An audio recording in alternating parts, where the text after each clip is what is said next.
How you living, pimp? Yo, what's good again?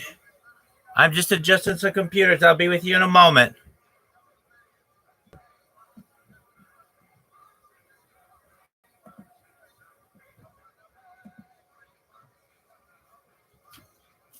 How's your day going? It's doing all right. How's your day going, bro? Excellent, excellent. Just one moment. I'm almost done. I'll be there in Now you good. just Take your time. Take your time. you, the man.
There.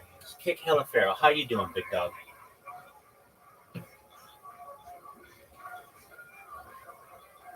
Yo, what's good, brother? Living the dream. Every day's a holiday. Every meal's a feast. What's good in your neck of the woods? Tight. Wait, so I got a question. Go for it, big man. If you don't mind, like Go it's for like a little interview type question. Okay. Have you like you actually stream first of all? Yeah, absolutely. I'm live on 11 different YouTube. Where do you stream at? YouTube primarily.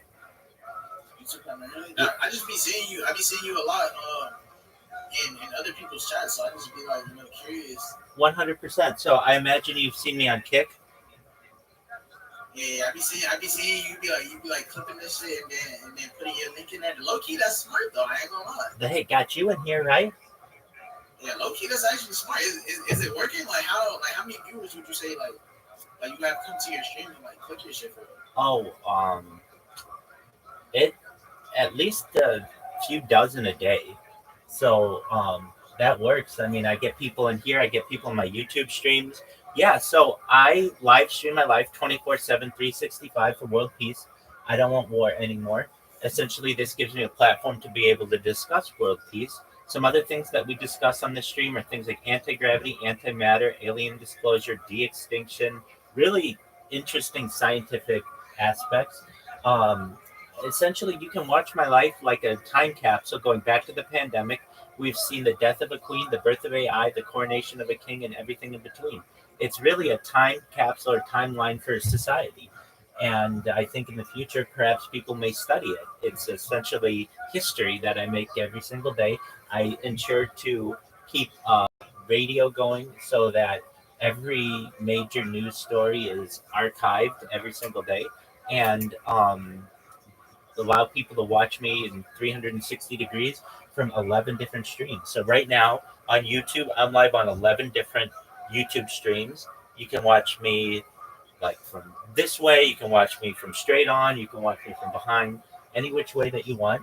And we do a lot of learning in here. We do a lot of growing. I do my best to be a positive figure for people and maintain optimistic states of mind and just do everything I can to make people's lives better. How's that sound? Nah, low key. Hey, I ain't gonna lie. W answer. Nah, I wasn't expecting that. That's crazy. So like. Wait, so you actually stream from like 11 different platforms? How's that? You got like phones for everything? Oh, absolutely. I'm on 33 different platforms. Just one moment. I'll send you my one link and you'll be able to see everything at once. Just one moment. I gotta see where I put my phone. I've got so many phones, my man. It's ridiculous. Okay, I have 33 different devices. Currently multi-streaming on 33 different platforms. The only one that I don't really stream on is Kick because I sacrificed my Kick account for the ability to spam everybody. And I mean, I don't know if you know who Eddie Craven is, the owner of Kick. He and I are friends on Discord, and he knows what I've done. Basically, I was not really well known on the internet until I started utilizing his platform in order for people to be able to find me. And now I'm one of the most famous people on Kick that there is, and I don't even stream on it. So if you would take a look at the link that I just sent you, and you'll see, you'll be like, wow, I've never seen so one person with so many different lives in my entire life.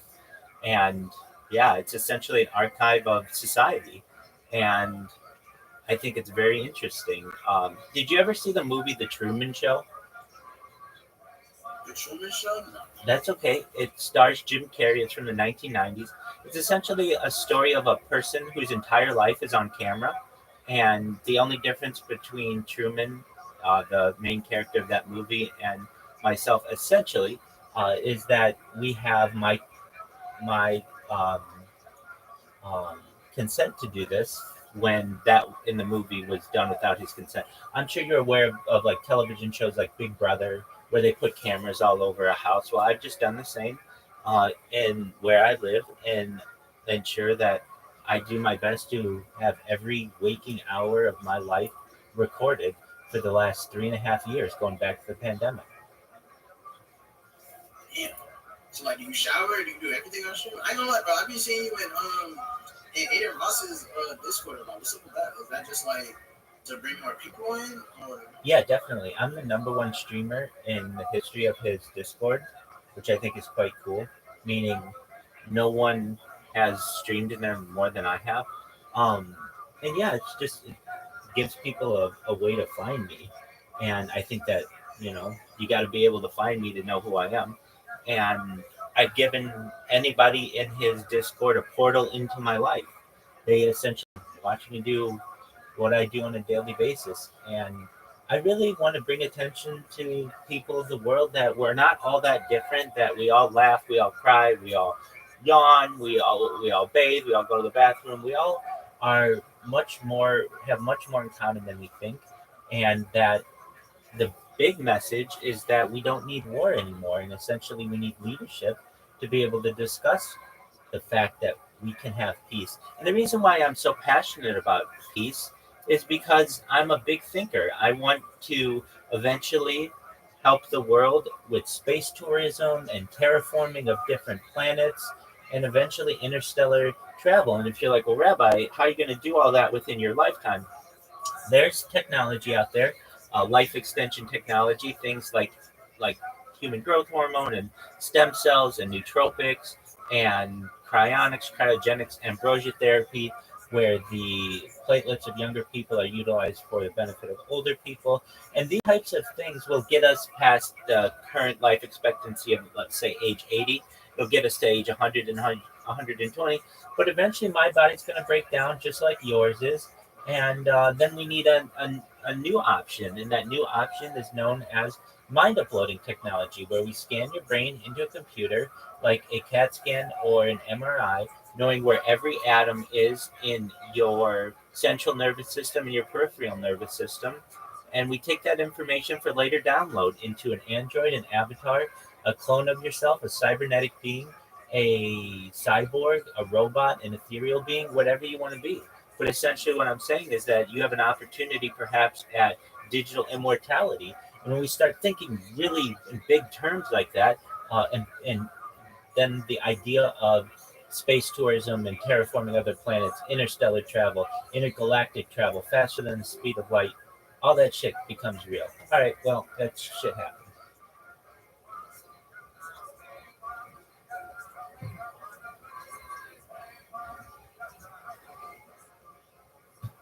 View them, that this is just going to be another one that we add. You dedicate your book to your dad. What did you learn about life from your dad? Oh man, my dad he's a great listener, and he is the best person I know at the type of cognitive empathy that's like perspective taking. So not like emotional, like crying empathy, but trying to see someone else's point of view and trying to put yourself in their shoes. And he really instilled that in me from an early age. And then he made me read a ton of science fiction, which probably led me down this path. Taught you how to be curious about the world and how to be open-minded. Yeah. Last question. What role does love play in the human condition? Since we've been talking about love and robots, and you're fascinated by social robotics, it feels like all of that operates in the landscape of something that we can call love. Love. Yeah, I think there are a lot of different kinds of love. I feel like we need, like the Eskimos have all these different words for snow. We need more words to describe different types and kinds of love that we experience. But I think love is so important, and I also think it's not zero sum. That's the really interesting thing about love, is that, you know, I had one kid and I loved my first kid more than anything else in the world, and I was like, how can I have a second kid and then love that kid also? I'm never gonna love it as much as the first, but I love them both equally. It just, like, my heart expanded. And so I think that people who are threatened by love towards artificial agents, they don't need to be threatened for that reason. Artificial agents will just, if done right, will just expand your capacity for love. I think so. I agree. Beautifully put. Kate, this was awesome. I still didn't talk about half the things I wanted to talk about, but we're already like way over 3 hours. So thank you so much. I really appreciate you talking today. You're awesome. You're an amazing human being, a great roboticist, great writer now. It's an honor that you would talk with me. Thanks for doing it. Right back at you. Thank you. Thanks for listening to this conversation with Kate Darwin. To support this podcast, please check out our sponsors in the description. And now, let me leave some words from Maya Angelou.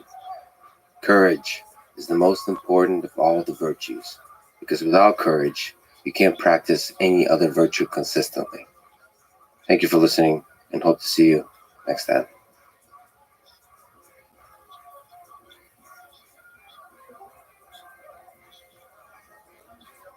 Hey, look who it is. Brainiac, how are you? Hey, I literally joined this morning. You were asleep. Hey, that happens. You gotta sleep at some point. How's How's your day going? It was good.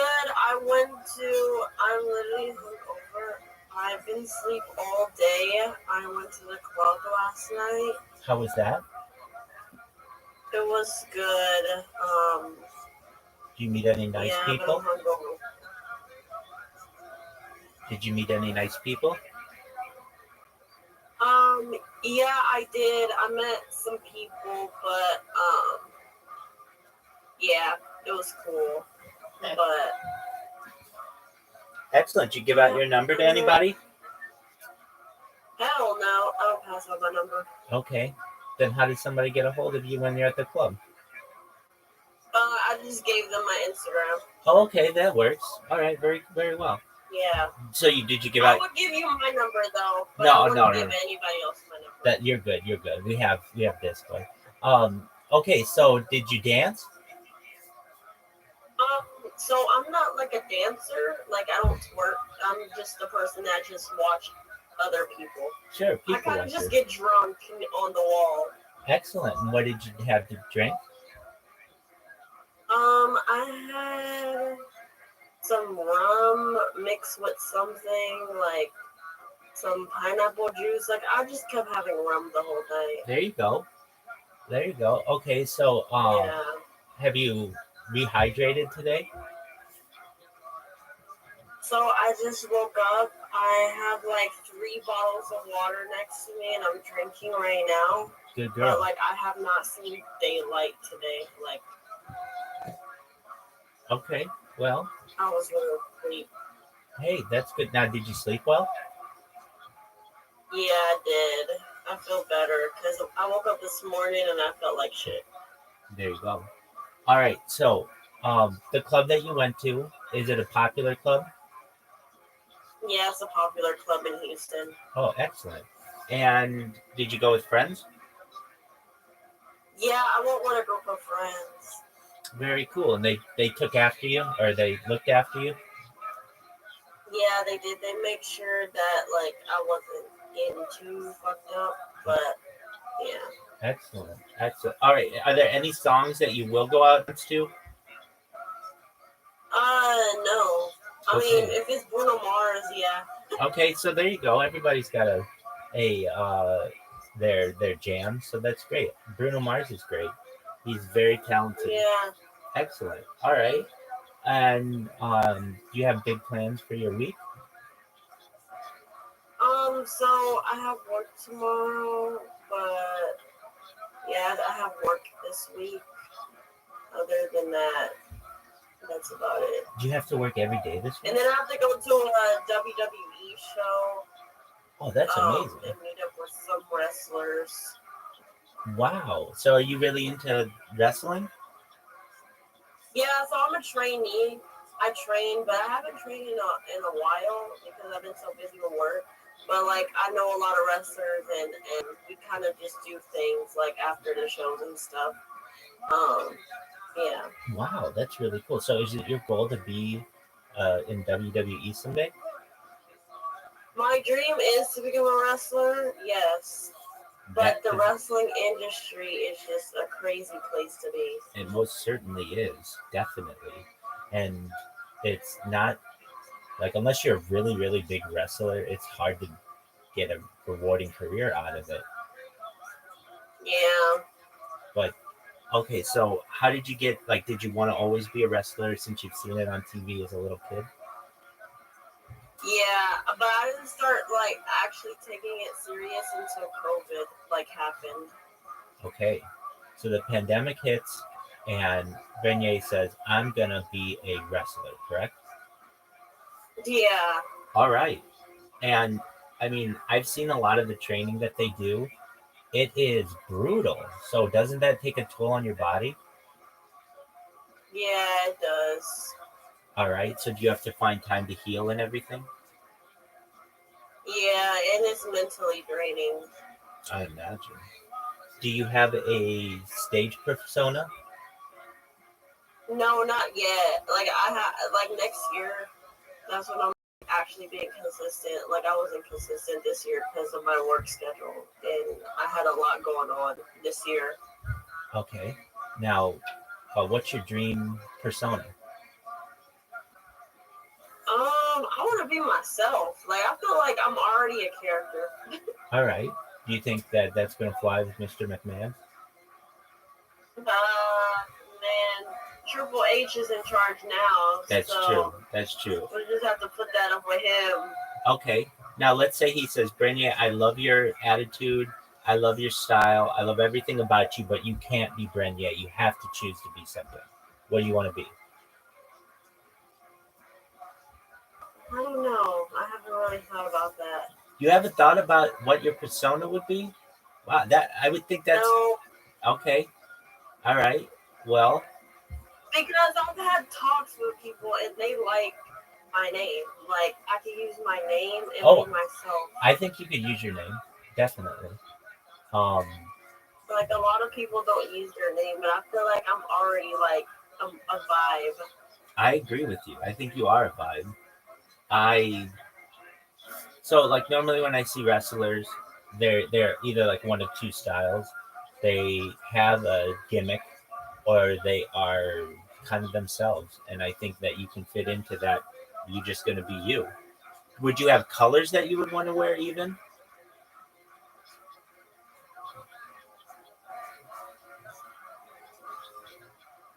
I don't know if you heard me. Would you wear like a certain colors that? It had exited out, like it kicked me out of Discord, but anyways, what did you say? What colors would you wear as your outfit? Pink. Oh, because cool. My hair. Oh, your hair's pink. Very cool. Well, yeah, then you are a vibe. They'll probably walk in and they might say, you need to tone it down, girl, for the WWE. You are on your own wavelength, but that's excellent. Okay, so you'd wear pink. So that means like pink elbow pads, pink knee pads, pink boots, pink shorts, pink top, everything pink. Definitely wear pink, but like I'm not gonna lie, I am in my vintage era. Like I'm now into blonde, brown. Like I am in my Bruno Mars era Okay. in life. Oh, you're allowed So to do that. I'm trying to tone it down on the colors because I've had some very vibrant colors, but I want to go back like to just the natural for a minute. Okay. Now, I imagine you like. I've always been impressed with the choreography of wrestling. Do you actually get in the ring and go through the motions with the people? Yeah, but like I haven't made it yet. But like we do like cut promos and things like just for practice. So like I haven't made it yet as a wrestler because yeah. Well, I mean, everything in time. Um, have you ever had a match against someone? No, not yet. Okay. Hopefully I will soon. Okay. Do you like to wrestle? Like, did you wrestle in high school or anything like that? In high school I did like wrestling, but like I only did it for like a month because I moved to high schools and the high school I moved to didn't have wrestling. There you go. There you go. But at least you have some experience doing it. Um, do you Yeah. do you find that? I mean, the thing that I would worry about is like getting injured, because I know a lot of these guys get injured pretty badly, or guys and girls. How is it? Are you like a natural? Naturally, are you able to fall pretty well? Yeah, I can take bumps and fall. Robbie, I'm getting a FaceTime call. You take Hold on. you go ahead and take it. Hold on 1 second. Absolutely.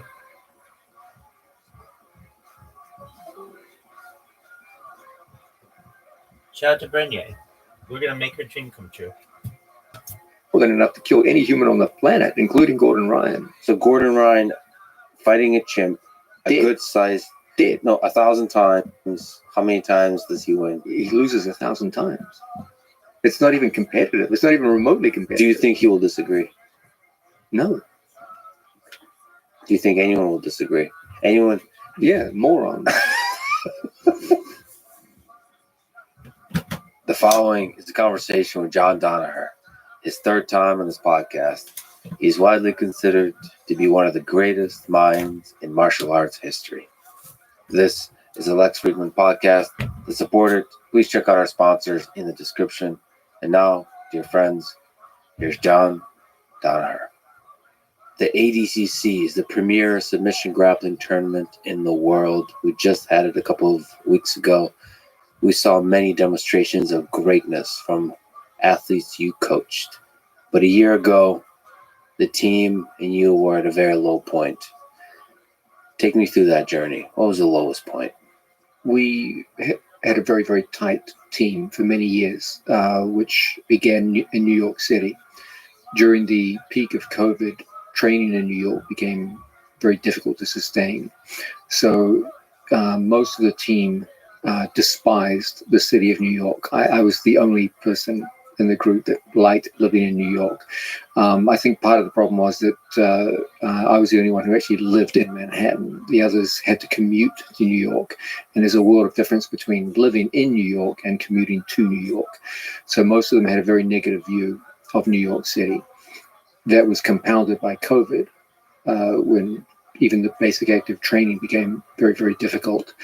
And so everyone decided they want to leave. So there was a prospect of a complete breakup between myself and the team, or I would have to leave New York. It was a difficult decision for me to make, as I'd lived in New York for 30 years. I'd built my life there and had most of my friends and associates that I know here in America were New Yorkers. So I thought, these guys have been incredibly loyal to me as students. So I should also be loyal to them, of course. So I decided that if they wanted to leave, I would go with them. We decided to go to Puerto Rico because there was a private gym where we could train through the COVID period. I personally wanted to go to Texas. I thought that Texas was a better place for the team to go. But many of the students, including senior students like Gordon Ryan, Craig Jones, had been to Puerto Rico and stayed with one of the head officials of ADCC, Mo Jassim. So they loved their experience in Puerto Rico, and almost everyone wanted to go down there. So I tried to explain to them there's a world of difference between going to a place for vacation versus living there, but that didn't have any effect. So the decision was made, a majority decision was made to go to Puerto Rico. In Puerto Rico, the conditions in which the team lived changed significantly. When you're in New York is such a big city that if there's any tension between team members, and inevitably there will be in a competitive sport where everyone's fighting each other, you can kind of bury them in the size of the city because there's so many distractions in New York. You come in, you do your workout, you go outside, and it's New York City.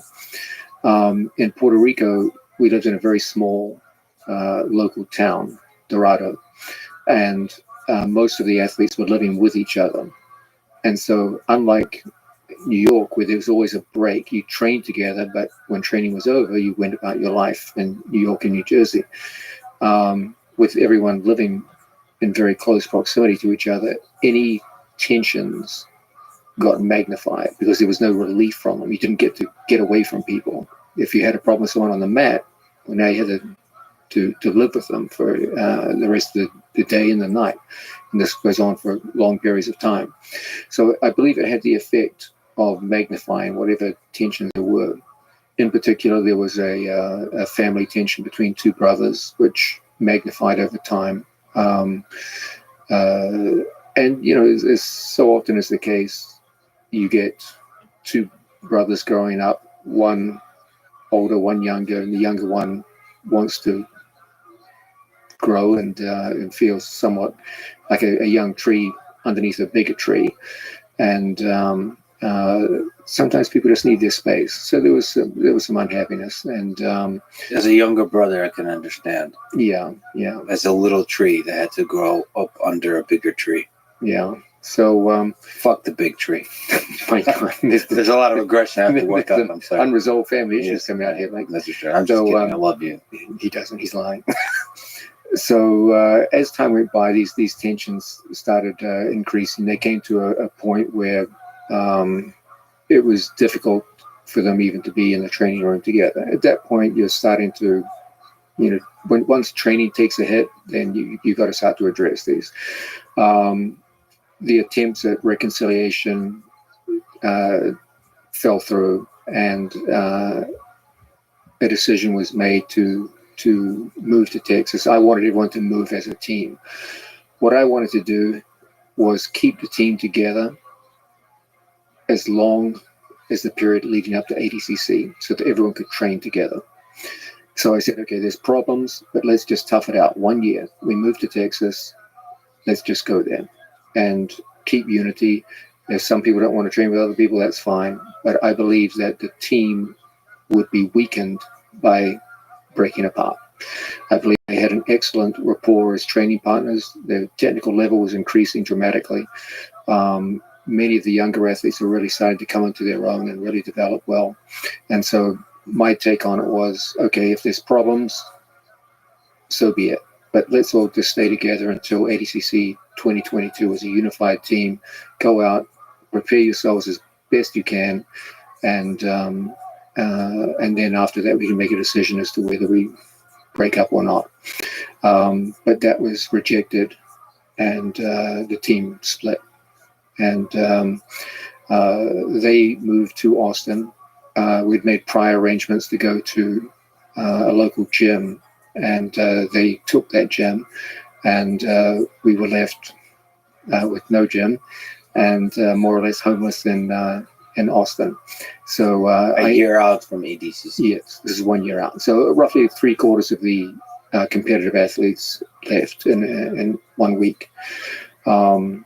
at that point, that was probably the lowest point, because at that point, not only did we not have a place to train, we had very few training partners for the few that had remained. And the main athlete in the team, Gordon Ryan, was going through a particularly bad spell with his unresolved stomach issues, and there was doubt as to whether or not he could compete at all, and was actively thinking about retiring from the sport. So maybe not compete ever again, potentially. Yeah. So that was a time when it was like, man, the whole program seems to be dead in the water at this point. Most of the competitive athletes were gone. There were very few training partners for the few that remained, and the main athlete around whom the group had initially bonded was seemingly out of action, possibly permanently. Where was your mind? Where were you mentally? My thinking is everything bad passes in time. I've had a lot of bad points in my life. So my life experience is, whenever things seem dark, have patience. Time will ultimately cure most ills. Not all of them, but most of them. And I'm confident that if you give me a new crop of students, I can produce magic, but it's going to take time. So that confidence was in part a source of strength.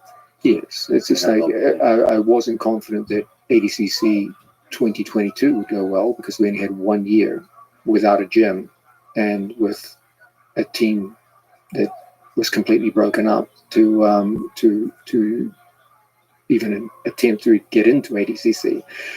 So things looked a little grim, but I was confident, given enough time, I'd get a new group of students and work.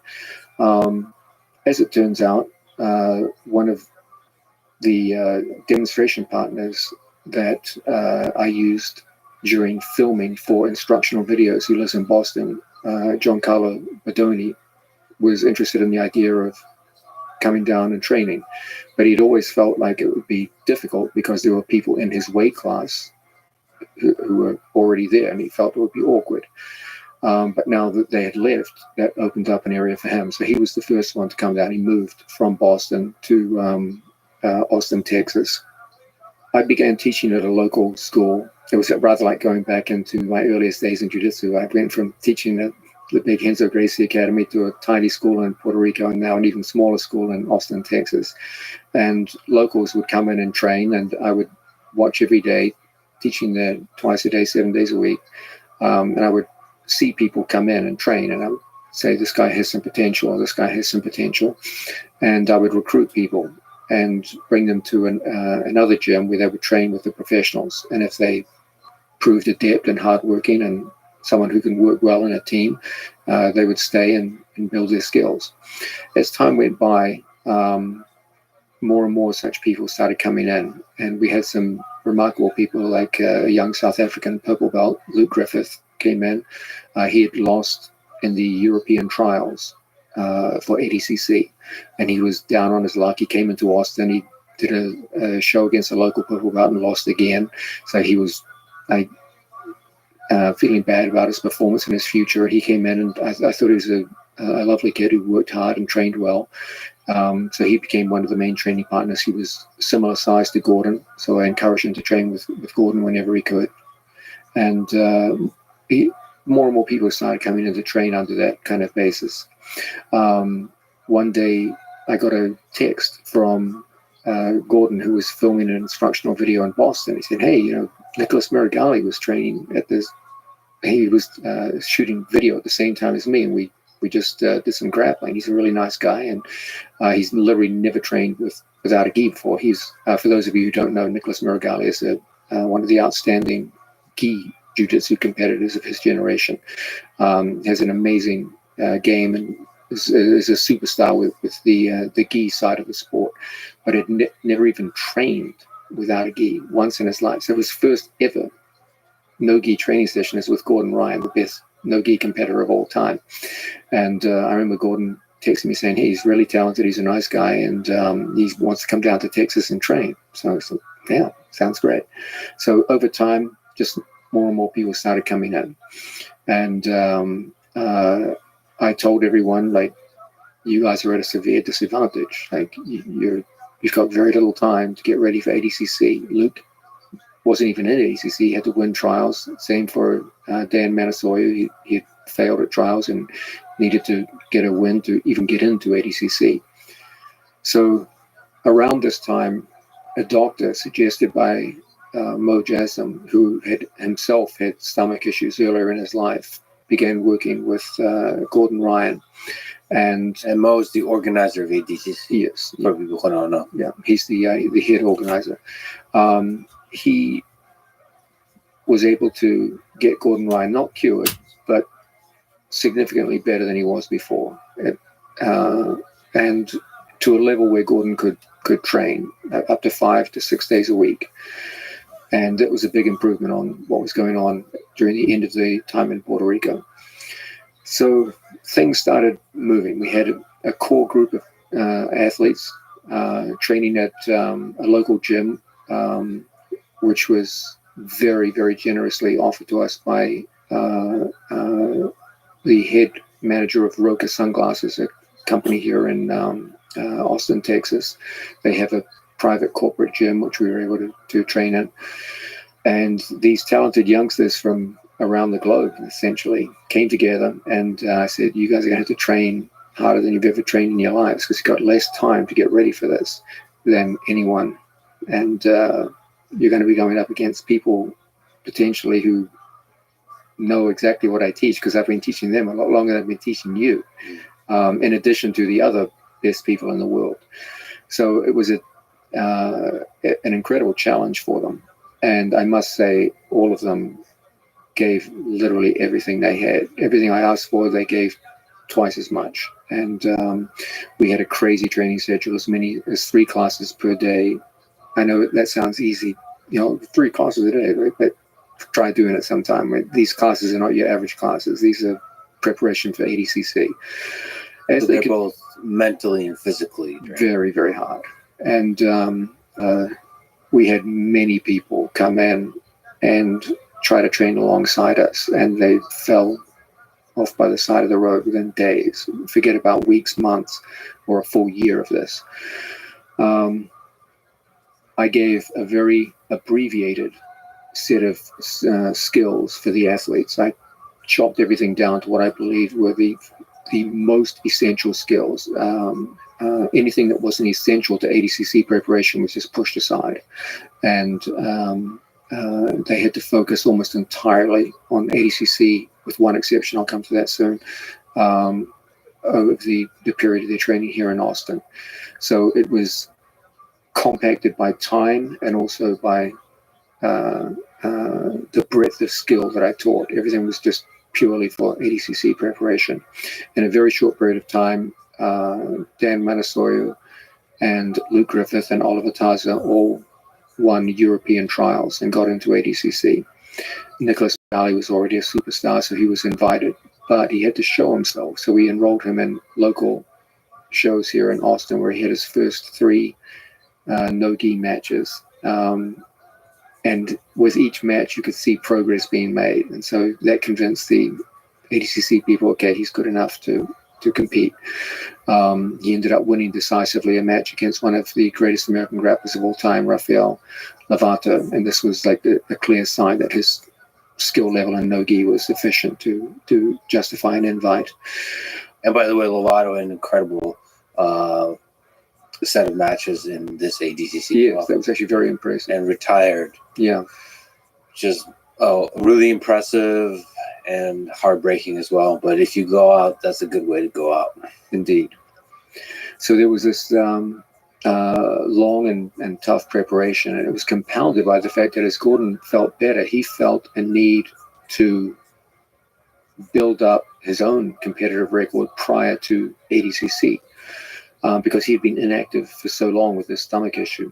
So he proposed one of the most ambitious fight camps that I've ever heard of in grappling, which was he would take on the current WNO champion, Pedro Marinho, who's number 1 is WNO, and also I believe the current no-gi world champion in IBJJF, as a tune-up match, as a warm-up match. Then he would fight his old nemesis, Felipe Pena, the only man who submitted Gordon at black belt and had defeated Gordon in an ADCC match in 2017, and then ADCC itself. So there was going to be 3 big high-profile matches back to back, and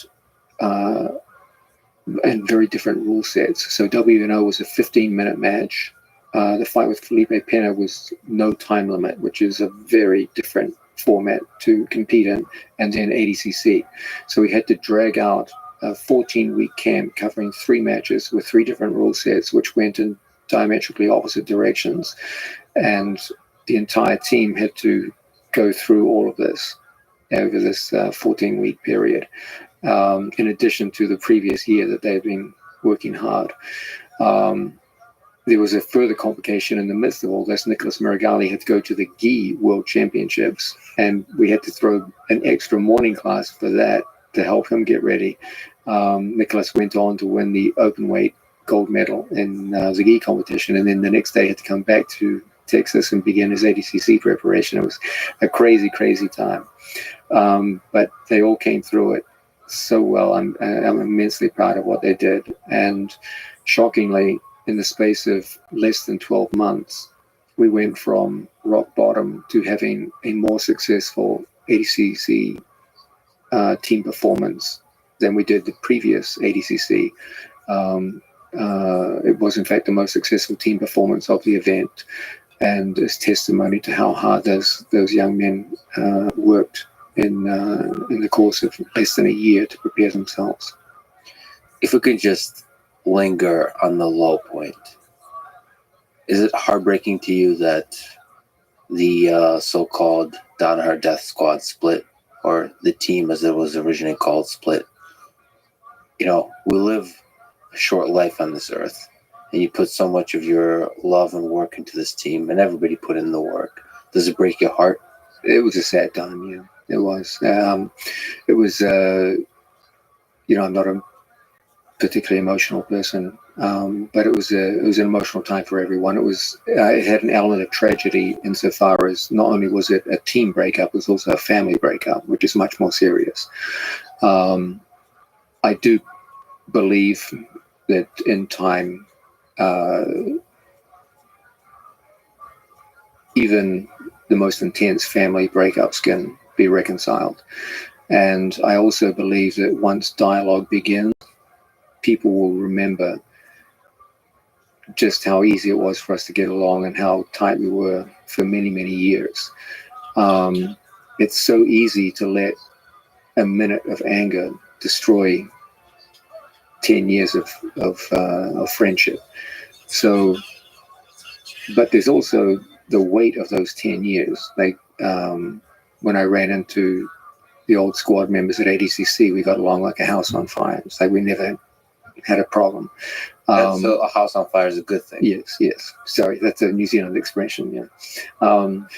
That definitely could have gone the other way, right?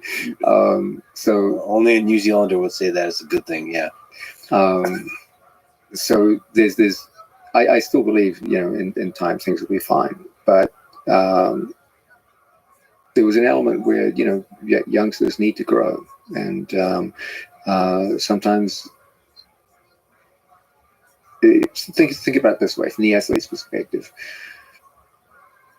There's definitely a generational problem. I'm much older than my students, okay, and the years and the viewpoint that I have is a reflection of the time in which I grew up, and they're from a completely different generation with a completely different worldview. It's got to be hard from the athlete's perspective when you're training 7 days a week and you're getting very, very good. You're beating everyone that's getting put in front of you. And you're losing very, very rarely, and always a tough competitive match when you do. Everyone around you is calling you a superstar, and you look phenomenal. You check social media, everyone's saying you're a god on the mat. And then you come into the gym and there's some old guy telling you you're not good enough. And every day it's like, well, what does this guy want from me? How hard do I have to work? Like, you're not good enough. Like, I want you to be the best in the world. I want you to be good. I want you to be great. and all of your friends are telling you, "Hey, man, you're incredible. You submit me so easily, do this, do that," and then this old guy's just like, "No, you got to get better. You got to work more. You're not working hard enough." At some point, you're going to be like, "You know what? Fuck this old guy." Like it's tough, mentally. I get why, they left. When I was 20 years old, I didn't get along with authority figures at all, and to have someone telling you've always got to work that little bit harder. No, your skill set is not complete. You still need this, and this. When you're already doing very, very well, and far better than all that a tiny, tiny percentage of people, and then you've got this guy just constantly telling you, "No, more has to be done. You're not there yet."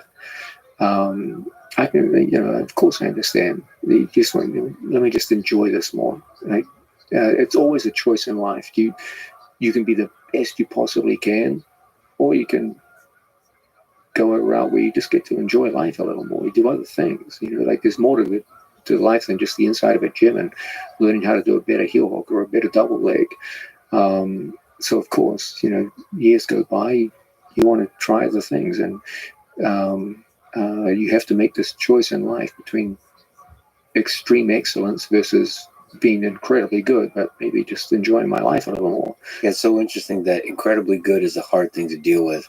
I saw like when Kayla Harrison won her first gold medal at the Olympics, to go back to the gym and to trust again maybe the old man. You're being too harsh on yourself, but to trust the old man. So Jimmy Pager Sr. in that case, to say, okay, we're going to go back to this grind. And there's still a path to improvement. There's still a lot to grow, and still have the humility, even though you've just demonstrated greatness. So really good is just a stepping stone to true greatness. That's really tough for athletes. Like, winning is actually very difficult. Yeah. Gold medals are very difficult. Plus, there's the personal stuff of depression that comes with that, which is you give so much of yourself to trying to win that. And once you do, there's a lot of personal stuff you have to deal with, which is like, what do I want from life? To understand what am I chasing? Is it just winning, or is it some bigger picture of excellence that's beyond just winning? So that's all that mixed up together. And then when you have to be as a team really close together, there's the personal relationships, all of that gets exacerbated. Yeah. Do you think the team ever gets back together? I think there's definitely a chance of that. Right now, I think they have an excellent team themselves, and they're doing very well. They had an excellent performance at ADCC, so there's not a need for them to come to us. It's not like they lack anything. They still remember everything I taught them. They still coach and teach with the same methodology that I taught them. So I don't think they have any need to do so. If they did, it would be because they wanted to. I still think many of the same personality conflicts that originated the conflict would reemerge if they started training together. By the way, to pile on the compliments, they have really nice merch too. The t-shirts are just excellent. What have you learned from that process about how to have a team with personal conflicts? Do you have to deal with these giant egos as well? Yeah, because the ego is in part a superpower too. So you don't want to. Yeah, you don't want to suppress egos. I always laugh when people say, "Leave your ego at the door." It's like, what do you think drives competition? Like, if you want to be good at anything in life, you got to have an ego. No, I don't believe it's good or even a healthy thing to suppress egos. I'm a realist, and I understand that this is a sport where they make one gold medal per weight division. As guys get better, they're going to be looking at their training partners and thinking, like, I'm going to have to fight this guy one day.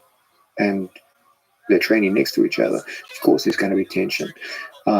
There's always going to be disagreements about, what's the right way to act around certain people, certain issues, and people are going to come into conflict. Everyone's being programmed to be an alpha competitor. You get a room full of people like that, there's going to be conflict. Now, your question was, well, is there a way to resolve this? Yeah, there was. And for 8 to 9 years, I was very successful with this.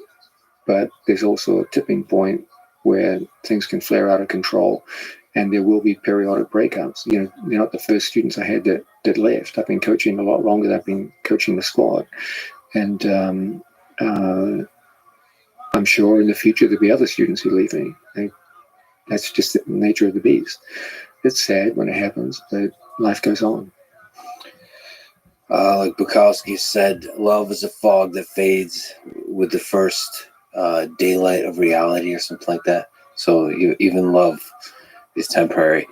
Let me ask you about leading up the preparation for the athletes. I mean, this is such, given the darkness from a year ago from which you had to find glimmers of light and try to get greatness out of athletes, what was the mental preparation like?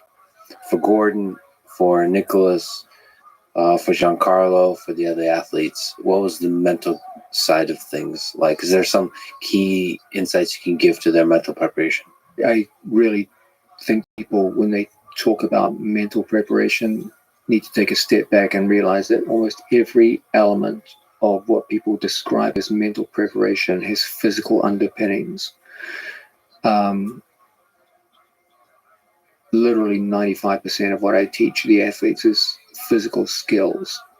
And it's my belief that every mental aspect of competition, the most important of which will be confidence on stage, is a direct result of the accumulation of physical skills. People tend to see things like confidence as a mental state. It is, but it comes out of the performance of physical skills. All my life, I've seen sports psychologists try to create confidence in athletes through non-physical means. And it always ends up being the same kind of cheesy motivational speeches, highlight video reels where they try to pump artificial confidence into people. And I've never been impressed by this, nor have I seen it have any kind of positive effect on athlete performance. What I do see build confidence is the sense that athletes are developing skills and using them successfully under conditions that closely mirror the event they're preparing for. Once they get this down, that's where true confidence comes from. Confidence doesn't come from words, it comes from accumulated skills, which experience shows you have been responsible for successful performances in the past. And if you accumulate enough of these, your confidence rises. So when it comes to the mental aspects of competition, I created a program where everyone was given a set of skills that they had to work on, skills directly related to what I believe is the most important elements of success in ADCC competition. In the gym, they accumulated those skills over time. I do it in two different ways, depending on whether these are offensive skills or defensive skills. For the accumulation of offensive skills, I like to have my athletes work with athletes who are lesser than themselves in ability, so that they start to gain confidence over time. Just as you would never send a beginner into a weightlifting gym and put 500 pounds on the bar and tell them to lift it. Rather, you would start with a wooden bar, then the metal bar, and then gradually accumulate weight over time, so you get a progression in weightlifting. So to in jiu-jitsu, you don't take a brand new move and say, okay, do it on Gordon Ryan. Never going to succeed. I have the athletes practice their offense on blue belts and work their way up. Defense, on the other hand, you've got to start them in the deep end of the pool so that they start to see what are their vulnerabilities. Okay, so I put them with highly competitive athletes at the start so they can see, okay, there is a problem here. And then even in defense, they start off with lower belts and build up their confidence over time. So just as a weightlifter builds up his ability to build weight, to lift weight over time, so too a jiu-jitsu player does it by gradually increasing resistance. Now in jiu-jitsu, resistance is not done by weight, it's done by skill level. And so over time, they started to accumulate this experience. In time, we were able to switch off and have them go against very, very tough athletes, each other. So Luke Griffith will do a full power match with Gordon Ryan. Now, they're aware that there's no one better in the world than Gordon Ryan. So if you have a competitive match with Gordon Ryan, that's a very, very healthy sign. So they went from the start, where they were being programmed going against relatively mild resistance and building up over time, and then building up to the greatest resistance possible in the sport of jiu-jitsu. And their goal is not to win, obviously, but their goal is to provide a competitive match. Now, Gordon doesn't have any confidence issues, so for him, it's just good, hard competitive training against people that are in some ways better than those he'll be facing in competition. For the other guys, it's getting a clear assessment of what their current skill level is by going against the best there is. Then we add to this a competitive schedule where the athletes have to go out into competition, so they get used to the idea of performing in front of strangers on stage, getting used to the strange elements of going out, being observed and judged by people you don't know in a performance atmosphere. And so they were all given matches and WNO competition leading up to the event, ADCC trials, local grappling events here in Austin, and given a competitive schedule to fight and prepare them for ADCC. Obviously, as ADCC got closer and closer, this was pulled back because of the danger of injury. So within about 3 weeks out was the last time we had a competition. And by this method, confidence starts to grow.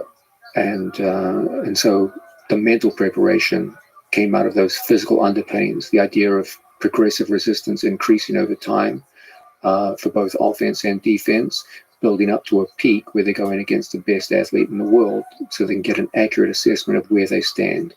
Once you're given a competitive match to the best guy in the world, you know damn well that when you go out in ADCC, you're ready to fight anybody. And defense is broadly defined. So defense in symmetrical positions like guard, and then defense also includes escaping from horrible positions. Yes, we're big believers in the idea of depth of defense, the idea that you should be able to mount defense all the way through from early stages based mostly around anticipation of identifying danger visually before it emerges, and all the way through to the deepest levels of defense where you are 100% defensive in terrible positions and you have to claw your way out and over time and get back to a neutral position, or even better, back to an attacking position. You have an Instagram post on this topic. When you get ready to step out for the biggest moment of your life, ask yourself one question. How different is this really from what I do every day? If the answer is not very different at all, then step forward with confidence and do what you do every day in the same manner and ignore the hype and distraction. You're ready for action. By the way, for people who don't know, you need to follow John Danaher John on Instagram, because you have nuggets or large buckets of nuggets of wisdom often, which is quite profound, even bigger than jiu-jitsu. But anyway, so there's some aspect where you want to mimic the conditions of your daily training in intensity, in what, so physical, to that of the actual matches. You asked the question about mental training. For me, the central focus of whatever small amount of mental training I give my students comes down to a very, very simple concept to understand. This is the idea of identifying competition in terms of its normalcy. Most people see training and competition as two different things. Training is normal activity that you do every day, and competition is the exception. Okay, it's different. You're going out, there's people watching you, there's a big crowd, they're making lots of noise. In fact, the promoters of shows go out of their way to reinforce this.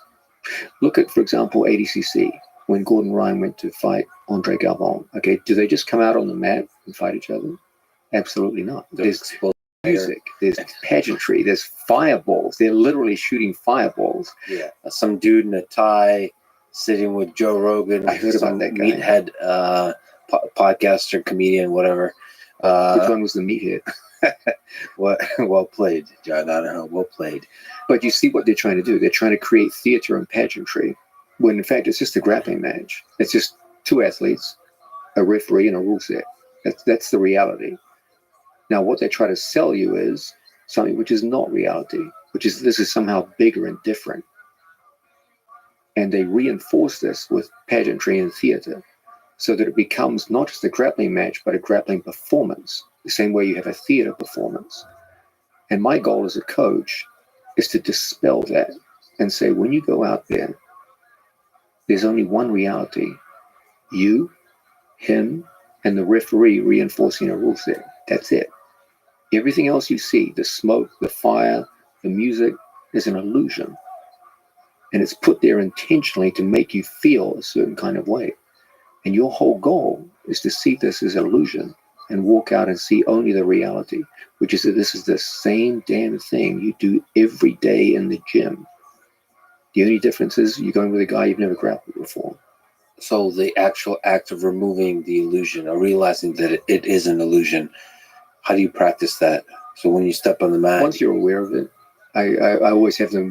It's like when you see a magician and you have his tricks explained to you, you never see the magic again. The first time you see a good card trick from a good magician, it's, oh my God. Then when they explain it to you, I did this, and that, step one, step two, then you look at it like, it's not that special. And when you explain to people this idea of the pageantry is an illusion, then just as when you watch the magician and you learn the trick, all the magic flies out the window, so too with the nervous response. So that's for the pageantry, but what about maybe the physical intensity of competition? Isn't there an extra? No, it's the same in every competition. It's not like, they're twice as strong in ADCC as they are in the IBJF World Championships. It's the physical intensity is always pretty much the same. They experience it every day in the gym, and if you go out and you grapple Gordon Ryan, it's not like the next guy you grapple is going to be twice as strong as him or twice as fast. He's going to be a little stronger, a little faster, but not so much so that it completely changes your approach to the game.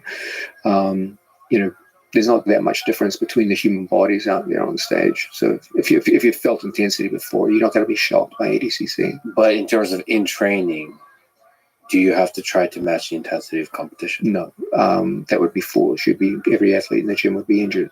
You can do it for short periods of time, but the training has to be carefully monitored in terms of intensity levels. Remember, we're training 7 days a week, a minimum of twice a day. You've got to keep things under wraps. Like every other workout, you can have one of the 5 rounds can be full power, but not 7 days a week, 3 times a day. That's just going to break bodies. And the full power is just a reminder of. It's more about skill development. For us, it always comes back to skill development. But what about matching the feeling of the intensity of competition? So, yeah, periodically. But it can't be rarely. Every single time. Not really. It's not rare. Meaning out of 3 hours of hard sparring per day, like 15 minutes might be like 100% full power. That way you that's more than enough to get psychologically ready for the intensity of conflict, but won't break your body over time. Intensity of conflict, that's well put. There is competition doesn't it have that extra level of animosity? Like it's a little bit more conflict than it is. It can. Sometimes there's personality differences. Like, for example, like Gordon Ryan and Felipe Pena, they admire each other a lot. They respect each other's skills, but they certainly don't love each other. That's for sure. So there can be certain matchup where there's more intensity, but then there's other matchups where the two athletes come out and it's no more intense than a hard sparring session. So first of all, because I would love to look at a couple of matches with you, and before that, let me say a big thank you to Flow Grappling for, first of all, helping the sport of grappling and jiu-jitsu in general by having organized footage and tournaments that sort of show this sport in its best light to the world, and they do an incredible job of that. So if you're interested in supporting grappling as a sport helping it grow, you should definitely support Flow Grappling. Go to their website, sign up. Also, Flow Wrestling. I'm a huge fan of wrestling, so maybe there'll be a Flow Judo at some point. They don't currently, I don't think, do any major judo stuff. So anyway, I'm a big supporter of theirs, and I do have criticism that they know about, which is I hope they continue to improve on the aspect of making the footage discoverable and accessible, making it easy for you to do search through Google and on their website to find matches, to get excited. Like if me and Joe Rogan are getting excited about a particular match, we want to be able to pull it up super quickly. We want to be able to pull up Gordon Ryan's matches super quickly from ADCC, make it super easy to show and share. If we have to pay for it, fine, but make it easy. And when you sign, in order to sign up for Flow, it should be one click, not 5 clicks. It should be one click. It should be easy. I think it's inexpensive. If you care about grappling, it's definitely worth it. You should sign up. Anyway, my love goes out to Flow Grappling, and also my love goes out to Mo Jassim, as we said. He's the organizer of ADCC. The next one is in 2024. It should be 2024. Well, you should follow ADCC_official on Instagram and just send as much love towards Mo and ADCC in general. It's like I said, the most prestigious. It's like where the best grapplers in the world show up, and the magic happens. It's like some of the most historic matches in grappling and jiu-jitsu ever happened on that stage. Anyway, if I could talk about some of the interesting performances for the athletes you coach. You post on Instagram. Let's start with Gordon Ryan. Gordon Ryan, ADCC 2022. The greatest event in grappling history is over. New stars emerged. Established stars shone bright again. But one man stood above all like a colossus. Gordon Ryan. You have a way with words, John Donner. I have seen many incredible feats of grappling, but I've never saw a performance like this. For many, Mr. Ryan is a polarizing figure in the sport. For many others, an inspiration to look up to. But after this weekend, there was no disagreement amongst haters and fans about his merit. He is the best ever. It was a long and difficult journey to ADCC 2022. Just 1 year ago, and so on as he told the story. It was a virtuoso performance of unmatched technique, preparation, and confidence. No one else can claim credit for this achievement. This was his and his alone. No one else today brings together technical depth, tactical insight, and confidence to use them on stage as he does. I had many students, but I only one Gordon Ryan. And I think Gordon responded, all this is true besides the credit that sits with you. Thank you. And a heart emoji. Very nice. So anyway, that's as a way of introduction to Gordon Ryan. Can you take me through his set of performances and maybe any matches that stand out? So he competed in his division, which is the plus 99 kilos, and in the super fight against Andre Galvao. That's correct. This was, in fact, the first time in history that this was allowed. For your listeners who don't follow grappling, we may have been very rude and just throwing a lot of stuff at you without explaining ourselves. First of all, ADCC is like the Olympics of grappling. It occurs every 2 years. You can either qualify for the event through winning matches in a qualification process, or you can be invited. The only people who get invited are either former winners or people in the sport who are just widely recognized superstars who bring some kind of brand value, who have proven in the past that they have what it takes to compete at that level.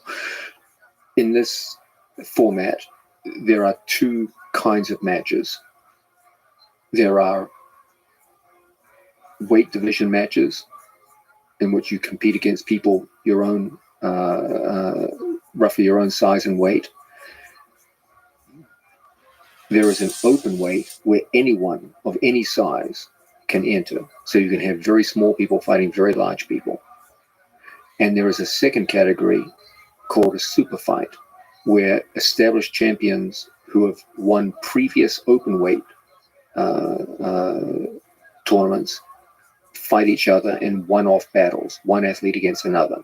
So in most of the matches, you will fight repetitively over time towards a gold medal. But in one category, you fight one fight, the so-called super fight, which is usually the headline fight of the event. traditionally, if you were in the super fight, you could not compete in the weight categories.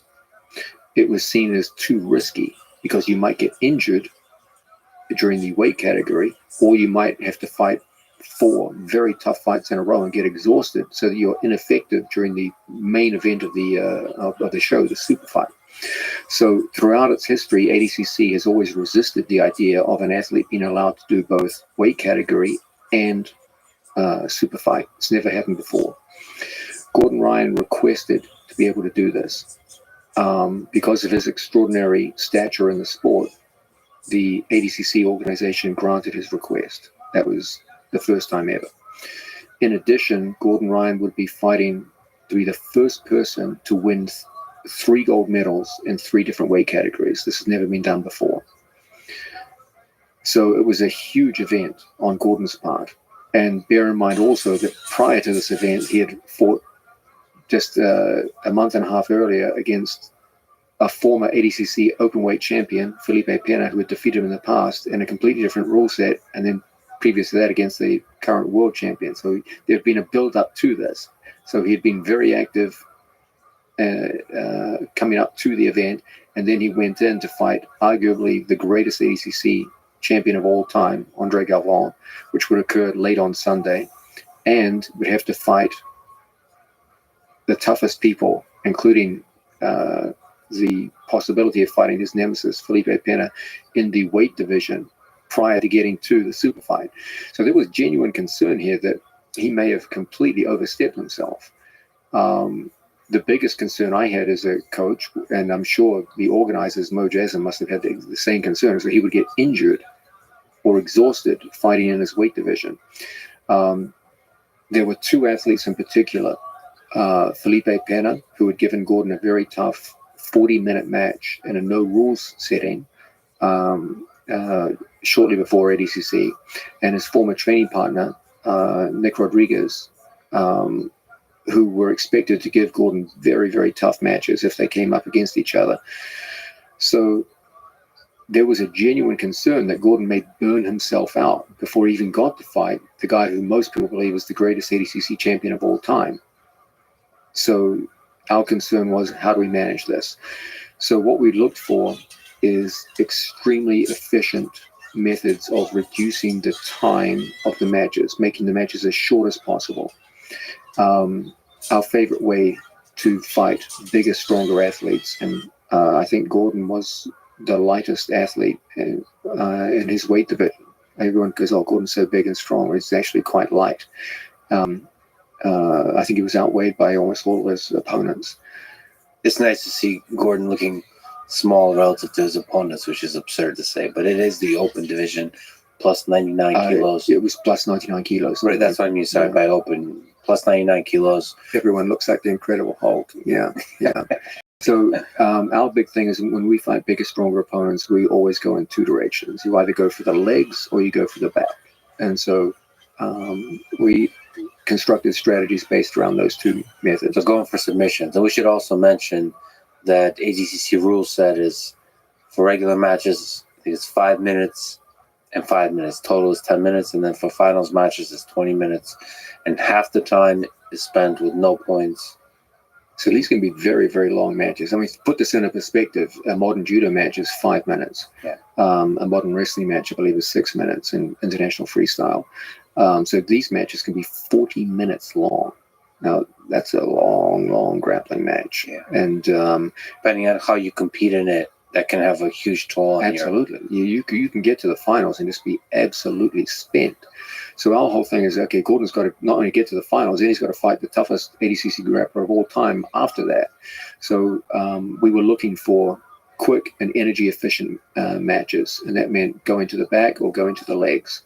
And in the overwhelming majority of cases, that's exactly what he did. He was able to get some very, very quick matches, courtesy of leg lock finishes.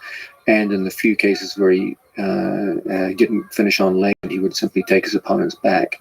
And that's a very low stress position to occupy. In one case, his opponent deliberately kept his back on the ground to prevent the back take, and he just chose mounted position instead. And so he was able to go through his weight division with extremely low energy expenditure, which set him up well to go into the finals. No injuries, very little energy expenditure. Now, it sounds easy to say that, oh, okay, the strategy worked. But in order to get that strategy to work, you have to have one hell of a set of skills. And we can see those now. Would you like to? Yeah, I would love to go through them. And I should also mention, for people just listening to this, I'll try to commentate on different things we'll look at. But the thing that was made clear is, maybe you can speak to that. Maybe to you it looks like efficiency, but to me it looked like Gordon was not even trying. There's a relaxed aspect to the whole thing. So maybe it had to do with saving energy, but he made it look very easy. Yeah. And he made the path to submission look very easy. So here, the first match against an opponent that, again, looks bigger than him. Okay, I'll just give an initial comment here. First, you'll see that Gordon elected to sit to the bottom position. The hardest work in submission grappling is when two athletes take the standing position and joust for takedowns. That's where most of the energy gets burned up. So working on the idea of energy efficiency, let's go out, and we chose to sit into guard position and then start looking to access our opponent's back. Because of our opponent's head position, a far side arm drag makes a lot of sense. Gordon's able to beat the arm and quickly get behind his opponent. Now the question is going to be getting into a scoring position. It's too early to score at this point, but we're just concerned at this stage of just energy expenditure, make the other guy work harder than us. So Gordon did the arm drag to the back and now is working on the hooks. The hooks are not particularly important here. He'll use it just to get stability on his opponent. But interestingly, his opponent here had an interesting strategy too, which was to occupy bottom turtle position and look to get to the critical 5 minute demarcation point where points begin to get scored. His idea, I believe, I'm speculating here based on his actions, was to keep Gordon at bay in a defensive turtle position until a 5 minute mark occurred, in which case he would shake Gordon off, walk away, and force a takedown battle. How many people are comfortable in that? And what do you think about the defensive turtle position versus always trying to come back to guard? The turtle position is the second bottom position of jiu-jitsu. Many people only associate guard position with bottom position in jiu-jitsu. That's naive. There's two. There's guard position and turtle position. Now, as a general rule, guard position offers a much, much greater variety of attacking options than turtle position does. But that's not to say turtle position absolutely can be an effective bottom position. You can work effectively from there. So there's some case to be made that to wait out 5 minutes, turtle might be... I mean, I personally think against Gordon Ryan, I admire the fellow's courage. It's not easy. But there was a logic to what he was doing. People think, he just got his back taken so easily. But he did have a strategy. Now, did he pick the right person to use that strategy against? Probably not. So Gordon is able to break the turtle down, get one hook in.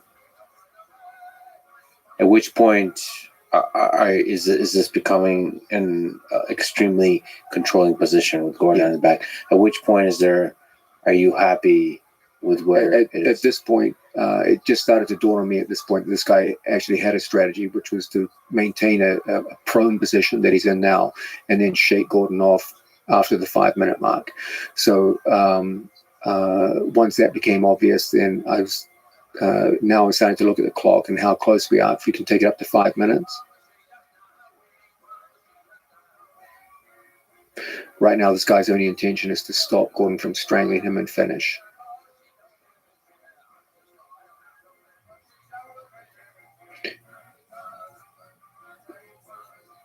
Okay, now the guy's trying to go up in vertical, freeze it there. Now, do you see how he's taking his elbows off the mat in turtle position? In jiu-jitsu, there's only one reason you take your elbows off the mat from turtle position. That's to stand up. So now it's clear at this point what his actual strategy is. It's to get up, force a standing confrontation, win a takedown battle, and beat Gordon by points. So he did have a strategy. Now, our counter strategy is always based around the power half Nelson. This is a common move in the sport of wrestling, and it's a great way to break people down as they try to stand up. Gordon's so heavy. Yeah, I mean, Gordon is a master of it. And so there's a power breaks half his man Nelson that Gordon has on him as the elbows are off the ground and knees are off the ground. He's going to return his opponent to the mat. And as you can see, he's successful in doing so. And now it's clear what the man's strategy is. So I'm calling to Gordon to break him down to a hip. You put a man on a hip, he can't stand up. Gordon successfully does it, traps the shoulder using that one-on-one grip with his right hand, puts him down to a shoulder and a hip. That means standing up is no longer an option for his opponent. Now Gordon goes in. He's already scoring because of the turtle position that he's in. His opponent stays down on his shoulder. Now Gordon's responsibility is to start looking for the stranglehold. His opponent has basic defensive structure. He's disciplined with his chin, keeps the chin down. Gordon is a master of tying up defensive arms and penetrating under the chin to get to a strangle. You'll see that shortly. There's the trapping of the arm. Notice that no advanced grips were required. It was just a spontaneous trap. There's the penetration of the neck. So the arm was trapped with the leg. Yeah. So now he's only got one defensive arm, and he's just taking that away with his left hand. He gets a one-handed strangle for the finish. And it looks like not much energy was expanded during that Very process. little. Yeah. So that's as the tournament got off to a very smooth start. Very little energy expenditure, no injuries, and a submission win. There's a kind of certain look to Gordon that could be interpreted as nervousness. That was an incorrect interpretation? Yes. Okay. So there's a... what do you interpret as nervous behavior? Well, this is... part of me is trolling, but sometimes on the surface, confident behavior could look like almost like anger. And there's... Gordon's face had a vulnerability to it, almost like when you go to judge confidence, don't look at the face. Look at the extremities of the body. Yeah, that's where the truth comes out. You see it in body language. Further from the face and chest, the more honest the body becomes. Look at the feet and the hands. Well, that's when you'll see if people are nervous or not. He was very relaxed in the extremities. That's true. See, you look more confident in this than anything. What are you thinking about? What's going through your head here? Is this the same stuff? Are you intimidated by the two meatheads, one in a suit and tie, or are you not thinking about that at all? No. For me, it's just about what's the most efficient path to victory against this particular opponent. It's just I've done my job. I've taken them through an extensive fight camp that prepared them for every conceivable situation that they're in. I've run an efficient warm-up. Their body temperature is perfect. The elasticity in the muscles is perfect. My main role when I corner is I avoid what most people do when they corner, which is to be a cheerleader. Most cornermen, they're not cornermen, they're cheerleaders. They're there to express some kind of emotional support to their training partners or their student. Sometimes they're even worse than cheerleaders. They express their own emotional fears as the match goes on.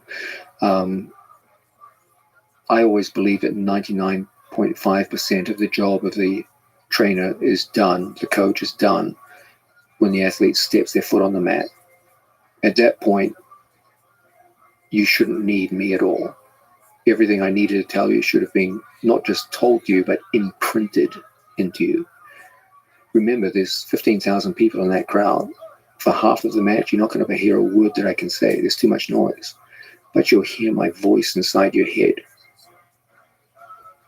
because you've heard it so many times over the last 14 weeks. You're sick of hearing it at that point. Mm-hmm. And their program know what to do.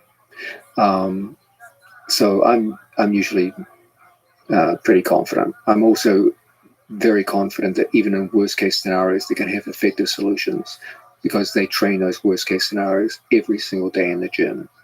And so in part, you're there to have a front row seat to analyze what happened so that you can take that to the next match. The biggest danger an athlete faces is tunnel vision. Sometimes they will hit upon a certain move or strategy and just say, I'm going to go with this, when there's much easier alternatives. But because they're so focused on the alternative they've chosen, they get this tunnel vision and just focus only on that. The most constructive thing the cornerman can do is alert them to the presence of time, which is very important in an ADCC match because all the scoring is structured by time, and to alleviate problems associated with tunnel vision. That, okay, you're doing this, but if you just did this, it'll be so much easier. So that's the main goal. So here, this was one of several anticipated matches against second one against Victor Hugo, which is a very tough opponent. And again, this was a situation where Gordon was considerably outweighed by his opponent. So the main thing here was efficiency. His opponent elected to avoid the standing position by jumping into guard. So close now, guard, yeah. Gordon would be in top position this time. He has a very good close guard. But unfortunately, Gordon has very good guard passing. So he's an excellent guard player, very talented. But Gordon is renowned as the eminent guard passer in the world today. So it's a tall order to hold Gordon off for a 10-minute match. Is there something you can say about this guard passing? Gordon is making it look very easy. It's middle distance guard passing here. And he eventually passes to Mount, I believe. Yes. In a very again. Why don't you run through the sequence where he gets mounted? There's a couple. I believe he gets mounted twice. There's some just back just a little bit further. Yeah. So he's trying one arm under. Yeah, this is a stacking position. Now, normally we always insist on the idea of getting advantageous angle first, controlling the feet and getting an angle. But there's a height advantage that Victor Hugo has here, and the length of his legs means that he can play very, very wide with his legs. So getting an advantageous angle might be difficult. In these circumstances, it often makes sense to go right up the middle. Now, Gordon could just go back for legs because Victor Hugo's legs are so far apart at this point that you could easily isolate a leg and attack that. But Gordon wanted to show off his passing prowess. Very often he'll go into a match and just say, okay, I'm gonna show this skill, and he'll often use it as a demonstration of techniques he teaches in instructional videos. So he wanted to show that he could pass to Mount readily on a world champion. Like this part here. This little step. Okay, just freeze it right there. Go back one step. Okay, you can clearly see that all of his opponent's defensive frames are built on his opponent's left-hand side. Mm-hmm. So everything is defense on the left. But you can see this comes at a price, and that price is back exposure on the right-hand side. You can literally see his opponent's back on that side. So Gordon's whole game is to place sufficient pressure that the opponent overcompensates on the side of pressure just to set up a quick switch across to the other side. There's the vulnerability. There's the back exposure. His opponent has to put his back on the ground, switches back. That's a world champion right there on bottom. He does a good job of recovering from the first danger, but unfortunately Gordon has been here 1,000 times and just switches his hips and kicks out. Little step. And so you see there's two changes in direction, left, right, in a very short period of time that people find very, very hard to keep up with. Now his opponent builds up to an elbow. He's looking to create more and more space from here, but Gordon counters by just stepping over the hips. It's just when you feel like every move, he's doing the right things. The man on bottom is doing well. He's doing the right things, but the other guy's just been here too many times and is just a half second ahead of every decision. So that going up in the elbow,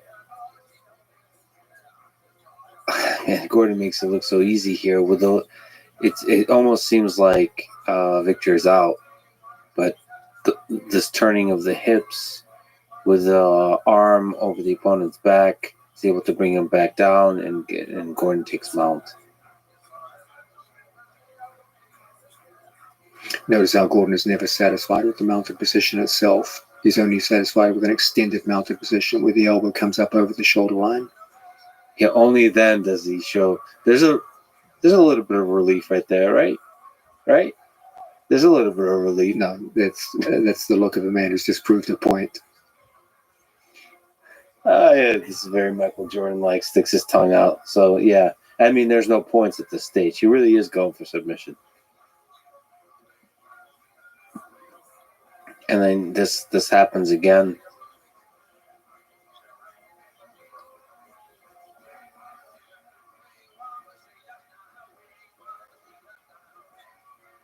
Is this the match that wasn't Gordon was not? This was the only match where Gordon didn't finish his opponent by submission.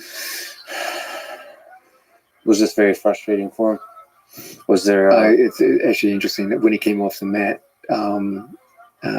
he was visibly frustrated. He wanted to get a finish, and I think he was more upset about not finishing Victor Hugo than he was delighted by winning his 2 gold medals.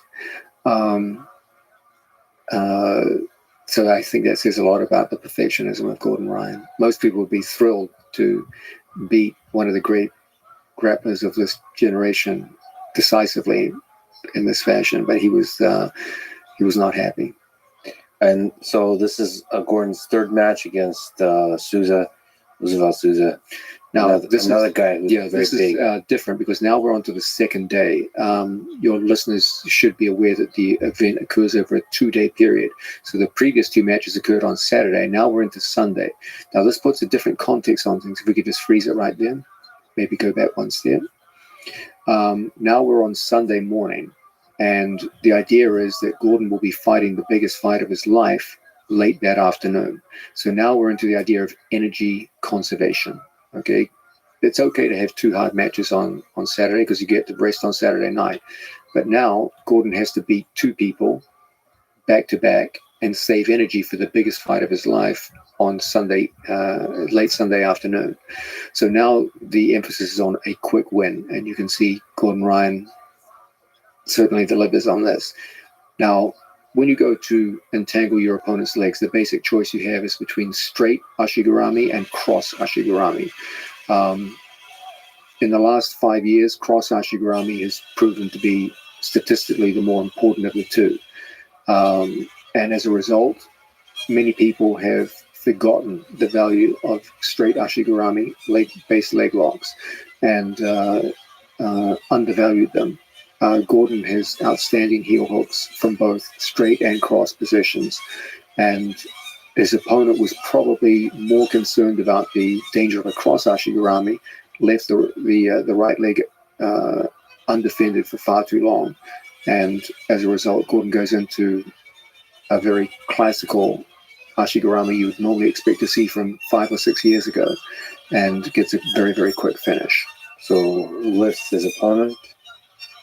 There's the Ashigarami, the entanglement of one of his opponent's legs with 2 of his. Now he's got to turn and expose his opponent's heel. So there's an initial off balance to the left to get a defensive reaction. The opponent overcompensates, exposes his heel, and then there's the submission.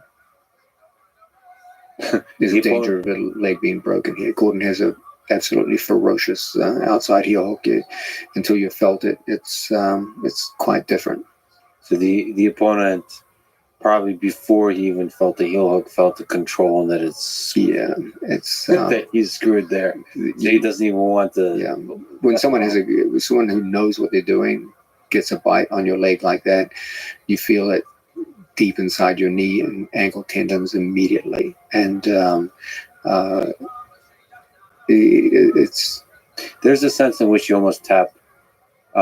He got a couple of taps, almost like as if they're early. Because the opponent knows. People came up to us, obviously, this guy tapped early. It's like, no, he knew. Yeah. He knew that late would be a big problem. Got it. So this is within like 30 seconds, within 10 seconds. It was within 10 seconds. So this was a excellent example of someone saying, okay, I'm going to conserve energy with a short match. I'm not just going to go down into a neutral position. I'm going to directly pull into a leg lock attack from standing position. You don't see that much in heavyweight divisions. That's something you see more in the lightweight divisions.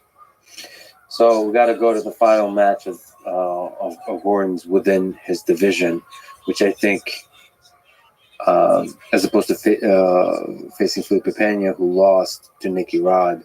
Nicky Rod had a great match against Felipe Pena, and passed Felipe Pena's guard. I think only the second person in ADCC competition to accomplish that. I believe with a body lock. It started as a body lock, but he converted to half guard, top, head, and arm, and passed out of half guard top, chest to chest. I think I listened to Craig Jones' sort of interview summarizing what happened at ADCC, and he briefly mentioned that Nicky Rod might have the best body lock pass that he's ever felt. So, like, They're very good with the body lock. the way to face Nicky Rod is don't let him get the body lock. But there's a in your problem. sleep. If you stand up, he's a good wrestler. So there's a dilemma there. Like, you have to sit down to guard, but that goes into his body lock.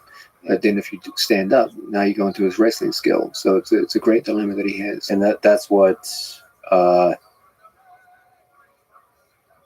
in facing Nicky Rod, Gordon Ryan here chooses to if you look at the limbs, there's a relaxation there. We should also explain some things here.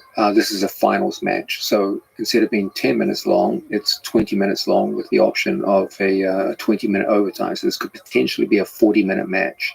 So you can see why the ADCC people were very concerned about Gordon doing this match, because what if this match had gone 40 minutes and then an exhausted Gordon Ryan has to go out to fight Andre Galvin, who's fresh and ready to maul him. And on top of that is two former teammates who know each other's game very well. So there was a high likelihood in most people's minds that this would go the distance, because when you train with each other for years, every single day in the gym, 7 days a week, you get to know each other's tricks. One big problem here for Nicky Rod is that his body lock guard passing game, which is his main weapon on the ground, was taught to him by us. So it's not like we're going to be taken by surprise by it. So that must have been figuring in his mind. Do you think psychologically for Gordon and psychologically for Nicky Rod, it's tough? So for him with that body lock, for example, do you think it's tough for him to know what to do here? It's tough because he would have remembered the outcome of the training sessions. It's hard to go up against a guy who used to dominate you in training and then say, okay, I'm going to beat him in competition. Can you shut all of that off? Because it's tough, man. Memory is memory. You can't lie to yourself. Well, what do you think about competition? Sort of there's been a lot of Olympics bring this out. There's been a lot of big upsets at the Olympics. There's something where people find something in them. I mean, judo is a different sport than grappling. In judo, there's much more room for upset, because a mistake in judo will have ramifications that will be felt within half a second. Like if you take the wrong grip in judo, you can be thrown in half a second, and there's no recovery. If your two shoulders hit the mat with momentum, it's over. It's done. In jiu-jitsu, you could, especially in ADCC where there's no points in the first 5 minutes, you could get taken down and mounted by your opponent and still win. Like, you can recover from a bad start. In judo, boxing, kickboxing, MMA, you get hit, there's no recovery time. You just get swarmed on. And jiu-jitsu is a much more forgiving sport where you can make a series of blunders and you just recover from them. You don't make a series of blunders in boxing, you're unconscious. So that there's the blunder case, but there's also been just people where it's their day. I mean, again, maybe it's romanticizing the notion, but there's been some epic performances in Olympic wrestling, in Olympic judo. As an example, Satoshi Ishii, he had a 2008 performance. We talked about All Japan and all that kind of stuff, but the Olympics, he destroyed everybody on this path to Olympic gold medal.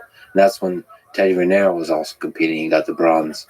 So, I mean, that, and you could say he was at that time the best in the world also, but I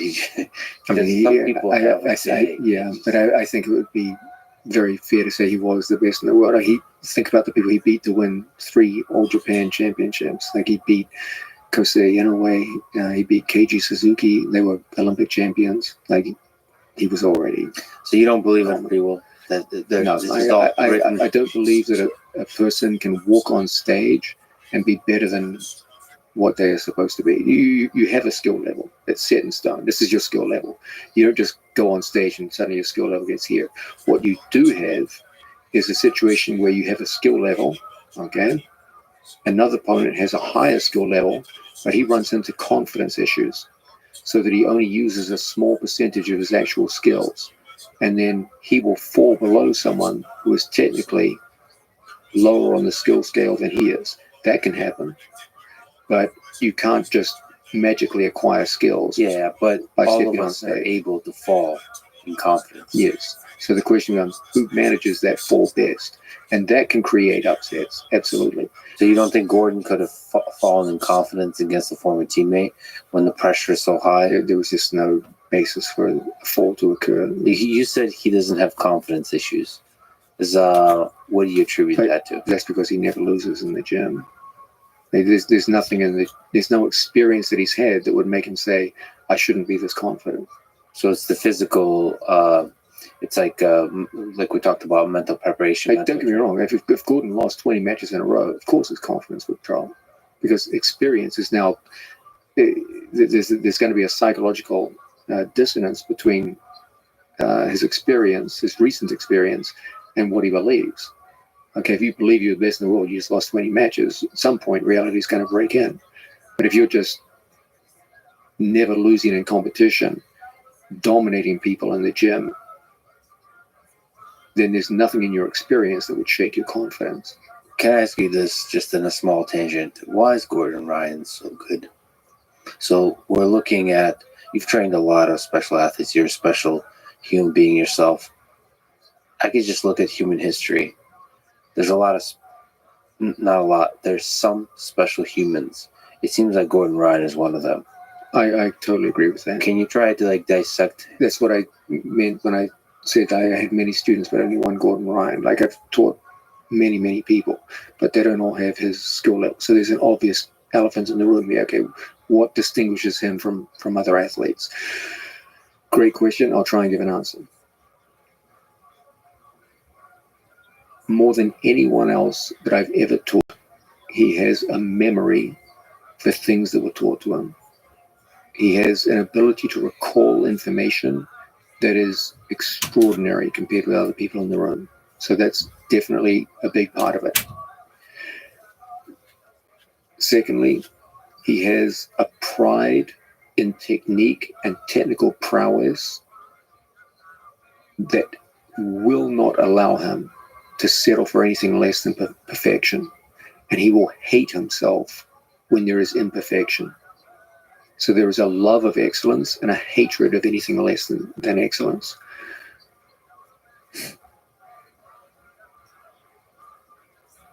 He has an ability to pull the trigger when opportunity arises, which is truly extraordinary. Many people know what to do, but when the moment comes, they back off and they'll doubt themselves. If Gordon sees the opportunity, the trigger pulls every time. So can I just link on that Absolutely. briefly? There's a few times where he gets a little bit of an advantage and he just chases it to get a big, like Andre Galvao. You get, it's like there's a dance and you get one step ahead and he's able to chase that, get a little glimmer of the back and he's able to chase that all the way to back control. So that is that kind of the trigger that you're referring to? Yes, it runs deeper than that too. It's the idea that good athletes are greedy athletes. Okay, when they see a small opportunity, they try and get as big a bite of it as possible. So that the mantra that we always have in training, if you can see the back, you can take the back. And if Gordon sees an inch of your back, that's the direction he's going to be going. If your far shoulder is within an inch of the floor, he's going to be mounting you. If your shoulder comes off the floor, he'll be on your back on the other side. He's a maximalist with opportunity. He's not satisfied with, let me get a good enough outcome. It's like, I want the maximal outcome. So when you combine all these things together, an ability to recall information, which is just far superior to anyone else I've ever coached, an ability to work in the training room towards not just good technique, but excellent technique, the confidence to pull the trigger whenever the opportunity arises, a maximalist mindset where it's never enough to have a good enough outcome. It's always got to be the best possible outcome. And the fifth element, which I believe is very, very important, is extraordinary depth in his technical prowess, in particular with regards his defensive acumen. Everyone looks at Gordon and focuses on his offensive prowess because they see him dominate other athletes. But what they don't see is what I see every day in the gym, where he works from impossibly bad defensive positions. Someone locked in on a full heel hook on his body and a full Jujigatami armbar, in a complete pin mounted with Gordon's two arms stretched out over his head in what looks like a hopeless position. And Gordon will work in these positions. And of course, because it's such a bad position, sometimes he'll have to tap. But he just works so relentlessly in these bad positions that when he steps on stage, he's like, this guy got the worst possible position on me. There's nothing he could do with it. And within 30 seconds, I could turn it around on him and win this match. That gives his game an overall breadth and depth, which is very, very hard to deal with.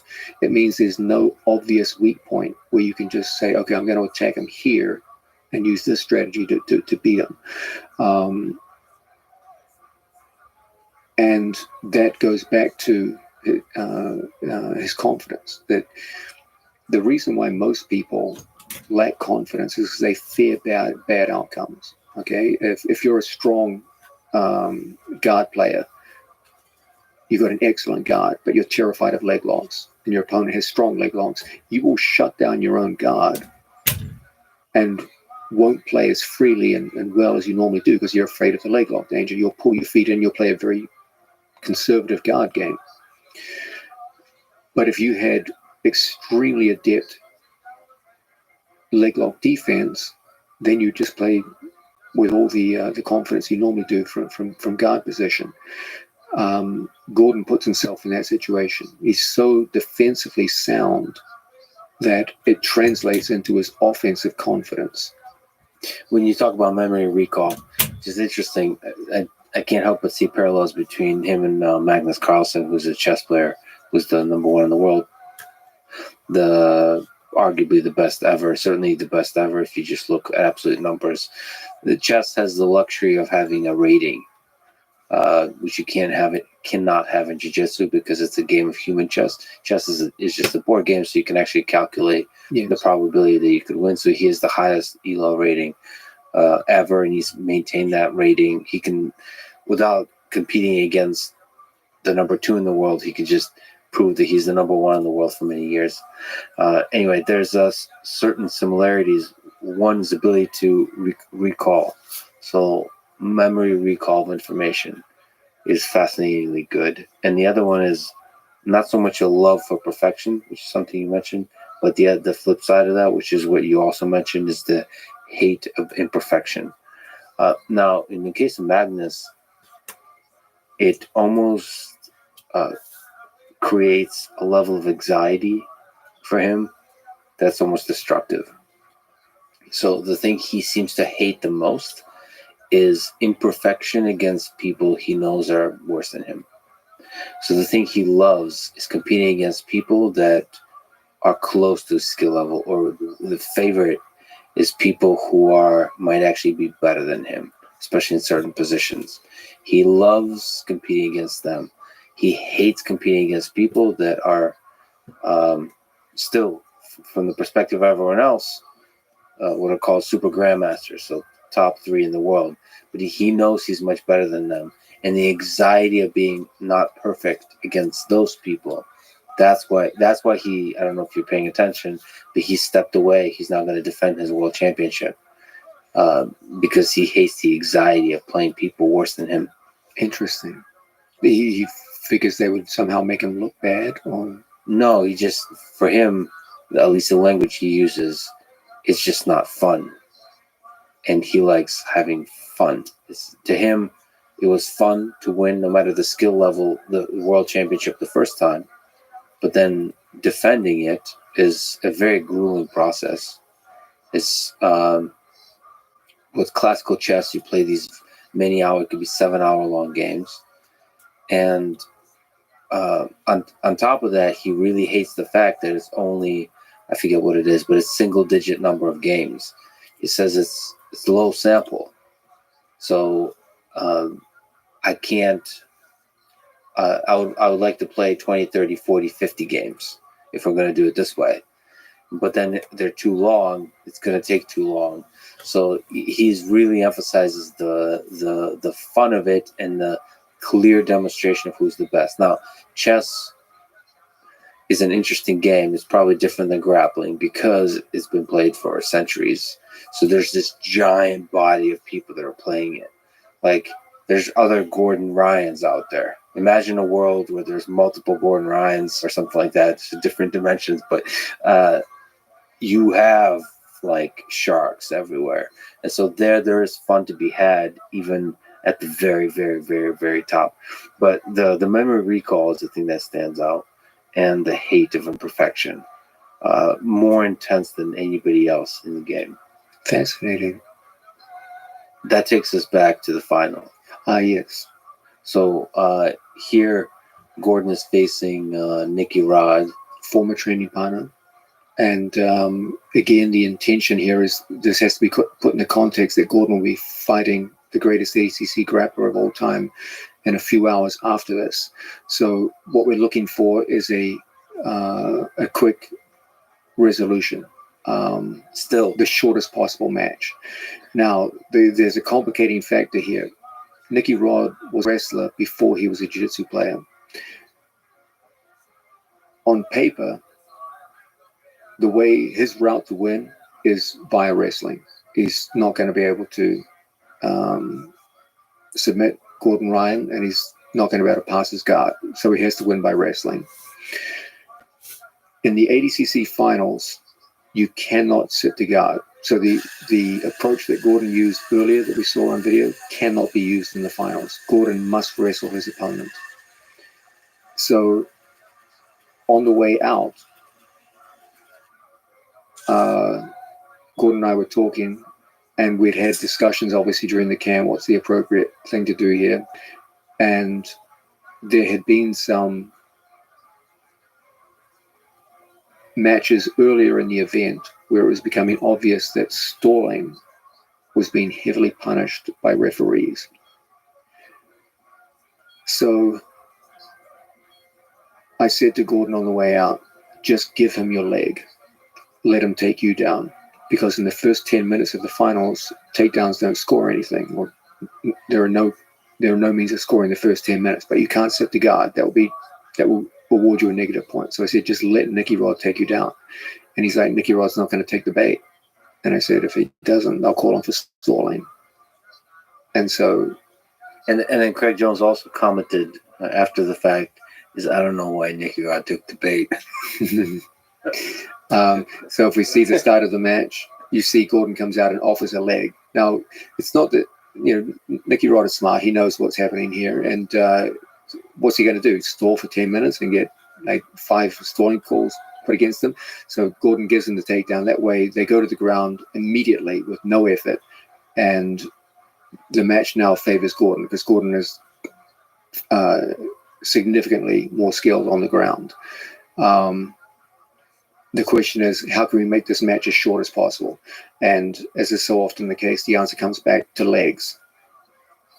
So for people just listening to this, Gordon's in an open guard, and Nicky Rod appears to be trying to keep his hips away from Gordon's legs. Yes, Nicky Rod knows there's a danger here, so he's elected to go to his knees. That will set up his favorite body lock passes, and it will, in some ways, mitigate some of the dangers associated with leg locks. So Gordon's whole thing is, how am I going to get my body weight underneath him? He has a choice between linear entries, where he enters between his opponent's knees, and circular entries, where he inverts and spins underneath his opponent to get under a center of gravity. Is there a way for somebody to try to get a body lock without giving Gordon an opportunity to get under them? Well, the body lock is an excellent way to shut down leg lock entries if you can get to the body lock. But you can see Gordon's very, very disciplined with his elbow and knee position. Elbows and knees are working in a position where it's very, very hard for his opponent to access his waist. That shoulder is always either across the hip or in front of the shoulder. Sorry, his knee is either in front of the shoulder or in front of the hip. And we're 1 minute into the match, and just if I were to look at the video player here, it appears that the match is over soon. So, so I guess Nicky Rod is facing this. I need to get close in order to do the body lock, and the closer you get, the more danger there is to let Gordon get under you and get the leg control.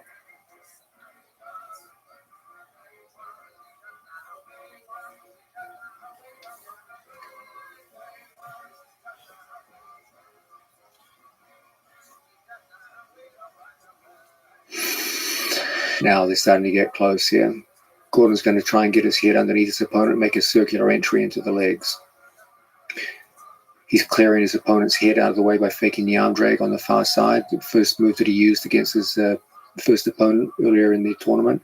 And there's the leg. Spins underneath it.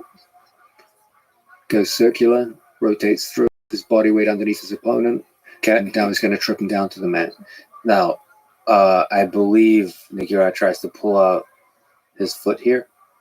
And Craig also said that Nicky Rod has gotten used to be able to pull that foot out from anybody, and that he was very surprised at the grip that Gordon was able to actually hold on. So I just want to comment. I'm just parroting commentary. If you look at what's happening here from the internet, if you just freeze it, you'll see that Gordon, like any good leg locker, will always treat his opponent's foot like a knot at the end of the rope. Yeah. Just as you slide down a rope, if there's a knot at the end, your hand will catch. Yeah. So too with the human leg. When they go to extract, like pulling, you just keep your fist as close to your shoulder as possible and narrow the gap. The foot will always catch. The failure that many people have is they let their hand drift away from their own shoulder. So there's room for the foot to extract. But you'll see Gordon's extremely disciplined with thumb close to his own shoulder, which creates a situation that's very, very hard just to simply pull your foot out. you're focusing on the knot of the foot. Yeah. Also, it's very early in the match. There's very little sweat. Both athletes are still pretty dry. Now Gordon has to climb the leg. And now he's already captured his opponent's shoelace. There's the heel exposure coming up. Nicky Rod already knows things are getting bad. And there's the win. Actually, the comment I made, I guess, was from a little bit earlier. There's an earlier time where Nicky Rod was trying to pull out the foot, and Gordon was able to hold on to the knot, which is interesting. Now, that was a brilliant day's work by Gordon Ryan. He's had 2 matches against opponents considerably bigger and stronger than himself, and the time of the 2 matches can be measured in, I think, less than 2 minutes. So he's done what he set out to do. No injuries, no exhaustion. He's beaten 4 guys back to back, all of whom are excellent athletes with minimal energy expenditure, and he's ready to go on to his super fight. So, and that's against one of the greatest, arguably, for a long time, really, really up there, jiu-jitsu practitioners, competitors, grappling no-gi competitors of all time, which is Andre Galvao. Yes, Andre Galvao is almost certainly at this point the greatest ADCC competitor of all time. He won more super fights than anyone else by a landslide. So if I may just read a few words you've written on Instagram about this match, about Andre Galvao, on greatness. How great you become in any given endeavor will always be assessed by the degree of difficulty of the barriers you had to overcome to get to the top. Just as the lion became king of the jungle, not by living among sheep, but by dominating a world of elephants, hyenas, buffalo, leopards, crocodiles, so too the greatness of an athlete will be determined not just by his own ability, but by the greatness of the athletes he faces. Thus, in his quest for greatness, Gordon Ryan owes a debt to the greatness of his toughest opponent, Andre Galvao. And you go on to sing him praises. So, and that introduces this match. There was an interesting moment. I didn't even listen to the words exchanged, but because I had the great fortune of sitting next to Roger Gracie, there was this fascinating moment before the match. And I can't believe Gordon is sufficiently relaxed to do this, but he walked up to Roger Gracie and had a discussion. What do you think? You faced Hunter Galad before. What are your suggestions? And they've talked back and forth. They brainstormed ideas like minutes before the match. And it was just a beautiful moment of like, I don't know, like Tiger Woods and Michael Jordan talking to each other, something like that. I mean, I wonder how much brainstorming there really was, and how much was it just kind of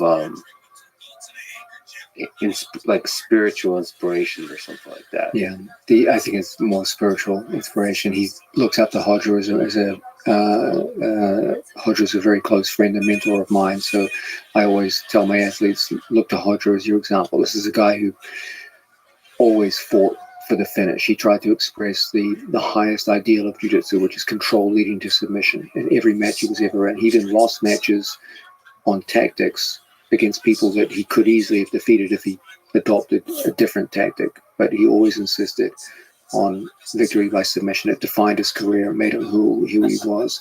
And I always try to have my athletes emulate him. So what was the strategy going into this match? What were you thinking? Okay, for Andre Galvão, there's a sense in which Andre Galvão had to fight literally the perfect match to win this. Okay, this is a match that's going to be 20 minutes long, and potentially 40 minutes long.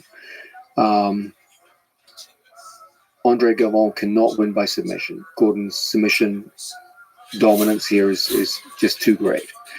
It would be exceedingly difficult for him to win on the ground. Gordon's ground positional game is just too advanced.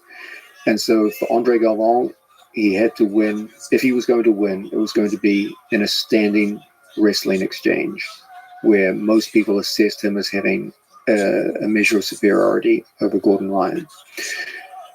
The problem is that it's hard to just keep a potentially 40-minute match off the ground that whole time. It's very, very difficult indeed. So he would have had to fight literally the perfect tactical match to make it happen. And he would have to do it without getting called for stalling points.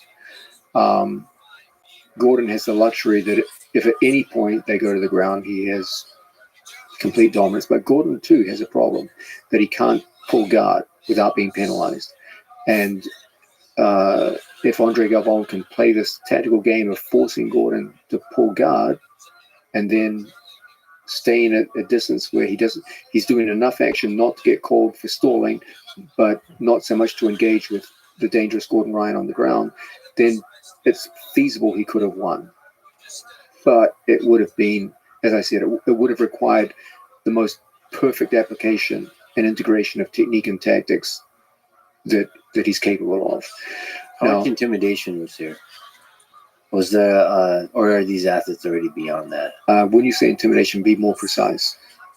Do you think there was some degree, if you're just to empathize with Andre Galvão, do you think there's some degree in which Gordon was in his head? Because of the trash talk leading up to certain events, because of the level of dominance that Gordon has shown in this competition and in the months and years leading up to it. Also, the fact that Andre Galvão is also a coach of a large team, so there's some pressure to demonstrate to the team that the old line still got it. Yeah, I can't speak for Andre, but I know for Gordon,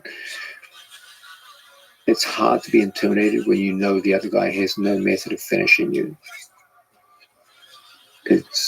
It just takes so much pressure off when you just go in there saying there's literally no way this guy can finish me, and there's no way this guy can pin and control me.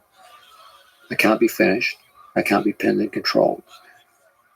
The only way I can lose this is if this guy plays a tactical game. So in his best case scenario, I lose by tactical by a tactical game. But from Andre's perspective, it's like if I make one screw up, this kid could finish me. Like you can see which way the intimidation game goes.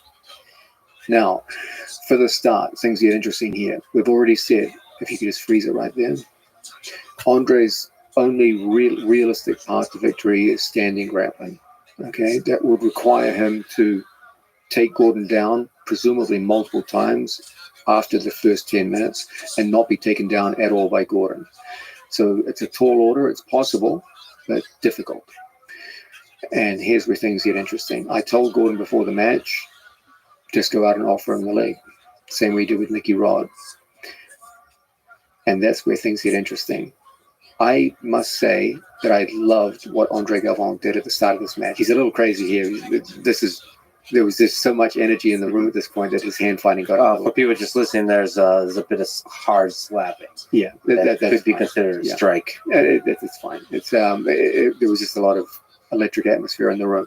So now things settle down a little bit. But here's where things get interesting. Andre throws the whole tactical game out the window right from the start. He goes for the takedown. Gordon doesn't try to fight the takedown because it's in his interests to go to the ground. But I love this about Andre. He's literally like, fuck you, kid. Like, let's see how good your ground game is. Yeah. So he shoots the takedown. And Gordon accepts it, obviously, because it's to his advantage to accept it. But I love the fact that Andre was like, I'm not even going to try and stall this out. I'm just going to bang. There it is. So he's like, okay, let's see what you got, kid. They say you're good on the ground. Let's see what you fucking got. And I love that about Andre. Unfortunately, he's entered the hornet's nest now. What happened there, real quick? Because that was very. Gordon immediately went into Ashigurami. Not just any Ashigurami, but Ashigurami was holding both legs. So He was in open guard and he scooted forward. Oh, wow. That's really nice. So he splits the legs. Now he dominates the space between the knees. So there's a guaranteed straight Ashigurami here. He split the knees against Andre Galvão, like effortlessly right there. Wow. So already Gordon's in his preferred domain now. So he's starting to off-balance his opponent. He's looking for a reaction to get heel exposure. He does get heel exposure. Andre's does a good job of monitoring the feet, try and reduce the breaking pressure. But the brute fact is, it's in Gordon's realm now. This is where he has all the advantage. So and the match is going to be 20 minutes of in Gordon's realm. That's going to be a very, very tall order. Yo, dog. Was there a Excellent. We're watching the Seinfeld. Well, we're watching that too. But I believe today is the official kickoff of Festivus. If you don't know what Festivus is, For the rest of us. that's right. It's the Seinfeld holiday. So I'm just pouring through that. And I had someone come in here. I don't know if you... I've talked about her before. I think her name is... It's like Bradia or something like that. It's Branya, something like that. Anyway, very interesting. She wants to be a professional wrestler. You never know what you're going to get in here. Yeah, exactly. Yeah, She was hungover from clubbing last night, so good on her. very cool. Exactly. And just chilling like a villain. I was thinking I could stir some shit up in a little bit in some of these discords, but in the meantime, just relaxing. TCB, as they say, taking care of It's business. Festivus, so you got to air your grievances. That's right. I'm pissed off at everyone, and you're gonna hear it. Firstly, everyone go fuck yourselves. That's it. Exactly. And furthermore, Right, exactly. That's funny. Yeah, I'll have to set up my unadorned aluminum pole very soon. That's right, because you find tinsel distracting. Day approaches. Exactly, because No tinsel, tinsel- no decoration. tinsel's Just distracting. aluminum pole. Exactly. And we'll enjoy it while donating to the Human Fund. Money for people. Mhm. It's money for people. Right. You know? It's right. Stanza. You know what? I watched that one earlier today. That's the Kenny Rogers Roasters, which is one of my favorite ones That ever. is. Yeah. I always joke about that one because anytime there's a red light on, I always do like Kramer stuff. That's And like I'm fried on Kenny Rogers neon sign. that your rods and cones are all screwed up. Yeah, I mean, I live in a pink light. That's screwed up. It's very similar. It's quite similar. When I see the sun, it certainly has a brighter look to it as opposed to this pink light. But yeah, it's my own version of Kenny Rogers Roasters. You know, I would think that it would mess with my eyesight, but it doesn't. Stuff still looks normal. So yeah, I love that episode. I have thought in the past to make it red just so in honor of that, but at this point we're keeping it pink. And yeah, I watched that one. I love Seinfeld. I could watch Seinfeld from now until whenever. Seinfeld is a classic. It is. Alrighty. It's such a good show. I agree. Here we go, big dog. A moment here. Oh, yeah. Again, Gordon's on the legs. Are you impressed that Andre was able to get out from this? Oh, no, I would expect this. Andre's been preparing for this for 2 years, and remember, Andre's gone against some of the greatest leg lockers in grappling before and prevailed. So he's not naive. You know, he knows how to defend himself. The big problem is that he's going to create defensive reactions which lead into other aspects of Gordon's game, in particular back exposure. So here, Ashigarami goes to like a single leg type of position where Gordon runs to Andre's back.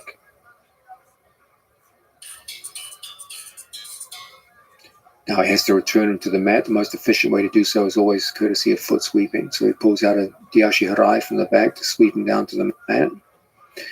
And now Gordon's on top. And this is a serious problem for any grappler in the world. Once Gordon gets top position, he's just relentless. But just getting Andre Galvao good, just getting the guard back, all of that is great. There's also a sense here in which Gordon is pacing it too, just to physically fatigue an opponent. So he's passing the guard, but not rushing it. Now, what Gordon's looking for here is complete chest-to-chest contact. He's getting very close to it now. And once he gets chest-to-chest on an opponent in top position, past one of his opponent's knees, it's going to be awfully, awfully difficult for an opponent to recover.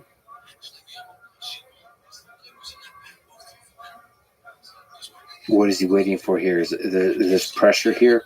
Over time, it just wears you out. Yeah, it's part of a campaign of attrition, of pressure over time.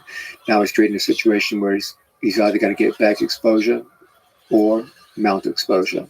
And either way is pretty much fatal when you're dealing with Gordon. Andre elected to go the route of back exposure.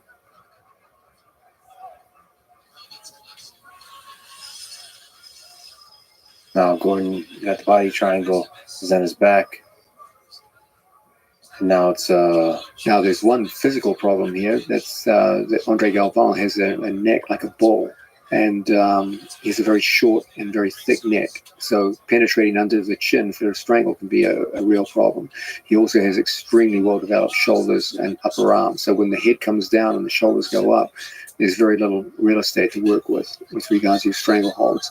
So Gordon in time will trap one of his opponent's arms with his legs in order to take away one of those strong defensive arms. There you can see the arm has been trapped, and now he can start the body towards it. and here it's still difficult. It's still difficult, but things are looking good. There's still considerable amount of time left on the clock. Gordon is well ahead on points. So all the pressure, all the tactical pressure now is on Andre.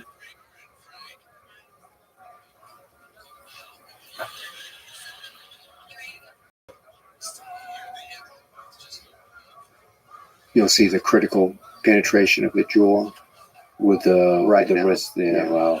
Yeah. Now Gordon elects for a one-handed strangle.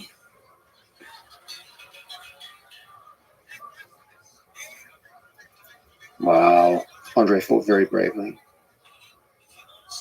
But a strangle, it doesn't matter how brave you are. And where does the strangle actually happen in terms of it felt like the strangle was at the blade of the. It wasn't even fully sunk in. Yeah. Where is that like a fulcrum? Is like a one-handed. There's a sense in which once you get underneath, you know the inevitable follow-up is coming. Again, the inevitable. You're feeling the inevitable. It's like to go back to your chess analogy, it's like resigning in chess. Yeah. In chess, it's considered almost like impolite to let it run out when you understand. Yeah. When you understand that death is on the horizon, and there's a lot of respect. That was the beautiful thing with all the trash talk and everything like that. Gordon always shows respect. I love that about the drama of combat. It's trash talk in the beginning and respect at the end. I think it's when you feel someone. Andre has great skills, and when you grapple someone, you feel just how skilled they are, and whatever issues you had prior to the match evaporate when you feel that, okay, they're just like you, they do the same moves and same kind of concepts, and you see that there's more that bonds you together than separates you, and that's the feeling at the end of most grappling matches. So if we could talk about Giancarlo, who had an incredible performance. And I mean, there's a lot of things we can say. We can probably go through his matches, but if you could just talk without that about some of the most impressive things that you saw about him. One of the things I think you mentioned elsewhere in here is about confidence. So one of the things you saw that could really benefit him as an athlete and competitor is to build up his confidence. Is there? Can you speak to that? First of all, I should give you some background. Giancarlo Bodoni was a strong local black belt in Boston, teaching at Bernardo Faria's school. When I would film instructional videos, I would often talk to him about his competitions and training. And he would do local competitions. He was trying to go from gi training, which was the majority of his competitive background, into no gi. And he was struggling in local competitions, especially with things like leg locking, where he had no background in leg locking and would often get submitted. So as we worked together in instructional videos, we would talk and discuss how he would periodically come to the gym in New York City and come to work out with the guys. And he often struggled in the training room. He had no experience of things like body lock, guard passing, and this used to mean that he was many of the training sessions didn't go well for him. So he was always like a very polite, well-spoken young man, and worked hard. When we went to Puerto Rico and the team ended up drifting apart, when we moved into Austin, he said, now that many of your athletes have left, could I come down and train with you guys full time? And I was like, yeah, I'd love to. I thought it'd be a great training partner for Gordon and Gary. We didn't really have any training partners at that point. And sure enough, Larry just picked up everything he had and moved down to Austin. Now, anyone who just moves halfway across the country to begin training, that already gets my respect right there. That's a big commitment. And he began training. We put him on a training schedule where first he had to cover up his big weaknesses. He had limited attacks from bottom position. He had poor leg lock defense, and he was very, very vulnerable to certain kinds of guard passing, which weren't part of his experience. This is all a year out from ADCC. Yes. And we should also maybe give the spoiler, which is he wins his division in a dominant fashion. He also does incredibly well at the Absolute. Yeah, it was an amazing thing. To give you an idea, when he first moved to Austin, he competed in a WNO event, and I don't think he scored a single point, lost a couple of matches, and including matches to people who were in this ADCC. So he came out of that looking very depressed, and he lost to Kenan Duarte. He lost to Mason Fowler. So Giancarlo always struck me as someone who was positionally sound. He had like good guard retention, things like this, but he had no offense. He had no leg lock defense, and he just wasn't able to assert authority on matches. He was a guy who was always going to be tough to beat because he was hard to pass his guard, that kind of thing, but he wasn't dangerous. Can I ask you a question on that? Yeah. Because my interaction with him early on when he came to Austin, I remember he interacted with me a bunch on the mat, showing me stuff. But I wonder if that kindness is a detriment to the confidence. Is there some No, connection? Because again, So confidence. killers can be nice too. Absolutely. Confidence comes from skill level. And confidence is a much more rational thing than most people describe it. People think of confidence as like this esoteric, ethereal element that you either have or you don't. When in fact, confidence is much more a reflection, a rational reflection on your past experience. And if you're successful with your past experience and you're expecting to compete in a situation which is similar to your past experience, and that past experience has mostly been successful, you'll be confident. Are you pretty confident that the sun will rise tomorrow? Of Yes. course you are, because it's done so every time in the past. Now, there's no, as people like Hume pointed out, there's no supreme rational reason for believing this, but nonetheless, your confidence is high, and it's the same thing in jiu-jitsu. If you're performing well and skills are the reason for that, your confidence will be high in the future, regardless of what your mindset is. So it's not a question of, this personality does better in competition or that personality. Ultimately, it's going to come down to your skills, and your confidence will be a reflection of your accumulation of skills. So, what was his journey like to a person who lost to a person who dominated the competition? Yeah. First things first, we had to say, okay, you've got an obvious weakness, leg lock defense. So every day in the gym, he would be taught, okay, this is where you put your feet. This is where you position your knees. You point your knee this way, not this way. Then he would have to start sparring situations in leg locks and have to work his way out. Initially, these were like heartbreaking sessions for him, where, I've got to give that kid full credit. Like, he just worked his way through it patiently, dealt with frustration, initial failures, and just said, I'm going to get better. Can we just look on that? So, what's the experience of those early training sessions like from an athlete perspective? It's daunting. Are you basically dealing with the rational thought that you're not going to ever be good? Yeah, you're wondering if I even got what it takes. Yeah. Like, think about it. He's an established player. He's been in IBJJF competition. I believe he's a brown belt world champion in the gi. And suddenly, a group of kids that he's never even seen before are repeatedly submitting him with leg locks in the gym. And he's like, man, this is terrible. Like, a year from now, I'm supposed to fight ADCC against people like Craig Jones, like some of the best leg lockers in the world. Like, it must have been hard, but he just stayed in there, and no one worked harder than him. He just was in the gym 3 times a day, studying every day. And unlike so many other people, every time he was shown something, he consciously and deliberately tried to enact it, even at the price of initial failure. Do you advise that that's a good way to go? It's the only way to go. Like, if you can't wrap your head around the idea that trying to acquire new skills will create a temporary time where your effectiveness diminishes as you're trying to bring on new skills, you're never going to make it, because you'll always stay at whatever skill set you are.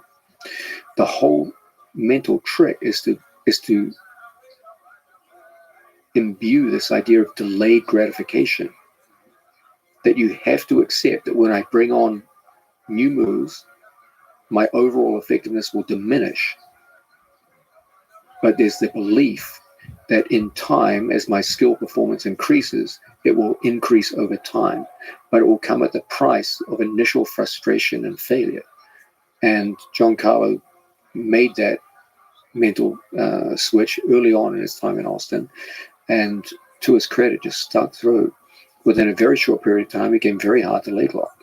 And even the best leg lockers in the room had a hard time with him. And that was the first step in confidence, to say, okay, I'm not getting finished quickly anymore. Then he had to bring in a whole new set of upper body submissions. He neglected upper body submissions. When you say upper body submissions, do you mean all the Strangler holds, arm locks, things like this. And in particular, he put very, very hard work on his strangleholds. He had always been someone who was positionally strong. He could get to the back, but he could never finish from the back. And then suddenly in the gym, he started finishing from the back. And then as gym performance against the lesser students increased, then you bump them up against better students. And then this goes on all the way up to the best guys in the room. And in time, in a relatively short period of time, there were significant increases in performance. And success begets success, and this kept going. We started to get a hint of his developing confidence in local competitions. I remember seeing Giancarlo compete in a local fight to win competition against a tough Brazilian kid who Giancarlo just came out, dominated, and finished with a leg lock. Now that was interesting. It's like, okay, you're the guy that used to get finished by leg locks, and now you're beating tough opponents with leg locks. And that was an important psychological step for Giancarlo Badoni. And with each little step, as we went further and further, then he got to ADCC trials and had one of the great performances. I believe he submitted all of his opponents in ADCC trials and put on a fantastic display of grappling. Shockingly, no one paid attention to it. They were just like, oh yeah, he won. Giancarlo flew into ADCC completely under the radar. They just saw him as, oh, he's the guy that won American trials. And no one really paid much attention. In his first match, he took on a great Brazilian champion, Izaki, and dominant fashion. He was about to strangle him with just a few seconds left on the clock. And I remember Giancarlo being furious at the end of the match, thinking like I was so close to finishing. He wanted a perfect finish. And Up on points, 6-0. yeah. And Still chasing. I mean, he could have just coasted at this point, but he wanted to finish every one of his opponents. And he got very, very close, but not quite there. And then in his next match, he had to take on the defending gold medalist from the previous ADCC. Yeah, Matheus Diniz. This was the guy who was the favorite to win. So you have a relatively unknown Giancarlo fighting the man who defeated Craig Jones in the previous ADCC. What do you remember? What stood out to you about this match? So Matheus Diniz is good wrestling, is good everything. Yes. Good all-around grappler. He's got, by jiu-jitsu standards, he's a very strong wrestler. So our intention was to match his wrestling with Giancarlo's judo skills. So you will see, if we could perhaps go back, you'll see the first takedown.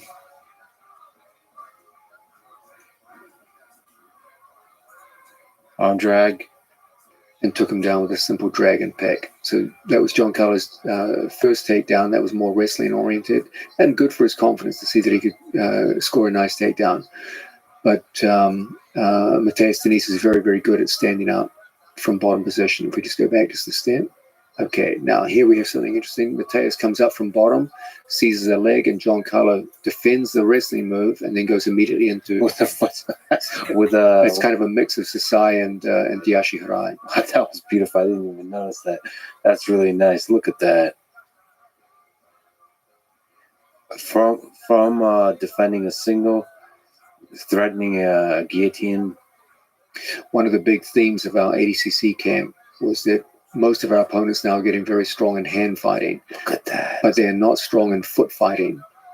And so we put a very heavy emphasis on foot sweeping attacks. You remember Gordon Ryan took down Andre Galvão with a foot sweep. And here you have Giancarlo using the same technique, not from the back, but from the front. And an overhook. Left hand post. Catches the foot midair. Look at. And it's just a beautiful, beautiful takedown. That's beautiful judo. And then later in the match, you'll use a kusarigake, another classical judo takedown, to get top position. Now, at one point, Giancarlo was in trouble. He got his back exposed with this situation. Good. A double leg to a knee pick. So he has to expose his back in order to avoid giving up takedown points. But here's the defensive training that we work on is coming through. He's defensively sound, shuts out the hook, prevents a score, keeps his body at the right angle to prevent a power half Nelson.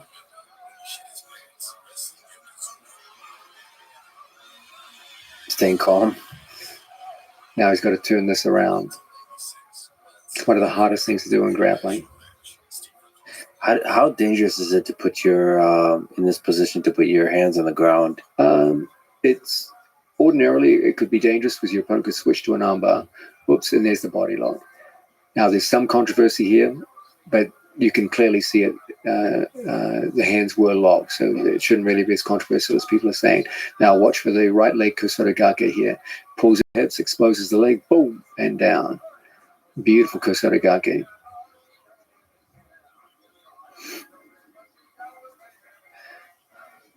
Also, probably a lesson that complaining to a ref does not protect you from a good takedown. Yeah, that's why they say in combat sports, defend yourself at all times. But now the great advantage of judo takedowns over wrestling leg tackles is they confer upper body connection after the takedown, which is very, very important for ADCC. That's why we put such a heavy emphasis on them. And now John Carlos is absolutely in the driver's seat. He just scored 4 points for that takedown, so he's well ahead at this point against the established favorite for the entire weight division. So now Mateus Diniz has to start taking some risks. He's staring down the barrel of defeat. There's not that much time left, and that's what's going to set up the pressure. Now it's tactical pressure. It's not physical pressure. It's tactical. Mateus has to turn away, and that's going to create back exposure, the most dangerous kind of exposure in ADCC. Oh, there it is. Mount to back. And Giancarlo capitalizes. Mateus is smart. He's keeping on his side so that less than 75% of his back is on the floor to deny the mount points. But that comes at a price, and that price is back exposure. So the thing we talked about with Gordon, the circumstance of fate, which is he has a lot of grueling tough matches and still chooses to do absolute. So and he seems to just power through all of it. How much of the calculation is how to survive the cardio, the grueling cardio aspect of all of this? It's a great question, and the truth of the matter is you can't afford to pace yourself. Because if you say, I'm going to hold myself back for this match in expectation of the others, you could end up losing your first match. So he didn't pace himself at all. For any of the matches. Yeah. You have to just be in good shape, and that's what the camp is for. No, it's mostly physical. That's what the camp is for. Like, he's felt more pressure in the training room than he felt in any of his matches. But still sort of attacking. Look at this. That was a beautiful transition. With him from back, from whatever the heck that position was. Right, from looking for the back, transitioning here. What the heck is this transition? So Mateus is engaging in a very good tactic, which is to get most of his back off the ground to deny the mount points. So as back exposure starts to occur, he turns in. Threatening an arm lock. Yeah, but you can see what's happening here. As the left foot goes under, it's going to create a beautiful triangle entry. Right foot penetrates through underneath the neck. And now he's locking a triangle, a senkaku, but not just any triangle, a triangle with the figure four locked on the back of the opponent's head, which makes any kind of stacking defense very, very difficult. It makes it very, very hard for an opponent to pull away and creates a much tighter strangle than average. And as a result, it's a quick submission. Beautifully done. Still chasing the submission. Yes. With a minute left up on points. Against the former champion. That's match number 2. Now, that's the first day. That's Saturday. So Giancarlo goes to sleep that night thinking, okay, I just beat a world champion in my first match and almost submitted him. And I just submitted the defending champion. So, of course, he wakes up on Sunday morning feeling pretty damn good. Now, there's an interesting twist here. His opponent is a talented young Irishman who won European trials, I believe, almost entirely with leg locks. And almost all of his major attacks in the tournament so far have been leg locks. Now, bear in mind that a year ago, Giancarlo was losing to local blue belt competitors via leg lock. Yeah. So in my mind, I'm thinking, okay, how's he going to handle this? Will the leg lock training kick in? And you'll see the result.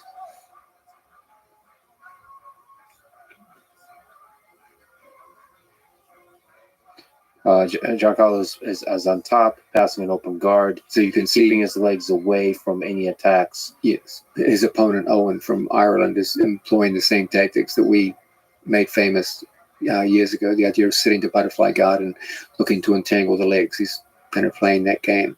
So So Giancarlo is obviously used to this from training in the gym. So he's doing a good job of preventing entanglement, like controlling his opponent's shoelaces and moving out to an angle which limits his opponent's entry options. So hands on the shoelaces and angles is a good defense here. It's an initial defense. Now his opponent wants to get underneath the center of gravity. So Giancarlo wants to get outside the line of his legs. At some point, your opponent's going to entangle. If he's determined to entangle, at some point it's going to happen. So Giancarlo decides, okay, let's let it happen, and let's see where his feet go, and let's see how disciplined he is with his feet. And the opponent is inverted. Here does a good job getting behind Giancarlo's knee. So now they're fully locked in. So Giancarlo moves away to protect the heel, rotates out, controls his shoelace. Nice. Now, at this point, Wow. the Irishman's starting to lose discipline with his own foot position. Okay, he's so focused on his own attack that he's starting to get a little sloppy with his own foot position. You see, he's assuming, oh, I'm the guy who's attacking, so my opponent will be afraid of my leg locks, and is starting to make some small tactical errors that Giancarlo will be able to take advantage of. So he's threatening the sort of north-south pass there. Like, so Yeah, he's not putting too much pressure on the pass because we're still pretty early in the match, and he's not ready to score yet. So here again, he turns away his heel. Now his opponent's starting to get more and more cavalier with his foot positioning to a point where now it's just downright sloppy. So Giancarlo sees it, identifies it, locks up a wrist-to-wrist toe hold, and breaks his foot. How where's the dumb question? Where's the control here? How is he? The control comes from his opponent. The entanglement is his opponent's. His opponent is holding his own body in place with his own legs. So he's the root of his own problem here. So he got sloppy. Well done. Well done.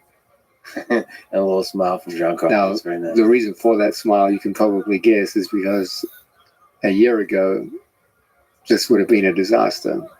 And now, instead, it's a guaranteed ticket to the finals and either a gold or a silver medal. And so you can see in that compressed moment, that's the look of a man who's just recognized just how much progress he's made, and what was once a weakness in roughly 10 months was the time it took. And so he faces Lucas Hulk Barbosa in the final here. Now, these two have a history. Hulk has beaten Giancarlo many times. And so for Giancarlo, it's a question of, okay, here I'm matched up against a guy who's repeatedly beaten me. How am I going to turn this around now? And in terms of, we talked earlier about confidence. If confidence was just a mental thing, Giancarlo never would have won this fight. When you've lost all those times to an athlete, words aren't going to change anything.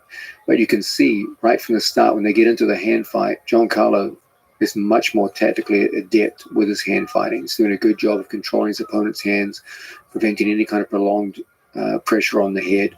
And Hulk gets a sense here in which he realizes he's fighting a very different person. And this goes a long time. Again, another super grueling match. Wrestling that eventually leads to a back take here, back triangle.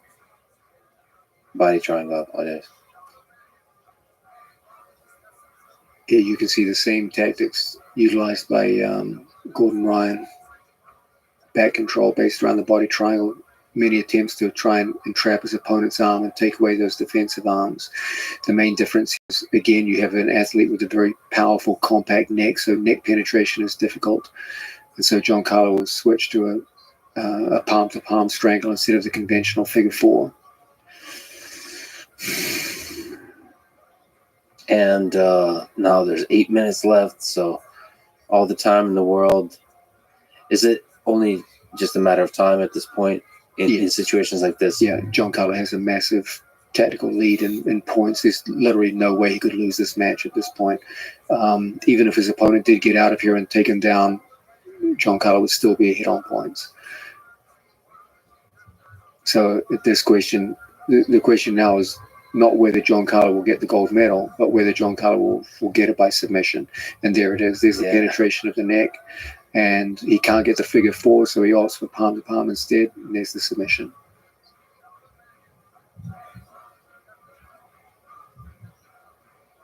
Now, What a journey! Giancarlo is a relatively unemotional man, but you can see there's emotion. That's not fake. That's genuine, and that's the emotions of a man who 10 months ago couldn't have done that, and then 10 months later, by dint of his own hard work and dedication, and his ability to actively attack his weaknesses and turn them into strengths, and then develop an ability to finish. That was a truly remarkable achievement. Let me ask you about Gary Tonin. So he is one of the, at least in my opinion, greatest submission grapplers of all time. There's a lot of components to that, but he lost in his first match. Not only did Gary lose, he lost to the bottom seed of his division, and that in itself is something pretty remarkable about what's happening in ADCC, how there's a sense in which the days of the invited athletes being far superior to the trials winners are over. It was a clear signal that anyone who makes it to ADCC can beat the best people.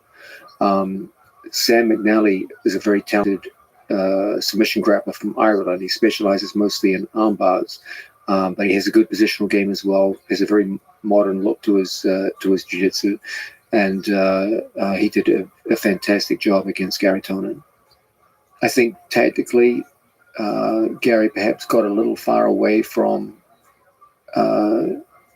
his true nature in grappling, which is relentless submission attack, and perhaps I should be given blame for this because I put such a heavy emphasis on the training camp overall on positional pressure.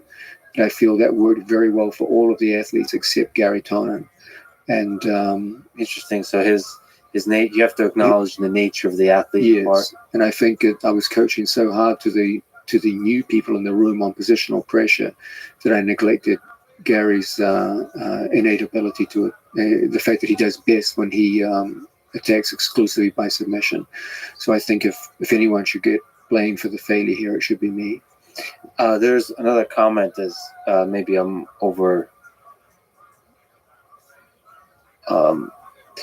overvaluing the sort of just the physical aspect of this, but it seemed like Gary looked skinny. Is the weight cut? Yeah, he this is the first time he ever went down to the 66 kilos. So it wasn't critical. There's other guys who were bigger than him who made the weight. But the weight cut, if you could just comment on, does that ever play a part in the athletes, the physical aspect of the weight cut? It is a thing in wrestling that could break even some of the toughest minds. Yeah, but no, it wasn't a weight cut that would break someone like Gary Tonin. It's more physical. You train lighter and weaker. You tend to get injured more in camp because you're lighter. We have a team now after the breakout that's mostly comprised of people over 215 pounds. So there's very few small people left in the gym. Most of the smaller athletes went to B team. So Gary's been struggling a little bit with training partners. And but here I think the chief problem was that Gary focused perhaps a little too much on the positional tactical game and got away from his true gift, which is relentless hunting for submissions. And as I said, I think the person to blame for that is me, because I had to put so much emphasis on the positional game for the developing athletes that I didn't pay enough attention to Gary's unique attributes. So this, I mentioned I posted some stuff on Reddit, so there's a relevant question here. Somebody on Reddit asked, Gordon has said, and perhaps you have said as well, that there are two types of jiu-jitsu practitioners, ones who move themselves around like Marcel Garcia, and ones that control the motion of their opponents like Gordon. What are the strengths and weaknesses of each approach? And how do those different approaches apply depending on which weight class you're in? That's a great set of questions. Yes, I'm the person who promulgates this idea that there's two broad ways you can go in jiu-jitsu. You can either focus on promoting your own movement to create opportunity, or by restricting the other person's movement. If you're a slower, less athletic opponent, then you should definitely focus on the idea of restricting the other fellow's movement. That's how slow, unathletic people win in jiu-jitsu. If you're quick with the ability to change direction, stand up quickly, go down quickly, and move like a leopard, then you're almost always better off generating movement in order to create opportunity. So one is based more on movement as the source of opportunity. One is based more upon pressure as the source of opportunity. So you'll get someone like Gary Tonin or the Ruotolo brothers. Their game is based around the idea of promoting their own movement to create opportunity.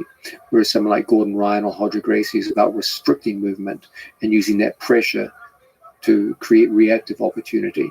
Those are the two paths you can take in jiu-jitsu. Because our team now has become mostly associated with people over 200 pounds, and because most of them were beginners, I took the more high percentage approach of, okay, let's focus primarily on controlling the other fellow's movement. And but Gary's a unique individual, and I feel like I let him down by not giving him special attention in regards to what he does. The fact that you've mentioned this now like 4 times in the span of a few minutes, just I love that all of this stuff weighs so heavy on you.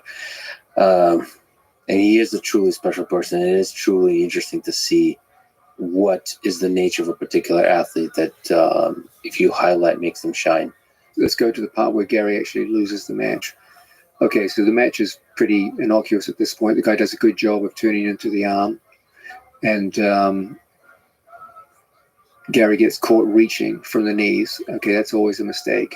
And the guy does a great job capitalizing on it. Now there's limited time left on the clock. This guy realizes, oh, this is my opportunity. He's got good flexibility and he gets the hook. So he just frees it right there. So there's a minute and a half left. And typically in ADCC, if you get the bag, you score 3 points. So this is a huge score. For Gary to win here, it's got to be by submission. Okay, so Gary's made one mistake. Now, this talented young fellow from Ireland does a great job, not only of getting the back, but he really attacks well from the back. And let's look at the depth of Gary Tonin's defensive acumen here. And we should say, leading up to this, his defense is incredible. Yeah, he keeps escaping every position. Our nickname for Gary is the slippery salmon, because it's like trying to hold a goddamn salmon on the riverbank, trying to hold on to this kid. So he gets into a position which looks absolutely hopeless here. It gets worse. This is already bad. But it's one of the most fun things to watch about Gary is the skill in the escapes. It's incredible. It's beautiful to watch. So the guy has an excellent opportunity to transition off here into a rear triangle, which is one of the hardest things in the world to get out of. And from here, if this was anyone but Gary Tonin, I think it would have been curtains. But you see, Gary just extends, keeps his arm at just the right angle to pop out and gets out. So now Gary's like, oh, crap, I'm going to lose to this fucking guy. So he's got a minute left to do something. So he goes back into his submission mode. He goes back to who Gary Tonin is and immediately goes into leg lock action. Now, the young man from Ireland realizes, hey, I'm going to win this match against the number 1 seed. So Gary goes into the legs, gets to one of his favorite techniques, the heel hook. Now Gary has a brutal heel hook attack and gets real pressure on the kid's leg. Oh, No. I can't. That's hard to watch. Yeah, but to his credit, the kid is smart. He's like, you know what? Let me He just let me left take that. some. Let me Wait, take some. is there a pain. weakness to that? Like, where he turned his hips? Yeah, it's unclear from the video whether Gary's arm slipped up. There's considerable braking pressure there. Oh, it slipped. I Yeah. see. Yeah, it's unclear. Even more But than sometimes the slip. heel can slip because something's popped. So it's unclear what happened there. There seems to be a reaction from the part of the opponent. Like it definitely did some damage. So Gary goes Look at back for a that. second one, Oh no! and again Oh, you get no. that same kind of pressure. Oh no! Oh right. But I like the Irish kid's reaction though. He's just like, you know what? Let me eat this because I'm going to win this match and I'm going to be a legend for beating Gary Tonin. So I admired his internal fortitude. And but now Gary knows he's lost it. So there's a sense there in which you see how close it gets in these situations, how little there is between winner and loser. And sometimes you just get these heartbreaking situations where one who ordinarily you would probably do very well against, and you make one mistake, and it's an unrewarding, uncompromising sport. One mistake can be fatal. In class, you talked about escapes or arm locks, and it applies here as well. So you were teaching arm lock escapes, and I think choke escapes, and the question came up: well, when should an athlete not tap and risk their arm being broken? And you quoted George Patton, as of course you would, that no bastard ever won a war by dying for his country. He won it by making some other bastard die for his country. So what's your view on when to tap and when not to tap in competition? First off, in training, you should be tapping very early because you're not getting paid to fight in the gym. You're getting paid to fight on stage. So be a professional in the gym. Tap early, tap fast. That way you'll last a lot longer. In competition, things are a little different. You also have to specify what is the situation. Okay, if you're in the first round of ADCC, your first match, you get caught, I would always expect my students to tap.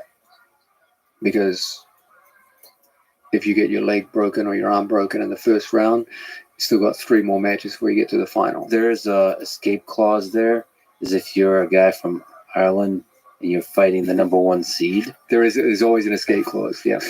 Like, let it snap. Yeah, let it go. But Your students, yes. yeah, I would expect them to tap. I also think that if you're in a stranglehold, it doesn't make a lot of sense in not tapping because you're going to pass out. It's like you said in chess, it's kind of impolite to make the guy take it through to its conclusion. So I don't see any heroism in just letting yourself pass out. Now, things change when you get into a final. If you're in a final and you're ahead on points and you're willing to, most people at that point are going to be willing to let something break in order to win a gold medal. At that point, I leave it up to the student. It's a deeply personal decision. I would never say to a student, I expect you to let your body break in order to win a gold medal. I think my students are more than mature enough to make up their own minds. I would be angry if they let their bodies break in a meaningless fashion in some random tournament or in a first round match where there's no way you could go on to the second, third, and fourth matches with a broken limb.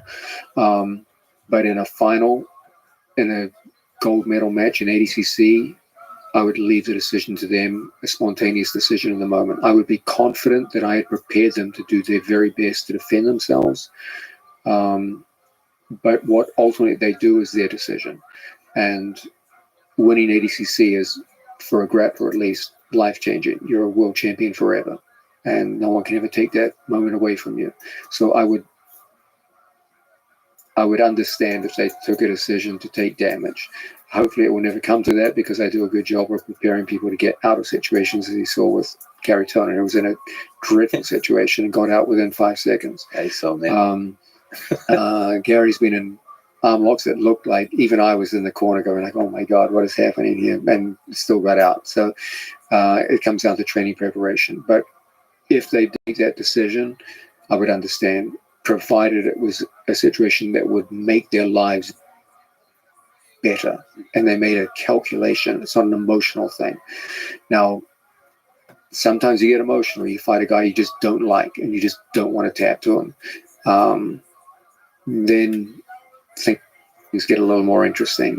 Then again, it's a personal decision. If you hate someone so much that you literally can't even conceive of yourself submitting to them, probably best you don't get into matches with them in the first place. But if it should happen, again, it comes down to the student. I teach technique, not morals. So I let people make their own decisions on that. Is, look, don't get injured, because if you're injured, you can't train. You can't train, you can't get better. So stay away from injury as much as you can. So one of the other incredible stories here is, as you mentioned, Nicholas Meregali, one of the incredible gi athletes in jiu-jitsu world, not ever having done no gi training or competition and so on in a period of a year. Actually, it's significantly less than a year. Nicholas only came about 6 months, I believe, before ADCC. As a phone call came from Gordon, he was just like, okay, Nicholas wants to come down and train, wants to move to Austin. Yeah. So he came down. It was funny. I remember the first day Nicholas came in, Nicholas Meregali, as you can see, is like this tall, handsome Brazilian guy with a great personality and a wonderful smile. Yeah, also a super nice guy. So he comes in, he sits down on the mat, and we're all kind of looking at the new guy and introducing ourselves. And I look at him, I go, buddy, what the fuck are you doing here? And he's like, what do you mean? And I go, like, look at you. You're like tall and good looking. You should be a fucking model, not a jiu-jitsu guy. Look at us. We're all fucked up with horrible bodies and bad personalities. You're like a happy, good-looking guy. You should be surrounded by supermodels. Yeah. What are you doing jiu-jitsu for? And he just laughed and he started training with us. So he came in. Now, historically, he has been an athlete who always pulled guard. This, in jiu-jitsu parlance for your viewers, in jiu-jitsu, you have the option of sitting down to the ground. Jiu-jitsu is mostly performed on the ground. And many athletes take advantage of this. They just come out and sit to the ground position and completely forego takedowns. Nicholas did this his entire career. Jiu-jitsu also has practiced both gi and no gi. Nicholas was a shining light in the gi side of jiu-jitsu. He's one of the great champions of his era. But he had not only never competed without a gi, he'd never even trained without a gi. So there's significant differences between the two. There's a lot of overlap, but there's also some very significant differences. We're talking about a sport where even small differences can make a difference between a guy who gets the gold medal versus a guy who loses his first match. It doesn't take a lot. So this was a very, very tall order. Yeah, a lot of his attacks involved the gi from guard. Absolutely. He's in a very dangerous attack. I mean, he doesn't just wear the gi, he really uses the gi. Like his 90% of what he's based around is based around a combination of cross and straight collar controls with the control of the sleeve cuff. And so he really actively uses the gi. So when it came off, his first training decisions were like, oh, this you look like a fish out of water. In addition, he had no experience of leg locking. So one of the most significant parts of the modern game, he just had nothing. Wrestling. He had literally zero wrestling, which is half of ADCC is based around this. So ADCC is like 6 months away, and he has to get ready for the gi world championships. Nicholas had won many accolades in gi jiu-jitsu, but he had won the open weight division of gi worlds. So he's like, the first day he's there, he's like, John, I want to be the first guy to win gi open weight and ADCC open weight in the same year. Yeah. I'm like,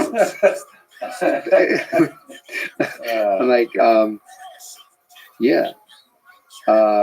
Now, in my mind, I'm thinking, like, yeah, that's never gonna fucking happen, you fucking weirdo. Do you think there was a degree to which he actually believed that? A degree. He thought it was like a certainty. So he's looking at me like, yeah, I'm going to do this.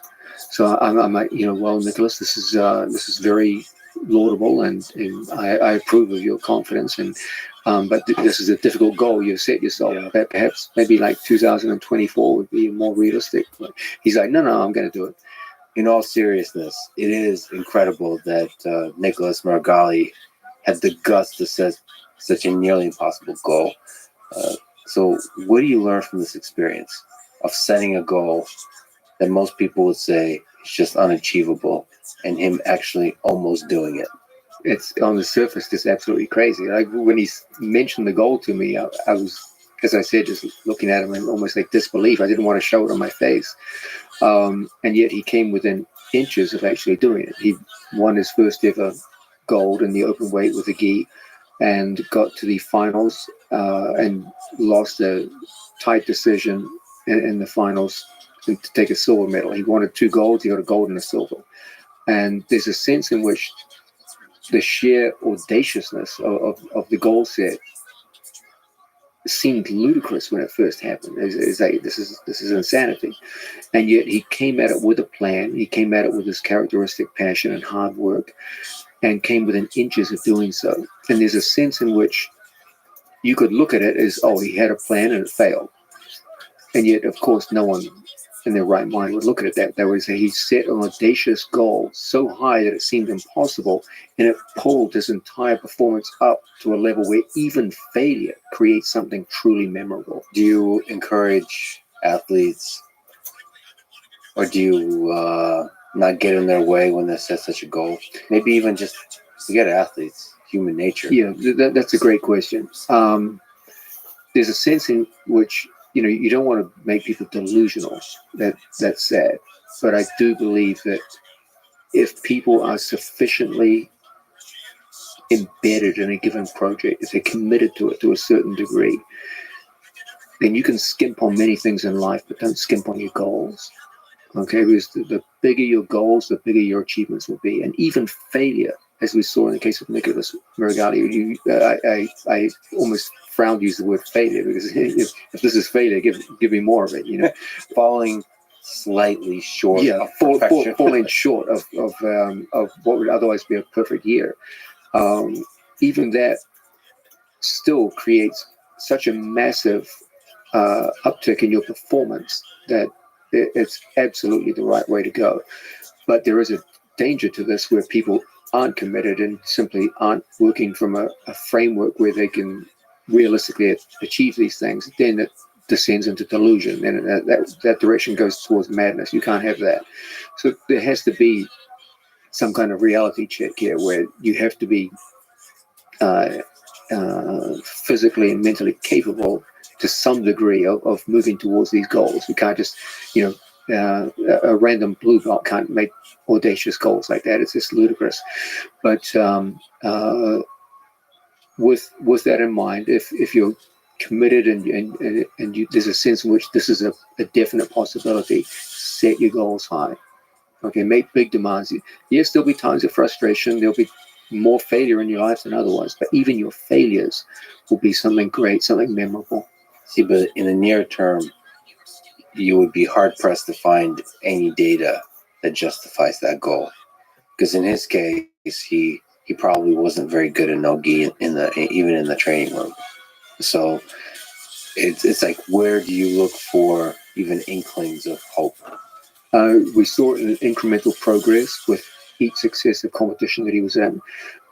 His first competition, he looked good, but not great. Second competition, a little better. Third competition, took on one of the legends of American grappling and won decisively. So there was a sense in which it was becoming more realistic with each outing. So now putting that inspiring philosophy aside, what was the actual plan on how to make it happen? So the leg locks. First, with the same thing with John Carlo. First, you got to learn how to defend a leg lock. So initially, just as John Carlo struggled, he struggled. Then he had to learn not just takedowns, but just how to set up a takedown. He had to learn basics like in motion and how to fight with the hands, etc., etc. So he had to learn from the ground up. And then he had to improve. He always had a very good triangle, always had a very good armbar. Those were his two strengths coming into the no-gi training. And those translate pretty well between gi and no-gi. But he had no guillotine. He had no, his strangles from the back were, he has great collar strangles from the back, but he really, really struggled with finishing people from the back. So he's learning all this, and then he's like, well, now I've got to get ready for the gi. So we had to switch his training to gi training, and that took out a couple of months. Then he went back briefly to Brazil and got a terrible rib injury right before the World Championships, and came back like more or less unable to move. So the World Championships is a week away, and he's like, John, I can't move. So I'm like, well, what are you going to do? He's like, I'm going to compete. So I'm like, are you sure? So we fly to California. He goes out, competes. His first opponent is literally the biggest man who competes in jiu-jitsu. This man is almost like 400 pounds. Yeah. Nicholas has got completely broken ribs. We're taping up his ribs backstage before he goes out to compete. He beats everyone by submission and wins for the first time the open weight, a title he had never won before.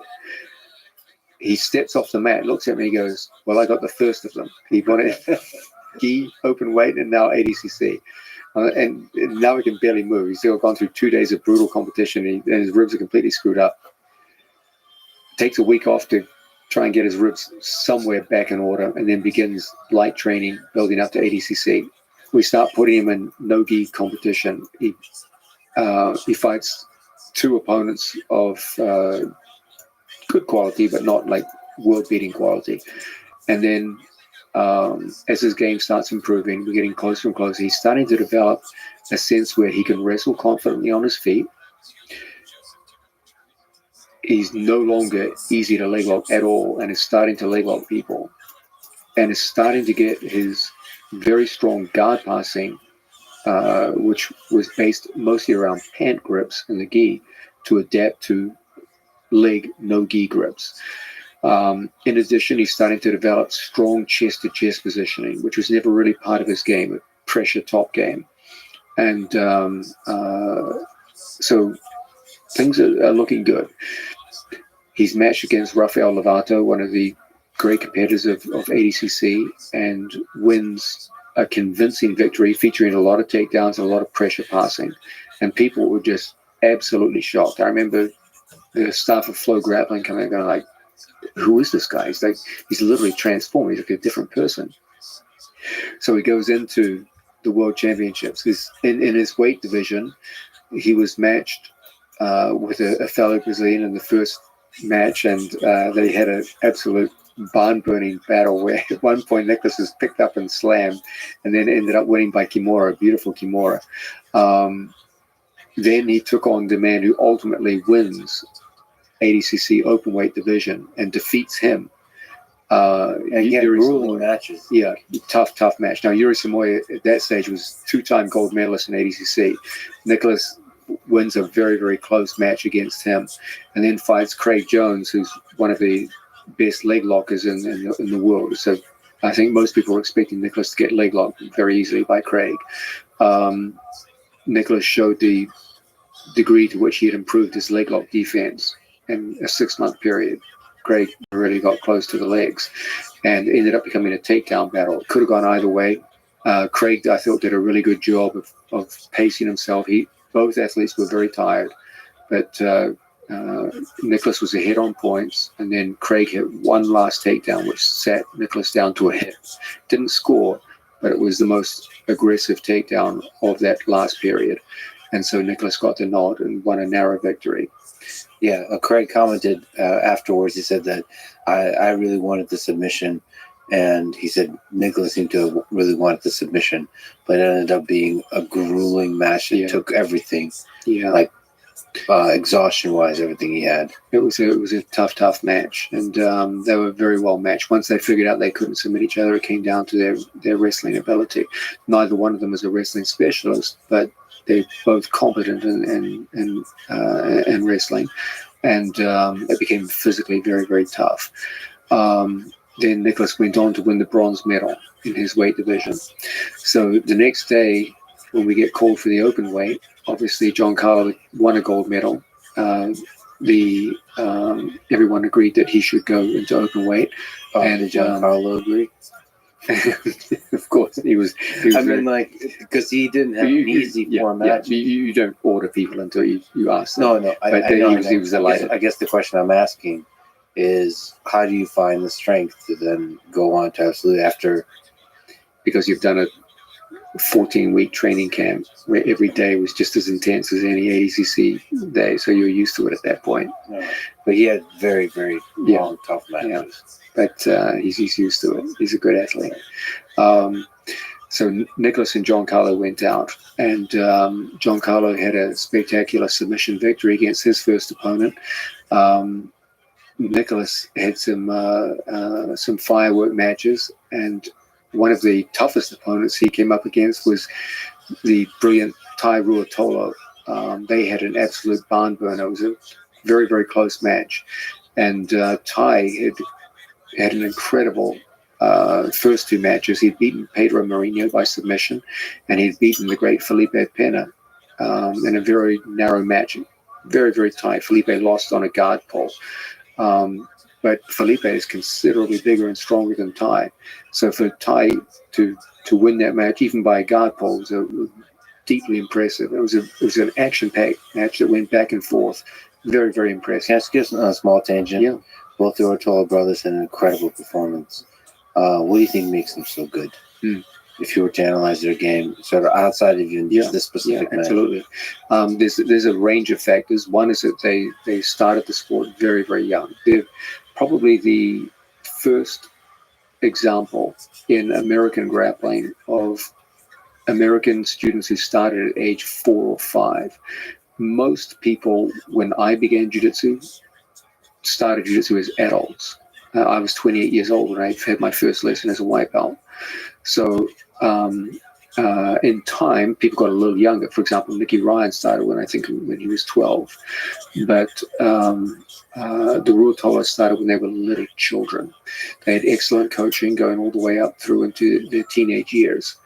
So they had the advantage of starting the way so many successful athletes do as children and going up through adulthood and with strong coaching all along the way.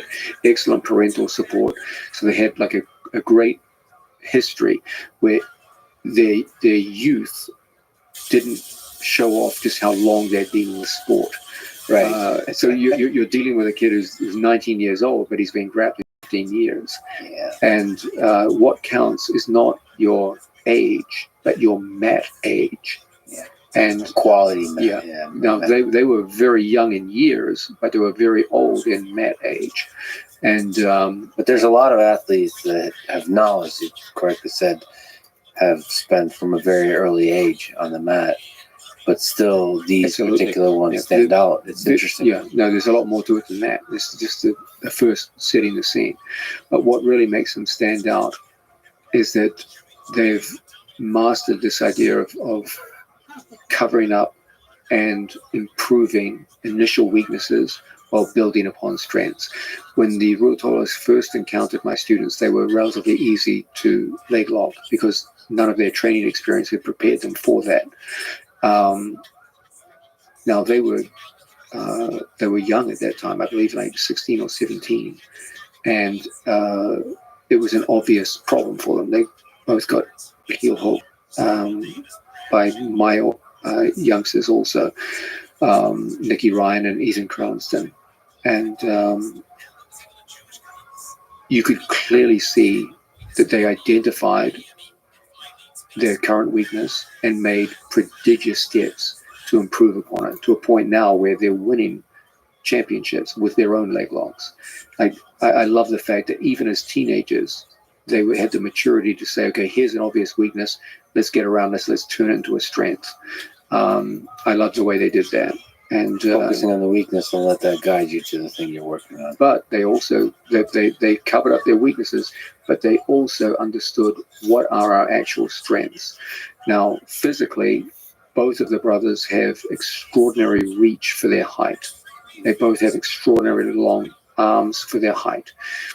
That means that variations of katakatame, in particular dasas, anacondas, are going to be much easier for them in their weight division than for most people. These are all chokes. Yes, strangleholds. So they specialize in those. They adapted a game based around movement, which forces opponents not with physical pressure, but with tactical pressure into positions which expose them to those specialized strangleholds that they use. Traditionally, when we looked at the Ruotolas when they were young, we saw that there was a disparity between their top game and their bottom game. They were generally much better in top position than they were in bottom position. Again, they saw that as a potential weakness, and they turned it around using, again, their unique long limbs relative to their height. And they make use of a buggy strangle. I'm not sure why it's referred to as a buggy strangle, but basically it's a variation of karagatame using the legs done from disadvantageous positions on bottom. And they both make brilliant use of that, not so much as a strangle weapon. Occasionally they'll strangle someone with it, but they mostly use it to create pressure to make people back off. And as a result, they're able to, they overcame the disparity between their top game and their bottom game. Now their bottom game is part of their offense, and they're very, very successful from there. And so again, you had that really impressive sense in which they identified their weaknesses in leg locks and bottom position, turned it around and made it into strengths. And at the same time, they identified, okay, what are our physical gifts and how can we maximize their use? And they created a program of initiating movement that created tactical rather than physical pressure to set up their best strangleholds. I deeply admire what they've done. Those two young men have a huge future ahead of them. So here, one of the brothers faces in the absolute Nicholas Maragali.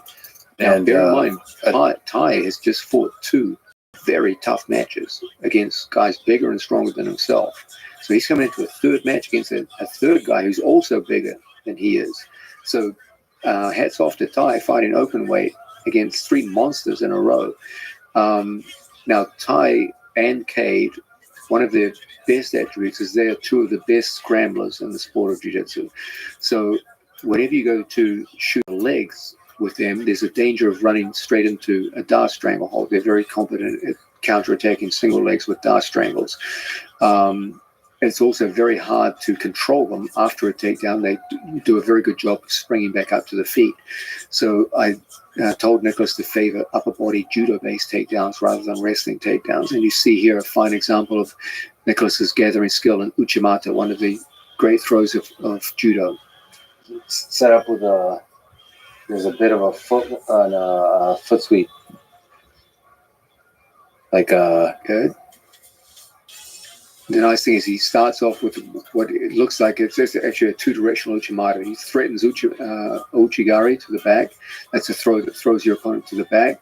His opponent pushes into him, then he changes direction with a support foot and takes him over with Uchimata. As we said earlier, the great advantage of judo over wrestling is that because there's upper body connection during the throw and after the throw, it's much harder for an opponent to scramble away from you. And even Tai Ruotolo is one of the best scramblers in the sport. He has to stop scrambling here and just go back to guard position and enable Nicholas to hold top position. I mean, some of it is also the surprise. There is something less understandable about judo techniques because there's less data. It feels like the Ruotolas also have a good Uchimata. I think they're very familiar with it. It's just how often do you think are they on the receiving end of an Uchimata? That's a good point. Yeah. So I just feel like they have more data in terms of defending. Of course, there is fundamentals to the Uchimata that make it difficult to scramble around, but this is a good example of someone who literally didn't have a single takedown 6 months ago. Now he's throwing one of the toughest guys in the sport with one of the more difficult throws of judo. Now, you're a judo man. Yeah. You'll back me up on this. Uchimata is not an easy throw to learn. No. It takes some time. You're hopping on one foot with both of your body weight. It's very counterintuitive. Yeah. It's one of the more difficult throws. Let go of your understanding of takedowns, of maybe wrestling style takedowns or more intuitive kind of takedowns to understand it. There's many throws like this. Uchigari is like this. Sotogari is like this. Uchimata is like this. It's weird. What? I'm on one foot. I'm hopping around. Just makes no sense. Yeah. But it works. Foot sweeps are also weird in that way. They're a little bit more intuitive, but like to get very good at foot sweeps, you have to understand timing, weight distribution. That it's a dynamic thing that's weird. You have to. I always laugh when I talk to Nicholas. I say, I try to teach him a single leg, which is traditionally most like a high single leg is one of the easier takedowns to perform in terms of mechanical difficulty. And Nicholas always struggles with it. And then I teach him one of the more difficult takedowns, Uchimata, and he does it flawlessly. Yeah, you never know. Certain things get attached. I mean, you see this in judo. It's kind of interesting to see. There's classes of takedowns, and certain people just gravitate in their philosophical, intuitive understanding of body mechanics or something like this. It's like Seinagi versus Uchimata. You very clearly see there's some people that understand. They like to have both their feet planted on the ground, and there's some people that are okay with this ground, and the other one is doing something else. And I think that I don't know what is that? I don't know. It's what makes you fall in love with one field versus another. So what can you speak to that? That you've released a new instructional on takedowns and standing skills for jiu-jitsu, just at a high level. Using Nicholas as an example, what are some key ideas about takedowns? Okay, first, whenever people talk about standing position in jiu-jitsu, they always say, "Oh, I need to learn some takedowns," but it's never a question of just learning the takedowns. It's learning the prerequisites to the takedowns. The takedowns are more or less like an afterthought. You've got to begin with stance, motion, the ability to engage in grip and contact, get your opponent out of balance, and then comes the takedowns. The takedowns in jiu-jitsu are mostly divided into lower body takedowns, tackles to the legs, single legs, double legs, to a lesser degree high crouch in jiu-jitsu, and then upper body takedowns, which are mostly judo derived. Nicholas had to start more or less at the ground. He didn't even know how to come out and make grips or hold a stance, so he had to learn every element of it. And the fact he was able to do so in 6 months is just incredible. Can you comment on the upward posture? That seems to work for jiu-jitsu. The matches in jiu-jitsu are much longer than the matches in wrestling. In addition, there are many kinds of submission threat which are not there in wrestling, so the stance has to be significantly changed. In wrestling, they favor generally a very low crouch because the vast majority of attacks are tackles to the legs. So anyone who stands upright in wrestling tends to get heavily punished by being taken down immediately with a leg tackle. In jiu-jitsu, the matches are so much longer, it would be difficult in a 40-minute match, for example, to maintain a bent over crouch. You'd be exhausted. There's also problems associated with submission holds. There are many forms of submission hold, guillotines, darts, etc. Or if your head comes down too low, you become a little vulnerable to this.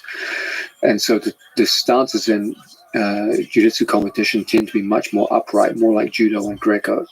So right off the bat, you see the stance is different. The motion tends to be much slower and more evenly paced because you've got to be able to do this for long periods of time. So the number of fakes per minute, the number of shots attempted per minute is usually much lower. So these are obvious differences. The biggest difference, however, has nothing to do with that. It has to do with tactics. In jiu-jitsu, the scores will be judged by what happens after the takedown. In the case of ADCC, you can take someone down in ways that would score in both wrestling and judo, and possibly even win the match in the case of judo, and it would score 0 in ADCC because of the nature of the rules. The whole idea of ADCC scoring is to demonstrate control after the takedown. That's what happens in the critical 3 seconds after the takedown that creates the score. In judo and in wrestling, the emphasis is placed on the takedown itself. In jiu-jitsu, the emphasis is placed on the aftermath of the takedown. That's where the score is allocated. And that can be a period of up to 3 seconds. Now, 3 seconds doesn't sound like much, but in a scramble after a takedown, 3 seconds is a fucking eternity. It goes on forever. And so you will see many examples of takedowns that, as I said, would score very well in judo and wrestling, but don't score at all in ADCC. And so the whole skill becomes packaging the standing position in terms of the takedowns themselves, but in particular, preparing the athletes for that critical 3 seconds after the takedown. That's why many people who are very fine wrestlers struggle in ADCC. They take people down by wrestling metric all the time, but don't score under ADCC rules. What makes GSP so good at takedowns? I've gotten a chance to even recently watch him do takedowns. Is it within this framework that you're teaching? What stands out to you about him that you draw lessons from? Yeah, that's another example of someone who's performing takedowns in a rule set radically different from wrestling. Just as the ADCC rule set is so different from conventional wrestling rule sets, that the whole manner in which you approach takedowns and even your understanding of takedowns has to be quite strongly modified. So to an MMA, it's even more extreme. People always think, oh, this guy's a good wrestler, he should be able to get takedowns in MMA easily. What you find is that the wrestling skills in MMA enable you to finish takedowns. If you get in on your opponent and get through the legs or the waist or what have you, your wrestling skill will enable you to finish the takedown. But getting to the takedown is massively different in the context of MMA than it is in wrestling. The entire stance is different. The entire set of distancing is different. There's the idea of positioning within a cage, like how close you are to the perimeter of the cage changes radically how you approach the takedown. The setups are literally night and day different. The setups are almost entirely composed of striking setups rather than grappling setups. And so the act of getting to the takedown is like a completely different sport.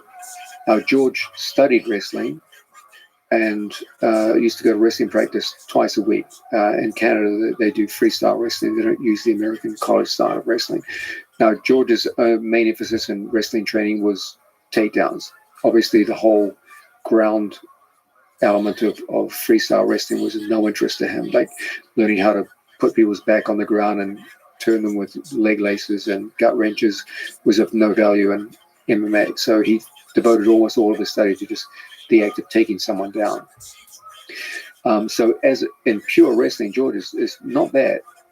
I think he would be a very competitive match, even for a highly ranked American freestyle wrestler. Obviously, he would lose easily on the ground because he's not used to the parterre. He'd probably be leg laced or gut wrenched quite easily by a skilled opponent. But in just a pure takedown battle, he'd be a competitive training partner for even a good wrestler. But in actual MMA competition, he could take down even the most highly credentialed wrestlers, and in some cases make it look almost effortless. And that came from his unification of striking skill with wrestling. So he used wrestling skills to finish the takedown, and his karate and boxing, kickboxing pedigree to enter into the takedown. Now, when he initiated the study of this was at a time when MMA was pretty much in its infancy, and he was one of the most impressive people I've ever seen in this regard. He was a true innovator. He innovated this specialized area of striking to a takedown to a greater degree than anyone else I'm aware of. Well, let me ask about this innovation, because you're one of the most innovative people in martial arts. There's several major categories of innovation that you have led. Obviously, leg locks, body lock, now wrestling. What's your process of innovation? So seeing the problems in a particular system, the gaps, how do you identify them, and how do you figure out systems of how to fill those gaps? First thing I look for is what are the current weaknesses in a given combat sport. So in the case of jiu-jitsu, it was very obvious that historically jiu-jitsu had always been weak in leg locking. Jiu-jitsu had always been weak in standing position overall, and these were things that needed to be sorted out immediately. in its infancy, mixed martial arts was divided between grapplers and strikers. And most of the emphasis in early mixed martial arts was on the idea of specialists in a given domain forcing the fight into their domain. And that my early work with Georges St-Pierre convinced me that the right approach wasn't increased specialization and learning to force your athlete into that area of specialization at the expense of the opponent, but rather the real battles of the future will be won and lost not with techniques per se, specialized techniques, but rather the integration of techniques and the overlap between the various grappling and striking skills, so that someone who was an inferior grappler would have just enough grappling skill to be able to hold a grappler off and then defeat them with striking. And a striker who was, if you went to fight someone who's superior to you in striking, you would have just enough striking skill to be able to hold them at bay and then enter into grappling. This went further and further until it got clear that there were whole areas of the sport that you needed to change your entire mindset about them. So that people went into early MMA thinking in terms of grappler and striker. What I started to think is in terms of, okay, there are 4 fundamental skill areas of mixed martial arts. There is shoot boxing, which is the integration of takedowns and striking. There is clinch boxing, which is the integration of upper body clinch skills combined with striking. There is fence boxing, which the 2 athletes are locked up with each other on the fence, and they have to integrate takedown defense and striking skills. And there is grapple boxing, which is the merging of ground grappling with striking. And when you broke MMA down into those 4 categories, you saw that each one of those 4 domains transcends the specialized martial arts that form their components. So, for example, in clinch boxing, you would incorporate things from judo, Greco-Roman, freestyle, jiu-jitsu submissions, Muay Thai clinching techniques. But even if you took all 5 of those, the rule set that you're operating in required such extensive modification. The final product of clinch boxing transcended all 5 of its component martial arts and became its own autonomous skill. It needed to be worked autonomously. And when we broke George's training down into those 4 areas, that's when real progress started to be made. That's when you started to see the integration of those 4 phases, and the striking and grappling within each of them was where victory was being won and lost. So once you reframe how you see a particular combat sport, then you could start doing these detailed development of ideas that actually they fit. There's a sense in which it had to start with a paradigm shift, and then a research program began after that. You don't start with research, you started with a paradigm shift and then went to research. Well, let me ask you, I got a chance to hang out with you and Renzo Gracie at ADCC. He keeps messaging me saying he's going to call me and not calling me. I think aside from being hilarious, charismatic, and handsome, he is also, and wise for his young age. He's also one of the greatest coaches and athletes of all time in martial arts. So let me ask, what have you learned about life from Renzo Gracie?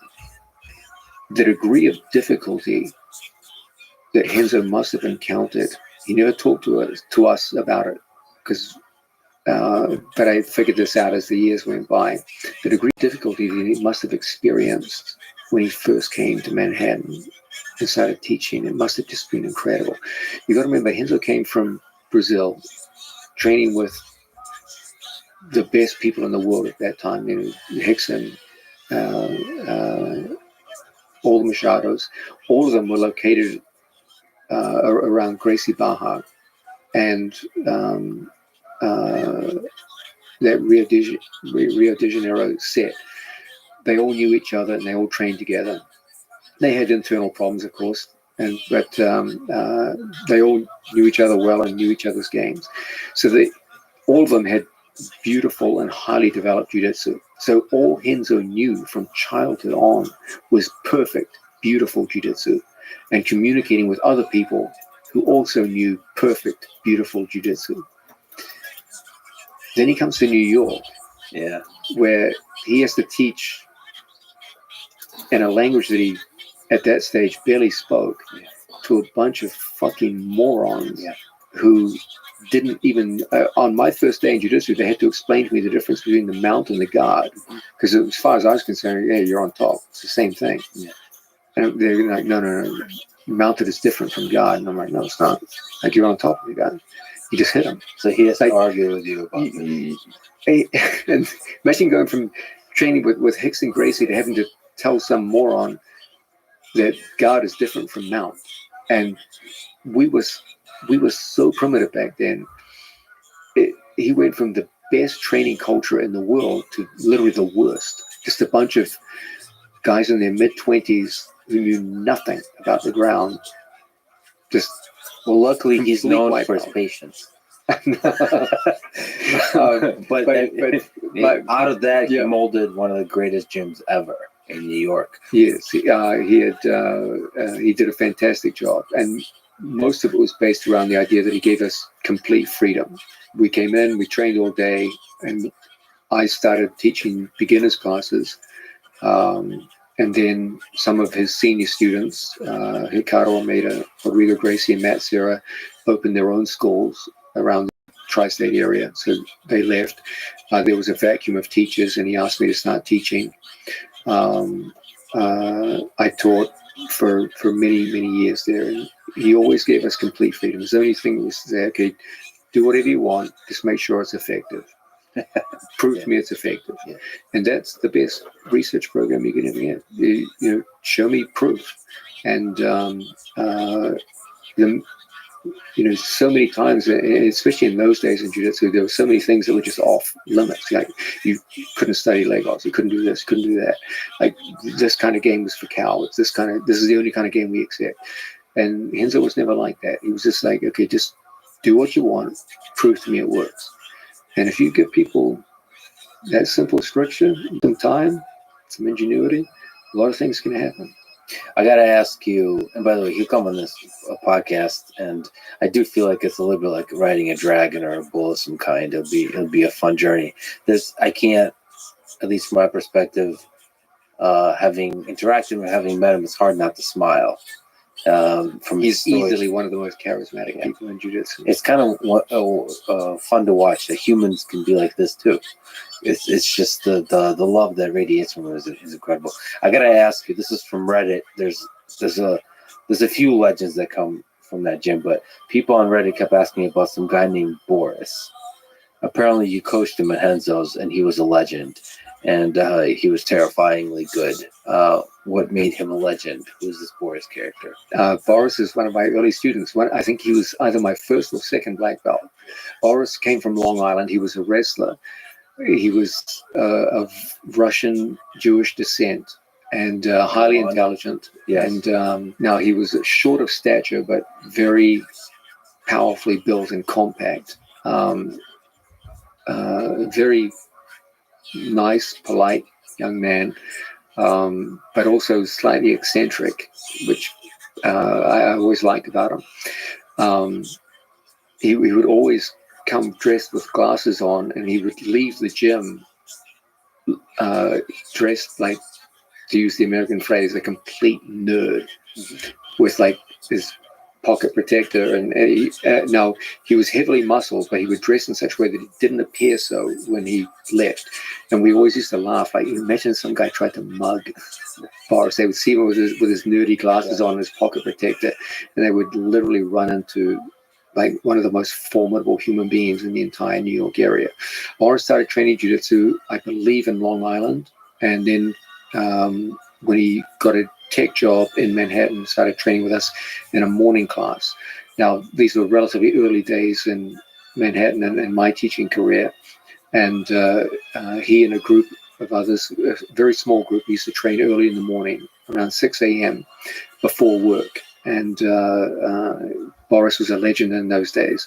Now, a very young George St. Pierre came to train with us at that time, and he would come in at 6 a.m. to do his morning class.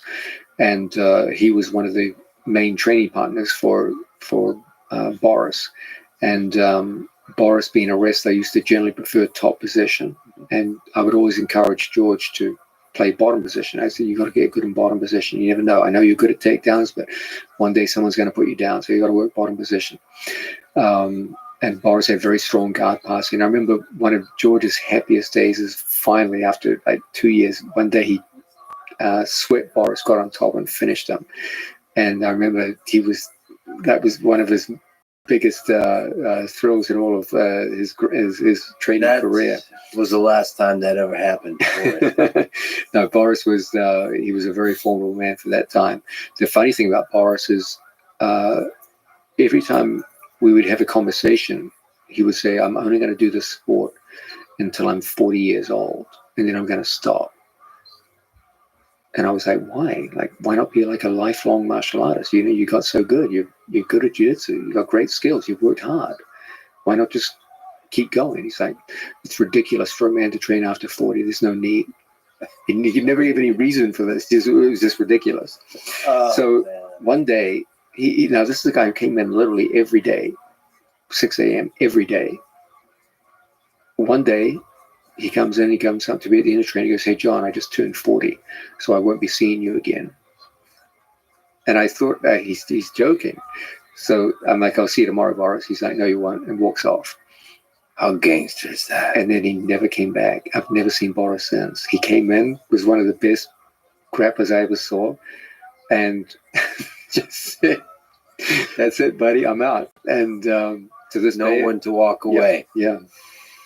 I also got to hang out with Ali Abdelaziz. He's a Hanzo Gracie black belt, 4th degree judo black belt, and friend and manager of Khabib Nurmagomedov, who's coming down to Austin soon. We'll do a podcast. Hopefully we'll get on the mat and have a bit of brainstorm.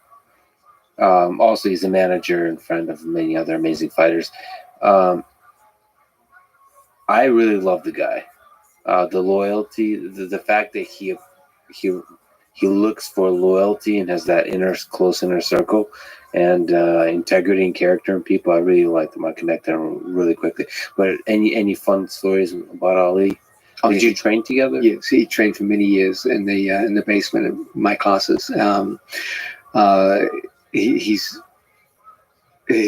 story is one of the most unlikely stories. Like if someone wrote a movie plot about his life, they'd be like, "It's absurd. It'd be thrown out the door in a second," and yet it all happened. You're absolutely correct. He from the unlikeliest possible starts, created a situation where I think it's incontestable now to say he's the most successful manager in mixed martial arts history. He has more champions under his care than anyone else I'm aware of, and respected and influential. So on all dimensions, yes. Now, many people aren't aware of the fact that he was actually a very good judo player. He had judoka first, yeah. Yes, yeah, he had very good no-gi judo.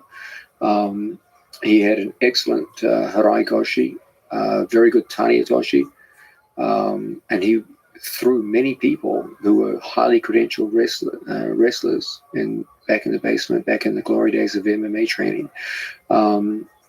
He was a good example of a guy who had very, very good judo hips and often used it to counter wrestling, and was a fine demonstrator of the idea that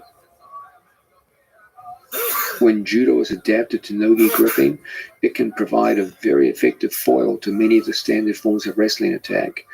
And he would often use uchimata to counter leg tackles and do so in very, very spectacular fashion.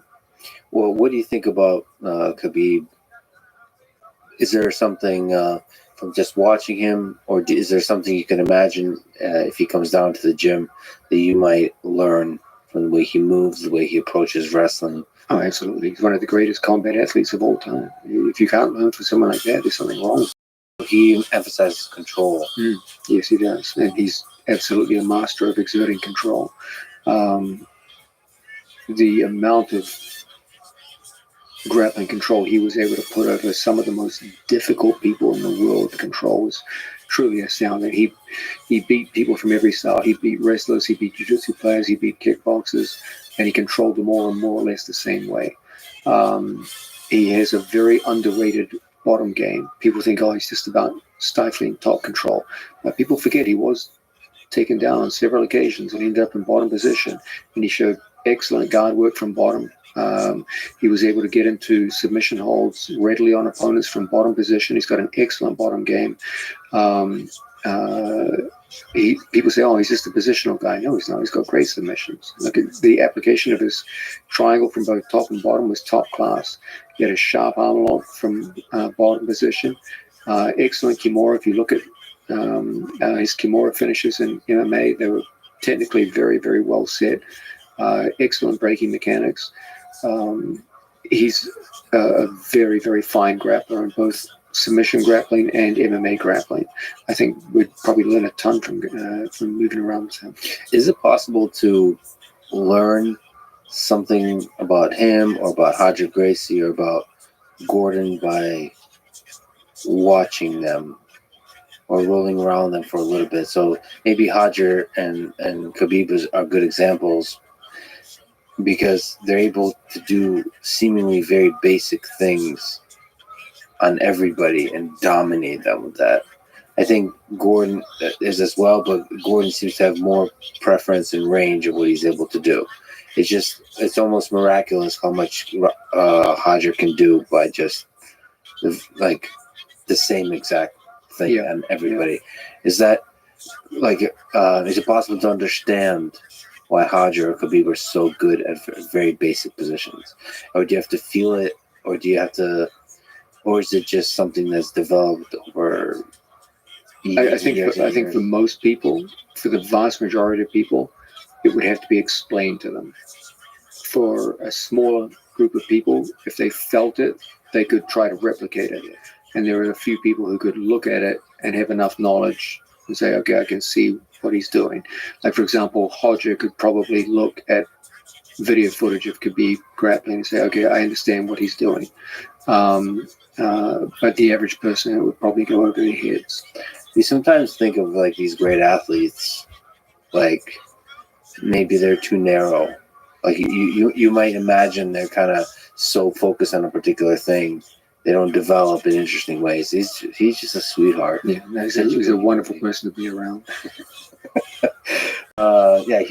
He's also visiting Austin. But first of all, I'm honored just drinking a little bit too much in Vegas with Roger Gracie and talking about love and relationships and life and death and all those philosophical topics as one does in Vegas. I'm a little bit too much to drink.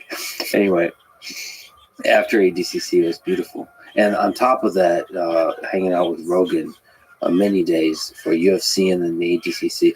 One thing, I don't know if you've gotten a chance to hang out with Joe when he plays pool. I spent a lot of time with him when he was playing pool, recently on that trip to Vegas. And there's something zen-like about, first of all, just watching him, but I've never seen the focus the guy's got on for hours. Just deep focus, unshakable focus.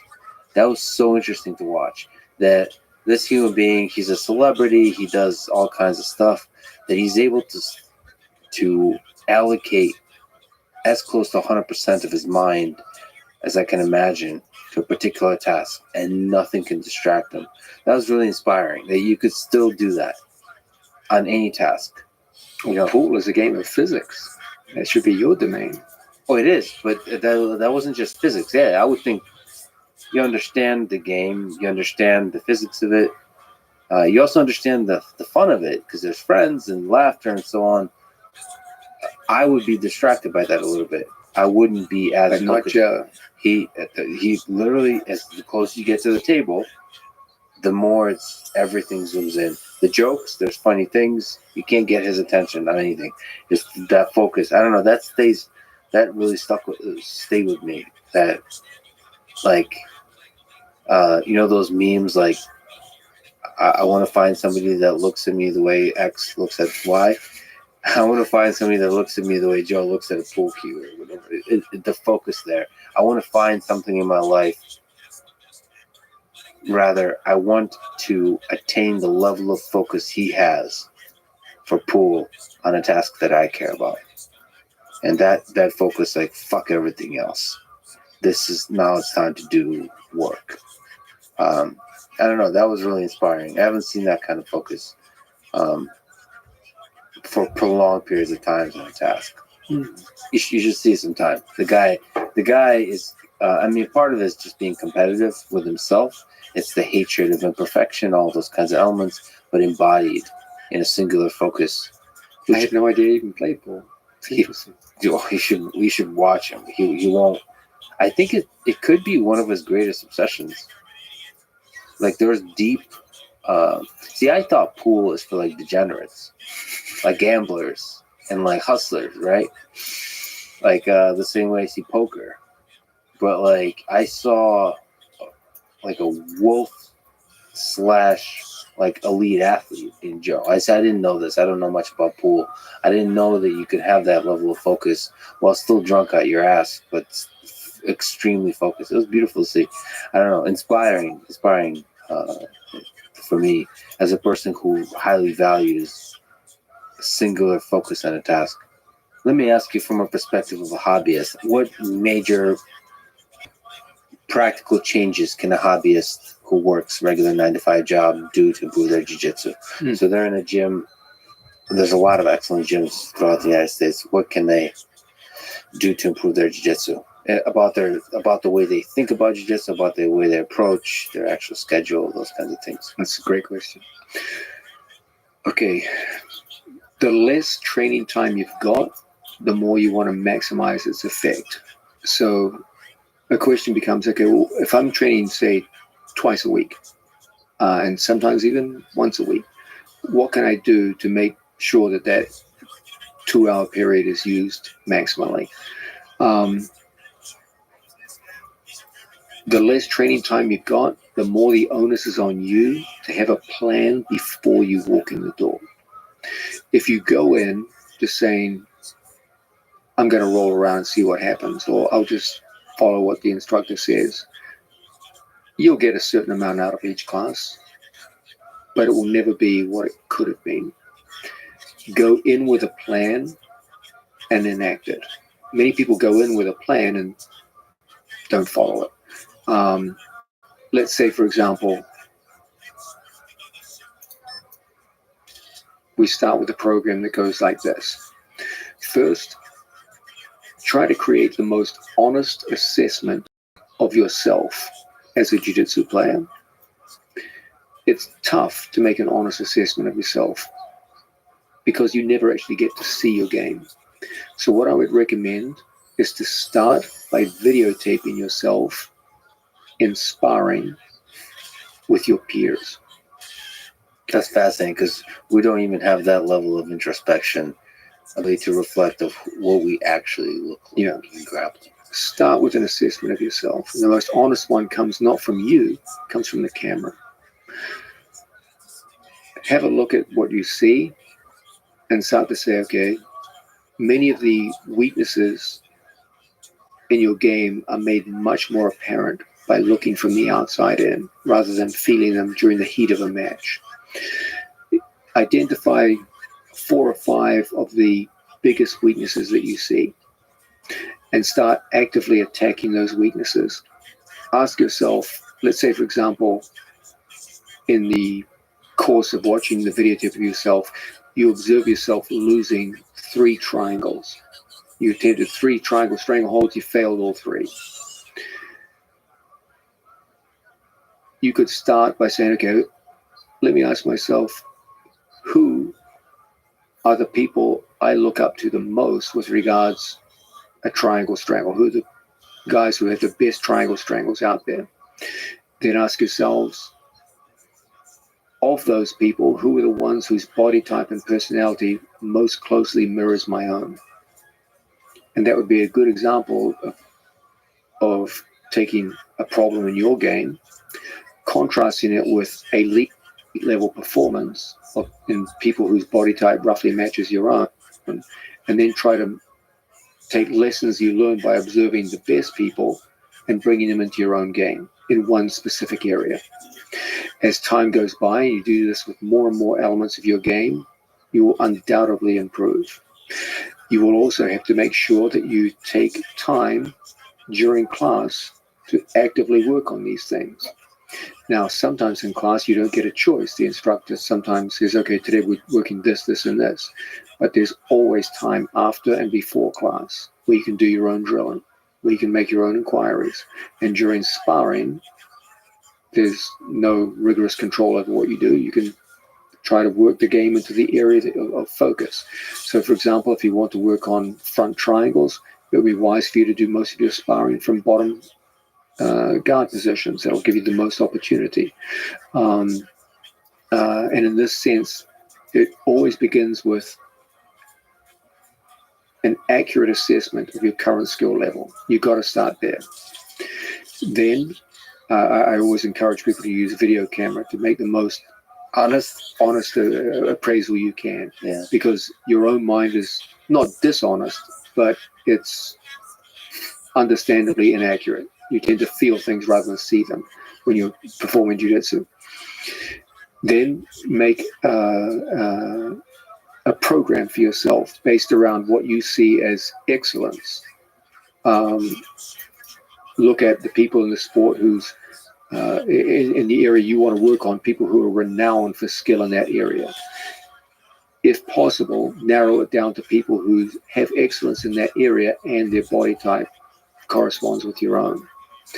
And then try to take lessons learned from observing the excellence in these elite athletes and bring elements of them into your game. Never try to bring an elite athlete's entire game to your game. That will create an inauthentic game on your part, which will always be a poor copy of what you're trying to watch. Rather, bring very specific areas and skills that you see and import them from different people until eventually you find something for yourself. Experiment a lot, okay? Everyone's different. And so don't see the video research as the final word. See video research the way a writer will see a muse, as someone who initiates discussion, opens inquiries for your own research. The most powerful moments you will have on the mat come from making discoveries for yourself, not being told what to do, not observing someone else doing something, but self-discoveries. Those are the ones that will last inside you. So use video research not as the definitive answer to your problems, but as initiating research for yourself on the mat. And as time goes by and you do this more and more often in more and more areas of the sport, I promise you'll improve. Yeah, and I guess when you have the plan, have a plan that carries across many training sessions. So I just remember, I know this is perhaps dumb, but I saw in my own game early on a lot of growth by self-identifying a problem and coming up by myself with a solution by watching, in that case, Marcel Garcia. I just thought my butterfly guard was very weak. And so I thought, okay, what's the solution here? I thought maybe this X guard thing, double X guard. Okay, so I watched a bunch of video. Let me try to work on this. And then all I did, just this is self. But when I could get time by myself, meaning like not instructor guided classes, but in training, I would just everything I would put myself into butterfly and X guard, and then just let go. Like, don't progress, sweep and figure out a way to get swept, to get right back to it, and everything. It was annoying probably to train with me because that's all I did. And that's all I thought about. Right, but you learn quickly. Yeah, I learned it's the most progress I've ever made. Now, you could say that X guard wasn't the right solution for me, that maybe that wasn't the weakest point for me to work on.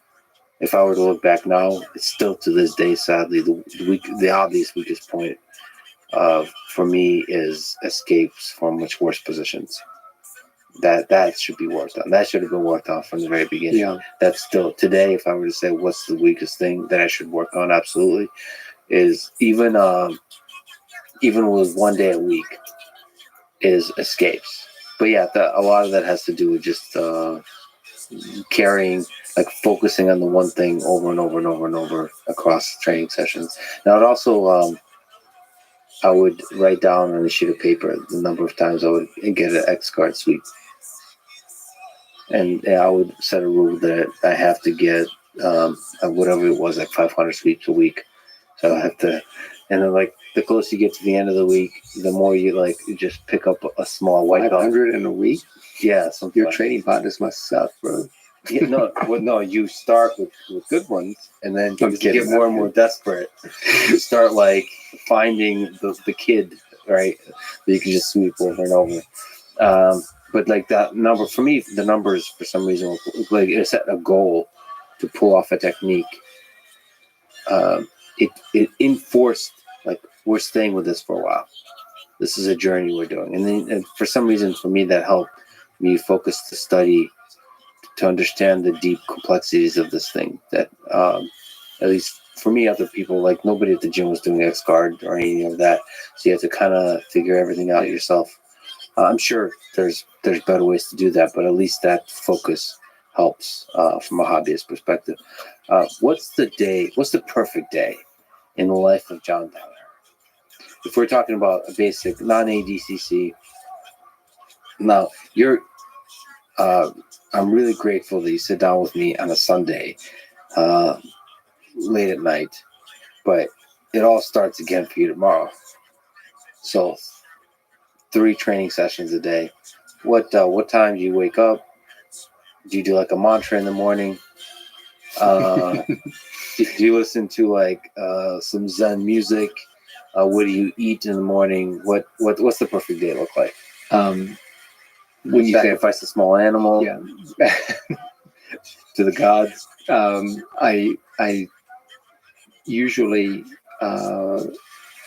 when you say a perfect day, what I think you really mean is an average day. Perfectly productive average day. So let's take Monday morning. For you watching this video, we're filming this late on a Sunday night. So after this, I'll drive home. We just had ADCC. It was 2 weeks ago. It was one of the longest training camps. It was the longest training camp I've ever run because of the fact that we had to go through 3 different matches for Gordon Ryan leading up to it. So immediately after ADCC, I cut the training down for the competitive athletes to 1 session per day for the first week after ADCC to give their bodies a bit of a break. I still have to teach 2 classes in addition to that, 2 recreational classes. So my teaching schedule went down to 3 classes per day.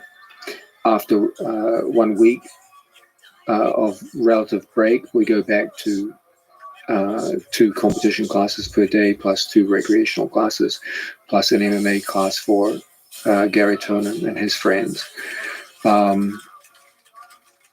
The first class requires me to get up around 6 a.m. to drive. I'm still a student driver, so I'm not very good at driving, so I have to spend a little extra time to get to the destination on time. Just for the record, John pulled in a red Lamborghini with a no. You're the worst liar I've ever met.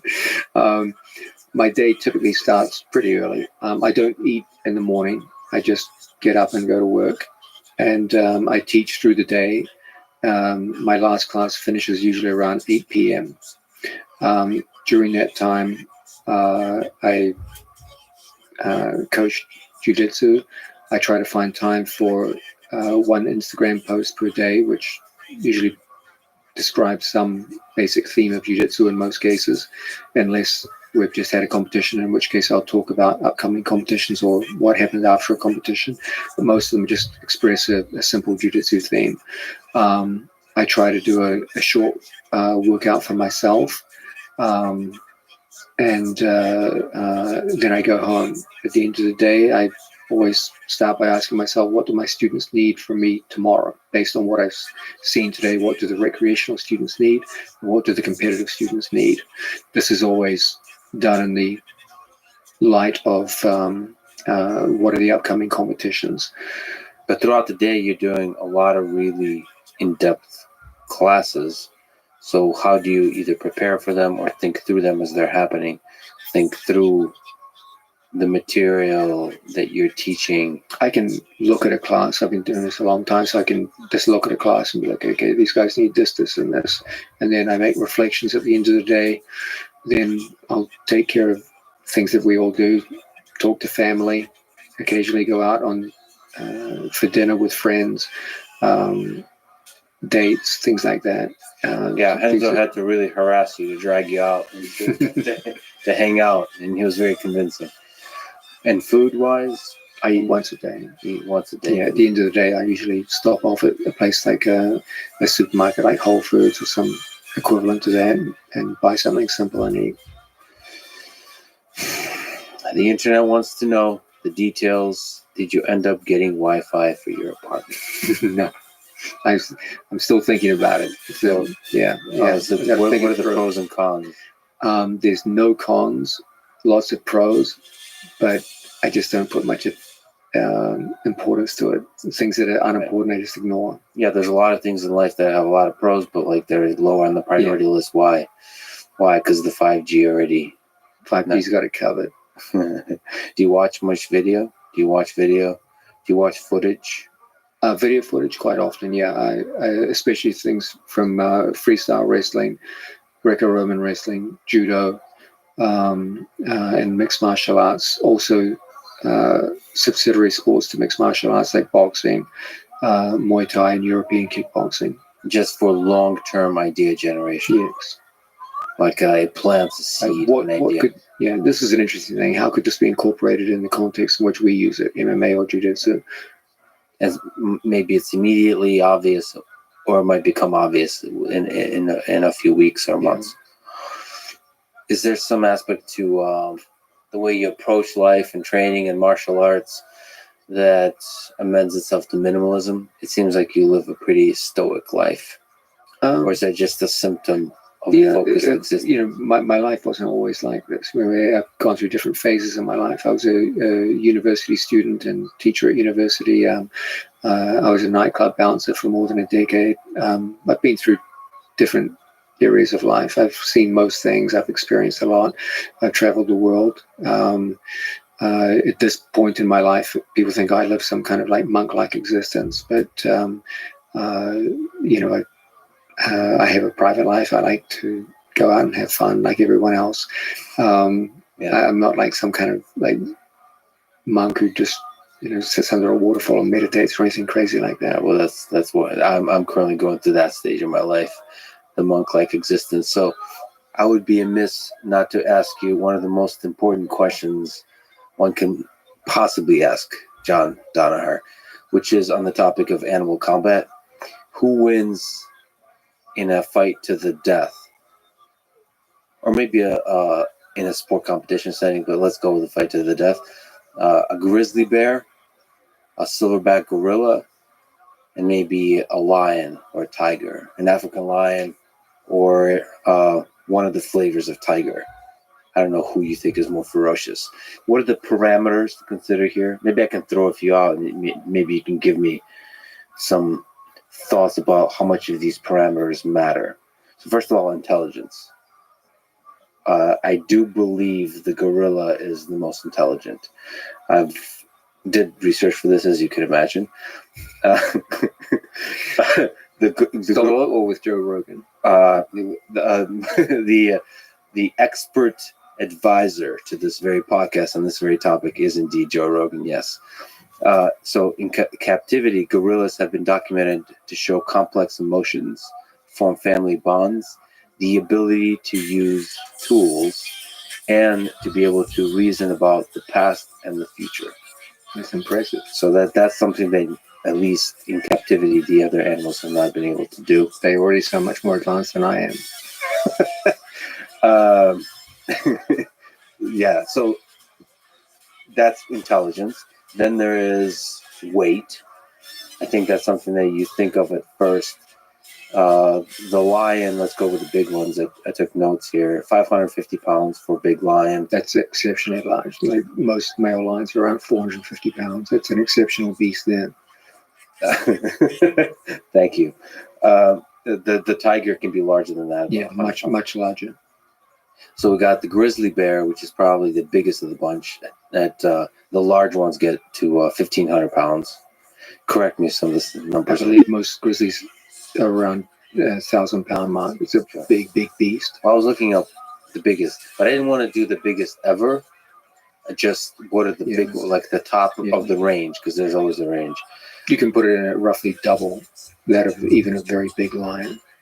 Of course, how that weight is used is very important.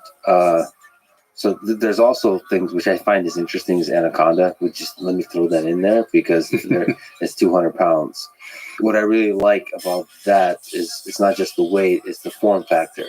And I think out of all of these, the anaconda is the most non-standard form factor. I totally agree with that. Yeah, So it's like the knight on the chessboard. It comes in from a completely different angle.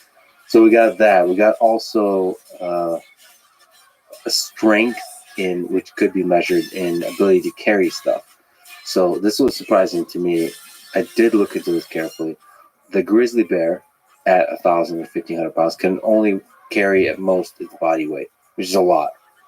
But a gorilla can carry 10 times its body weight. A gorilla can lift over 2,000 kilograms, so that's over 4,000 pounds. And gorillas themselves, an adult male weighs in around 350 to 400. 400 pounds, yes. So I like how in this particular place where I found this, 2,000 kilograms is as heavy as 30 average humans.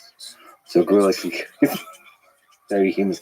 So that's carrying strength. And then, of course, bite force, because that's one of the weapons in question here. So now this is really surprising to me. The gorilla has won me over through this, by the way. Intelligence, I'm a sucker for intelligence, but the gorilla bite force is the highest of all these with 1,300 psi.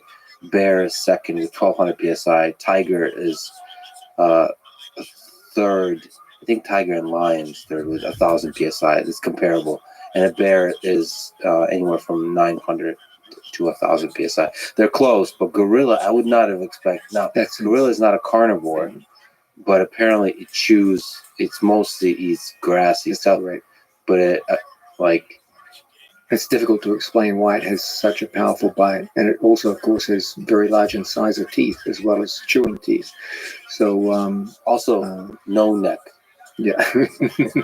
So its neck begins at the top of its head and just goes down to the shoulders. Yeah. Well, a lot of the way they use their teeth, all of these animals, the ultimate kill is to go for the neck, the bite on the neck. I don't know exactly why that is. Probably has to do. Why is that? Because it's a very strong controlling position, not just that it's a. Is it the same as jiu-jitsu, you think? Because they get to also choke them out? It's very much in line with jiu-jitsu. Like lions are famous for using strangulation as their primary method of killing. They get a hold of the neck and hold it until the animal drops. Plus, claws. I believe the tiger and the bear use their claws. And the lion, too. The lion, right, and the lion. This is something that the gorilla doesn't do. And anaconda obviously doesn't. Yeah. Different. So what do you think? How do we think about this? Also, there is I'm just not letting you talk. Apparently, there's levels of aggression in terms of these are also very important considerations. Yeah. What is important? All the considerations you've raised are very important, and we would have to address them if we're going to go through this topic. First things first. Whenever you go into a discussion of this kind, there's a kind of natural impression that we all have as to which one would be the most formidable. And it's important that you become rather skeptical of your first intuitions because they're often very misleading. Just as every boy thinks his father is the strongest man in the world, and then when he grows up into adulthood, he realizes his father was not even close to being the strongest man in the world. It's not because of anything other than inexperience. To a boy, his father seems overwhelmingly strong. He literally can't even imagine anyone else being stronger than that. So naively, he thinks his father is the strongest man in the world. So too in our relationship with animals. When we look at a silverback gorilla, it just looks overwhelmingly strong to us, to a degree which is almost absurd. Like, you picture the greatest combat athletes that humanity has ever produced, the prime Mike Tyson, Gordon Ryan for grappling. They would literally be torn limb from limb by an angry gorilla. It wouldn't even be remotely competitive. And so there's a sense in which we look at them in awe because of what they could do to us. But that can be very misleading. And just as a boy looks at his father as like the pinnacle of strength, you can't necessarily, from a position of inexperience and weakness, look at a given animal and say, oh, that must be the toughest animal in the animal kingdom. There's levels to this game. And I think we can point out that the gorilla ultimately would be pretty low on those levels. I got the fierce appearance. some pushback to this analysis because the data, we don't have much data on this. We actually have slightly more than you think, I believe. Oh boy. Well, it's anecdotal. I feel like it's out of context. So these species don't use, this is not MMA. They don't do interspecies fighting often. Yeah, but there are some ways of looking at this which can take this already interesting question and make it a lot more interesting. First, we've seen that intuitions aren't to be trusted. So if intuitions aren't to be trusted, well, what is to be trusted here? Well, I've always believed that there are three general elements that determine what level of success or failure anyone will experience in combat. And this is true both for individuals and for groups and even all the way up to nations. The first is, what are your skills? The second is, what are your physical and mental attributes? So skills, attributes. Those are the two primary ones. And there's a third, which is your experience in using those skills and attributes in real world scenarios. Okay, so whenever we'll start with two humans. When two humans get into a fight, ask yourself, what is their skill set? What are their physical and mental attributes? And what is their experience in using those in real world applications? And that will give you your first look at, okay, who's going to be the more successful? Then, in addition to those three general elements, there's also four more specific elements. What is the ability of the combatants to initiate combat? Because initiation is a big deal in fighting. The one who sees the enemy first and can create ambush conditions or initiate combat in an area or terrain which is favorable to them. This is huge in determining the outcome of battles. Second, not only is initiation important, but disengagement is important. A lot of battles don't go according to plan. And so your ability to disengage at will and break off and away from a battle is key to success. So initiation and disengagement are big. The third big element, what is your ability to end a fight? Okay, do you have an efficient method of ending conflict? Without that, the conflict could go on to a point where you no longer have the ability to continue. If you have some succinct method of finishing, this is huge in combat in determining winner or loser. So both from a winning and a losing position? Yes, but if you don't have one, there's a much higher chance you'll lose. But if you have an ability to finish an opponent in the conflict reliably, this is very, very important in determining success or failure. And third is your ability to endure conflict longer than the person you're engaged in. Okay, so engaged with, sorry. And so you get these four more specific elements now. Do you have the ability to initiate contact at will? Do you have the ability to break contact and disengage at will? Do you have the ability to finish your opponent efficiently? And do you have the ability to endure longer than your opponent does? If you have all four of those, that's huge for combat. That probably applies to human on human, Everything. military Across the board, conflict. everything, even all the way up to nations. Yeah. Also ask yourself, what are the most efficient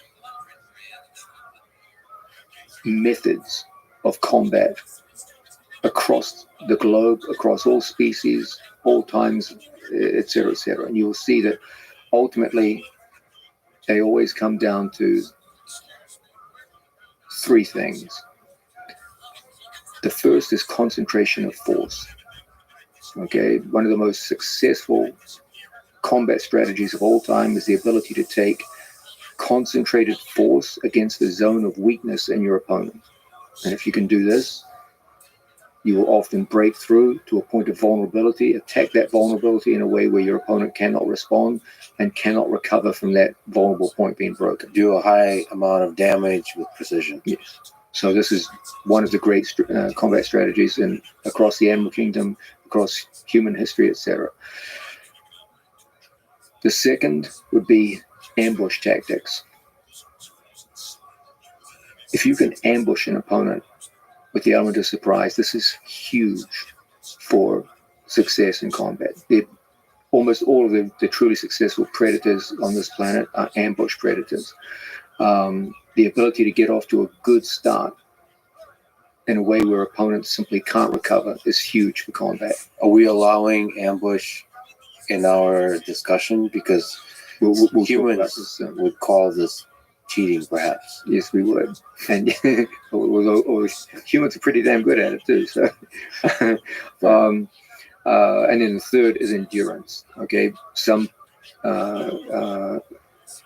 species, some people, humans actually are pretty good at this.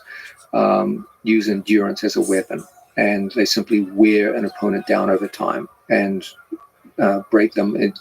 Internationally, this can be done economically through numbers, et cetera, and you can destroy someone with just sheer endurance. Yeah, a lot of wars throughout human history has been siege warfare. Yeah, and so when you ask yourself, okay, which one of these animals are going to be the most successful in combat, ask yourself, well, there's these three elements which tend to determine success or failure in warfare. Which animals exhibit these three principles the best? And we'll discuss this. But as far as generalities go, whenever you ask a question, who will win between A and B, ask yourself in terms of the light of what we've just discussed. What is their skill set? What are their attributes, both mental and physical? What is their experience in utilizing these in real world situations? And then the four more tactical elements. Who gets to initiate contact? Can you break off contact at any given time? What is your endurance? Can you keep going longer than your opponent does? So a skill set, I wonder if a big component of that of how much practice there is off the battlefield. Exactly. So how much, quote unquote, you would probably call it play, like play Now, fighting. Let's start going through our animals. Okay, when you look at the gorilla, you will see immediately that almost every experience a gorilla has of combat is theatrical. Yes. They don't engage in killing things. They scare rival males away in order to gain ownership of females. But there is almost no intra-species death in those conflicts. They're almost entirely theatrical. They have, for example, enormous canine teeth, but there is no record of them ever being used in combat. They appear to be used purely for intimidation purposes. There's a sense in which they have this tremendous appearance and they have tremendous potential. Like they really do have freakish levels of strength in many different ways. And yet the actual track record of using it is negligible. So strange that evolution would develop such a Yes, it is. powerful It is killing a strange machine. thing. Like their bite force just makes no sense with regard to what they actually eat. I think. Well, no, I think they Even have, the like, presence of canines doesn't make a lot of sense. They're not going to use them. What are they? That's true. It comes down to this idea. Their big thing is intimidation. So the show, you want to fake it and don't care if you ever make it, because fake it is good enough Yeah. given that particular dynamic. Now let's contrast that with a male lion. Lions take on the biggest, meanest, toughest animals in the most competitive killing war on planet Earth, which is continental Africa. And they literally just take, I mean, occasionally they lose, but it's rare. And they take out everything. Just in order to eat, they have to take down wildebeest, Cape buffalo. Like Cape buffalo are incredibly dangerous beasts just by themselves, and yet lions regularly take them down. Occasionally, large numbers of lions will even swarm elephant, and over 12-hour periods take down elephant on some occasions. This is all on video. This is not just speculation. So they just have a level of combat experience which no other animal can do.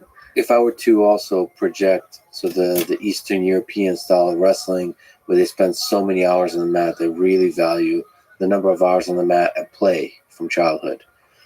The lions probably, from my extensive watching videos on YouTube, they seem to play with each other for fun a lot. And I guess with Even the gorilla, as cubs, you see it. you don't interact, you don't play with other gorillas. You have, like, you're more spending a lot more time around the opposite sex. Yeah. So yeah, I mean, even lions, when they fight each other, the mortality rate when lions fight each other, male lions, for ownership of a pride, is very, very high. Much, much higher than I believe any other species on Earth. They're almost always fights to the death, for the simple reason that when a male lion loses control of a pride, the first act the new lion does is to kill the genetic offspring of the previous male lion.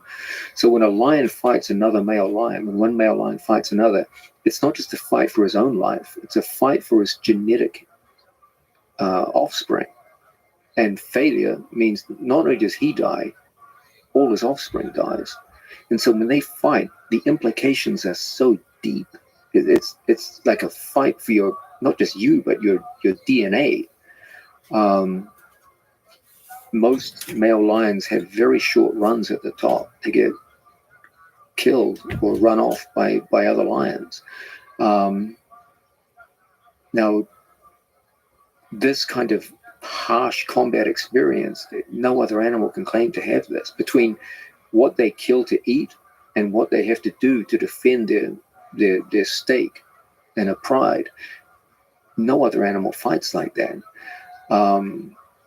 They just bring a level of depth to combat which is unmatched in the animal kingdom. They also have some other elements too, that they get the luxury, because of their social nature, of taking more risks than other animals. Like a tiger hunts alone, so if it gets injured, it's a big problem. It can die if it's injured. A lion can fight Cape buffalo, get injured, and be covered by the other lions for food until it recovers. So it learns to take risks, and it's not afraid to go out and fight very, very hard. Whereas other animals tend to shy away from risk because they're solitary. Bears are solitary. Tigers are solitary.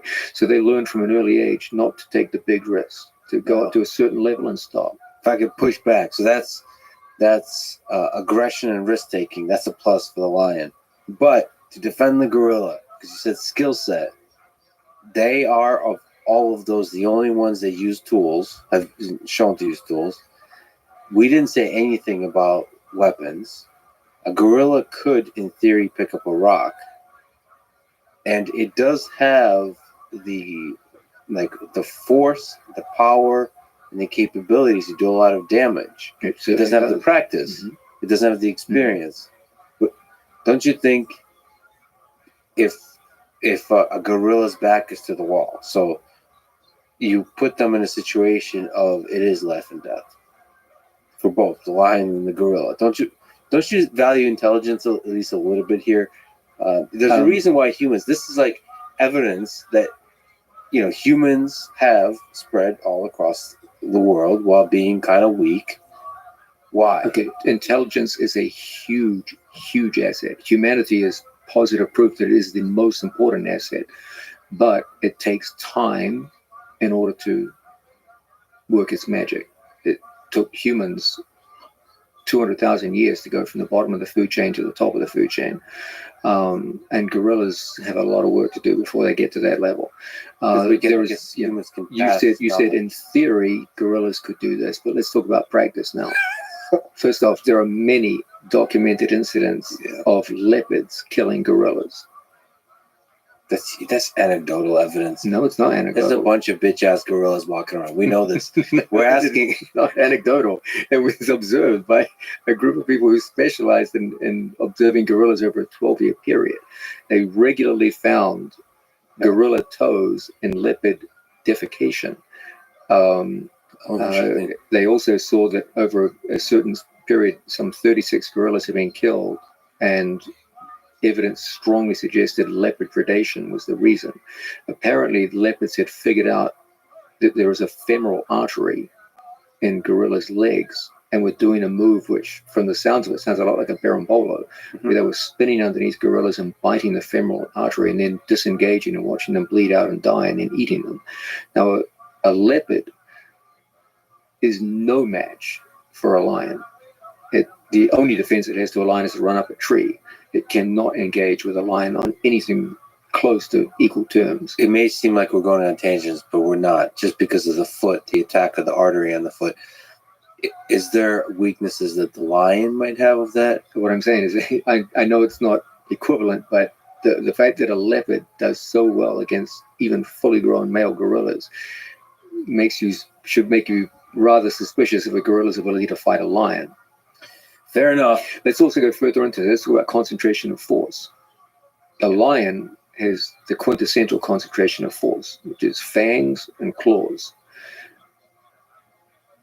The gorilla is the exact opposite. It can't even make a fist. And so it can only throw open-handed slaps and grab things. So it has no ability with its arms to concentrate force in any kind of efficient way. When a lion or a tiger, or a bear that matter, swings at you, it's got 4 claws from 4 to 6 inches long. It's like 4 blades going into you. They can retract their claws so they're always sharp. But the reach is significantly longer for the gorilla. The length of the ability to engage with speed on the part of the cats is far, far greater. And also mobility on 2 feet, the bipedal nature of a gorilla, the temporary bipedal. This the bear has the same. It has no impact. Humans are bipedal, and lions kill 240 humans a year on average. Okay. What about bear? Now, bear is a different. Has all the same things that a lion has. The claws, the teeth, has more weight, has more strength, has more power. Okay, now this is an interesting question. Okay, you get a fully grown North American grizzly versus an African lion. This is an interesting battle. I also have questions about polar bears. It's unclear to me because they're big. They're bigger in every way than a grizzly. Yes, but they probably don't get the experience and the practice. Yeah. Also, they have a much more limited set of animals that they prey upon. So, pretty sure grizzly is going to be tough to beat as far as top bear goes. A grizzly bear, I believe, would be a formidable adversary, even for a male lion. They're literally twice their size. They have an ability to get away from strangleholds by standing up on 2 legs. So the lion's primary method of killing, which is to strangle, would be very difficult for them to employ upon a bear. Interestingly, the bear's primary method of killing is to pin. It pins animals and then just slowly eats them while they're still alive. They have a rather barbaric means of killing. Lions are much more humane in the way they kill. What I see as the primary problem is that neither one would be able to kill the other. That finishing thing that you Yeah, they would both fail on the finishing criteria. The lion would not be able to strangle a bear. Even in the best case scenario where he got his teeth into the neck, the bear can stand up and presumably shake him off. Um, the bear would never be able to pin a lion for long enough to be able to hold it down and slowly maul it over time the way it can with an elk or a caribou. So I don't believe either would be able to finish the other. They would just become exhausted. It would come down to endurance. Now that's where things get interesting, because the bear is much more of an endurance hunter and the lion is much more of an ambush hunter. Lion's quick, explosive, much higher top speed. They've got a top speed of 45 to 50 miles an hour. The bear can do up to 35, but it can run for long periods at up to 25 miles an hour. Very long periods. They're mostly an endurance hunter. They just run elk and moose down until they're exhausted and then pin them and kill them. So if it came down to endurance, might go the way of the bear if they were caged up together. However, there is very strong evidence from both hunters and video, which shows on many occasions bears being chased off by cougar and wolverines. Now, what's that? That's fear? What is that? What do you mean chased off? If they fight over meat, which, and say that, for example, the cougar has killed something and the bear wants the meat, the cougar will The bear has chase off risk the bear. aversion. Exactly. The bears are risk averse. What I would say is this: the bears are very, very powerful in their domain, but they don't have the battle experience of a lion.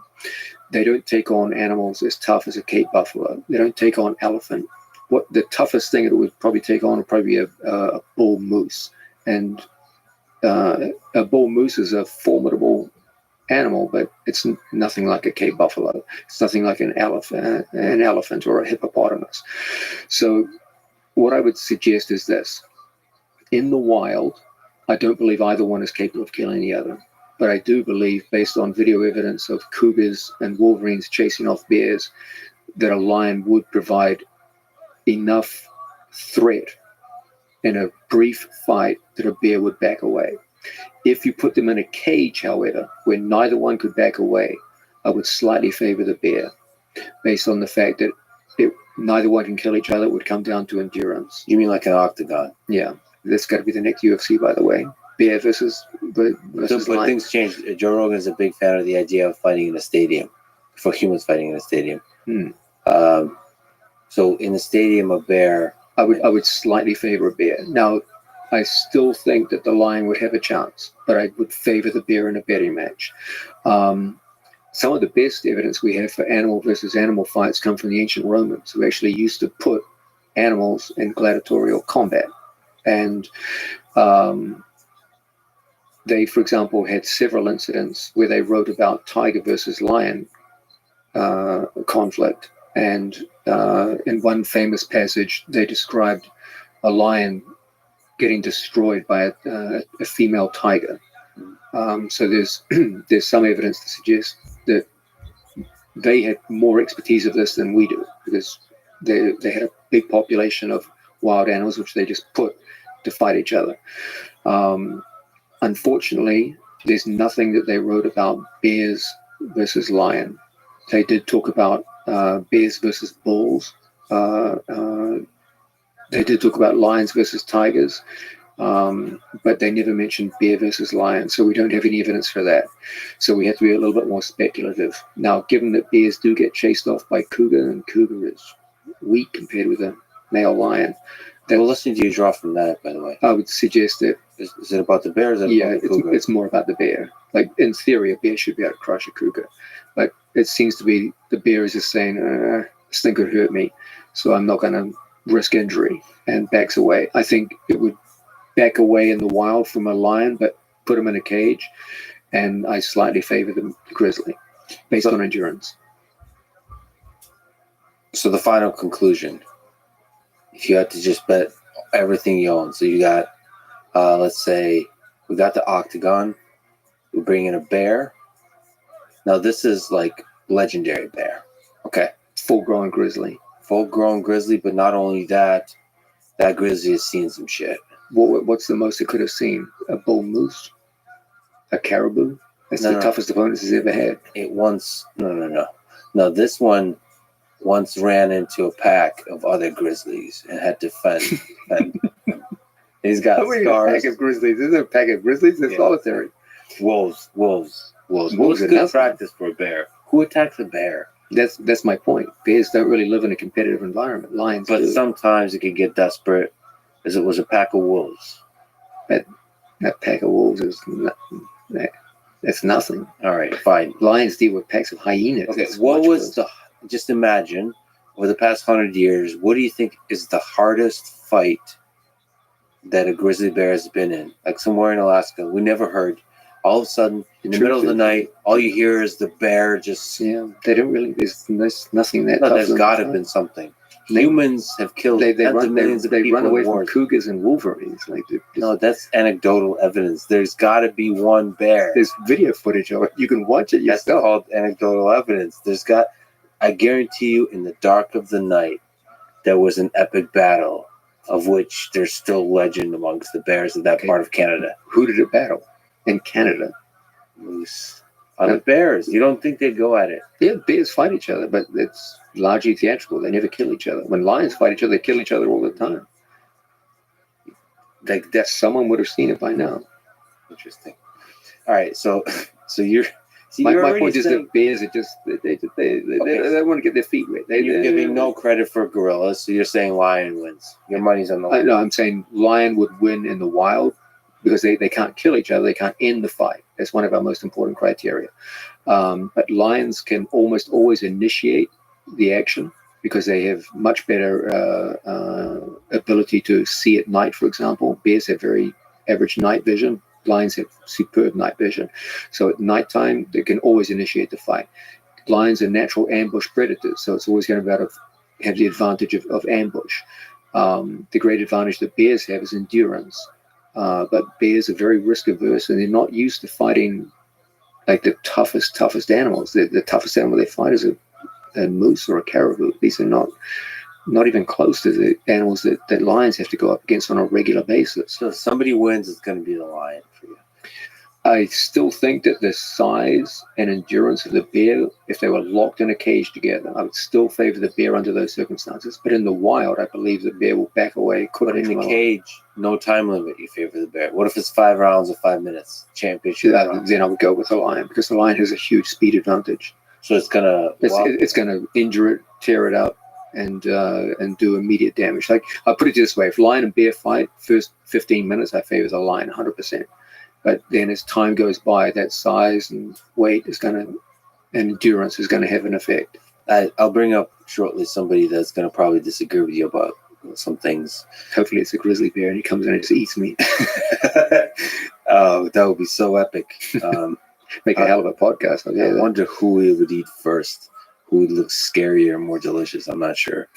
The black and white could either piss him off. He would think you were a penguin. Is that a good thing or not? Not good. If it was a polar bear, maybe it's different. So you There's no care penguins in the North Pole.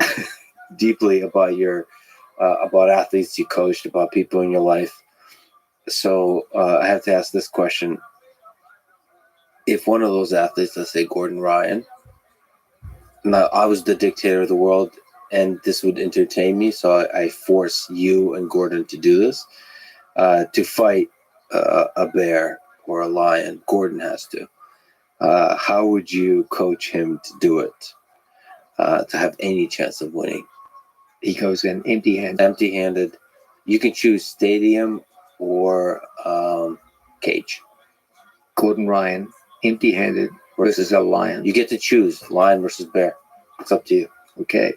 My advice would be very simple. Yeah. I would say, Gordon, you're fucked. You're going to die badly. Choose the lion because it will strangle you to death rather than pin you down and maul you to death. Didn't we just talk about audacious goals with Nicholas Mergal? This is not a question of audacious goal. This is a question of minimizing pain. So you coach your athletes to quit before the battle has been fought. 100%. Yeah. You don't What do you think he think has a chance? You don't think he has a chance? How? What's he gonna do? You don't think there's a technical? First of all, intelligence. So technical. What's he gonna do? A heel hook? No, not. Well, first of all, maybe. He can't right? do a double. He's got 4 fucking legs. Okay, what if Gordon gets any starting position he wants? Oh, yeah, that's gonna be really useful. On You don't think he can have back beer. control? On a 1,000-pound beer? Yeah. What He'll good get would back control? taken off? Shaken off. He'll get torn off. With what? Like Reaches back. He's got 4 6-inch it's claws. hard to. Oh, okay. I wonder what is the reach. Whatever he touches, he's What gonna if it's not a destroy. flexible bear? So you think there's no control? What about like a low, like a some kind of controlling position from? Yeah, like you said, Barbo, like from underneath.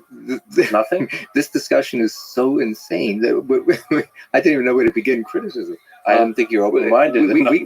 We could turn this down. Forget about Gordon fighting a lion or a bear. That's completely impossible.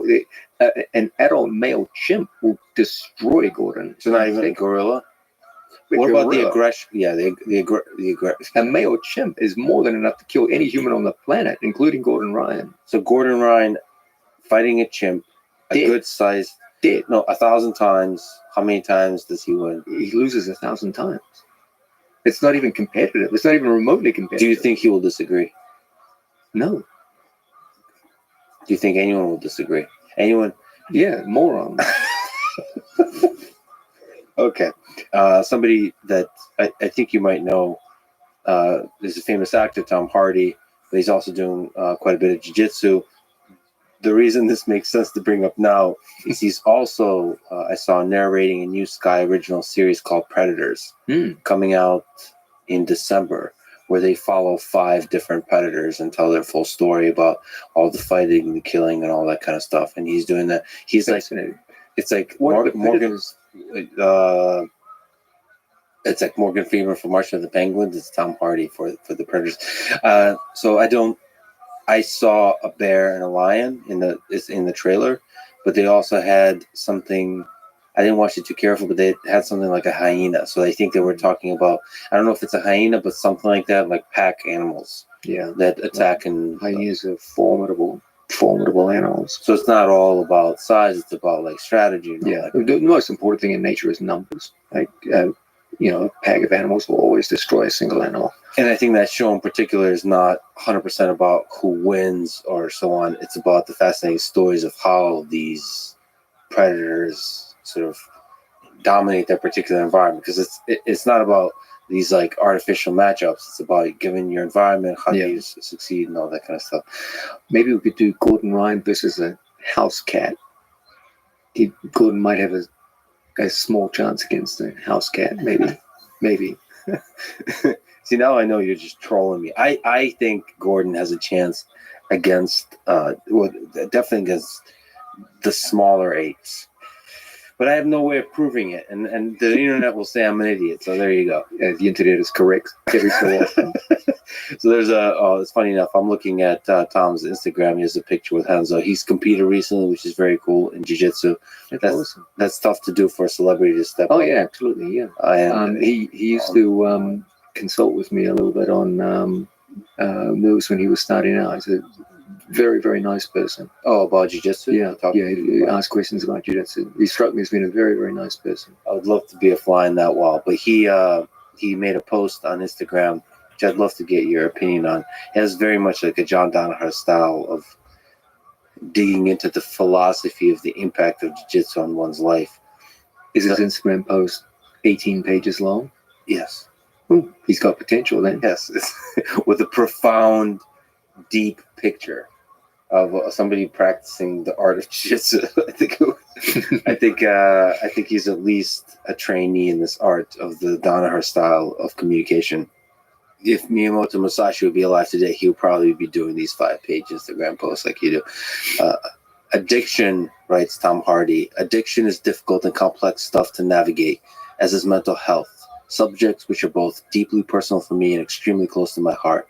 It is an honor to be able to represent the charity and my team, Reorg, and the great work they do supporting the mental health and well-being of veterans of service, military, and first responders through the therapeutic benefits of jiu-jitsu and fitness training. He represented them in this competition that he competed in. Simple training for me as a hobby and a private love has been fundamentally key to further develop a deeper sense of inner resilience, calm, and well-being. I can't stress the importance it has had in the impact of my life and my fellow teammates. And he goes on to talk about this organization, Reorg, that uses Brazilian Jiu-Jitsu to form a therapy to overcome physical and mental challenges, strengthen social connections, and improve overall health and well-being. This is for veterans, for people going through PTSD. They have saved lives around the world by not only providing an effective and positive means for navigating and managing the challenging psychological aspects of military and first responder careers, but also has allowed many to find a renewed sense of purpose, identity, and community that's often lost when transitioning to civilian life. Do you have thoughts about that? Sort of the effects of jiu-jitsu on folks who've gone through some really difficult things in their life? First off, I think that's just a beautiful statement by Mr. Hardy. I must give him a phone call after this and talk to him. That was beautiful to read. One thing that's always struck me when I train people who either have a military background or on more than a few occasions, we have special forces soldiers come in and train with us for a week or two. And when you talk to them,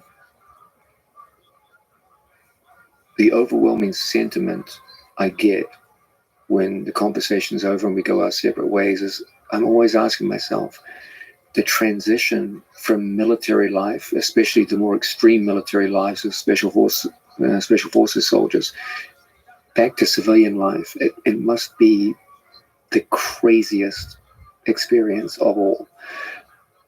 You've got people who are fighting and dying alongside their comrades in the most extreme circumstances that any human being can go through. And then they're pulled back into a life where people are arguing with them over parking spots. Just like the average person's day-to-day life is so mundane that imagine what must be going through a man's head who a few weeks or months ago was literally fighting for his life and his comrades' lives, watching people that he loved die or get mutilated in front of him. Things that, in a matter of seconds, people's lives can be torn apart and changed forever. And then suddenly you get thrown into a life where people are arguing over, who's cut who off who in line to buy a coffee.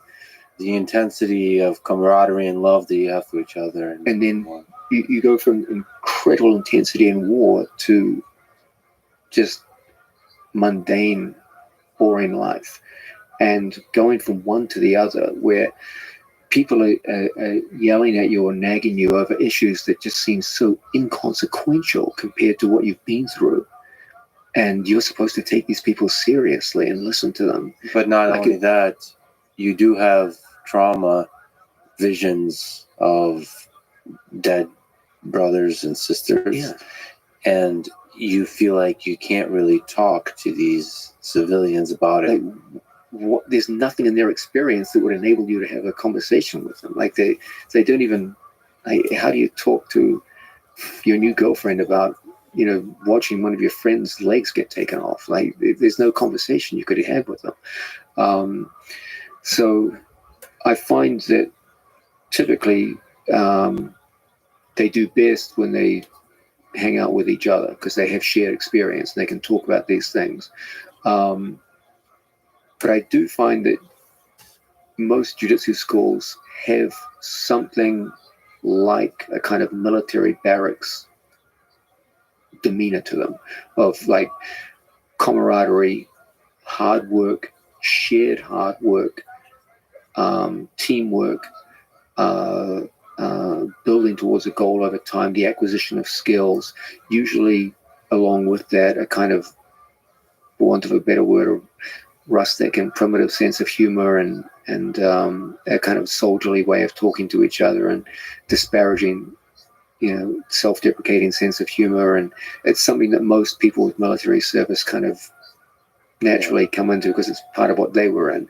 And so it's like a toned down version of it, which enables them to form a stepping stone between the military life that they were in all the way down to civilian life. And jiu-jitsu is kind of like a bridge between those two.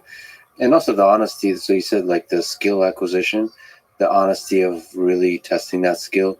There is a deep honesty to war, and in a distant way, but in a way, there's an honesty to jiu-jitsu too, of technique working and not. And there is simulated death. It's not real death. It's simulated death on the mat. Yeah, and there's a similar kind of honesty there. And there's also a similar kind of esteem towards skill.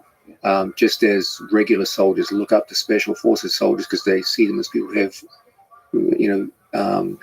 greater skill than themselves, something to aspire to. So too in jiu-jitsu, like the thing that we esteem most on the jiu-jitsu mat is skill. No one gives a damn what you look like or what you think. That you judge mostly by your skill level, and so they tend to identify with that. I do think that most people from a military background kind of find a natural gravitation towards the atmosphere of jiu-jitsu learning, and if it proves to be a positive way for them to rehabilitate and come back into civilian life, then that's a wonderful thing. I know we're linked with We Defy, which is an organization which caters to former soldiers who were badly injured in combat, and many of whom lost limbs and or suffered mental trauma, and they come in and train, and they often speak very, very highly of the degree to which jiu-jitsu has helped them come back into civilian life. And for them it's even worse because they come back not only mentally but physically disadvantaged after war. And I've always been proud to be associated with We Defy, and I'm very happy to see Tom working with this organization. Is this an organization based in England for English veterans, or is it international? That's a good question. I'd have to look into it. It certainly is based in England, but it could be international. But it's just nice to see somebody use that large platform for that kind of message. Yeah, and also to step on the mat and show the kind of jiu-jitsu you would probably be proud of, which is chasing submissions. You got an arm lock, you got a straight foot lock. We're not going to analyze the techniques because there could be doesn't matter, different perspectives. It's the intent that counts. The finish is the finish. Yeah, no, that's impressive. He's actually quite an athlete. He's in great shape and strong and flexible. And I'm glad he's doing well with his jiu-jitsu. And it's good to see Renzo's smiling face next to him. I can only imagine the conversations. I have to ask you a deep and important question. You often, when we text back and forth, send me 2 hugging emojis. Can we psychoanalyze the reason why that's your favorite emoji of the hugging face? It's kind of like sending a heart, but like a little bit more. Yeah, it's gender neutral. When jiu-jitsu players meet each other, they often shake hands and then give a quick hug. So I thought it was the most appropriate emoji for jiu-jitsu players. I see. So it's a pretty simple explanation, nothing too Freudian there. Are you sure? Quite sure. Okay. Have you really asked yourself deeply?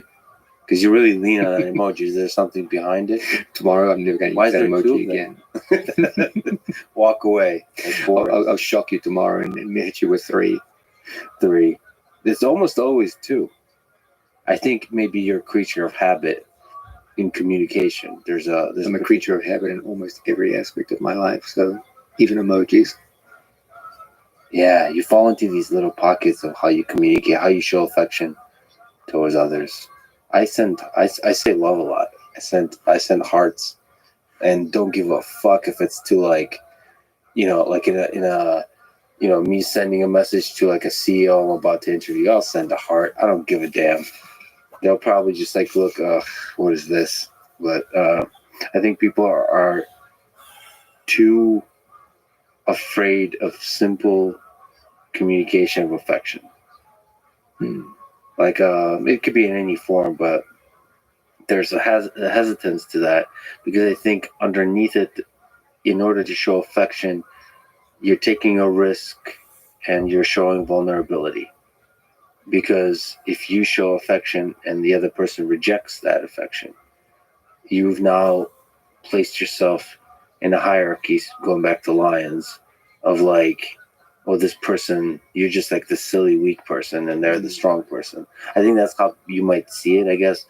But I don't. To me, the display of vulnerability is a display of strength, not weakness, at least in human society, at least at this time. I don't know. Let me ask you about love. I must ask John Danaher about love. What do you think is the role of love in the human condition at the highest philosophical level when you first ask? What's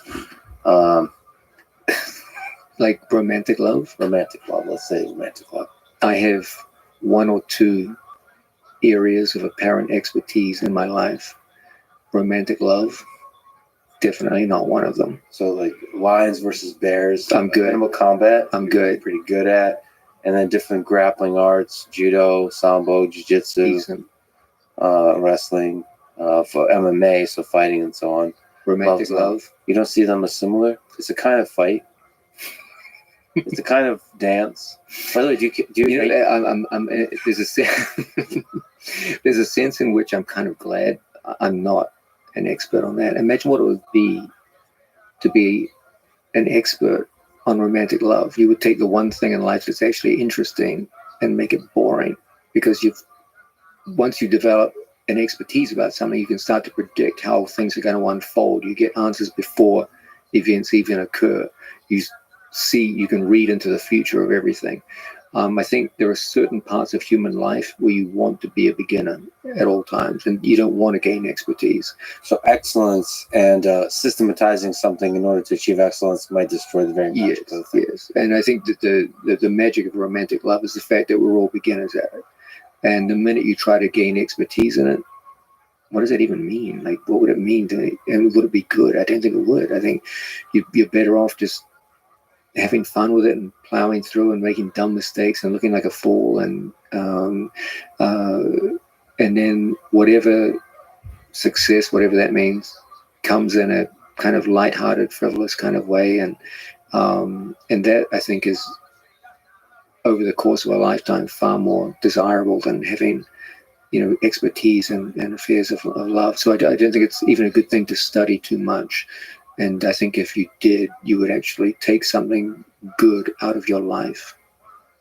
Yeah, there's communities of people called pickup artists that try to optimize this particular aspect, which is of dating, of guys picking up girls and turning that into a system and seeing what's the most successful. Yeah, I think that would be, maybe the first few months would be good, and then after that, I think it would be a disaster. Yeah. Given that humans are fairly easy to study from the standpoint of psychology, I'm sure it's not that difficult to gain expertise in things like picking people up. The same way advertisers can pick up your attention to sell a product, you can do the same thing presumably with romance and sex. But I don't know, I feel like if you became very good at it, you would end up being very disappointed by the results. And so, as I said, I think there's some things in life where it's better to be a beginner. And this is one of those. Yeah. Enjoy the chaos, the push and pull of being a beginner, and make that a lifelong journey. That's really inspiring to hear you say that. And there's a deep truth to that. It also justifies the fact that I suck at it. I think it also justifies, and it would sell very well, that John Danaher should write a book on dating.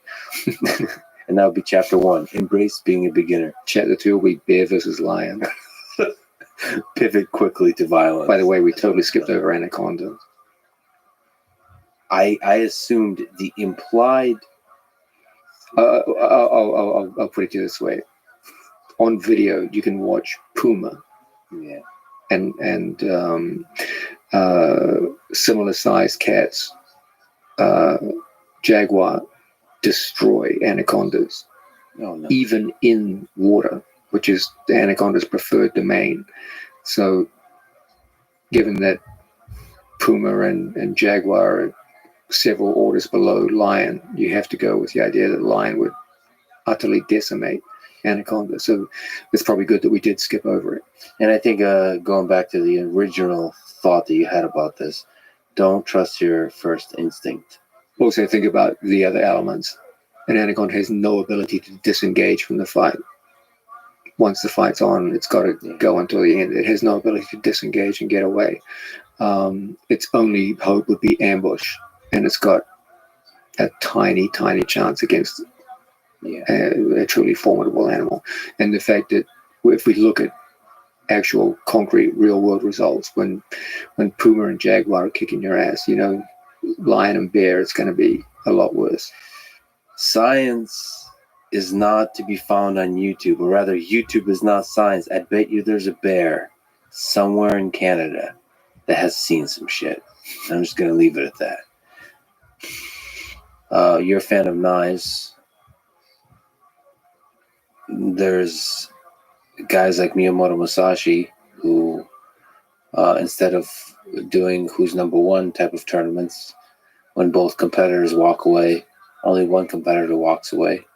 Miyamoto Musashi is known for somebody having John Danaher-like philosophical skills, but also is known for having fought 61 duels to the death and won them. Correct. Obviously. What do you think made him so good? I don't feel qualified to talk about him because I haven't made an in-depth study of his life and times, and we also don't know how much truth there is to his recollections, and there's a lot of controversy over this. So I don't feel like you can give a definitive statement of, and certainly I can't give a definitive statement of his prowess. But his writings are fascinating and deeply insightful. But as to what actually happened out there in his duels, it's unclear. But there is, with guys like that, you almost certainly know that they were people like the character he projects that have existed. Yes. Whether it's 61, whether it's 20, but people really put their life on the line in a different time in human history. Is there something compelling to you about fighting to the death? I think it's not just compelling to me, but to anyone. I mean, there's nothing we value more than our lives, and to be able to say I'm prepared to die for a sense of honor, things that are so foreign to our modern society. Imagine, we criticize people for something as simple as like road rage, and yet you can imagine someone who has a sufficiently developed sense of honor. If you took them out of the 17th century and put them in a modern car, they might be killing people on the side of the road on a regular basis, just over the smallest acts of honor. To say that your sense of self overwhelms your sense of self-preservation, it's a very unusual thing in the modern age, and yet it appears to have been quite common back then. You often wear a fanny pack. I'm not going to ask you what's inside the fanny pack, but if you were to design a perfect killing machine that also wore a fanny pack, what would you put in that fanny pack? Would it be something mundane and practical, or would it be something surprising and hilarious? Would it be something of philosophical significance, or maybe sentimental significance, or would it be empty as a troll on human civilization? But if it was a perfect killing machine, it would have to be some kind of weapon. But in a fanny pack. Then it would have to be a very compact weapon. We mentioned offline that there's also things in the chess world where there is different kind of vibrating devices that could be used to communicate information in communication with AI systems that can help you in your particular pursuit. I don't think in jiu-jitsu it's possible for a machine to give you information that gives you advantage. You can in chess and in poker. So you could put one of those vibrating devices in your fanny pack, but jiu-jitsu would not help you. Any idea what kind of weapon? To fit in a fanny pack. So you're a fan of knives. Where's the interest in Yeah. knives come from, by the way? That's more metaphorical. The truth is that in the modern world, a knife is not an efficient weapon and easily be overwhelmed by firearms. My fascination with knives comes more in the sense that they convey a spirit to my students, where a knife is made of steel, and steel begins as ore in the ground. It's an ugly,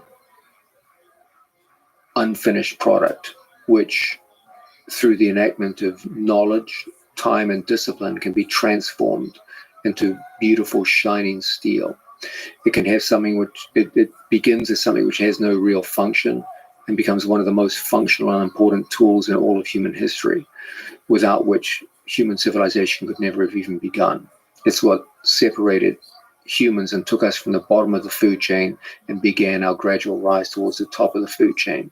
So it has immense historical and cultural value, but it has this metaphorical value insofar as the martial artist begins as a white belt like iron ore, but over time transforms into some beautiful shining steel, which can have immense value.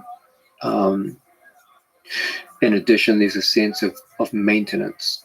As remarkable as steel is, it is in need of constant maintenance. It will fall apart through rust, and neglect will destroy a blade, both in terms of rust and the edge falling apart. And so just as the martial artist, it's not good enough just to learn the techniques, you need to maintain them over time. And just as steel is perishable, so too are the skills of martial arts. And that when I give a gift of a knife to a student, these metaphorical elements start to emerge. They see, okay, I began as iron ore and I want to become the finished blade. There's another sense in which a knife is morally neutral. A knife can be used to save a life.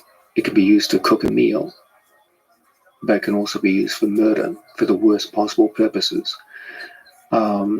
Jiu-jitsu is the same way. Jiu-jitsu can make you a better person. It can make you a worse person. Jiu-jitsu is just a power. It's not a particularly great power, but it is a power. And like all power, it can be used for both good and bad. It's morally neutral in itself. And it's up to us to make sure that just as the knife gets used for good purposes rather than bad, so too let jiu-jitsu be used for good purposes rather than bad. There's also an element where the basis of the knife is steel. And historically, there's always been a riddle of steel, which is steel has the property of both hardness and suppleness. The harder you make steel, the better its edge retention becomes. The longer that edge will stay sharp. This is good, but it comes at a price. The harder you make steel, the more brittle it becomes. And now that edge can be damaged easily. So the solution is to make the steel softer, more malleable. That will prevent breakage of the blade and chipping of the edge. But when you make the steel softer, that comes at a price. And that price is now the edge loses its sharpness very easily. And so the riddle of steel is how to work with these two to the greatest degree possible and create an edge which is hard enough to stay sharp for long periods of time, but without making the steel so brittle that the blade overall is compromised. So too in jiu-jitsu. Your task in training is to make the training competitive enough that you actually get used to the rigors of real combat. But on the other hand, it can't be so brutal that the athletes get broken down in the gym to a point where they're no longer effective. And so this duality of hardness and softness, which we see in the case of blades, is there in the training of the jiu-jitsu athlete. So I often give a gift of a knife to a student when they've done something significant, because it demonstrates in a metaphorical way these key themes of the sport.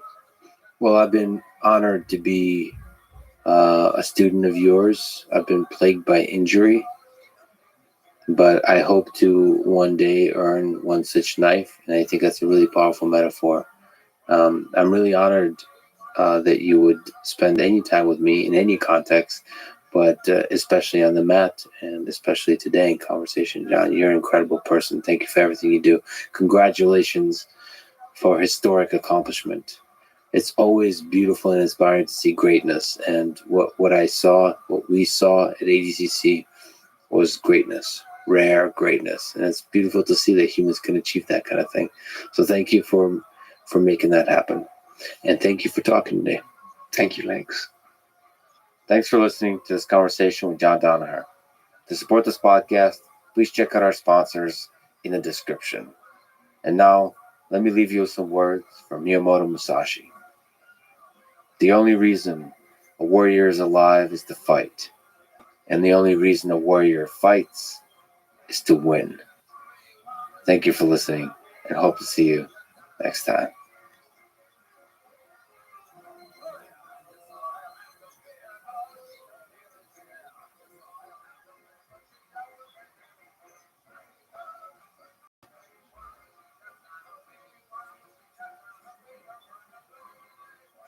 I have anal beads that are communicating with stockfish via Bluetooth. We'll get to that. If you cheat, you play God. You decide when the game is over. You can fake bad moves. You can fake everything. You can even, if you're cheating, quote unquote, the right way, you're going to lose plenty of games. To avoid getting detected, What's the probability that Hans cheated over the board against Magnus in St. Louis? I think day by day, the evidence is slowly starting to show more and more that he's cheated. Like how Magnus said, more than he said, and more recently. The following is a conversation with Levi Rosman, also known as Gotham Chess. He's a professional chess player and educator. I highly recommend you check out his YouTube channel called Gotham Chess. This is the Lex Friedman podcast. To support it, please check out our sponsors in the description. And now, dear friends, here's Levi Rosman. You're known for being able to guess people's ELO rating. So what do you think? Just by looking at my face, deep into my eyes, what's my ELO rating? Here, I'll help you. I'll do E4 for the listener. I actually read that Stockfish prefers E4. Does it really? I actually didn't know that. Because it maximizes the number of tactical options. So That makes sense. the right answer is 3,400, which is, I believe, Stockfish. You guess people's ELO chess rating. What's that take? How hard is it to do that? And how would you actually do that? What are telltale signs or red flags about a person at different ratings? Is there something you look for? Yeah, I think you can separate it something like the very first is 0 to about 800-900. For simplicity's sake, I'm going to use the chess.com rating system because Elite Chess is slightly different. It tends to go 200-300 points higher than chess.com, sometimes even 400 or 500 points higher. But then it catches up. They catch up around 2,200-2,300, I would say. What's chess.com? What's Elite Chess? Can you Yeah, so explain what the difference is and what they are? they're two chess websites. Good starting point. Yes, chess.com is, it has obviously the free option where you can play games, you get some sort of puzzles every single day, you get some sort of lessons every single day, but then they have tiered memberships where you can pay annually or per month that you can unlock all the other features. And Like what?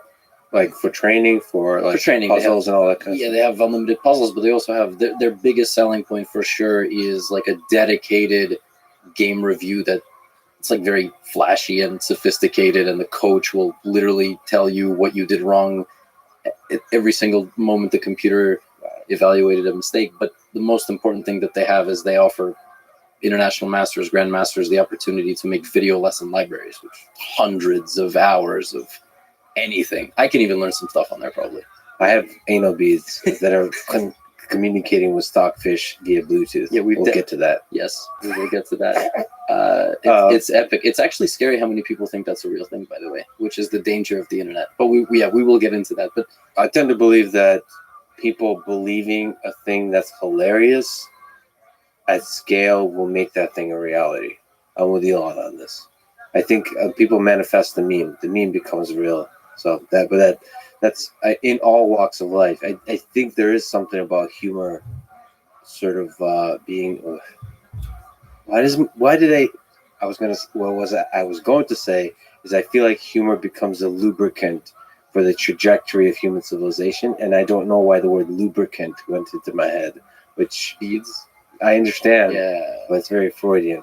Yeah. Anyway, so to 0 to 900, if you're a 1300 player, you were saying. If you're not good at endgames, you don't understand how to convert positions that have 7 or 8 pieces left on the board. You don't know when you're supposed to activate your king. You don't know how a bishop outplays a knight with just several pawns on the board. Those are all very important things because it's not just about knowing the theoretical endgames. Like some positions in chess are literally solved. If I showed you a position, I asked what's the evaluation and how do you win it, there's a technique. You're supposed to know that technique.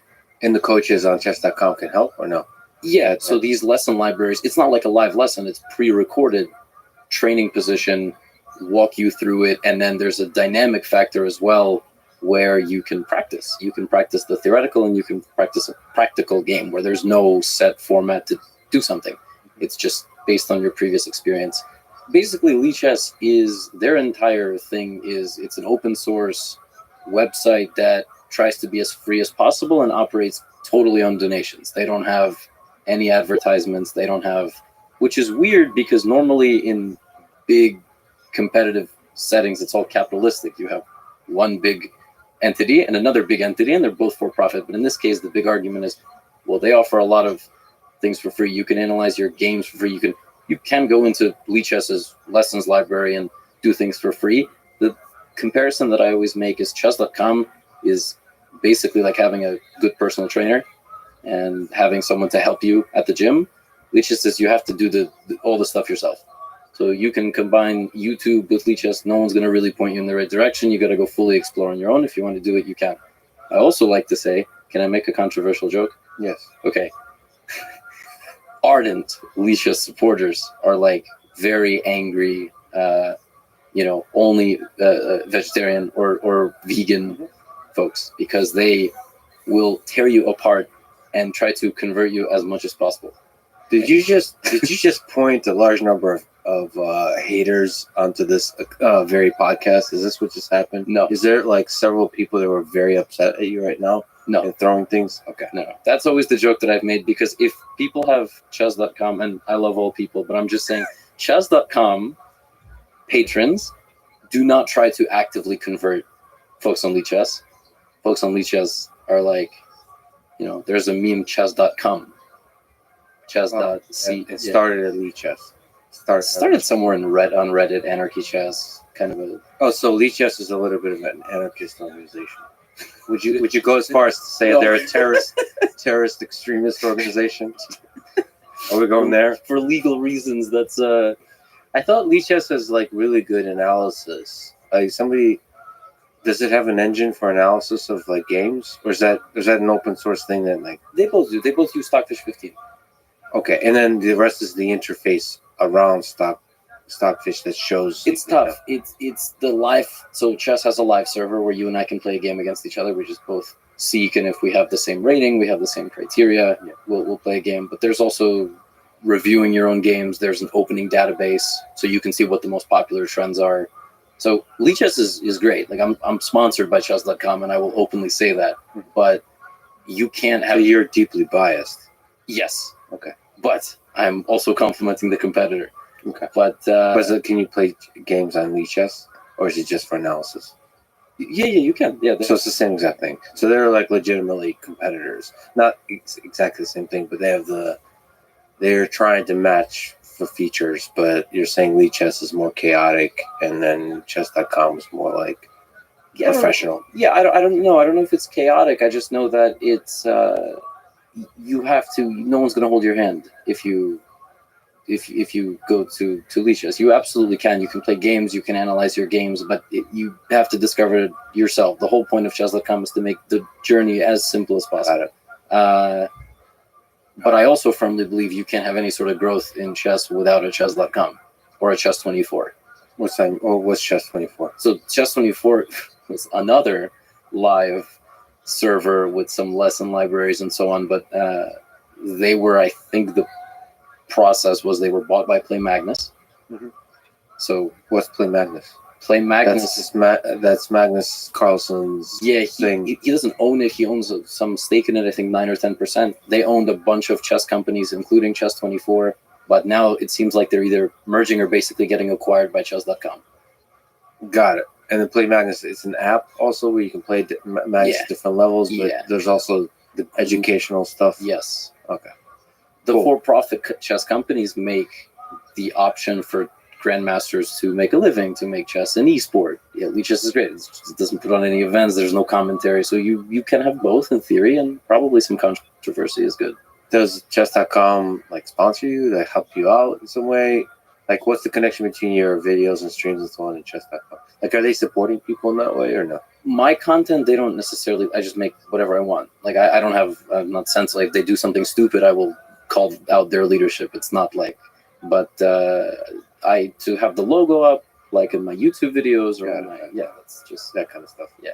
So anyway, back to I mean that was really helpful. I was confused about all of that. The guessing people's rating. Mhm. So the thing you mentioned about the end game, if you don't know what the hell you're doing with the end game, what does that mean about your rating? If you don't know how to finish with just a few pieces on the board, you could be my rating. that's End game is tough. That's the self-deprecating humor we tuned in for. And games Okay. are hard, man. They're So they're tough. very Yeah, difficult. you can't have. There's a reason Magnus is the best. It's because 7 hours into a game, when everybody's given up, he's still squeezing juice out of the fruit. So that's the way I would describe it. So that's not good source of information. If you, No, within the first 15 moves, generally, you can tell. Because you can tell how well they played the opening. So how well they knew what they were supposed to memorize, what they were supposed to play, and then how they react to piece interactions. So if they are faced with a move that a more advanced player would deal with very swiftly because there's kind of a natural response, that gives you information. If they move their king when they're in check when they didn't have to, that's a massive giveaway. Some people just think, oh, I'm in check, so I have to move my king. okay. So it's like how direct the response of your play is to the danger. So like if you're more moving like multiple pieces at a time, meaning like you're moving like the pieces are like tied together in interesting ways, and then okay. Like what about the opening? Can you tell also? Because a lot of people can memorize openings, right? Yeah, but it takes two to tango. So you could memorize a bunch of stuff, but if you're 900 and I'm 900, your rating is fluctuating all over the place in this podcast, I feel. Yes. 12, 13, 900. Yeah. You can memorize things. I'm going to play some crap, and you can't play the way you memorized because I have to respond to you in certain ways. So you will either respond the way you think you're supposed to respond, and that will probably be incorrect. Or now you have to figure out how to deal with the fresh position. Oh, so the 900 will reflect itself in both cases. Yeah.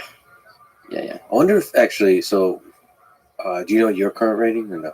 Or your top rating? What was your top? I know both. My current ELO, like over the board, now is 2320. My peak was 2430.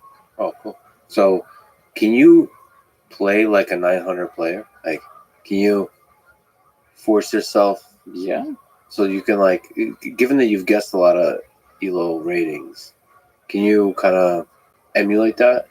It's kind of an interesting question. Yeah, of course. Before I was doing YouTube and Twitch, I was teaching kids. So I had to. Not only did I have to play at their rating, I also had to play and sometimes even behave and explain things in a way that the kid could understand. So absolutely. Yeah, I think that's what contributed to the growth of the channel, frankly. I kind of understood how beginners thought about the game. So yeah, you did. You taught people chess. You coached people for many years. I guess in New York. Yeah, New York. what did you learn about the way people learn from that? So like, how did people that were successful at getting good at chess quickly? Mm-hmm. What were some of the commonalities, some of the patterns that you saw? Obsession. Yeah. What does obsession look like? I would say it's obsession and also love of the game. So if you're bored, you don't want to watch a show, you want to boot up chess.com or Lichess just so I don't get flamed by anyone in the audience. And you just play. So you're saying Lichess people are the ones that would attack aggressively? They're the kind of people. Probably the Chess24 people. Oh, that's another.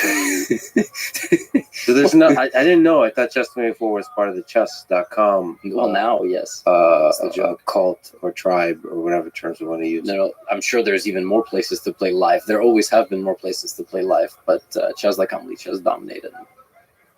Well, Chess24 is rough for live interface. Of course, they have good courses and everything, but yeah, I got it. And some are even good people or whatever. Yes, that quote goes. Yes. Okay, like obsession. That means the way they look at the board. When they're bored, how quickly do they return to the chessboard? That kind of stuff. Just like how many hours a day they want to spend. Yes, they spend and want to spend. Some kids definitely have a talent. Of course, there's this eternal debate: talent versus hard work. I don't necessarily know if it's a talent for chess specifically, but it's a talent for. I'm sure there's some sort of spatial visualization in your mind. You start picking up what squares are controlled by your pieces and opponent's pieces faster. Your memory is much stronger. So you don't just learn openings like we discussed. You learn literal patterns, such as, oh, I remember this from 2 tournaments ago. I remember this from a game I played just yesterday. And you just keep playing and playing and playing. But I think the one commonality I think I've seen in all kids, it's obsession. You have to play a lot. And I've seen kids who are brilliant kids. If you give them a page of tactics puzzles, they solve faster than anybody. They can pick things up here super fast. They're a pleasure to teach. They go to a tournament, disaster. They can't handle the anxiousness. They can't handle that silent face-to-face war with another 6-year-old. They can't even handle. There's also trash talk. One sentence by a kid can throw off your prize student, and I've seen kids just totally disintegrate. I've seen also my students bully other kids. Scoring. My student wasn't that strong, but their verbal warfare, which is not allowed, but goes unnoticed. Well, it's not even verbal warfare. Like just going little like facial expressions you'd make at the board. Yeah, I didn't even think about that. That's pretty creepy. The intensity, not creepy, that's not the right word, but there's an intensity in that silence over the board. Like you can probably hear stuff like just like it's super quiet. It's like a library. Yep. And then there's just a tension that builds. You can hear the breathing. Yeah. And at the highest level, both sides are involved in a battle that they both foresee 99% of the time. That's the scary part, is that you both see the exact same thing. It's very rare you play a move and I didn't see it. It's that I misevaluated it. I saw the move could be played, but I missed something 3 or 4 moves deeper.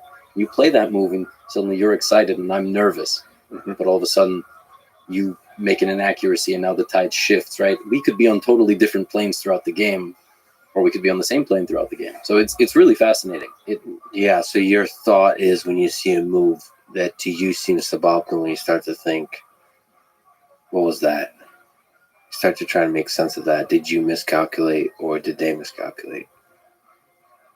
Isn't that what Magnus is really good at, is taking people away from like making suboptimal moves, to take them away from the known openings, or is that unfair to say? Yeah, he gets part of his really dominant reputation, I think, from not letting people get into ultra theoretical positions. He just won this tournament, this online tournament, and he said he had a young player strategy. He had an anti-young player strategy. What's that mean? It means that by move 7 or 8, you go to the database, no games. Kid is on their own. They have to swim on their own. Yeah. And they have to deal with the strategic complexities of the position, which he gets. And he might get from just an enormous database within his brain of historical games that have similar structures, or just sheer genius. Like we won't know. Yeah. It's a mix of the two, for sure. The younger you are, you can't remember a game played in 1951 in some bar in the Soviet Union, but he does, because he read a book once or a magazine once. He just remembers. He remembers the structure, which it's not fair. It's crazy, right? What do you think makes him, if we can sort of link on it, what do you think makes him so good? I think it's the memory, and I think he just seems to get the game better than anybody else. That's the best way I can describe it. In sports, you have reaction time, you have strength, but also as he's now evolving, it's stamina. So there have been games that if you put 2 other 2750 rated players or world top 10 players, they would have drawn the game. The game would have ended. Nobody would have won it. You put Magnus as one of the aggressors in that game, suddenly the chance of victory doubles from 5% to 10%. Yeah, weird. What's that about? Because it was game 6 against Nepal. Like, right. Isn't Stockfish say that it's supposed to be a draw? So 0.00 does mean a draw sometimes, but other times it means, and it's the joke I always make, it means that Stockfish is out for a smoke break. It can't. Can you explain the joke? Can you Yes. explain 0.00? Yes. So Stockfish will show an evaluation which determines whether the position is equal, slightly better for one side, slightly better for the other side, or completely winning. You can 0.0, 0.2, minus 0.2. That's all within a balance. You can say, okay, black has a sprinkle of activity, something, white has that. But if it's 0.00, it could be literally a dead draw, meaning theoretically just impossible to win. But oftentimes what that means is, the smoke break joke is, Stockfish doesn't know. There is so much complexity within the position, the combinations of different moves that are acceptable and okay, it cannot evaluate correctly. Wow. So even the end games are tough for Stockfish. Which is why Magnus won that game, because there was practical value remaining. It wasn't a dead draw. He continued to ask questions over the course of 6 or 7 hours. He would sacrifice a pawn. He would sacrifice another pawn to damage the structure. Valuation stayed the same because a machine could stop him, but not Jan. And that was one of my favorite. That game ruined my whole day, by the way. It destroyed because I made so many plans that day. It completely ruined my day, but it was a very worthy recap. You were just all in. You watched that whole game? I watched the whole game, and the World Championship was a crazy time because I wanted to be first with the recap video, but I also wanted to be best with the recap video. So I spent all the hours of the games watching all the live broadcasts and getting all the information, all the variations, and trying to put that into the recap. It was a lot of fun. It was a huge adrenaline dump when it was all over. So just for people who don't know, that's the most recent World Championship. So you had that was a draw after draw after draw after draw. Yeah.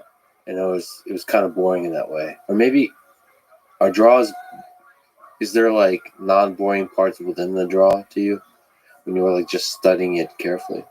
For me, yes. For the average viewer, no. That's the truth. Especially when the game itself is not that exciting. When Magnus plays a strange move on move 9 or 10 that hasn't ever been played, and then Jan has to try to exploit it, and he fails, and no attack builds up, and they shuffle their pieces for 3 hours. My favorite thing is when the commentators like, I don't know why he did that. I wonder why he did that. Like, yeah.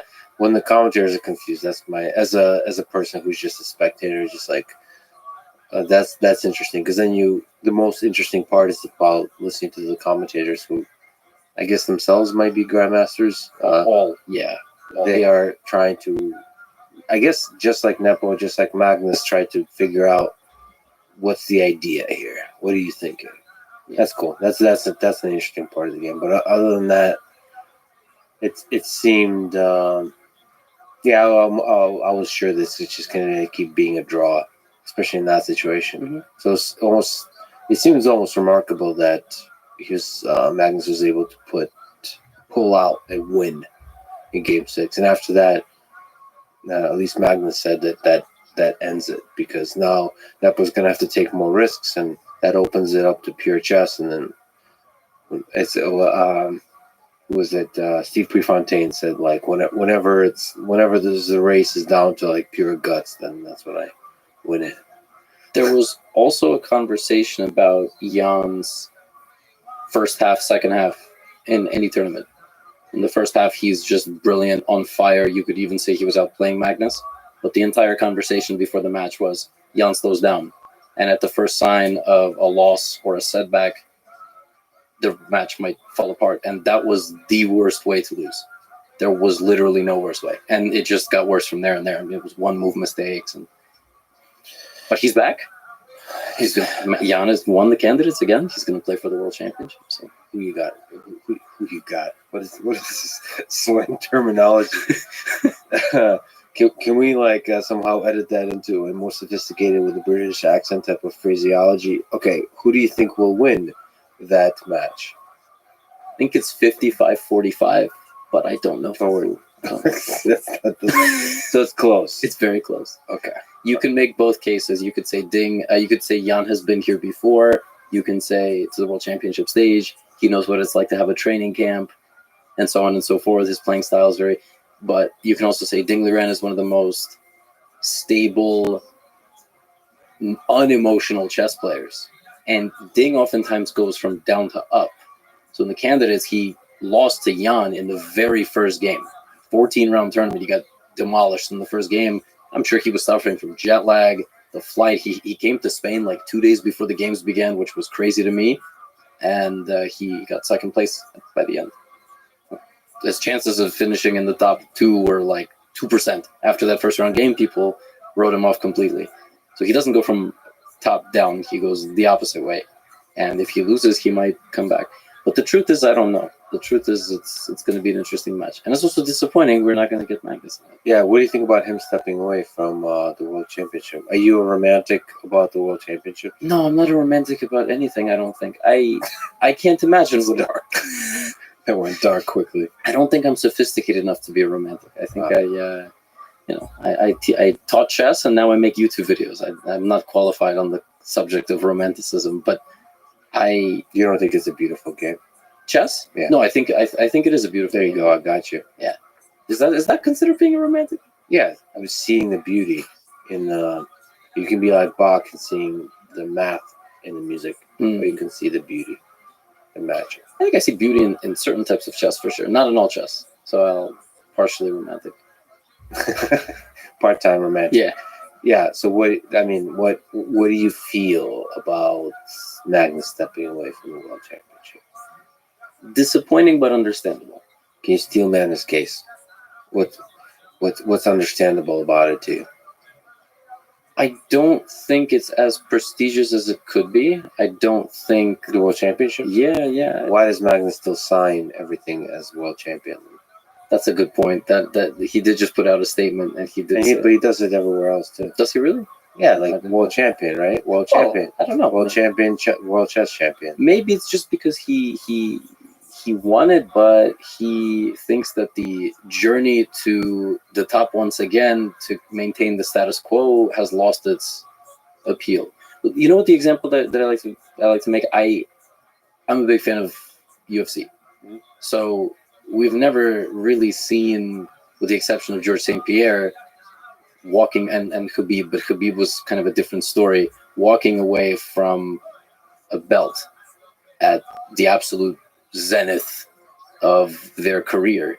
But also in the UFC, champions are extremely well taken care of. And the champions have some of the best lives. Of course, you can argue not all champions. You can say some of the lower weight divisions, yes. But what I'm saying is, a lot of them get all the sponsors. They get massive paydays. They're international celebrities. I don't think chess has that. In fact, the World Championship of Chess prize fund has not changed much in like 40 years. So you could probably make more money on YouTube. Yes. Playing not randos, but having fun and playing really challenging games, playing other super grandmasters, like an ad hoc events, maybe a little bit organized events, but not the World Championship. Yeah, And still have a lot of fun, make a lot of money, get everybody excited, all that kind of stuff. yeah. So for Magnus specifically, and we're using him because he's the world champion. If you tally, if he wins every tournament that he plays in over the course of a year, which is really not even that crazy of an estimate, because that's really how it seems sometimes. Yeah. I don't know how much money that is. I haven't tallied, but if he dedicated an entire year to being managed on social media and doing various things and growing all his brands and getting sponsor deals, I think he would make 5 times more than being the world champion, which is crazy. Yeah, but money isn't everything. I know that's totally Some fair. people dedicate their whole life to winning the Olympics. Mhm. The Olympics is an interesting one too, because like I didn't even watch the Olympics as carefully as I usually do. This year, yeah. Yeah. I mean, It's really strange. I'm not sure why that is. And during COVID, I'm not sure. That was weird. I don't know if it's losing its magic. Part of it is also the people that own the Olympics and the way they distribute it. They make it a little bit more difficult to watch. Like it should, in my opinion, it should all be just available on YouTube and easily accessible. It's like the difference between like SpaceX and some other like even NASA. Just SpaceX is better at streaming their launches and commentating them, and they've made NASA better as well. But just like the ability, it sounds ridiculous, but making it more frictionless for people to watch, get excited, to share, all that kind of stuff. Yeah, like I'm not exactly sure where the magic like balance is between the classy traditional world championships and the kind of dramatic, exciting streamer world. And it feels like for the world championships to be relevant, they have to find that balance. yeah. Well, this recent one had. It's pretty good commentating, yeah. No, I'm not even necessarily talking about myself. There was a lot of. So that was the worst part for me. No, There was. Well, you did amazing, yeah. I appreciate that. It was a lot of. It was a big arms race, so every major chess platform tried to get one super grandmaster. Vishwanathan Anand, Fabiano Caruana, you name it, they were basically involved. And to go back to that point, yeah, the big question is money. And if Magnus is not motivated by money, if the price fund for the next world championship was $10 million, would he play it? If he says no, then it must be something else. It must just be a matter of something's not worth it. It's not worth it. You gotta take him at his word, and his word is like there's too much stress to Yeah. the low sample play. Yeah. Like I want to play many more times. Yeah, he wants to play more. He wants to Shorter make it more games. interesting. Yeah, exactly. Yeah, more shorter games, like where you can increase the possibility of pure chess. Whatever the heck that means. But we can't go back to the first Karpov Kasparov match, which they had to stop due to health concerns. I mean, the guy went down 5-0, and it was first to 6 wins, and draws didn't count. So draws didn't amass to the total score. There was no best of system. So what happened there? The match went something like 7-8 months. Kasparov started making a comeback after being down 5-0. He was 5-3, and they called it off. They said both players are in poor health conditions. Kasparov stormed down, yelled that this is a farce, and the match was 50 games long. Even more, maybe. I made a video, and I don't even remember how many games it was. It was so long. Can you imagine? Bobby Fischer wanted something almost as extreme. Draws don't count. It's first 1 to 10 wins, and if it's 9-9, the world champion retains his title. So you have to beat the world champion 10-8. That's the only way. You don't like that? Well, It's just grueling. I don't know. Maybe I like it for the YouTube recaps, but do I like it for the players? Do I like it for general public? No. Torture. Yeah, it's 3-4 hours, right? You imagine your favorite tennis match was 6 months long. What are we doing? Yeah. There's still magic to the World Championship. I wish they could make it some interesting. They make it work somehow. But Yeah. I think Magnus is really challenging FIDE and everybody else to step up and try to figure that out, which is great ultimately. Who would you say is the greatest of all time? Can you make the case? You mentioned Kasparov. Can you make the case for Kasparov? Can you make the case for Magnus Carlsen? Bobby Fischer, Tall. in my opinion, you can make a case for Magnus, Gary, and Bobby Fischer. I'm not one of the folks that's like, oh, I mean, Capablanca was brilliant. You can argue Steinitz was brilliant, but as I think it's probably Kasparov, and Magnus has a chance to overtake it. So the longevity is really important to you when you're thinking about this. Yes, I think so. I think Magnus is very, very close. I think it's extremely close. What would be the magic? You got to get that sixth one. Also, No, I'm just kidding. so the World Championships matter. It's kind of like basketball, right? Rings. It's all comes down to how many rings did this person win. What about, well, basketball doesn't have this, the number of years at number one, right? Like rating, sorry. Yeah. Like there is a, which is what Magnus really likes, is like there is a nice system of rating of who is ranked number one, Yeah. and it has to do not with some championships or low sample tournaments. Mhm. It has to do with general game after game after game helps estimate more accurately the ELO rating. So Yeah, he's been world number one for I think 11 years, right? which is So still less than Gary was world number one for 20 years. Yeah, which is quite wild. but still lower rating, I think, than Magnus now, right? Yeah, I think rating in general has sort of. Allegedly, it got inflated. Yeah, Is that true? Is there truth to that? I think so. I can't speak to how exactly it happened, but it also happens online. If you go back just 3 or 4 years, I think some of the best blitz players on, let's say, chess.com were 27, 2800, and now they're 3200. I think it's just sort of what happens, but I don't exactly know. I will mention that there was a very strange change, not exactly sure when the year was, in FIDE, so over the board chess, where if you were under the age of 16 or 18 years old, one of those two, and you were below 2300, okay, your rating change factor was 3 to 4 times higher. Mhm. So just imagine what that means. Magnus has a rating change factor of let's say 1. I have a rating change factor also of 1. Anybody over the rating 2400 has the same rating change factor. What is the rating change factor? So if you win, Yeah, there's a formula, and basically, let's say at the very base level, 5-point change. If your rating change factor is 1, you beat somebody, you gain 5 points. Those kids who were under 18 and under 2300, their rating change factor was 4. So their ratings were going up 4 times higher and 4 times like up and down compared to normal folks.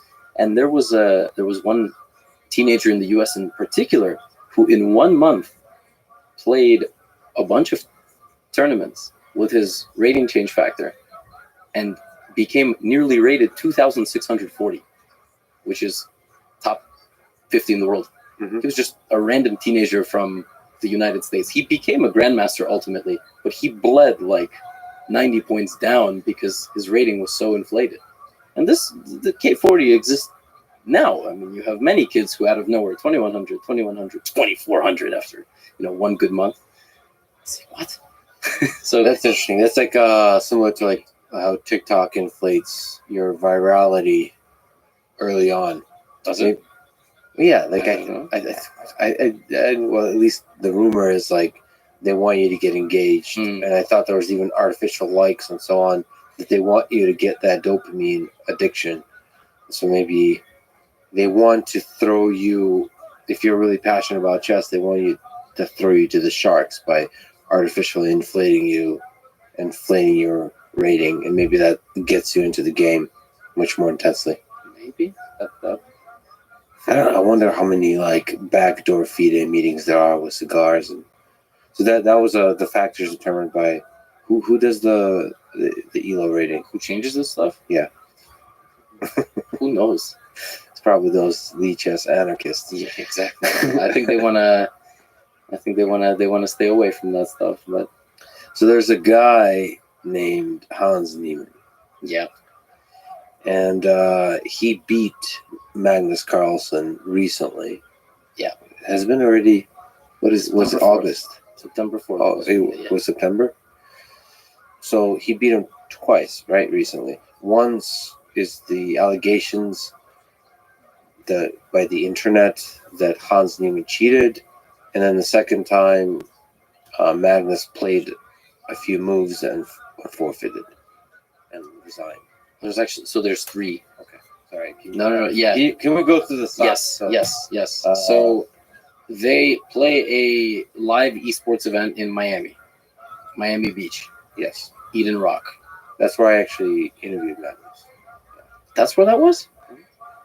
Oh, By weird circumstance, I found myself in Miami, unrelated to the chess event, and it was a very dramatic event for me for various reasons. One of which the camera stopped working halfway through the conversation. I saw that. Yeah, I saw that. I also, side note, I really respect how you write comments, pin them at the top. You add timestamps. You're like very true professional. I'm the complete opposite on YouTube when I'm off the camera. So I dig in the mud. What does that mean? Dig in the mud. From when I started on YouTube in 2020, in June, like May, June 2020, I had no subscribers.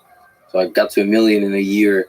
I had a lot of people analyzing my every move, all of my small flaws, and I love getting hate comments because You pin.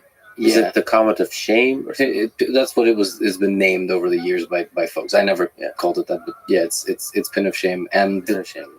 it's been tough because now people pretend to write hate comments just to get attention. So like anything, the public ruined the good thing. But it started that way. It started with people just shredding me to bits, calling me spin-offs of this and that. And I think I'm a human more than I'm a creator, an influencer, an attention seeker. Like, I'm just a person.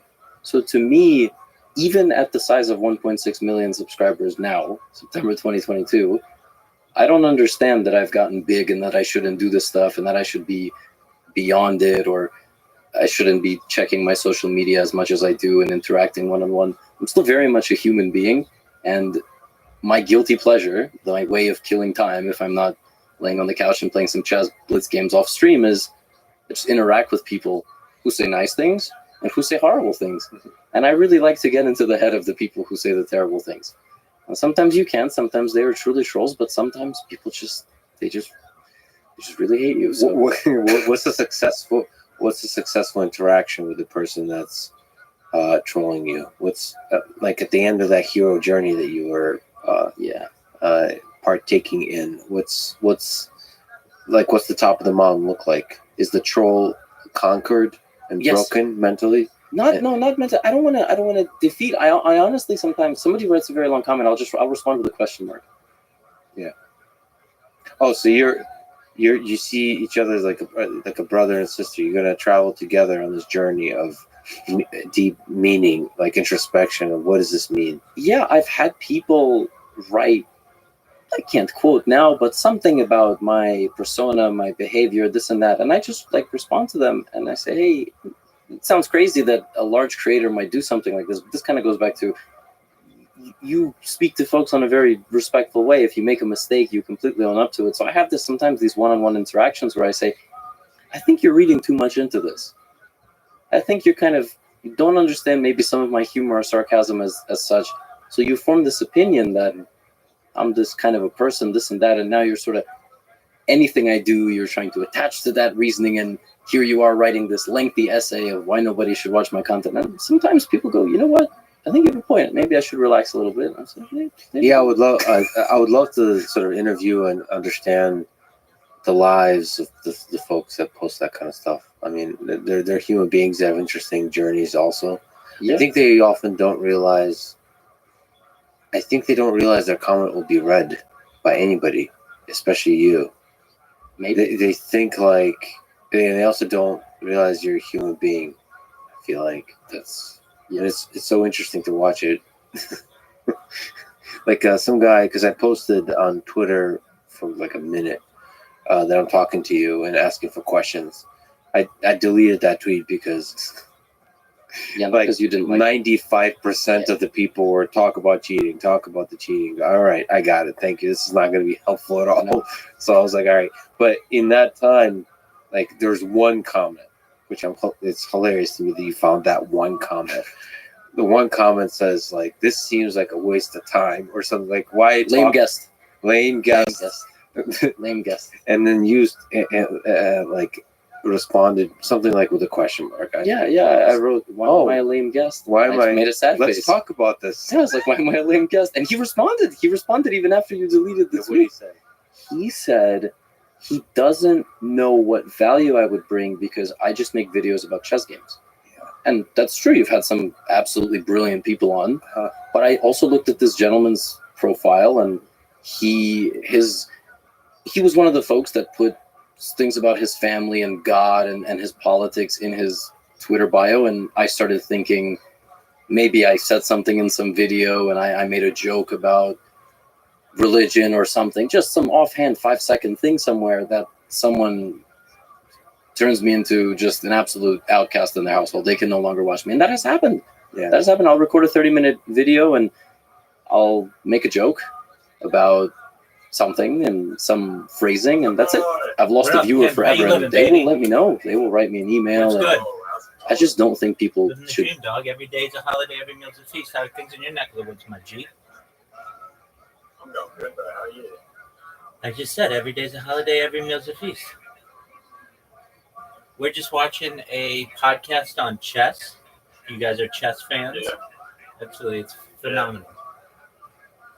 Yeah, I love doing bourbon some chess. All right, well, feel free to watch along, my friend. Should be that serious. Yeah, there's some of that because I've seen people say that sometimes about me, but I see it more with others. They'll say, I used to be like Joe Rogan gets this. I used to be a huge fan of Joe Rogan until he said this. Right? It's like one. First, I do wonder if you were ever really a big fan. That's one question mark I have. But the other is like, I think when you should be more lenient with each other in terms of how much stupid shit we say. And if you actually, I wish people were able to sort of introspect on their own, on the stupid shit they say themselves, like to have a little bit of empathy. Like, I wish there was a way to read all the emails you've ever written and just to see, or maybe do a search engine for all the stupid shit you've said in emails in the past and like summarize it and to reveal it to yourself that like you have bad days, you have good days, you have emotional days, you have stoic days, you have sometimes you have like you take very different political views than you do on other days, and it's like it's all over the place. And if you're a creator, if you're putting stuff out all the time, you're gonna have those, and you're still a full like complex bag of emotions and thoughts and ideas and contradictions and all of that. Like, you shouldn't judge a person by a single statement, and even when you do, you should try to infer the best possible interpretation of that statement. I feel like that's just a healthier way to interact with the world and with other humans. It's like, I wonder what's the best possible interpretation of the thing they just tweeted or they said. Like, what? Let's imagine that the person saying those words is actually a really good human being, and what did they mean when they said that thing about anal beads? Right? It was so good for so long. Yeah, right. Or whatever it is. Like, they didn't mean to be offensive to the sexuality of a certain group. They're talking shit about anal beads. Like, they're not, like, sometimes it's humor. Sometimes it's actually genuinely embodying like a political viewpoint and like walking with it, thinking through it for a few days, like taking it seriously, empathizing not just for a brief moment, but for a time, like walking with an idea and allowing yourself to express it, like playing devil's advocate. I do that all the time. With yourself or With myself, yeah. In conversation, I do too, and I find I have to say I'm playing devil's advocate. Like, you have to be very explicit, but with myself, I'll just do it in my head. Like, I have different voices. Like, obviously, I've been getting so much information, so many thoughts in all the complexities of the war in Ukraine, for example, and all the different voices within Ukraine. I just interviewed hundreds of people, and they have very different perspectives in nuanced ways about the war. Some are full of hate, some are full of love, like hate for the other, love for their own country, love for family and tradition. All of it is a beautiful mix, and I have to like carry those ideas in my head and empathize with them deeply, and then I have to listen to people that live elsewhere, that live in India, that have a very different perspective. There's a lot of people in India that have a very different perspective than the people in Ukraine. And so I don't know, and some of that will bleed out into the thoughts I express publicly. And like when people judge you harshly for it, it first of all, me as a human being is psychologically difficult, but also it makes me less willing to be fragile. I still try to be strong enough to be fragile in front of the camera, just say things that are on my mind, even if I know it's going to create people that are going to be like ruthlessly negative towards me. So I try to wear my heart on my sleeve and still try to be fragile, but it's harder. You're gonna pay a psychological cost. Like I'm, in some sense, I try to be tough, but like I can be a softie in like certain like attacks can get to me. So I'm surprised that they don't get. I mean, does some negativity get to you, or is this the way you deal with it by responding? Like that guy saying, like, what value does talking to Levy add to the world? Yeah. No, but that was so good. I was thinking at various moments. You went to jump in, and I was kind of letting you speak. One of the things I wanted to mention was it's significantly simpler to talk about chess than it is to talk about some of the things you talk about, and you have a big responsibility because you have to absorb information like a sponge, but you also then need to present it in a way where you potentially have an opinion while trying to be fair to everybody. And you're talking about things that will literally never please everybody. Just literally, so you're going to talk about some issues that are going to get out there into people are going to watch it, eyes, right, the ears of millions of people, and not everybody is going to be satisfied. And these are issues where people are going to be much more likely to speak up in all sorts of ways, tremendous support or tremendous hatred, vitriol, and God knows what else. Yeah, you. It's one of the reasons I'm blown away to even be sitting here, frankly, because up until a few months ago, you weren't talking to, I'm not saying you weren't talking to, but you hadn't spoken to chess players. You were speaking to people who were doing much more substantial things in the world. I appreciate the humility there. No, chess to me is incredible. It's a beautiful game, but I think the reason comments hurt is not. I mean, they hurt no matter what. To me, like not to me, because I'm in a simpler space. That's what you have to understand. Even if it's chess-based criticism, it doesn't hit as hard. No, if you had a podcast about anal beads, no, I'm launching this. If you had a podcast I'm launching a new podcast. Photography, you gotta realize, like, it wouldn't be the same way. You talk about potentially existential things. You talk about cyber, things in cybersecurity or AI, or people who are massive heads of companies that are just inherently going to be a bit more controversial. So that I can't imagine being in your shoes, because you have so many complex emotions about situations where you may not necessarily agree with everything that someone has said publicly, but you still invite them for a conversation because they're a human being. It's totally different. I don't know. Not the way I experience it. To me, I think what hurts is it's not even on my, because I'm super self-critical, usually way more than the internet can be. It's that like human beings can be cruel to each other. So like the reason it hurts for some reason is like this, almost like this disappointment in people. They don't give each other a chance. So in that sense, the negativity doesn't have to be about Ukraine or geopolitics. It could be about the silliest of things. I see. And like, to me, it's like, why be mean to each other?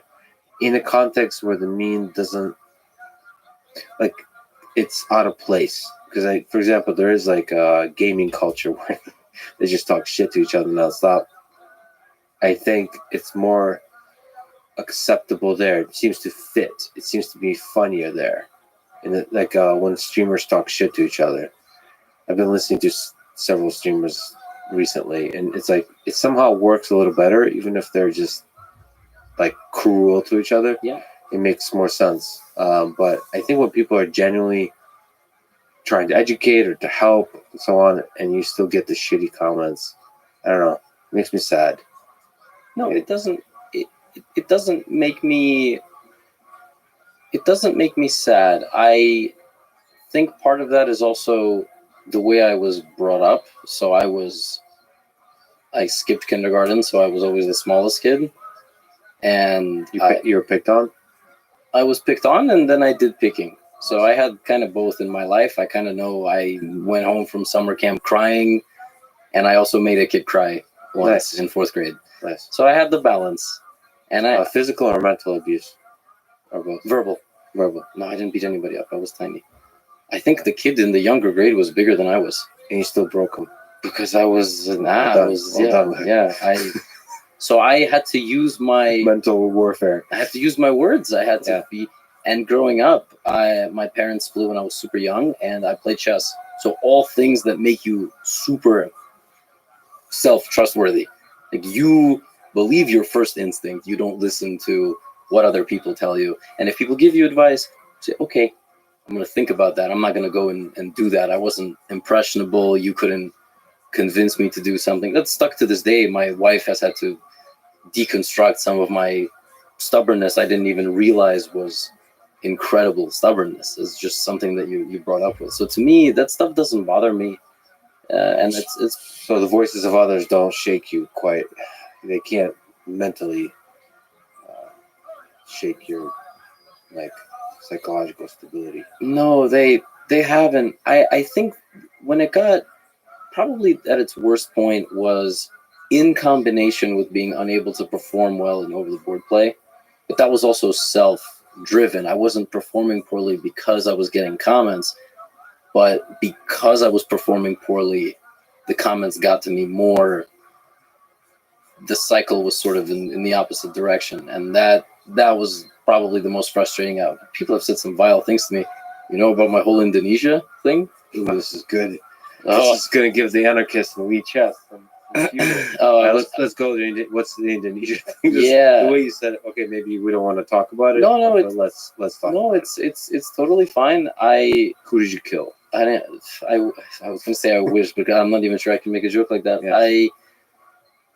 So the Indonesia thing was I was streaming chess on chess.com, I might add, and I got booted up a 10-minute game. Just a random account from Indonesia. That was the flag. Now, mind you, on these websites, you can pick your flag. It can be from wherever. It's not geo tracing. You can change it. I was like, okay, account from Indonesia. And as always, I looked at the account because it was an untitled, high-rated account, and looked through the games. Win rate was suspiciously high. Average accuracy was suspiciously high. Yeah, okay, I think this is a cheater. I said it out loud. It's not the first time I've played cheaters on stream. And I said, okay, I'm still going to play. Let's see what happens. The game was not crazy suspicious, but definitely suspicious. A few critical moments where I just clearly thought I had a good position, and then the person or the bot played some move that just killed my hopes, and I lost. So, okay, I lost. And I wrote to the chess.com fair play team, like behind the scenes. I wasn't even saying anything publicly on stream, and the guy got banned. He was a cheater. So that night, right before I'm going to sleep, because Indonesia's 12 hours ahead of New York, I go on my Twitter. What the hell is going on? I see hundreds of responses to my recent tweets.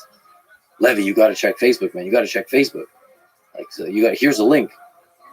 So allegedly, that account belonged to an older gentleman, and his son made a Facebook post that said, my dad played a big streamer in chess, Gotham Chess, and Gotham got mad he lost to my dad, so his community mass reported my dad, and he was banned for cheating.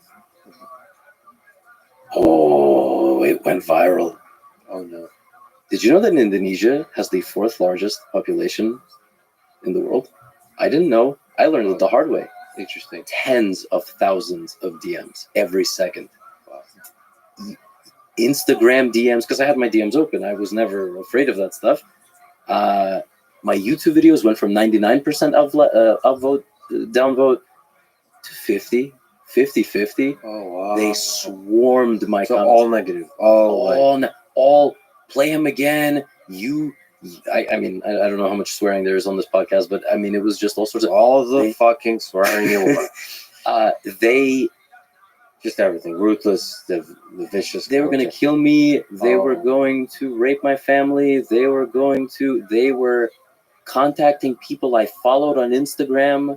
They were contacting them and telling them crazy things.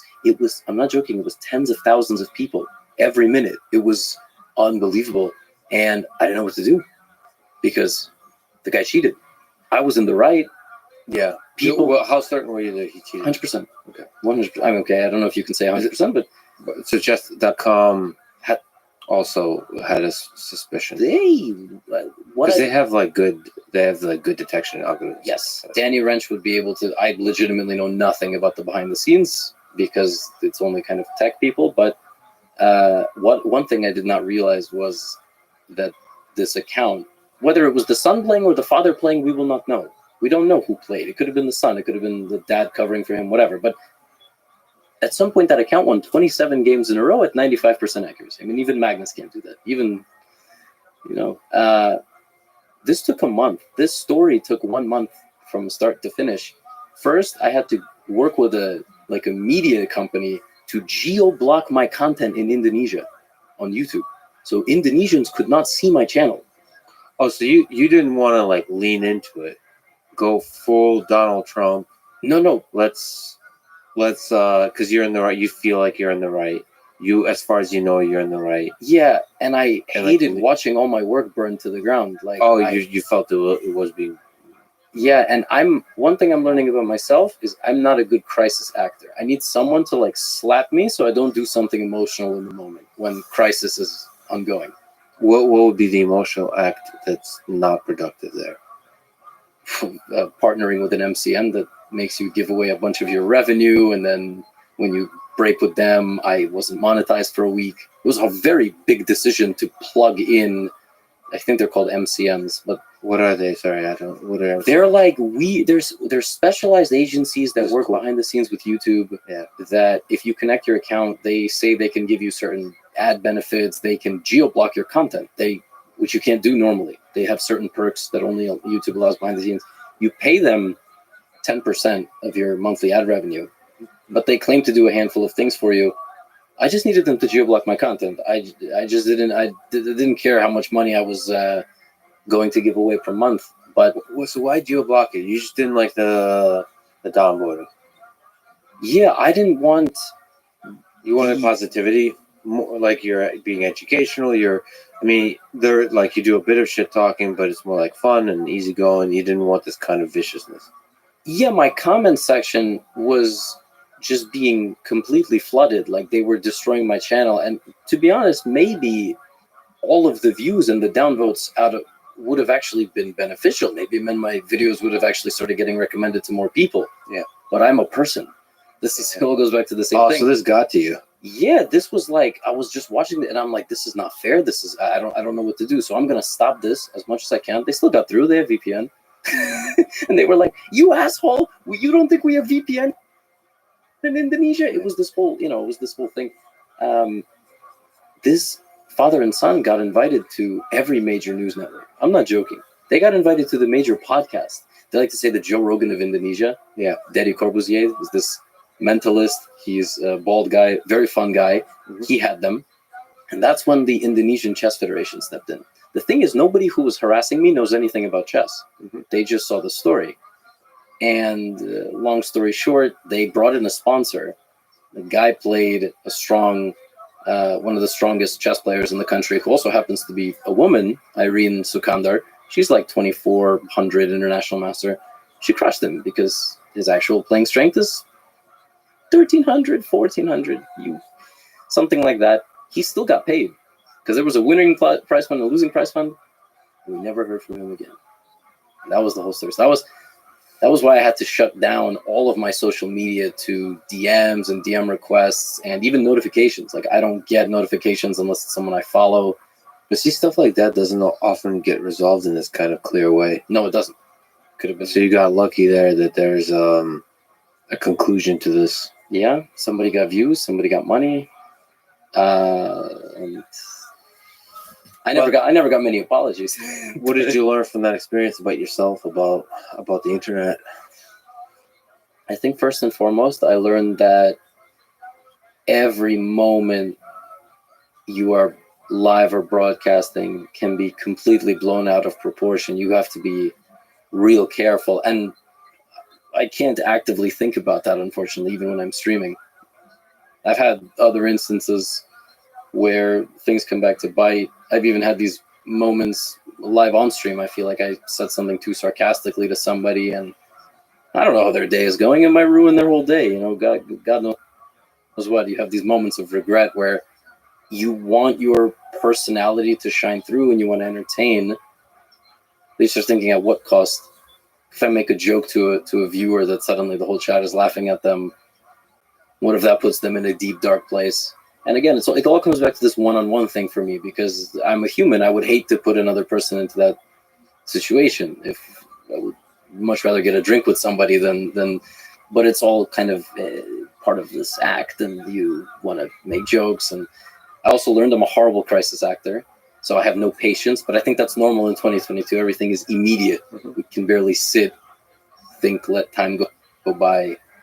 It makes me sad because I think that kind of stuff can destroy good people. That's what makes me sad. Yeah, well, one of the things we discussed just here before recording, which I've talked about this on stream, I'm very open with this type of stuff, is I think for me, a lot of that comes down to just a lack of control of the narrative. That phrase is kind of messy. It can be used for political stuff, but I hate when I say things and they get completely misconstrued, or they are completely misinterpreted, and I can't imagine being in your shoes, because again, I do chess. You can clip me saying something about a chess game out of context and it's hilarious. You know, it's dumb. It's nothing. It's not an attack on me or something that I said. It's not an attack on, kind of more similarly to what you were describing. And you don't say stuff like that, like ridiculous. You don't say ridiculous shit about yourself. Oh, I do. I do. And you don't feel like that could be made. Isn't this the same guy that said X? Maybe I either haven't said enough of those things, or there's no moments I don't have 3-4 hour open conversations with other humans, and I'm pretty sure if I did, there would be more of that stuff out there. But that's probably what it is. It's just a lack of being able to kind of control what is actually reality, and that is very frustrating. And you're right. I mean, there is a sense that there's not enough motivation for people to attack you. You're ultimately adding a lot of positive stuff to the world, and when you get into more political topics, there's people there who are hurting, who have a lot of anger in their hearts, and they want to direct it towards you. So then they need ammunition, and ammunition comes in the way of like clips from the past. So I'm sure that I'm pretty sure you already have clips like that. It's just there's not people that really have anger to direct towards you. Ultimately, you're adding a lot of good stuff to the world. So yeah, but man, the viciousness of human beings under the veil of anonymity at scale can be really painful. So that's I guess that's the curse, the challenge of being a creator on YouTube and so on Twitch. When you talked about retiring, I think you tweeted about retiring from chess. I made a video, yeah, I tweeted. It's my value to the world. The tweet or the video? No, just the both. Yeah. I'm retiring from all competitive chess events. My preparation is outmatched. My calculation skills are too flawed. And most importantly, my anxiety is beyond repair. I physically and emotionally cannot do it anymore. Yeah. What was the hardest thing What was the hardest thing about competing? Like, can you elaborate on that? Yeah, I think it's separated into phases of my life. So after being a creator and coming back and playing over the board and making recaps of all my games, I think the constant feeling that I had at the board was a kid who hadn't studied enough for a test, which is a very unique type of anxiety. And during the game, it was just self-hatred. Like, good moves did not feel as good as how bad moves felt and bad moments. And underneath that, you're saying there's a sense that I did not prepare well enough. Unquestionably. So I'm an international master, but there's international masters now who are 11. I got the title when I was 22, which is late. It might not sound like it's late, but it's really late. And I quit chess multiple times when I was a teenager. If I hadn't, one of my parents was like, sit down. This is the only thing that you're good at. Focus on it. Yeah, maybe I would have been grandmaster, but that's life, right? And I would come back to chess at various points in my life when I felt more mature, I felt more ready, and I felt more motivated. It was all me. I had one coach when I was maybe about 10. I never listened to the guy. Great guy. Like, he emailed me even recently, just wanting to catch up, which I thought was adorable because I don't even know if he knows that YouTube chess exists. He's in his 70s. He's just like a nice older guy. Yeah. And he would come to my house. We would have dinner. My grandma would make us food, and he would tell her that I'm brilliant, but I never work, and I have so much potential. If only I ever worked at all, 1 minute on anything. I just played speed games online, and but did he speak the truth there? Like, could you have worked more? I could have worked more for sure. Yeah, absolutely. When you listen to Magnus, he seems like he doesn't work either. He works.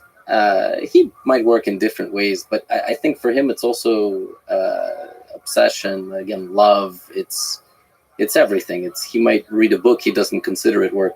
It's work. He's getting information in and he's learning something. It might just be easier for him to learn than for me, for example, or for anybody. Just everybody learns and absorbs things differently.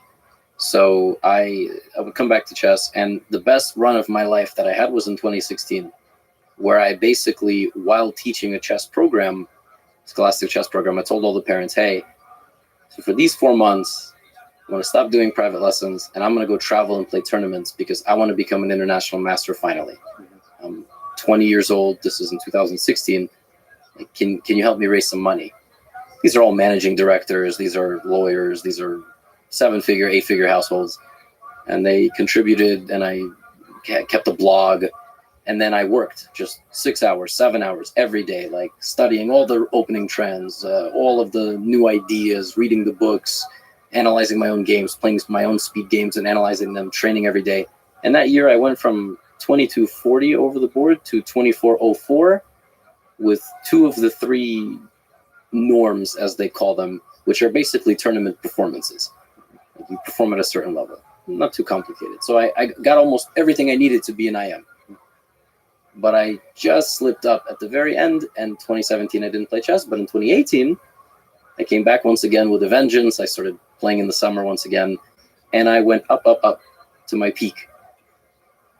But then something interesting happened. My life mission was accomplished. I never wanted or thought I could be a grandmaster. Yeah. I wanted to be an international master. And the adrenaline dump of hitting the IM title, I just stopped working completely. I just completely stopped working. I couldn't, and the second I started falling, I couldn't stop. And I spent the rest of the summer just tanking. And I said, fuck this. I made my IM. I'm gonna fuck off someplace and whatever. I'll be IM. It doesn't matter. But when I play games online, I mean, I destroy grandmasters all the time.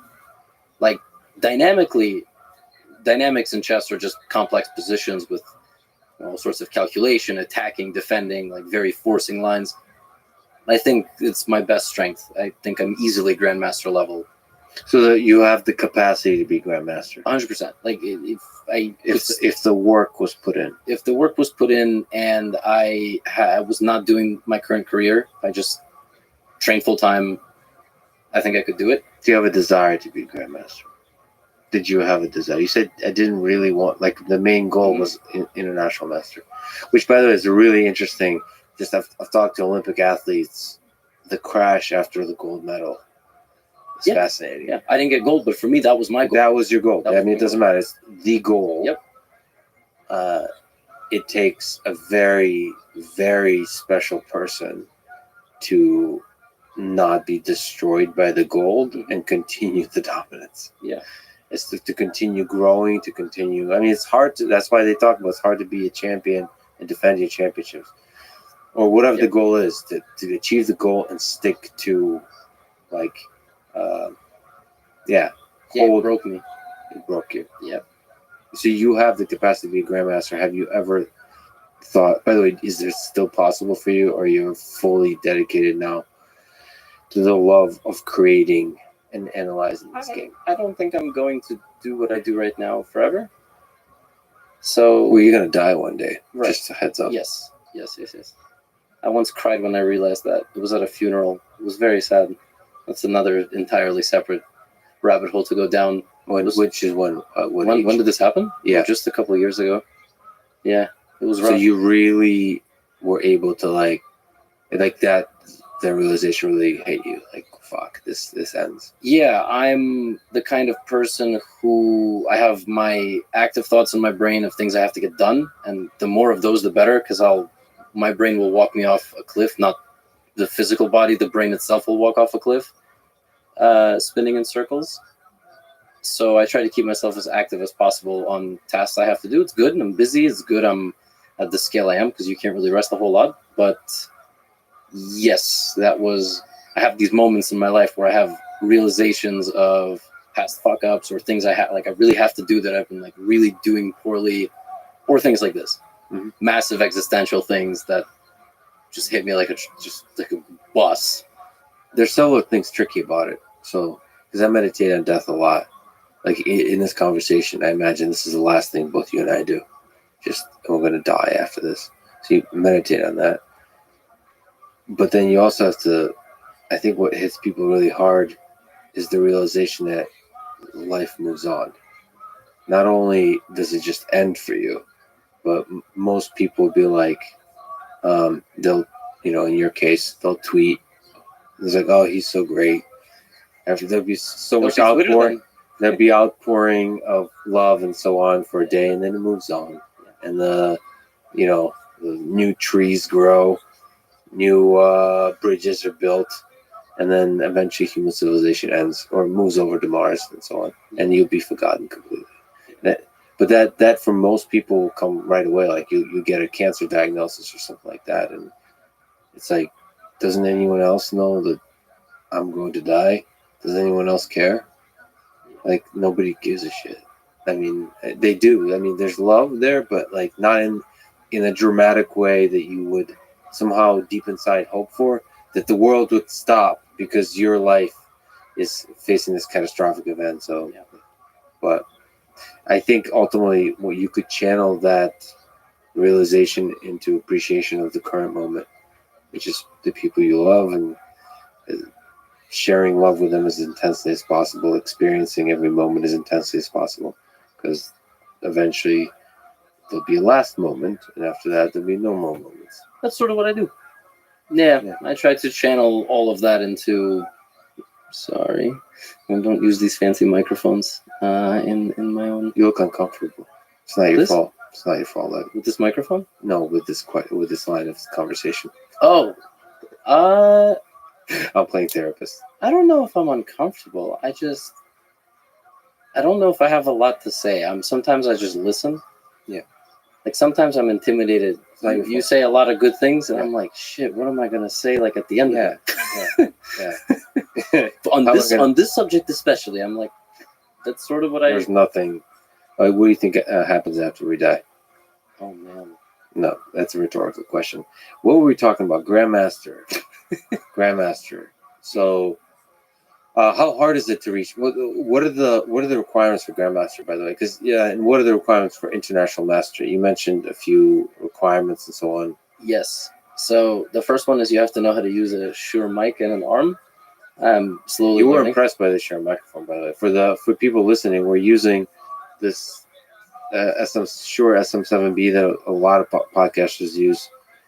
I don't know why. Streamers, too. And Michael Jackson on Thriller, which Grimes told me. Really? That's what I think. It looked a little different, but it's the same underneath it. A few musicians used it in studio. I don't know where it became popular as a podcasting microphone, because I think most broadcasters use condenser mics that look like really fancy. Yeah. This looks a little. No, it smells great. It sounds really, really good. And I told you before that I wanted to use it, but it requires a external dashboard of some sort, and I'm way too lazy to learn how to do it. And my microphone doesn't sound that bad for YouTube and for Twitch, but this is a long-term. I still have to figure out how to stream stuff, and I haven't figured that out because you want to go down into the world of Twitch? no, I don't. Okay. You just want to learn how to do it. Just in case. No, for no, not Twitch. No. Do you know what we have over there? So first of all, yes, it is. It's like I feel like The Hobbit going into like Mordor. Like Twitch is a very intense one, but there's useful cases when you should have your microphone work with like the processing chain work in real time, so you can do like interviews. And also, I try to play a video game once a month. So I've done that like 3 times already. So stream that kind of stuff for like an hour. Like play Skyrim. I love playing Skyrim. I actually love the idea. I haven't done that yet, but apparently in Skyrim you can turn off the monsters. And you can just walk around.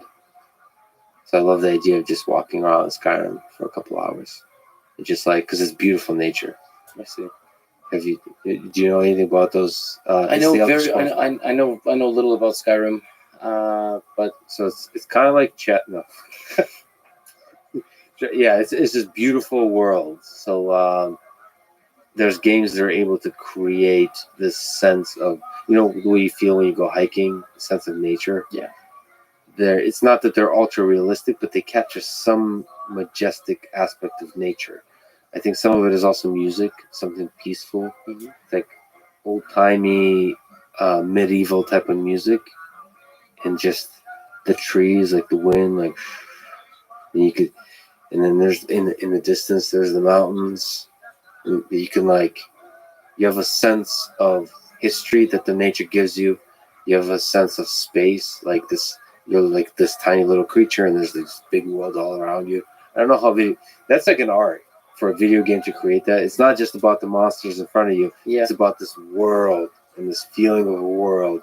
So I can just walk around and enjoy it. I get asked this question a lot. Why don't I stream more video games? Yes. And I didn't know that such video games, first of all, existed. I thought it was mostly just various sci-fi-ish characters and shooting and objective. Call of Duty. Yeah. I've played Overwatch on stream. It's the only video game I actually played a lot and got decent at, and I couldn't play it on stream anymore because my teammates would use racial slurs in the voice chat. Yeah. So that is one of the, because I've been thinking of talking to a few streamers, and they're a little bit, I don't know, as far as that community broadly does use racial slurs and seem to make them okay. But for the ones I would talk to are a little bit, they're just harsh in general in the intensity of language. And I don't know what to feel. Like, I don't want to be the guy who says, like, kids these days with their mean language on the internet. Like, you want to kind of adapt to the different communities. But at the same time, there's lines that you can cross, right? Like, if you make everything into a joke, because that's what they kind of do. Everything ends in LOL. Everything is funny. Yeah. And that becomes, once again, a lubricant. That it's like a slippery slope that takes you to a place where you actually make pretty mean ideas, even evil ideas, okay, because it started as a joke. And so, I mean, you start getting into the territory of I mean, because I've been reading a lot on Hitler and Stalin and so on, and you'll see those kinds of topics come up in that community, and it's like, oof, they have a very different perspective on that stuff. And to them, it's just a fun joke, fun time. And I see that the contrast of that with Call of Duty, where you're shooting, and I love shooting and killing things in video games, but there's a slippery slope there too, because then just having visited the front in Ukraine, you get to see the real killing of people, and you see how one can lead to another. It's non-obvious, but there's something that happens in video games where you're like, well, this is not reality. The same kind of things happens in war. Well, the people on the other side aren't really human.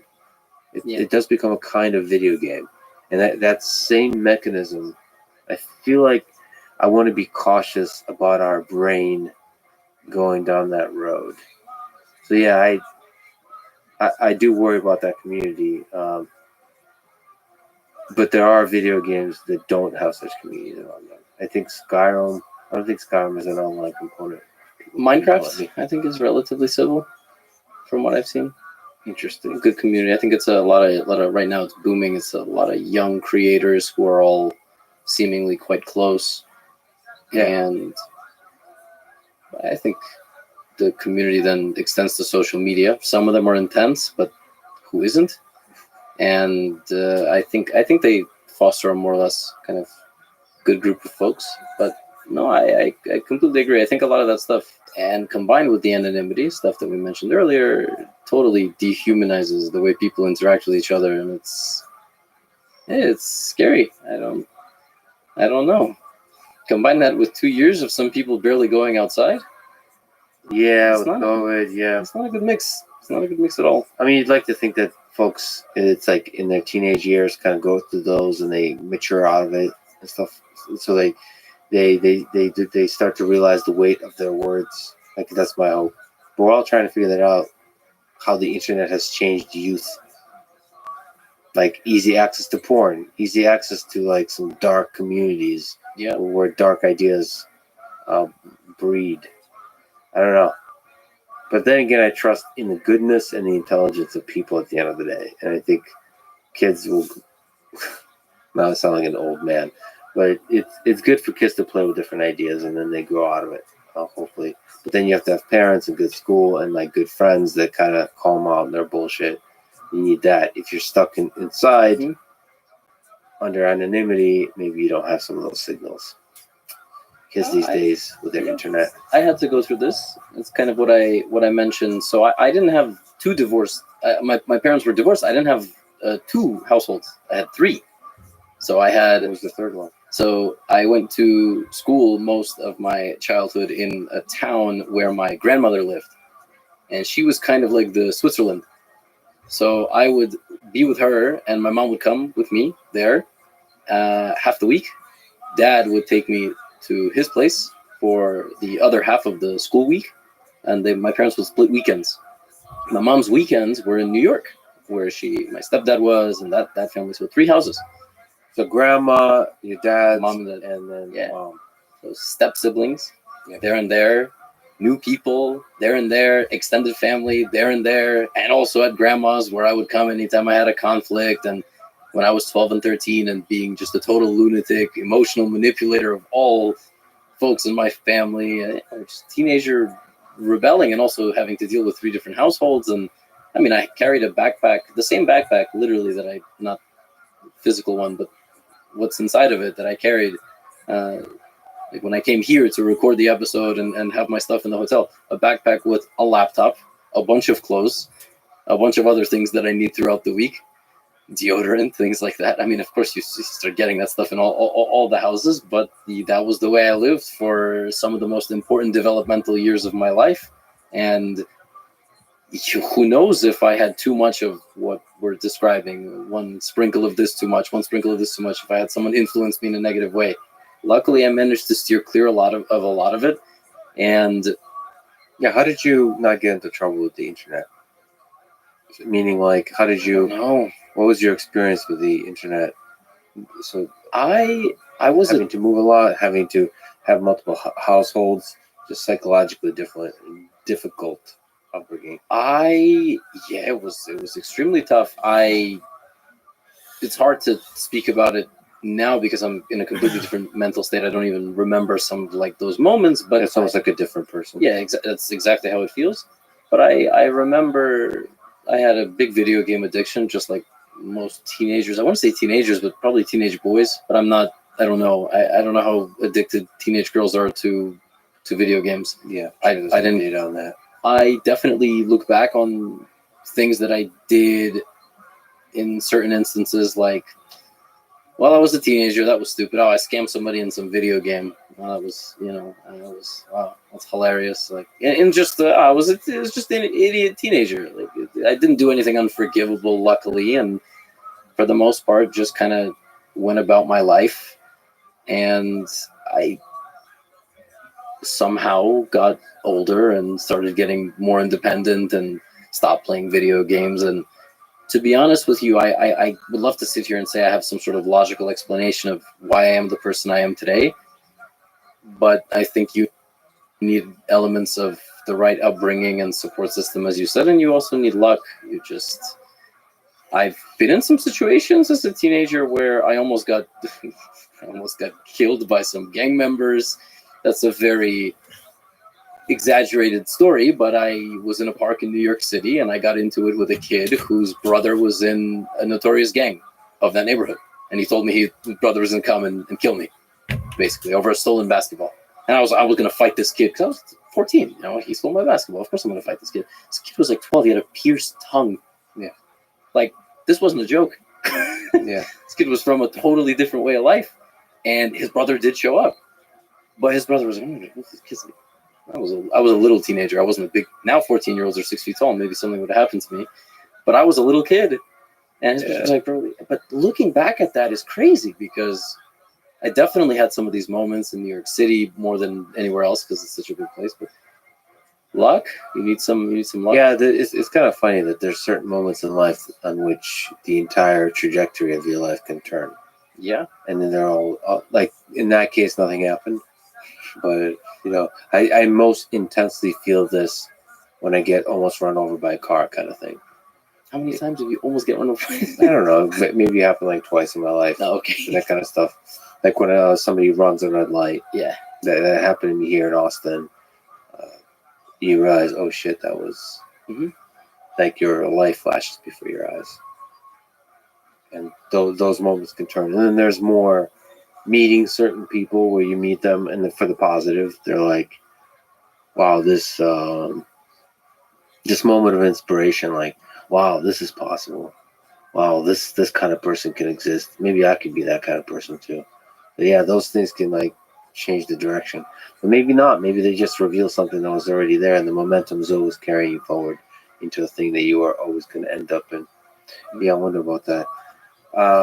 Speaking of teens doing stupid things, let's return to the Magnus Hans saga. I know. Yeah. How did it start? Who is Hans Niemann? Who is Magnus Carlsen? How did it start? There's 3 games. It started in Miami. Yeah, a good background story is Magnus Carlsen is the arguable greatest player of all time. Very close, I would say, to Garry Kasparov, world number 1 for now over 10 years. At the top of his game, you think? Like close to the top of his game right now? After the most recent thing, yes. I think he has the uncanny ability of top athletes to absorb the bullshit and show, oh yeah, dad's home now. Yeah. Yeah. Run. I was only trying 70% before that, and I think that's what I really think that's what he showed. I was in awe. If Magnus is playing in a tournament, yes, it's good for views to put him in my YouTube thumbnails and make the video title about him if he does something brilliant. But I was legitimately just blown away. It wasn't farming him for content. It was, this is unbelievable what he's doing to people.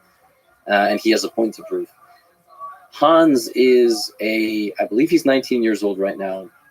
He's an American. I don't know if prodigy is necessarily the right word. Prodigies, you know they're prodigies from very, very young.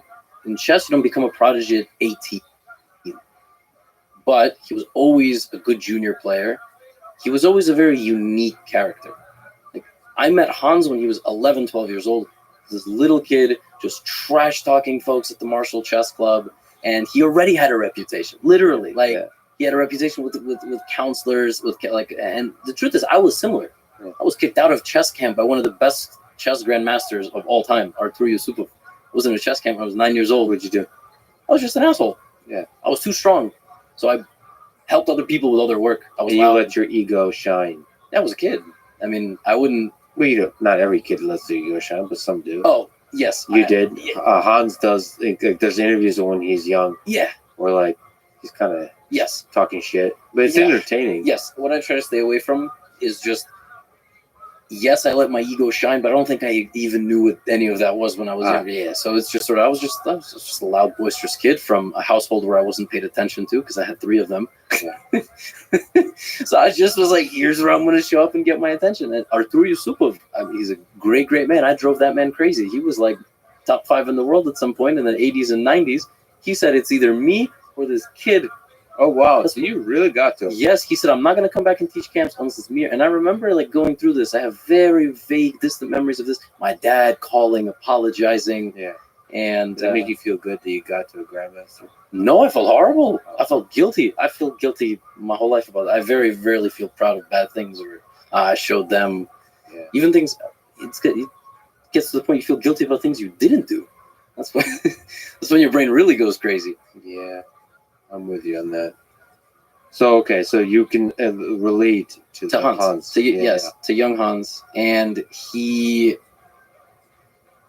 was like in and out of chess. This is what I remember. He was around the rating of 2300. And I remember looking at some of his games in a tournament in Philadelphia. And it was like, there was some game that he played and he didn't know the opening. It was like a London, which is a very popular opening, some theoretical line. I looked at it and I'm like, whoa, he didn't know that? Okay, that's crazy. And then I just kind of walked by. And I saw him in a tournament a few months later, and he did something very rare where in an open tournament, not a tournament of 10 players where everybody plays everybody, open tournament, randomized pairings depending on how many points you have, he played 9 grandmasters, which is crazy. That means he was performing so well, so consistently, that was where he got his first IM norm. It's like, oh, here it is. Here comes that like boom of a young player where he gets mature, he gets back into the game, and he gets stronger. I don't follow a whole lot. Pandemic happens, and he starts streaming a bit, and he's boisterous. He's kind of like loud. He's talking trash, and he's gaining rating constantly. But so are a lot of people. So you don't think much of it. And then now you can go play over the board again, live tournaments, face to face, as opposed to online events. And he's like, I'm gonna go to this tournament. I'm gonna win it. I'm gonna get my last GM norm. And he does. And then he's like, all right, my goal is this rating by the end of this year. He gets it. He just demolishes absolutely everybody. And you're like, this guy's over for the real. board? Over the board. You're like, this guy's for real. There's a lot of people like that. If you look at the top juniors of the world, it's crazy. Ali Reza Firouzja, 2,800. Vincent Keimer, 2,700. A bunch of kids from India, 2,700. Similar age or younger? Maybe 1 or 2 years younger, maybe a little older by a year. But it's just this wave, and you're just hyped for the guy. Yeah. Like this is fucking awesome. Like we got a young American guy who shit talks every time he's on camera, and he beats everybody he plays. But then you start hearing sprinkles here and there, maybe in some stream. Oh, I think he doesn't get to play on chess.com anymore. Yeah. Like chess.com doesn't put that badge there on the account sometimes. Sometimes they just tell the player, listen, we know. The player's like, all right, you got me. And that's it. There's no conversation. So there's like these sprinkles, but people cheat online, especially when they're young. It's very, it's very captivating. It's a very nice thing to do. Just to be clear, I mean, just make explicit that the accusation, and I think it's proven, but they're still being shady about it, to the degree it's done, is that he cheated on chess.com when he was 12. 12 and 16. And That's what he 16. said. That's what he said. That's what he admitted to. But right now, chess.com put out a statement, and now Magnus put out a statement as well saying, we think it's more than that. And Yeah, I've talked to Danny because he wants to come on the podcast, which I'm actually kind of interested in. I think he's a cool person. And they're also doing some really interesting anti-cheating stuff, which to me, from an algorithmic perspective, is interesting. But he is also the man Like there's always in every field there's the institution. So he represents the institution because chess.com is the institution. It's like in the Olympic, it's the IOC. It's like I'm I have to be careful.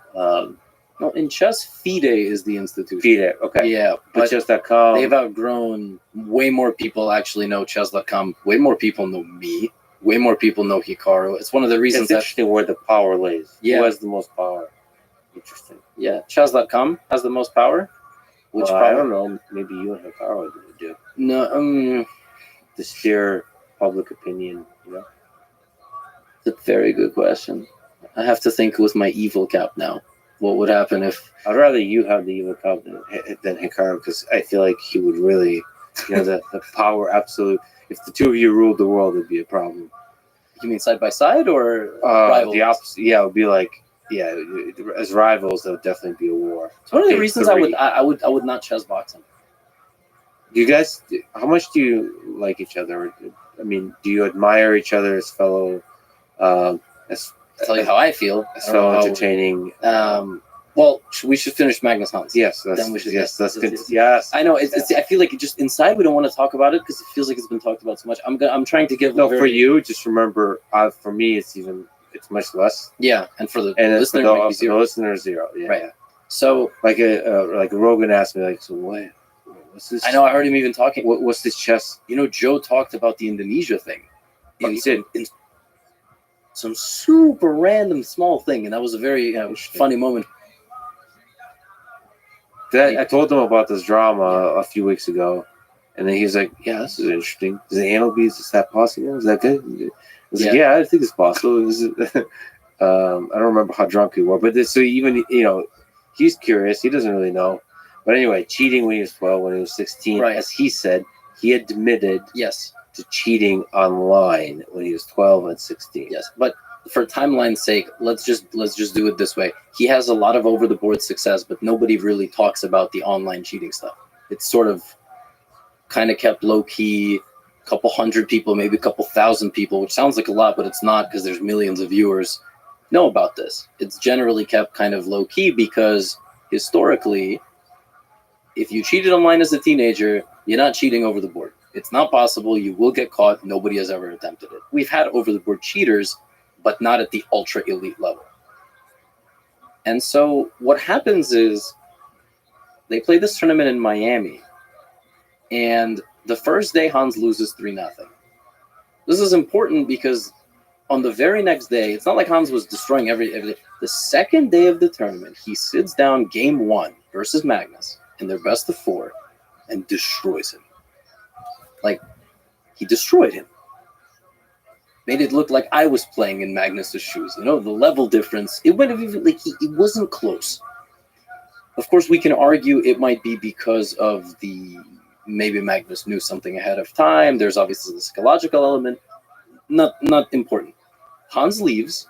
They say, interviewer says, Hans yesterday, by the way, horribly phrased interview question. He goes, Hans, yesterday was terrible for you. And today you start with a masterpiece. What do you have to say? Chess speaks for itself. Walks away. Yes. You can argue it's cringe. You can argue, I thought it was cool. And then the guy then keeps asking a question with his arm extended because he's so shocked he doesn't know what to do. Like he didn't even occur to him how ridiculous it looked to be asking. And then not only does Hans come back and loses the best of 4, he loses like 2 more games or maybe 3. I think he loses the next 3 games. He then proceeds to lose every single best of 4 match for the rest of the tournament. He ends with 0 points and a prize money of $0. They put up the graphic. And he put Neiman 0. I think he got some minimum, right? So it's like, wow, this is like insane. This guy comes out with this crazy interview. And in my recap videos, I was like, the next time Hans has success, he has to stay away from the cameras. Don't let him talk. Just don't let him talk. It's going to be bad luck. I'm joking around. Like next time he plays, it's crazy. He's going to... So that was their kind of first interaction there. There were some photos. They were having fun playing on the beach. I don't know where they had a chessboard on the beach. Chess players are such Magnus sports. and Hans? Yeah, they were. So they were still getting along. I guess so. Yeah. It's interesting because I talked to him at that time. Would he have mentioned something? Right. I wonder what he would have said if I asked him about Hans because I was clueless. Did anyone care No, about no, Hans? no, Nobody. No. Hans is not a super known entity, right? He became Yes. much more known. He became probably a top 5 all-time popular chess player in the last 3 weeks. Yeah, so it's not. It wouldn't even be a worthy question. No, unless, you don't know. Maybe Magnus already kind of knew. A lot of the top players, it seems, are coming out now and saying we already were suspicious. It seems like Magnus might have known, but maybe not enough to address it. He still might not be willing to address it. Yes. Yeah. But anyway, so totally horrible tournament performance after Correct. After Hans Yes. beat Magnus. Then the annual tradition of the St. Louis tournaments happens, which is a strong field of players first for a fast tournament, rapid and blitz, and a classical tournament. And the classical tournament is the Singfield Cup. It's named after Rex Singfield, billionaire chess philanthropist. And this is like St. Louis Chess Club is Yes. like a prestigious place it's this whole and a host of a prestigious tournament. Hall of Fame is there for chess. I don't know if it's U.S. Hall of Fame or Worldwide Hall of Fame, but yeah, it's the Other tournament. countries play chess. I didn't. They do, but Yeah. we will. I don't know who determines where the Hall of Fame gets to be. We say it's the Hall of Fame. Okay. One day, some other part of the world's going to be like, actually, it's over here. Yeah. So basically, what happens is we have a field set for the Singfield Cup. Set. It's the top 10 players in the world. Some can't make it, so okay, you get number 11 in there or something. One of them can't come because of something related to coronavirus. It's not. Now we're going to get little asterisks on Spotify because it was mentioned. Get more info about COVID-19. So I don't know why he couldn't come, but he couldn't come. Okay, something happens. He can't make it. Hans Niemann is the replacement. Yeah. At the time, we didn't know this, but now weeks later, we knew Magnus wanted to not play. This is very important. Back then, we didn't know. Apparently, some other top players also didn't want to play. They also were suspicious. They also wanted increased anti-cheating measures, which, by the way, in chess are dog shit. Like, you give this little metal wand, and you put it on the little ears, body, and there's apparently an argument a micro earpiece would not be caught, something in the armpit vibrating would not be caught, something in the shoe. They don't make the players take their shoes off because it's too elitist. How are you going to make players take their shoes off? That's, oh my God. But if these things are out there. Or if anything was inside any other orifice. Correct. Yes. I have to bring that up. I mean, that is, to be honest, yes, that is very truthful. So if nothing else, this podcast is about honesty and truth. So I have to be complete. And transparency. So what ends up happening in the Singfield Cup is Magnus ends up still playing, but the anti-cheat measures are not introduced. So the first few games, Hans has a very, very impressive first-round game against Levon Aronian, one of the best players in the world. Okay, draw. He was pushing, draw. Second game, demolishes like a top player. Mamedyarov crushes him. Dominant opening, but not like a perfect game. You understand? Like it was. He made some inaccuracies here and there, and he ended up winning in a complex game. His game 3 happens versus Magnus, and not only does he beat Magnus with the black pieces, he dominates him from start to finish. So in the opening, Magnus played something with white that he had maybe played once or twice before. There was some big debate about it. I'm not going to get into it. Basically, a very niche, small thing that just he had never played in maybe a long game before, with some sprinkled in venom that might get Hans off guard. Mm-hmm. Hans proceeds to play like the first 15, 20 moves absolutely perfectly, and then converts the game into a slightly better endgame and squeezes Magnus to death. Basically beats Magnus with black, which nobody had done in years, the same way Magnus would have beaten other players. Then he goes and gives this interview where he claims that he had looked at those first 15, 20 moves right before the game, basically. He got lucky. Didn't he say he looked at something very similar? No, it was either similar or literally that exact variation, which is possible. I've done that before. One of my best wins of my life. That morning I went, I'm not prepared. What if my opponent plays this Queen's Gambit accepted variation? And I literally learned the first 12 moves. He didn't know move 12. I killed him. Okay? Like, it just happens. Yeah.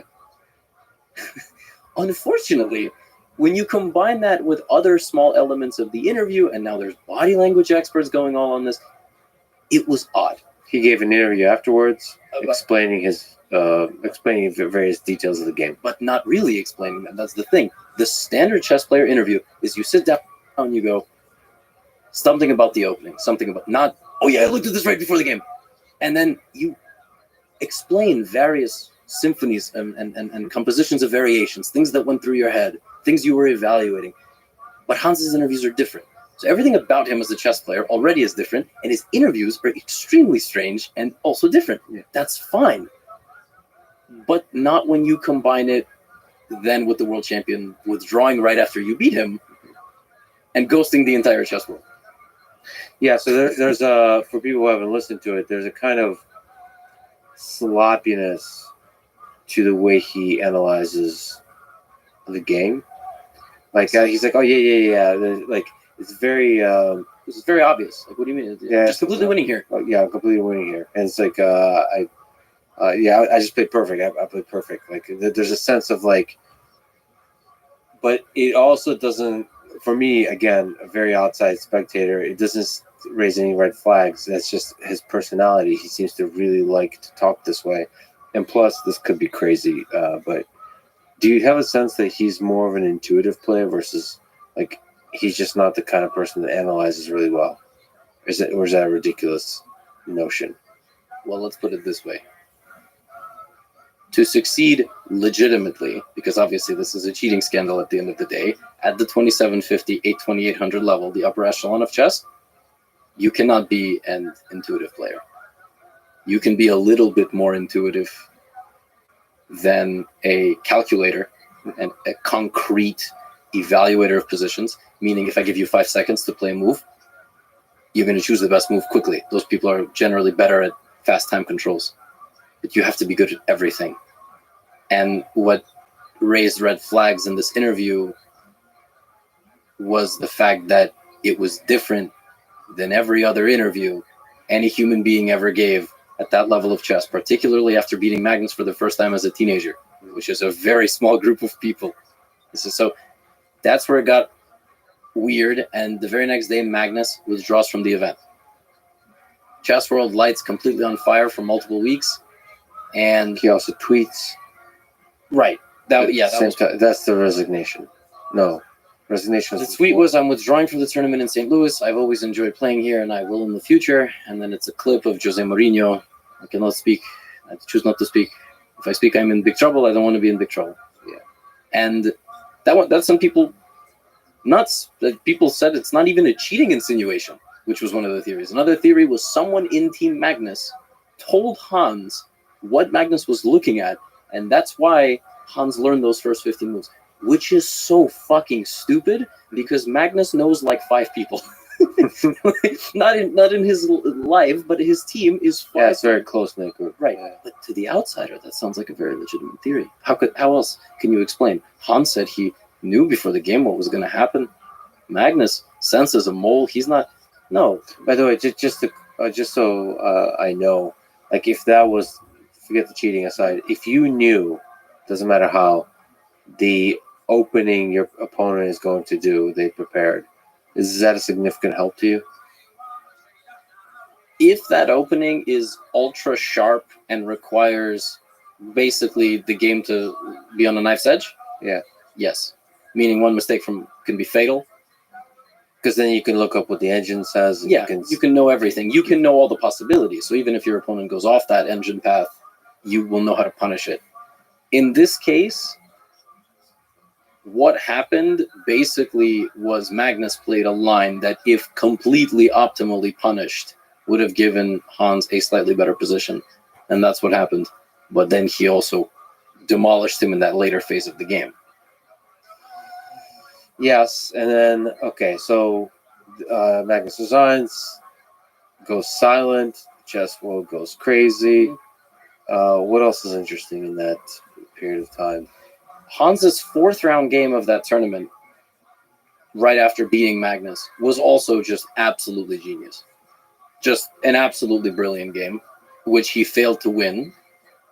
But then after that game, he also gives once again another interview where he's like, "This game was absolutely genius. Like, I was just killing him from start to finish." And like, there was a moment he literally says, "Oh yeah, I just gave him a piece, like a full piece, which is a substantial advantage to the other side."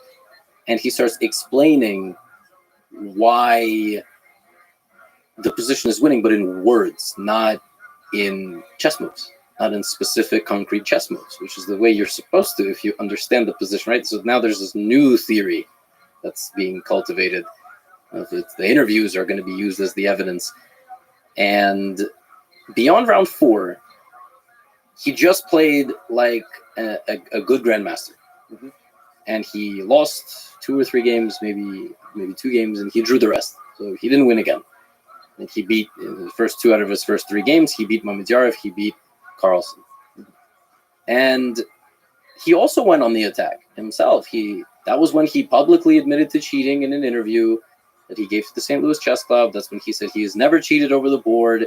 Then he said, Chess.com has banned me from the Global Championship, which is what I was invited to play. Privately, they banned me. They didn't even ban me publicly. And then he said, and Hikaru is on Twitch every day, saying things about me, this and that. And since then, nothing. Tournament finishes somehow. I don't know how we got to the end of the tournament. I really thought that it was going to get called off. But tournament ends. Hans hasn't said anything since then. So Has he still said? When was the last time? that was the last tweet that he sent, September 7th. Said Hikaru wants to play the victim, something like this. They face each other again Mhm. recently. When was it? What was that They about? played in the online event of this Meltwater Champions Chess Tour, which is a 16-player tournament where everybody plays everybody first. And after 15 games, the top 8 make a knockout bracket. And Magnus played the game. There was obviously a lot of hype prior for what was going to happen in this game. Magnus plays 1 move and resigns. Actually, I imagine he didn't want to play 1 move. I imagine he would have resigned the game as it was starting, but I think some websites don't let you resign before you make 1 move, because then the game isn't counted. Yeah. So I think he didn't want to play at all, but he played 1 move, and that made it even more epic, I suppose. He resigned, and that was that. Like, So you still you lose, that game counts, right? oh, game You count. lose the rating. These online events, unfortunately, don't count for any sort of rating. But on the tournament, yeah, play 1 move. So he resigns, and then how does the tournament still work out? Is the tournament already over? So he made the 8, as Magnus still made the top 8. It was round 5, or like round 6 or something. So it was halfway through the preliminary stage. Yeah. It affected his standings. But then after resigning that game, Magnus finished first in the bracket, in the preliminaries, and then he won the entire event. There was a chance that they were going to meet in the final, but Hans lost in the first round against the Vietnamese strong player, Le Quang Liam.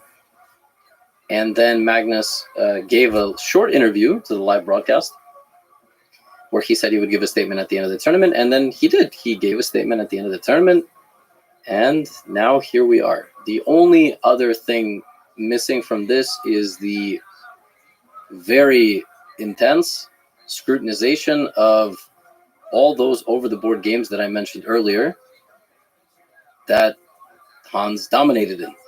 So people are now going through all of his games that he played in tournaments, and they're analyzing them with engines, and they're saying he played exceptionally well. And the debate is, was he cheating, or was he way too good already but underrated? Because he could have had incubated knowledge, so he could have not played for a couple of years, was 2,700 level, but was playing people who are 24, 2,500. Well, over the board. I see. So not just over the board with the top level people like Magnus, but over the board in general. Yes, before he got a chance to play in these super tournaments against the best players in the world, he had to go to Europe. He was the most active chess player in 2021. And he was quite dominant. Yes, I think he played more over the board games than any player in 2021 or 2022. I think it's 2021. And yes, I think his rise was steeper than everybody, maybe with the exception of Alireza Firouzja, who got to 2,800. See, I'd like to believe, because he talks about being he just became obsessed with chess. Mhm. I like stories like that. Me too. I like stories of the underdog, especially with the scarlet letter of having been a cheater in the past. I like the idea of somebody who is flawed psychologically and ethically, and just a full fascinating personality, and this somehow just becomes obsessed. I mean, similar to Bobby Fischer, is also a tortured soul, also flawed, also just chaotic all over the place. You could see Bobby Fischer being somebody that might cheat when he was 12, right, on online chess, right? Like, If it existed, yeah. Actually, I think in some podcasts, like Small Chess Podcast, I don't want to. I like Ben Johnson, so I'm apologizing for calling it small, but compared to, like, let's say Lex Fridman podcast, it's what's this podcast? it's Perpetual Chess. It's kind of Oh, like I love Perpetual Chess. What are you joke? really. How dare you call? Yeah, wait. All right. I'll show you, because it does a lot of it. It talks. Makes me feel special. Let me see. Where is it? Perpetual Chess. He does like improver series. Yes. Yeah. Yes. Yeah, he's great. Ben, I forgot. I'm so horrible with names. His name is Ben Johnson. Yep. Yeah, it is Ben Johnson. That's Mhm. right. Yeah, the Perpetual Chess Podcast. That's amazing. See, Lex, Mhm. when even individuals like myself who might have a large audience, when I look at you, you're just at a different level. I don't expect you to be listening to chess podcasts during the day. Just imagine you're doing something to change the world, or talking to some visionary people. Well, I should say, I've been running a lot, and I listen to podcasts a lot because there's such. I love human beings excited about stuff that really energizes me, and I've listened to a bunch of chess podcasts. I'm really energized by your love of chess. I really like. Yeah, sorry, forgot his name, but Ben Johnson. I love it when he talks to grandmasters. I love it when he talks to the regular folks, for the improvers, like to see how they balance life and chess and all that kind of stuff. He's just pretty good at it. He's like super excited, and they talk about books. Yeah. And they get excited about different books. Yes. So, I mean, it also gives me a sense of where the chess world is from a different perspective. Is like people studying chess, like what they get excited about, how difficult it is. Yeah, it's nice to get a sense of the community, the language that's used, because I did want to have a bunch of conversations with folks about chess, because I think it's a beautiful game, and I think it's a beautiful community. So that's one of the podcasts I listen to. So yeah, anyway, it's great. Anyway, you were saying why'd you bring him up? Yes, Great podcast. A great I should podcast. listen to it. Only reason I thought of it and I used the word small, no disrespect, Ben, is because even that episode, which he did with Hans, like, it was a small episode. It wasn't seen by mass audience Yeah. of chess. You And did an episode with Hans recently, or no? some time ago, yeah. And in that episode, Hans very openly is like, Bobby Fischer was misunderstood and he was my idol. Oh wow. Said a couple of things like that. And Strong Hans words, is an intense guy. Like, when I listen to Hans, I get a little anxious. He brings out some sort of disturbance in my ecosystem. Yeah. It's just I can't really pin him down to like what's going on there. Yeah. As a person who's trying to read people. yeah. It's difficult. Like I can. This is the dark aspect. He could be both the genius of Bobby Fischer and a genius cheater, and you could see like there's something chaotic about him, which makes him very appealing in that way. Yes. So right now, late September 2022, the current environment is such that Hans hasn't said anything in weeks, and people are sort of dissecting every bit of circumstantial evidence that they can, and they're trying to present the case. I don't even know to who, ultimately. I guess it would be the FIDE anti-cheating commission or whatever. It might be to you essentially, I mean, to people with the platform, it could be. to present convincing evidence to where the people are convinced of one way or the other. Because for people who don't know, and you should definitely follow Gotham Chess. You've been on this. You've covered it a lot, and I'm sure if anything comes out, you'll cover it more. But you've been quite balanced and thoughtful and kind of objective about the whole thing. Yeah. So the reason for that is I understand the power that I wield with anything, and if I say one sentence the wrong way, I might be sending 10,000 people or more to go do something. Yeah. And I hate that. I want to present the evidence, and I want the video to end, and people go, "Okay, I understand." Not, I'm gonna go fuck someone up. Yeah, You know what I right. mean? Like, because that's, and I also believe that even if Hans is guilty, this goes all the way back. He's a human being, and you can argue that cheaters got to be punished, and you can argue that people who do things wrong, you shouldn't feel any sort of compassion.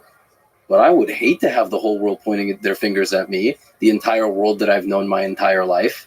And even if I messed up, there's still a world after chess. There might still even be a world in chess. I don't know, but that stuff, it doesn't make me feel good to present all of the circumstantial evidence in my videos and start being like, yeah, it looks, so. But at the same time, you deeply care about chess and the chess community, and there's some sense where, was it you or was it Magnus that said that cheating poses an existential threat?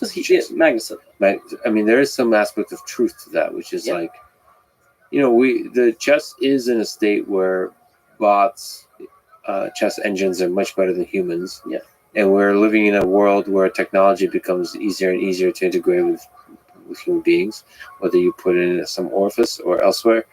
And that does pose a threat to our ability to trust that a world champion is indeed a world champion, that somebody we think is good is indeed good.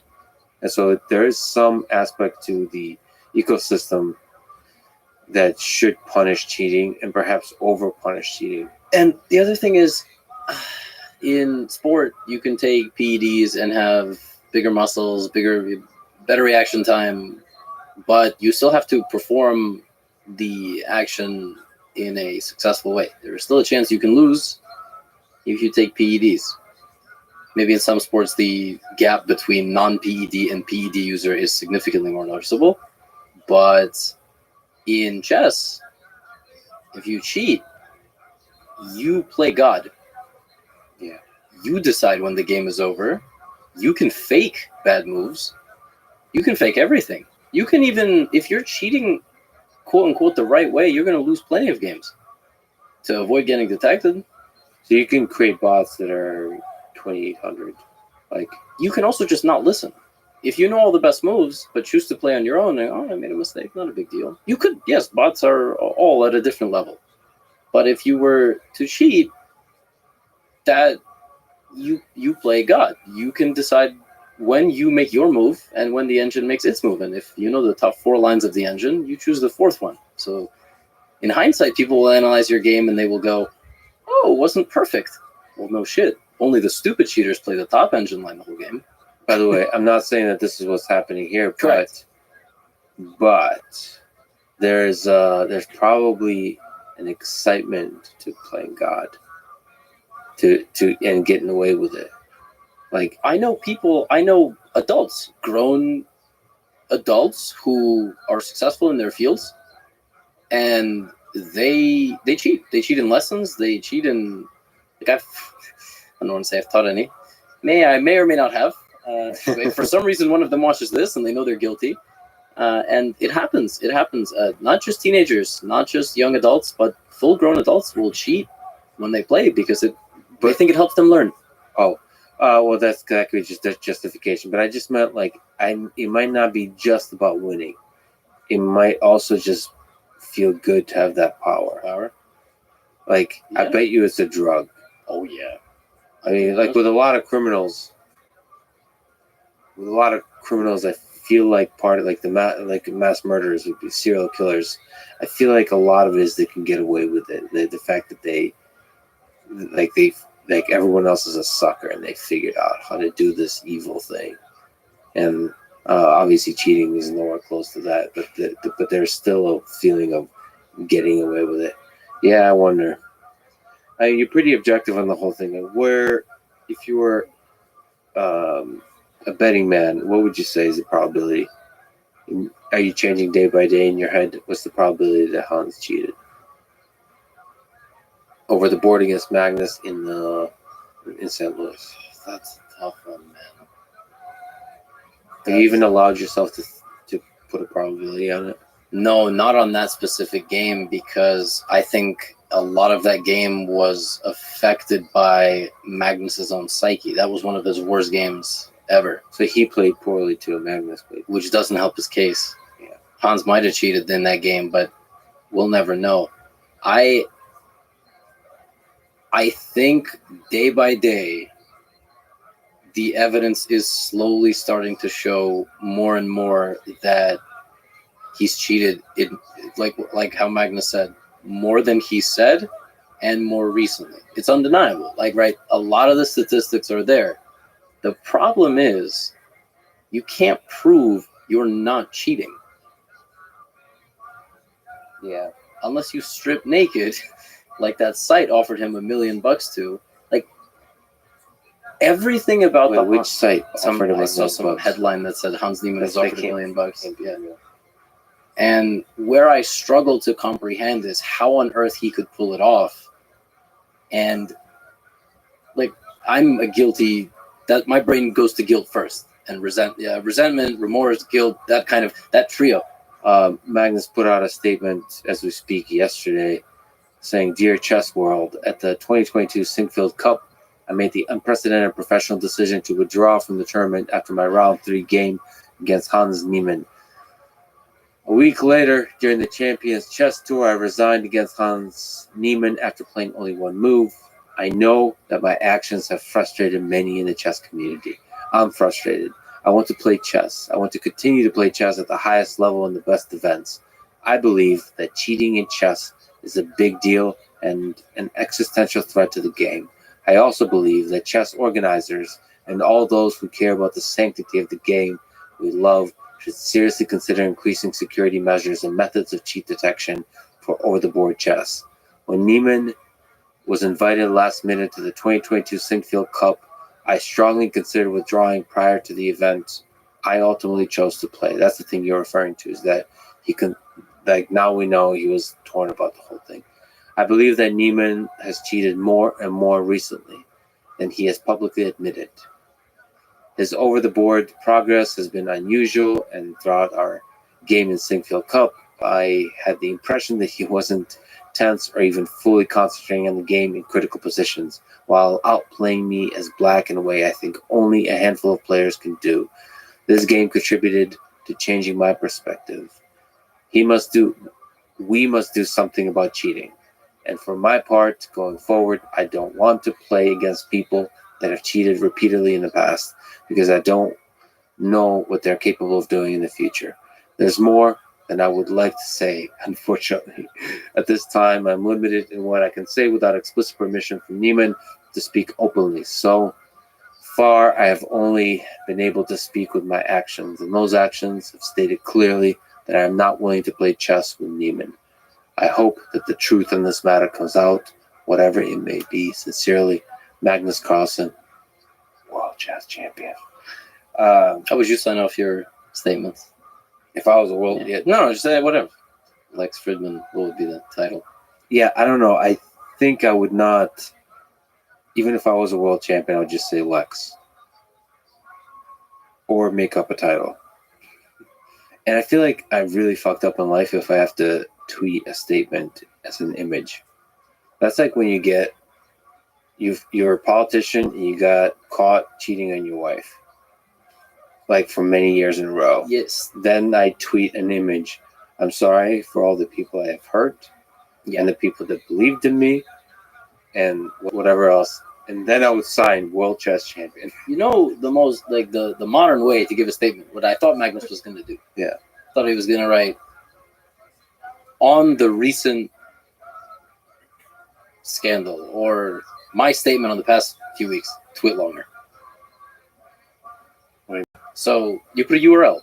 Oh, yeah. So that's for tweets, but it's unlimited characters. It's not 100. I didn't know what that is. Can you explain that to me? Yeah, so generally when a celebrity has a giant audience on Twitter, they will make their statement on social media and say what it is in a sentence, one line, and then there's a link Where's the link take you? to a website called Twit Longer. Oh, that's like the tweet national longer, website. twit longer. Yeah, and that is where they write their statement. That is what I was expecting when I Who saw. did this? I haven't seen this before. Oh, this is. Is this I, like I a- don't have one off the top of my head, but Is it's this like Kanye, Kim Kardashian breaking up? They would use that. streamers, musicians. Yeah, I don't think Yeah, politicians use it because it's just feel. Yeah, They they use the politicians image. Use MySpace and Facebook, right? Yeah. I would probably go. See, I like. I mean, I'm not just being biased here, just because I have a podcast. I'm a huge fan of podcasts. I feel like I would go on a podcast to talk about it with somebody I trust, so like long form and discuss it. Thought he was going to do that too. In fact, I wanted to write him a message and be like, "I can be that guy for you." I have a very strange relationship with Magnus because Good, bad. we've never interacted. I very openly, I don't want to say use him for views because that is a very crude way of saying it. Yeah. But if you wanted to insult my YouTube channel, that is what you would say. So So Magnus is in a lot of videos. thumbnails or videos, not clickbaity, but if he's playing in a tournament and he plays a great game, he's going on that fucking thumbnail. Because let's see, he's the number one chess player, very likely the greatest chess player of all time. Right. Plus, he's exciting. And YouTube algorithm loves his name, and people click on it. Oh, do Videos they? do the best. Yeah, but I don't know what the chicken or the egg is, but the reason it loves it, the reason people click on it is because he is an exciting personality. He's an exciting chess player. Mhm. There's something compelling about him. Yeah. He's also he knows how to, in a subtle, dry, wit humor way, talk shit with the silences and all of that. Yes. He knows it. He knows the whole game of it. Specifically to Magnus, my relationship with him, we've never interacted, and throughout the last couple of years, he generally has interacted with Hikaru as a competitor. Mhm. He has done some collabs with the Botezes. He obviously has talked to Ludwig, who's a very, very big streamer. And part of me regrets the fact that when I was smaller as a YouTuber and a Twitch streamer, I'm sure I used to make jokes or some tweets at Magnus. Like when Magnus would tweet something, I would try to respond so I could be the top reply because that was my social media. I literally think I once responded to a Magnus tweet and saying responding for engagement because it was it wasn't some controversial tweet. Yes. It was just something funny.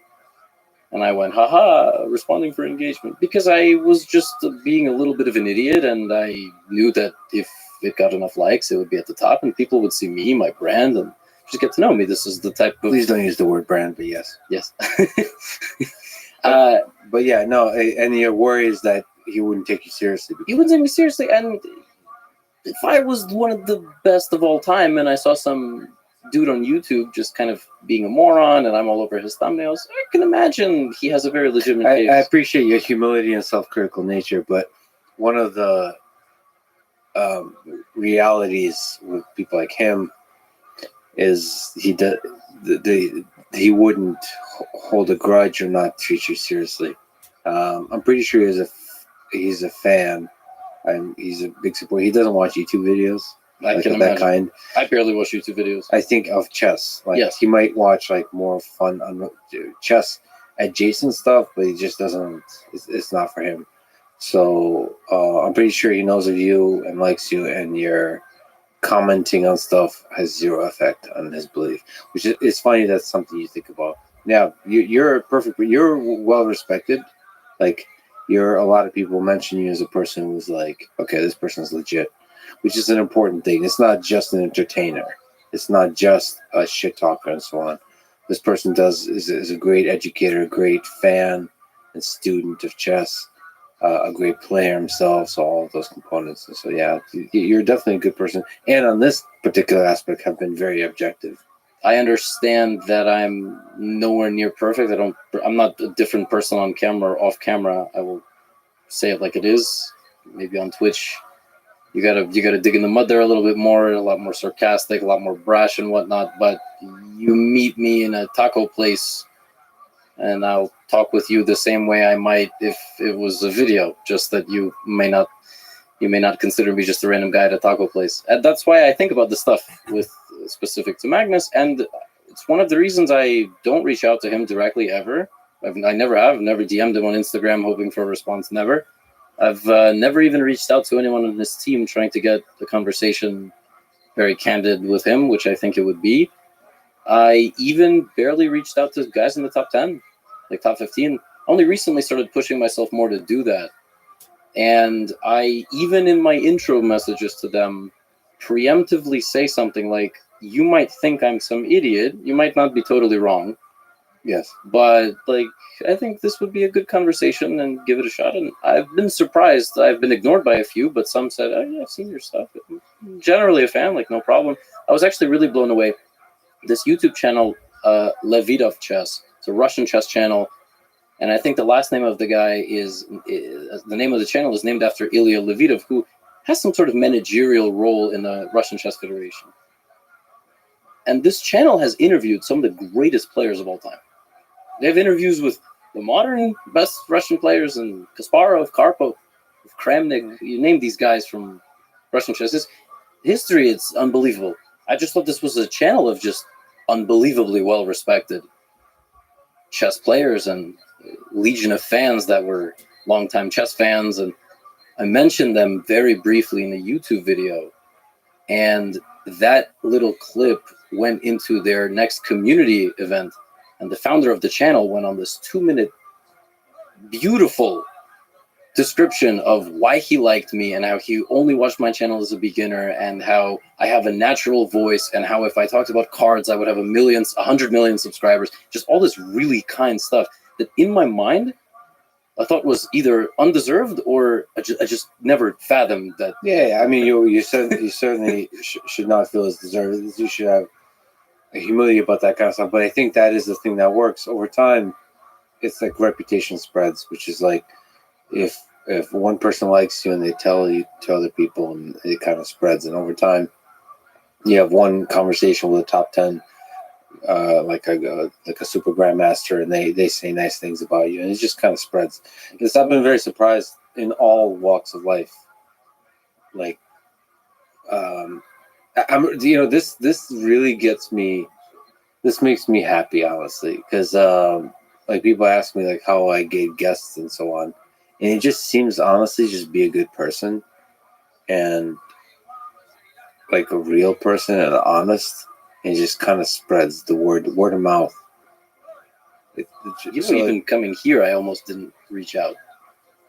What do you mean? I had seen you had never talked to a chess person, and I've watched some of the things start to finish, especially if the guest I'm really interested in, like George St. Pierre, I'll watch that guy do whatever. Yeah, exactly. I'll watch him do basically anything. Yeah, make an omelet or something. Yeah, I love listening to him. Some of the other things I've listened to as well, and I noticed that to me, you obviously and Joe are the two biggest podcasters. I don't know if that's like factual. I don't know if some influencer has some podcasts, but you guys interview folks that I listen to more often than anybody else. And when Magnus came on, I was like, oh, that's amazing. You know, I don't even know how I would reach out to someone like you. It just seems like a limb, like climbing a mountain. And then a couple days later, and I even in that episode wanted to write, but I didn't know how. Like, do I make a YouTube comment? I don't want that. I'm looking like I'm clout chasing on the Magnus episode. Then you talked about Botezas, and I said, oh, what's this? I shouldn't overthink it. Yeah. Like, you know, I just said, all right, fuck it. I'll just write a comment. And you're like, yeah, I'd love to have you on. I was shocked. You responded just within a couple hours or something. And Yeah, I loved it, man. I mean, it was an honor. It was a good way to connect. I also like on live streams, I try to resist commenting, but, I'll watch some even smaller channels. Like I'll get super excited by them and connect in that way. There's an intimacy to that. And YouTube is beautiful. I don't know anything about Twitch. Maybe it's similar. But YouTube has there's an intimacy. Like especially if it's live. I don't know what that is, but if it's live, they're like right there. You can just like reach out and say hello. Yeah, it's cool. It's like really, I don't know. I'm just happy to live in this time where you can connect with people in that way. There is an intimacy. That's why I love podcasts too. I listen to people and I feel like they're my friend. It's cool. It's a cool feeling. It makes you feel less lonely.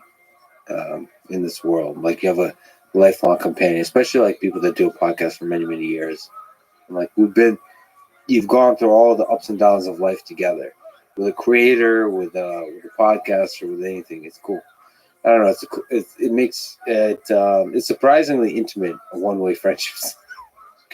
Of course, maybe for an introvert, I don't know. There's some negatives that people definitely describe. The word that gets used a lot is parasocial. You think you like the viewer will think that the streamer or the YouTuber knows them or owes them something or they have a bigger connection than they do. But yeah, you know what? Actually, sorry to interrupt. I have to look. Maybe you can explain to me. I've heard this term parasocial a lot. I'm meaning to look it up. Might as well look it up while in live on the podcast. Sure. Parasocial interaction (PSI) refers. Is this a new term? Because I have just started hearing it like the last I think it's year. Or so. Parasocial interaction (PSI) refers to a kind of psychological relationship experienced by an audience in their mediated encounters with performance in the mass media, particularly on television and on online platforms. Viewers or listeners come to consider media personalities as friends, despite having no or limited interaction with. Oh shit, that's a term for a thing I've been referring to. Interesting. The term was coined by Donald Horton and Richard Wall in 1956. Wow. When there was like a very limited media, huh? Wow. I guess TV and radio and stuff. Yeah. Parasocial interaction and exposure that gamers interested in a persona become a parasocial relationship after repeated exposure to the media. Yeah, okay. What's the downside, bro? What's okay? Oh, well, I can tell you the downside. The downside is people thinking they're in relationships with streamers and stalking them. That's the stalking part. But the relationship is like, I mean, okay, you mean like actual relationship, like waking up and saying, "How are you doing?" Like in your head to them. Yeah, no, but that might be an extension. More like, getting mad they don't respond to you in anytime you're in the stream, or that convincing yourself the other person wants you and you need to go to them, so you need to find where they are. Like this has happened. Some of the biggest female streamers have reported that they get stalked and harassed for months, and that's born out of this. This, on a very small scale, is you come into a stream every so often and give an update about your academic career. That's not so bad. I was going to mention, I've streamed on Twitch for years, and I watched people have kids. Like people will come in over the course of months and say, "Hey man, I just took the bar exam. Yo man, like I'm having my first kid." And that's crazy. That's amazing. Yeah. But if they do it in a healthy way, that's one thing. But there's always gonna be downsides, but most of it is beautiful, man. I have I guess parasocial relationships of people that take it a little too far. But it's all love. You also have a fundamental belief and hope in people to be good.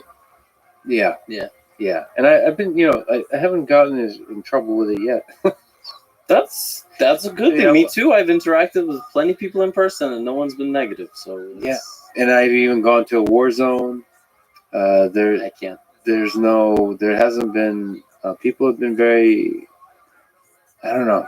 People have only surprised me in the positive direction, in the depth of the capacity they have for compassion. Okay, so now we're in this weird place with the cheating.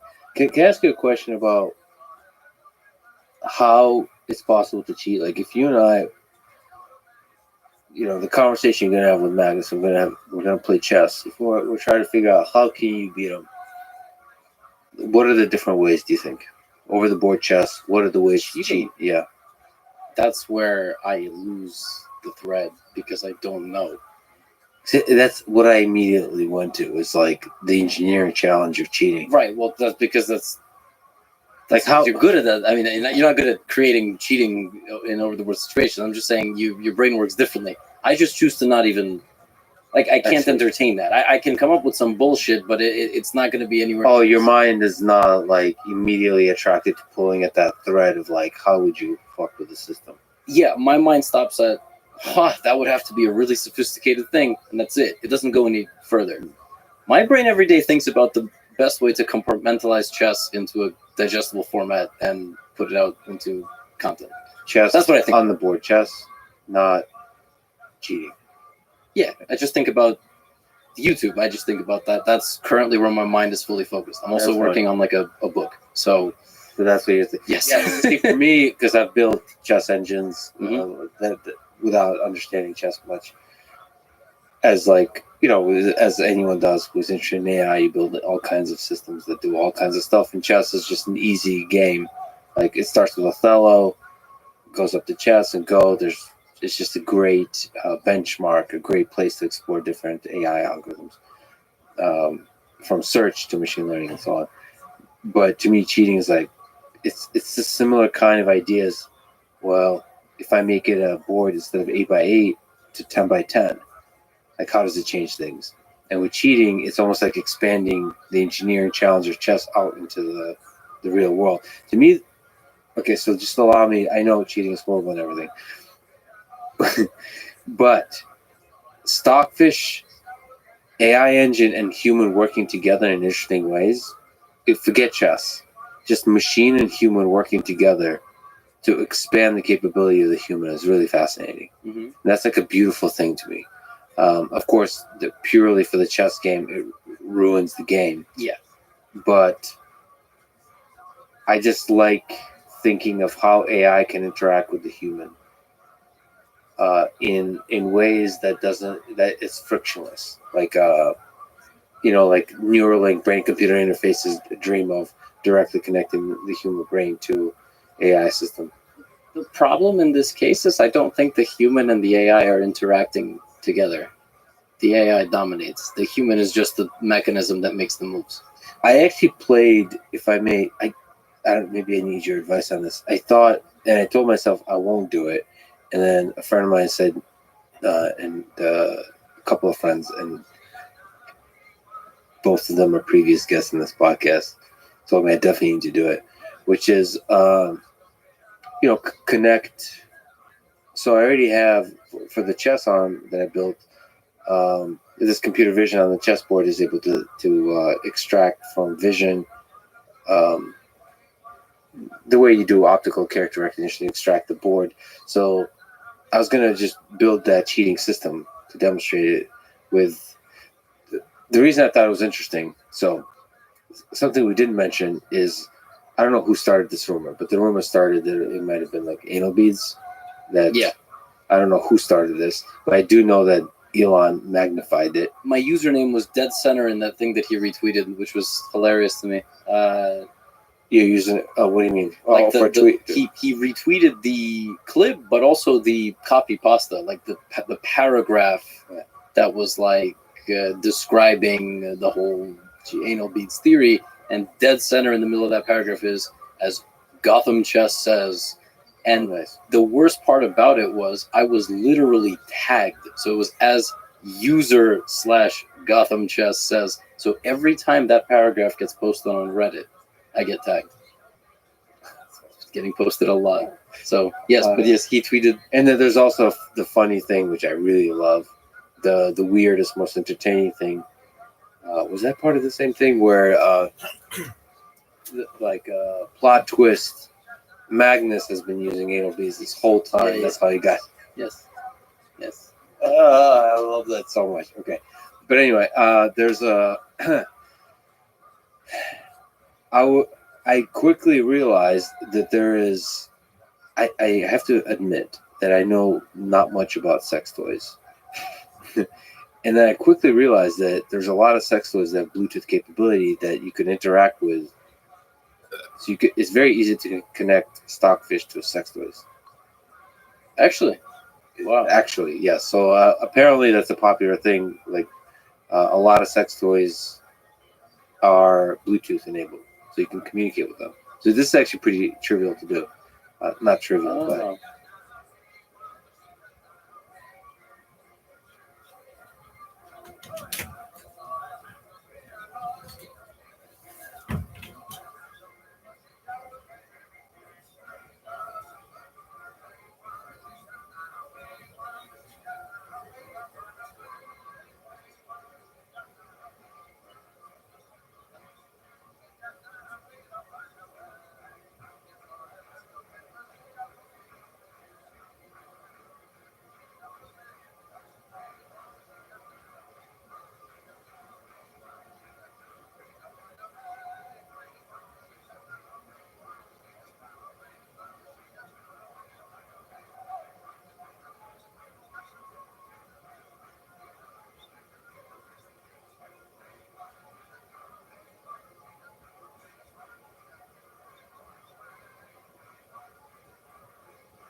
But then, and then, in fact, there's several libraries. One of them is really active, called. Now this is on GitHub, friends.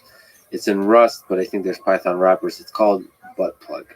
Is the name of the library. That communicates with it supports a bunch of different devices, a bunch of different like vibrators and all that kind of stuff. But then I looked at the kind of vibrators it supports, and they're all like creepy looking. I mean, like it doesn't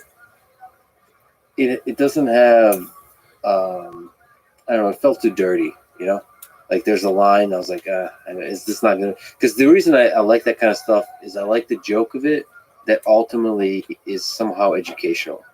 Because to me, I really care about AI, and this is a cool little project to do. It's pretty easy to share. Yeah, but I was thinking about doing it. At first, I said no. It kind of feels dirty. But then the aforementioned friend said, no, you should definitely do it. I like the Who's your test subject? No, we wouldn't test it. Well, I'm sure that people would sign up, right? I just went on the table, like show the vibration, like you're basically converting. Now it's not. I'm not obviously a grandmaster, so you have to say everything. I feel like No, you don't. You could say the square. You don't have to say the piece. The human will fill in the gap. no, a good human chess player. I can't. Oh, That's that's the point I wanted to make. Is like, for me, I would like to know the actual move I need to make. Yeah. So I need the full information. Right. So I have to convert the bishop c5 whatever to Morse code, which is a lot of vibration. Yes, exactly. But it still works. It's hilarious and fun. So I was thinking about doing it, but because it's pretty easy to do. It would be just like a fun exercise. I love a mix of technical rigor and humor. This is the perfect project for that. Right, exactly. Yeah, this was born, I think, out of a user comment in a Twitch stream. So I thought it was born on Reddit, this theory, but I think Eric Hansen was streaming Chazbra, and someone in his chat made that joke, and he read it out loud. That was the first time it was read out loud. And then somebody clipped it, and it became international news. Like, have you followed how big the traction got on this anal beads thing? No. It was covered by every major news network, late night talk show, Trevor Noah, Stephen Colbert. No. International news in countries like China, where I would have never thought that they would report about anal beads. Yeah. What was the tonality of it? Was it seen as a joke? Or did they say there's a cheating scandal? I think How do you even mention anal beads? Literally anal beads. Like just Accused? Accused denies cheating with anal beads, which he never did. He never denied cheating with anal beads. It was a joke internet theory. If I was him, I would lean into it. Yeah, I can't imagine, man. Like that's I don't know what the right thing for him to do is, but it's. You're not touching this one. Oh, I've talked about it. I don't say the words anal beads in my YouTube videos, but I'll say beads. The thing is, do you think I should do the code thing? It's like a tutorial. Sure, yeah, I think it would be hilarious if you find a way to do it. Yeah, you can show that it is possible to theoretically vibrate via Bluetooth chess moves, and if someone shoves it up their ass, it was another joke. Okay, they offered you to play naked. They're gonna make you spread your cheeks. Yeah, I didn't understand why naked solved the problem. I think it doesn't have to be naked. I don't think naked is enough. Yeah. Okay, some questions from Reddit. Ask Levy if he deep down hates his audience. I saw that. Yeah, I saw that was someone. I have a love-hate relationship with the chess subreddit. Yeah. So that's why some of those questions were going to be tough. I have a love-hate relationship. Do you think that's a tough question, or does that come from a place of love? Very, very tough to say. Very tough to say. Love and hate, like they're basically next door neighbors on Reddit. I feel like correct. They oscillate very quickly between each other. Yes. So Reddit chess specifically, I think, is mostly folks who are around before the chess boom. So This is the chess subreddit, so I think. Yeah, yeah. So a lot of them have been around for 5 years, 7 years, 10 years, even more. And I think the average age on Reddit is lower than the average age on the chess subreddit. I think that the chess subreddit is beyond the age of 20, maybe even 25. Like a lot of folks there are ancient people in their mid basically, twenties. Yeah, I mean, not 15 or 16. Anarchy chess is younger. So anarchy chess is basically chess memes. That's a subreddit. Yes, you got it. Yeah, anarchy chess is great. A lot of stupid memes on there. Do they like you or no? Or is it love? They did until my crypto sponsorship, which is a separate convo that I'm more than happy to have. Yeah, so my relationship with the Reddit chess subreddit is tough because my content on YouTube stops at a certain point with them. They can't learn from me because I'm tailoring to 95% of my audience, which is about 1700 and below. And I have a lot of content where I jokingly make fun of low-rated players. And everyone's in on it, and we all have fun. And I laugh at myself a ton. Laugh at, as you can even see in this conversation. Yeah. But just like you mentioned with clips and out of context things, I've already formed the perception of my personality. There's nothing I can do to win them back. And I think the dominant percentage of the loudest group of folks on the chess subreddit, they have a certain perception of me. It's not going to change. And you had something like cryptocurrency sponsorship, which people on Reddit just in general are relatively negative on the subject. It's going to start, snowballing more and more. So if you ever look up a thread of should I buy a Gotham course, and it's on Reddit chess, you'll say no. Everyone's calling it a scam, overpriced. Interesting. I heard a lot of really positive stuff. I don't know where on Reddit in general. About me? Yeah. You might have been looking for it. You might have not been looking for negative things. And I was looking for like best educators online, like that kind of stuff. It might have not been Reddit chess. I'll be totally honest with you. If you ever go there and look for something like best recaps or best educational content for intermediates, I'm not mentioned. I might not be mentioned because I'm already expected to be on the list. So they just kind of want to generally shout out smaller creators. Totally fine with that. And I'm not even going on this whole explanation because I want to win folks back. It's just sort of the reality of the situation. A lot of my stuff is really clickbaity, and I'm playing the YouTube game. Yeah. They don't want that. Do you ever feel like a limit or a tension between your creativity and the YouTube algorithm? Like, do you feel like it has negative effects on you? Yeah. I want to cover more in-depth stuff in a 30-minute video that I think is super useful to people. It's only going to get 60,000 views. And you feel, why is that a bad thing? Is it good? Is it good to mix it up? Yes, it's good to mix it up, but I make a video a day. I make one bad video. The other videos suffer. And then if I make 2 videos that underperform, the rest of the videos don't get pushed out as much. Your earnings can go down 40% day to day, which doesn't happen in other careers. And if I ever want to supplement, if I ever want to make a very instructional video, I try to do it in a very fun way. So something like 8 of Magnus Carlsen's best endgames. You can still learn a ton, but the concept of the video is going to be different. Like I try to still teach things, but in more interesting and exciting ways. Like the guy who was scammed for $1 million, Alexei Shirov, who was basically promised the world championship. If he won his match, he won his match. He didn't get a world championship. So there's still stuff in there you can learn, and you can. My goal is just you click on the video, you learn something, and you enjoy yourself. That's it. Get people to click on it by any means necessary, but once they're there, have quality stuff they can learn. And man, I wish. So I have zero of those pressures, but I also really like I turn off views and all that kind of stuff. I don't pay attention to any of that. But I wish YouTube would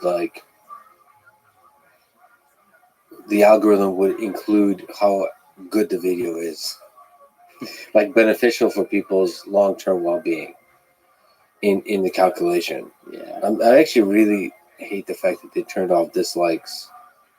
Yeah, I didn't get that at all. Because now I don't know the difference between for tutorials specifically. I don't know what's a good chess video or not. Or what's a good review or not. Yeah. I mean, it emphasizes following certain people more than if you trust the creator. But man, I really don't know what's Welcome, good video or welcome. not, essentially. And So then you have to you- trust more the title, Just and then the clickbaitiness podcast. How comes about in. you, big And dog? it's no good. You have to use your own gut instinct as opposed to data. Sucks. So I'm just Yeah, there's videos that have almost no views that All are right, man, well, feel still free to great. play in here if Incredible. you want to share Yeah, your some screen. some I'll of the watch. best ones. Some people who are just focused on like the quality. Yeah. And don't want to play the game. They don't even know how to play, and they don't even want to play the game of the YouTube All algorithm. right.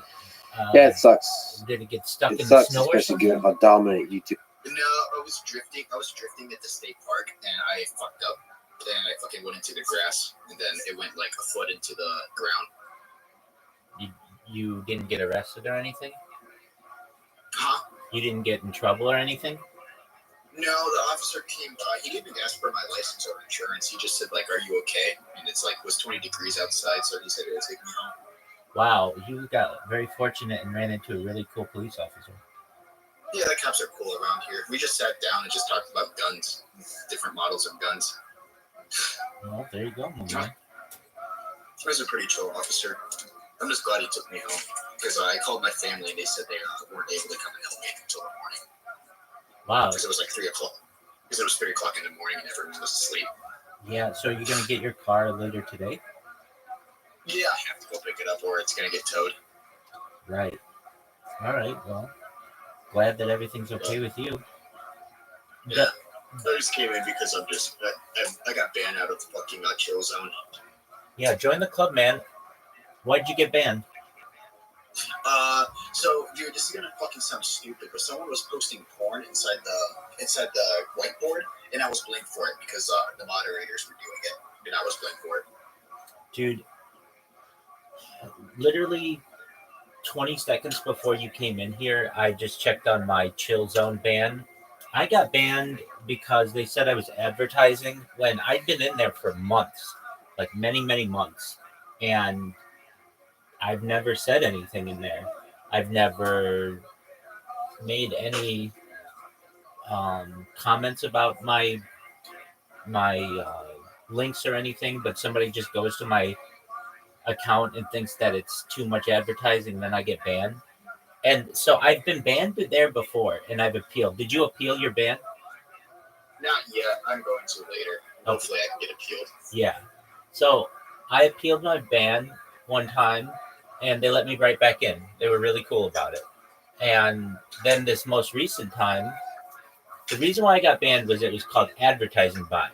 Now, I don't know what they consider an advertising bot, but my camera's on. I'm like more a real person than most any other people in Socialize because you can see what I'm doing at any given time. You can see I'm a real person.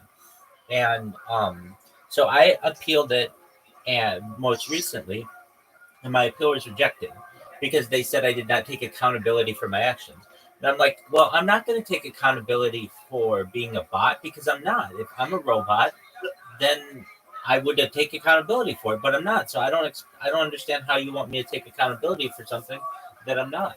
And I haven't heard back yet. I looked the last time they did a mass, like they do a thing where they let people see when they've been banned and unbanned, and the last people who were unbanned were like on the 21st. So I'll just keep trying. I don't think I'll have too much of an issue getting back in there, but if they don't want me in there, I understand. But it's like, all right, whatever. Things happen. Well, see, I don't understand that server because, like, for the amount of shit that goes on in that server, they just get rid of like trolls and people like you, but they won't get rid of the actual fucking problem. Yeah, I mean, one person's advertising is another person's name. Like what? Like some people, like if I change my name to be Google Viral Rabbi in YouTube or something like, or search Viral Rabbi in YouTube. Okay, to some people that's not what my name is in there, but to some people that's advertising. To other people that's a name.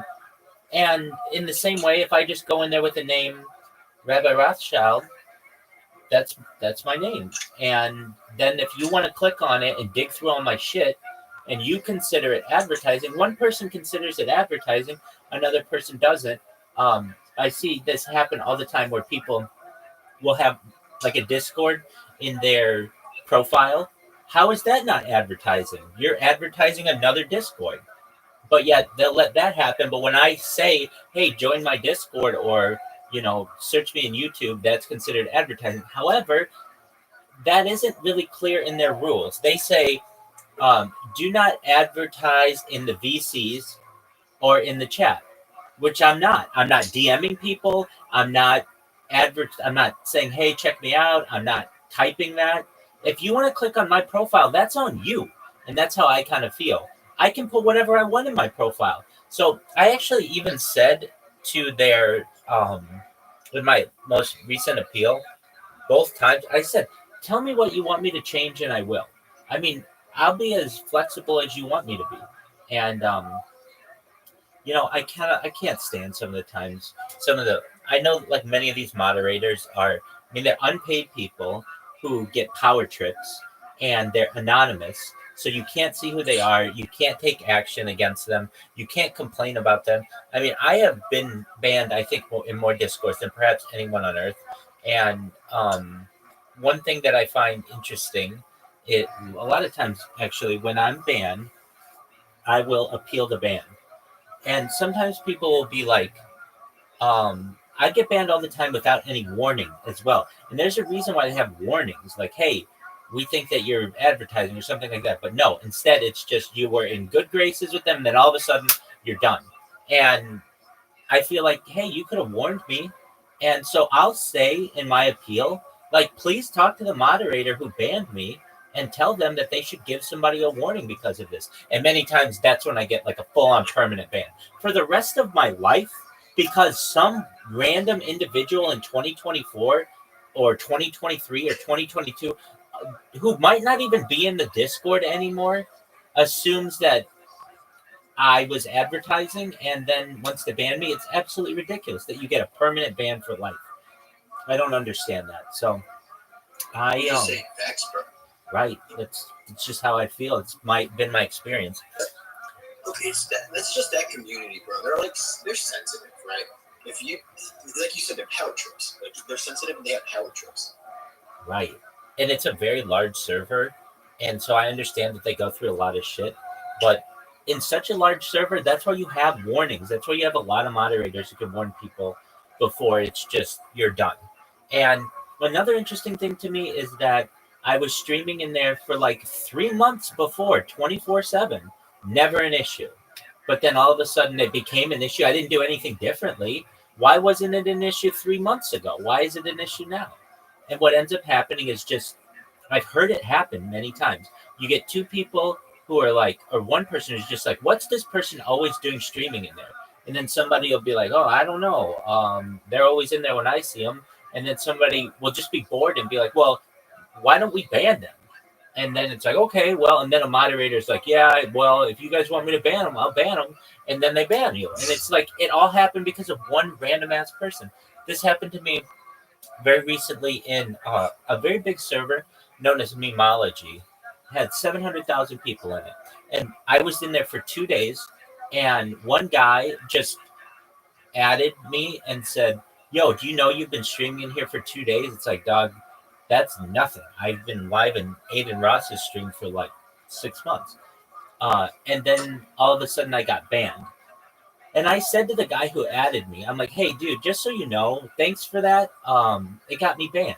He's like, what do you mean? I'm like, well, you brought attention to me that you didn't like me streaming in there, or at least you found the behavior odd, and that triggered a moderator to ban me for life, permanently.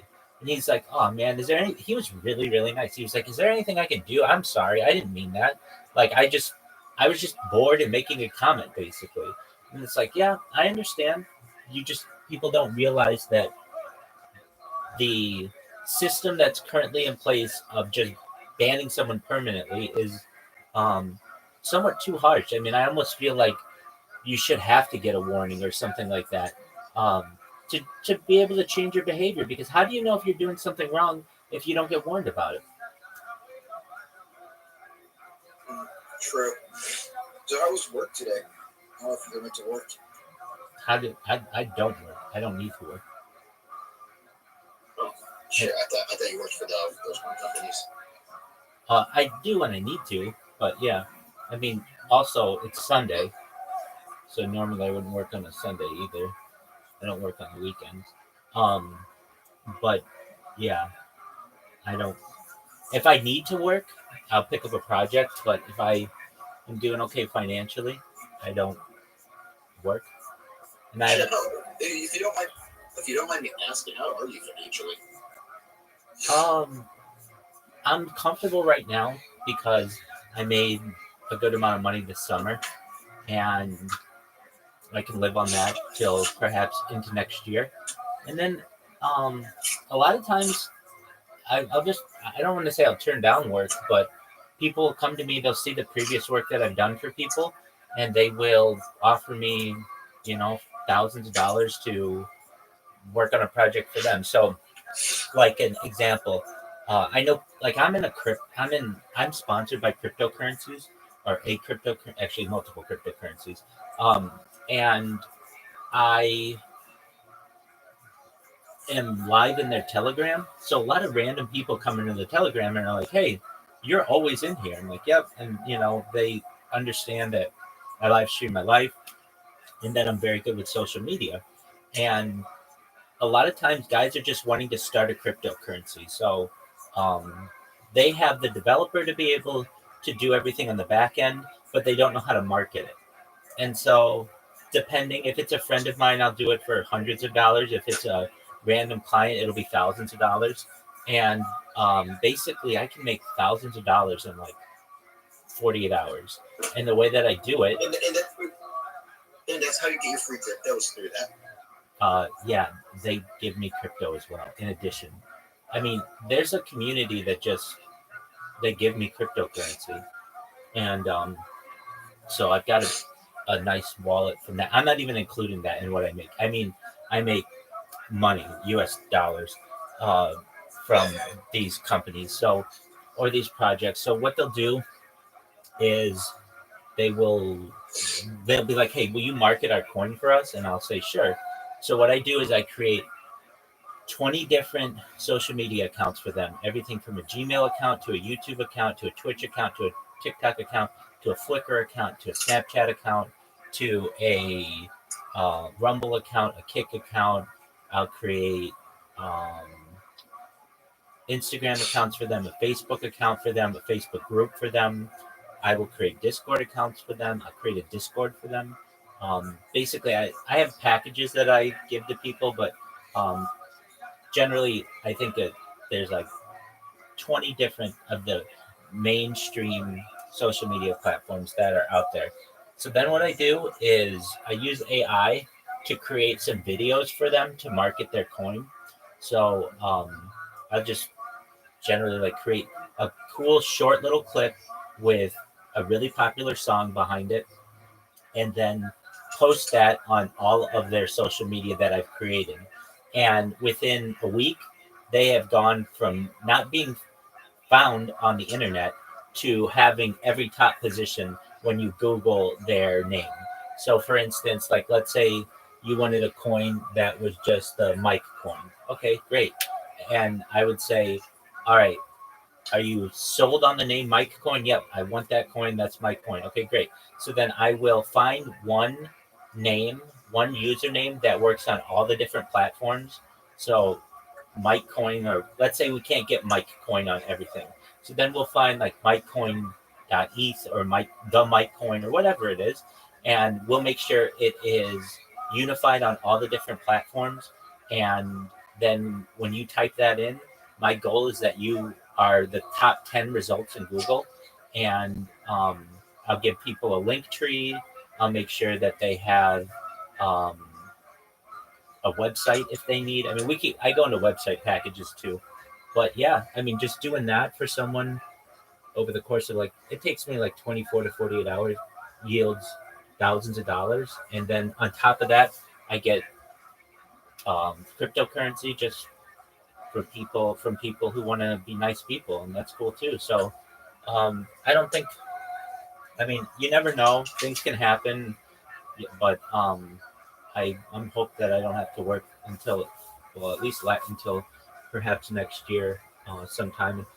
In the meantime, I'll have somebody who says, "Hey, I want you to do for me what you did for the Mike coin or something like that," and I will see what their budget is, and if it is something that I'm interested in and I want to align with, I'll hop on it. I don't say that I do every single project that people with which people approach me, but I'm pretty open to doing just about anything to market people's coins. And then once these people have their coins marketed, they see an immediate impact of like 10x, 100x, 1000x, depending on the coin, because all these people start finding it in search engines and Instagram and YouTube and all that other stuff.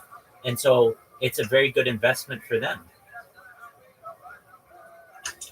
That's smart. Okay, I gotta ask one question when it comes to your crypto ventures.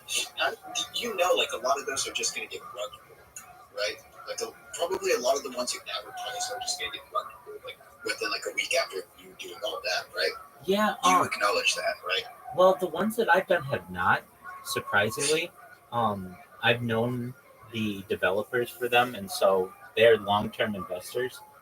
I mean, I understand that many cryptocurrencies do have rug pulls, and I wouldn't be against helping one that was in their own way if they just said, look, this might be a rug pull or it might be really successful. We don't know what's going to happen. All right, that's any cryptocurrency. But the ones that I've been with now for, I mean, like I've been live in one of their telegrams for more than a year and a half or so. And, that one's worth $300 million. So it's certainly not a rug pull. Another one that I did this summer is worth about $15 million, which when I started with it, it wasn't anything. So that certainly wasn't a rug pull.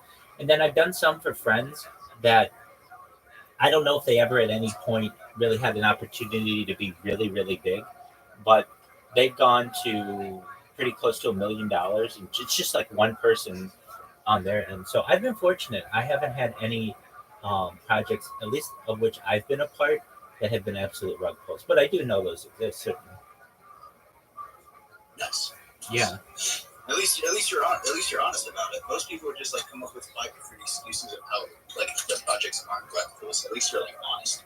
Yeah, I mean, that's kind of the name of the game when it comes to cryptocurrency, that at any given time you can get a whale who can come in and manipulate the market and then pull out. That can always happen. And I'm fine with still helping those kinds of projects. See, when people call these things rug pulls, that's fine. But I'm a very, very long-term investor. I mean, you've heard me talk before. I talk about life extension technology and mind uploading technology. I think every coin that's been a rug pull is potentially in the future going to be very successful. Every single one of them. And here's why. Here's why. What coin? Pardon me? Hawk Tuah coin, I think, can be a major, major successful coin. Here's why. It's almost to me playing out perfectly as a coin. Everybody who doesn't know anything about cryptocurrency sees a chart and they see a red candle and they assume it's a rug pull. But they don't see this for the long-term investment. And I see it like this. Haley Welch is a big-time podcaster already. She's a social media phenomenon. And she's like in her early 20s right now. Wait till she's in her early 30s, her early 40s, her early 50s. And she's become the girl next door who just made a quick little TikTok, or it was in a TikTok interview. And now she may be in movies someday. She may have her own television show someday. And that cryptocurrency that everyone considered a rug pull back in the day may actually be very, very lucrative, because it was essentially seen as a rug pull. So why not make it very, very successful? I see what you mean. I can see where that's coming from. Yeah, that's how the internet is. They love a comeback story, or the internet loves a comeback story. And they love Haley Welch. And so it makes a lot of sense to me that, I mean, it wasn't even like a giant rug pull. It was like to be expected. I think if you didn't know anything about cryptocurrency, then you would think, oh, okay, well, this is a really great investment. And then you put all your money into it thinking that you're going to double or triple or quadruple it within a week or two, and then you're going to pull the rug on it. But no, if you're a long-term investor and you realize that cryptocurrency, if you give it 10 years, 20 years, 30 years, you may see a 10x, 100x, 1000x from it if you just give it time. I think it's an excellent investment, especially when you are insulating yourself from inflation and you realize that the United States dollar has 1/100th of the buying power that it originally did in 1913. When you really start to realize that the dollar isn't that strong and that some of these cryptocurrencies do have the opportunity to be very strong, especially in long term, I still think that they're good investments. In fact, if I was into buying cryptocurrencies, because I'm not, people just give them to me. But if I were into buying them, I would buy Hawk Tuah right now, after it's already been rugged. Why? Because I could get a ton of it for absolutely nothing and sit on it for 10 years. I bet it's worth something. That is, you know what? I can see where you're coming from, but I just feel like, I don't know. I watch CoffeeZilla. That's where I get the information from. Yep, I saw that interview, and I've watched CoffeeZilla interviews as well. I think he does a great job for trying to find corruption within the cryptocurrency world. But I almost think that this could have been planned. So let's say we're just behind the scenes, and you're the Haley Welch person, and I say, look, Mike, we're going to start the Mike coin. Here's what's going to happen. We're going to use all your social media to get everybody to know about it, and we know that it's going to be a rug pull. We know that we're going to get some whales in there who are just going to give it a huge market cap and then have that market cap collapse within a short amount of time. But guess what? Everybody's going to know about our cryptocurrency. And then from there, we ensure that we hold on to our bags for 5 or 10 years. And over time, it's going to continue to grow. And we keep buying more and more of it as much as we can. And as Haley Welch becomes a bigger figure in the investment world or in the social media world as an influencer, her coin will continue to have power. And just like you, I would say the same thing with you. So Mike, we would say you're going to be a really big influencer for the next 10, 20, 30 years. So we're going to plan for this rug pull. And all you have to do is for a few weeks, take some of the backlash. But the thing is, everybody's going to write about our coin. Before this was a woman who, or even college girl or whatever, who didn't have a lot of money, didn't have a lot of education, and basically had 15 minutes of fame. Well, what's the next thing that she did? Then she started a podcast. Okay, that gave her 16 minutes of fame. All right, well, now she had a rug pull. That gives her 17 minutes of fame.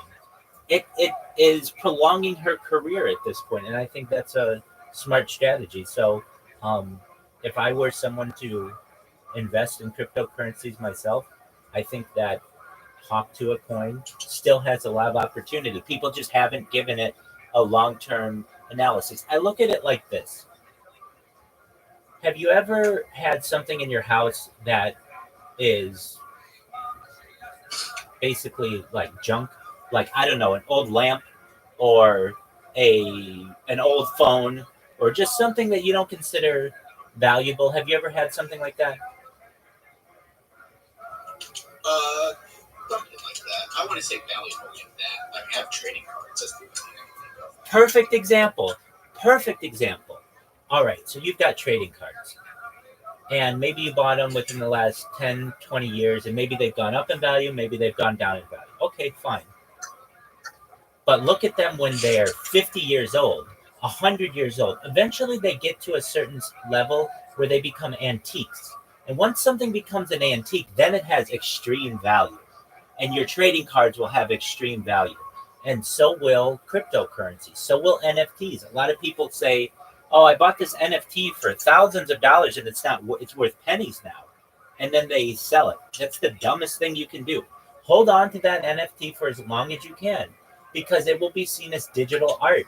And the fact that it was a 2024 NFT will give it value. in 20 years or 30 years. It'll be one of the earliest NFTs that were ever available. And that's, to me, it's the somewhat like an antique philosophy, in the same way that assets age, they go up in value if given enough time. And then you get into, they become of extreme wealth once they become artifacts. They move from antiques to artifacts. And in the crypto world, of 10 to 20 years will make these things go from antiques to artifacts. So that's how I feel on the matter. And thus, anybody who thinks that a rug pull has occurred with the Hoptua coin or similar coins, I think they're just looking at it over the course of the past 2 months. And I look at it over 2 decades. I still wouldn't give up on that coin. Okay. So it's just long-term investment Absolutely. for you. As it should be. And look, if anybody wants to make a quick buck, well, then there are ways to do it within cryptocurrency, but it's a lot easier to have major gains if you have the opportunity to hold on to it for a long period of time.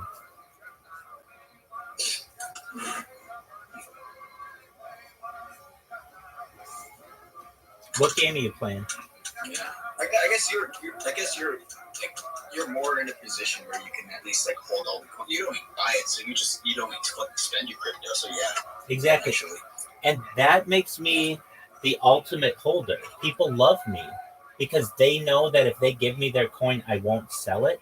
And the fact that I won't sell it means that I'm a diamond hand holder. Basically, I am a valuable person to have their coin because I'm a long-term investor. And that means that when people look at their coin and see how many holders that they have, they see that these holders hold on to it for a long period of time. I'm the best kind of investor that they could want.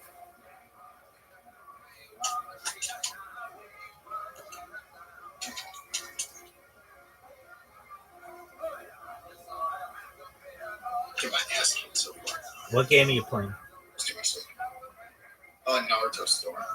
There you go. It's a fighting game. Sure.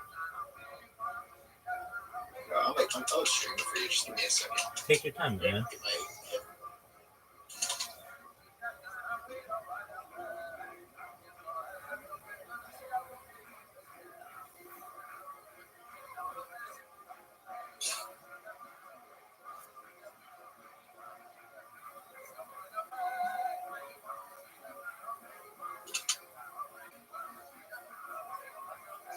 Oh, it's bullshit.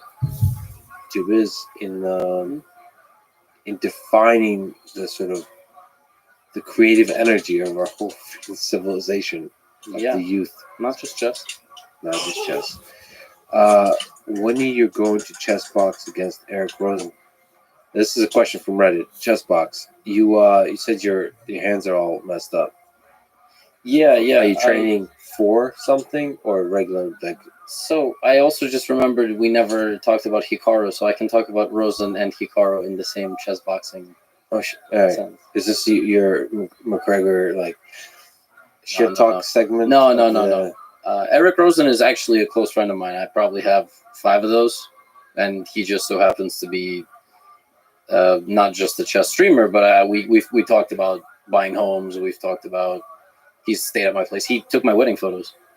I flew him to New York and paid for all his stuff just so he could hang out with my wife and I, and take some 6 a.m. photos in the sun in the park. So Oh, he looks familiar.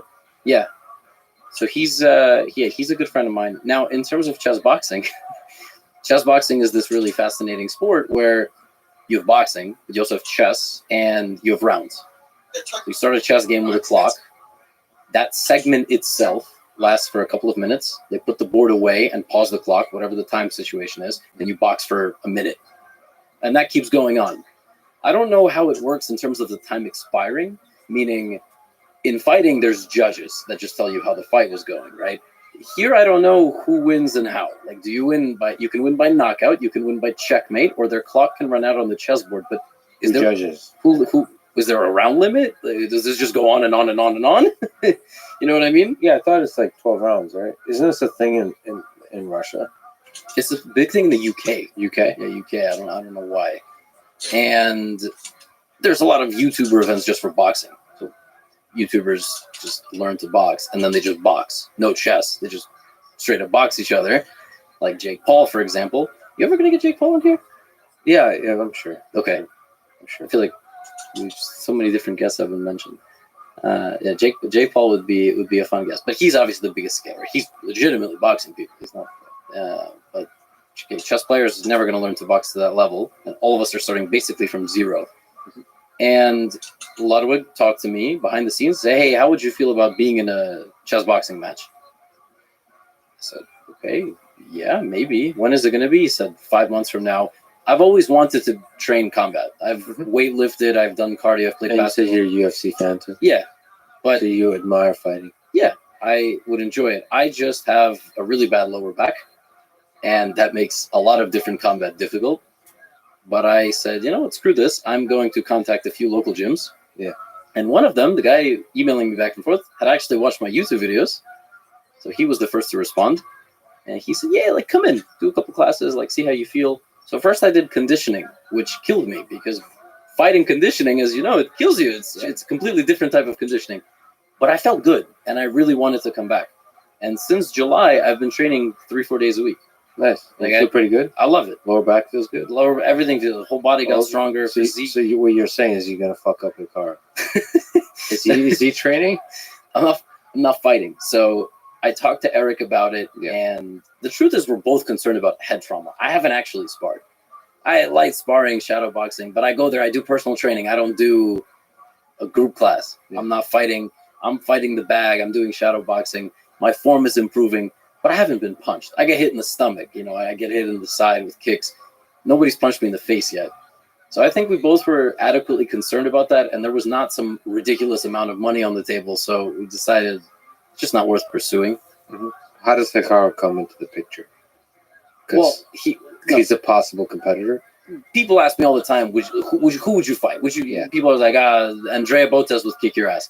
Yeah. That's a tough one because I can't. What am I going to say? I'm going to fight a woman who I'm larger than, and so I just have to take the L against anytime a woman is mentioned. That's fine. I'm like 0-6. There's no winning that one. Right, exactly. So I've lost to both Boteses, Anna Rudolph, Anna Kremling. They're all chess creators. Like hypothetically. Yeah, I get asked. Hypothetical fight. Yeah. Okay. He's been training. I think. Yeah, Andrea's been training. That's because an event got announced. This event that I was hypothetically going to be the main event against Eric Rosen. Yeah. It was announced. Yeah. And then you kind of like thought, like, maybe let's not do this. No, I knew once I declined to fight Eric that I would not be participating. And I even knew I knew who was going to be the main event because I was kind of offered both of those guys. So Amon Hamilton. Oh, is this still going on? The chess boxing event will happen in December in Los Angeles. Yeah. Nice. So who is the main event? It's Amon Hamilton, who's also Chess Bra. So they have a couple of guys as part of the Chess Bra channel, and Lawrence Trent. Lawrence Trent is a international master from England. I think he's done some boxing a little bit. He's a commentator, brash guy, Nice. controversial guy. Yeah. It's funny because Lawrence put out some videos and I went, damn, I should have done this. Yeah, I think it.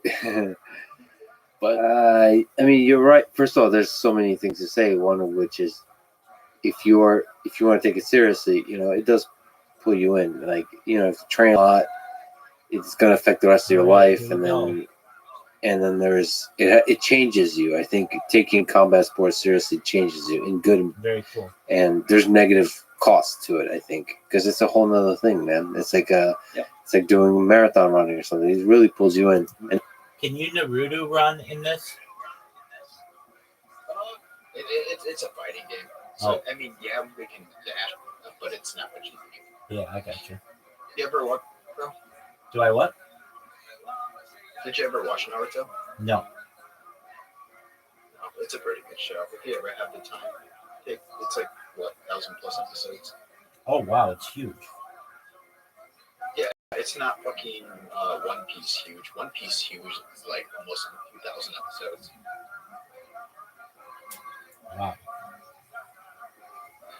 One Piece is just like you just go on different adventures and stuff. So after that,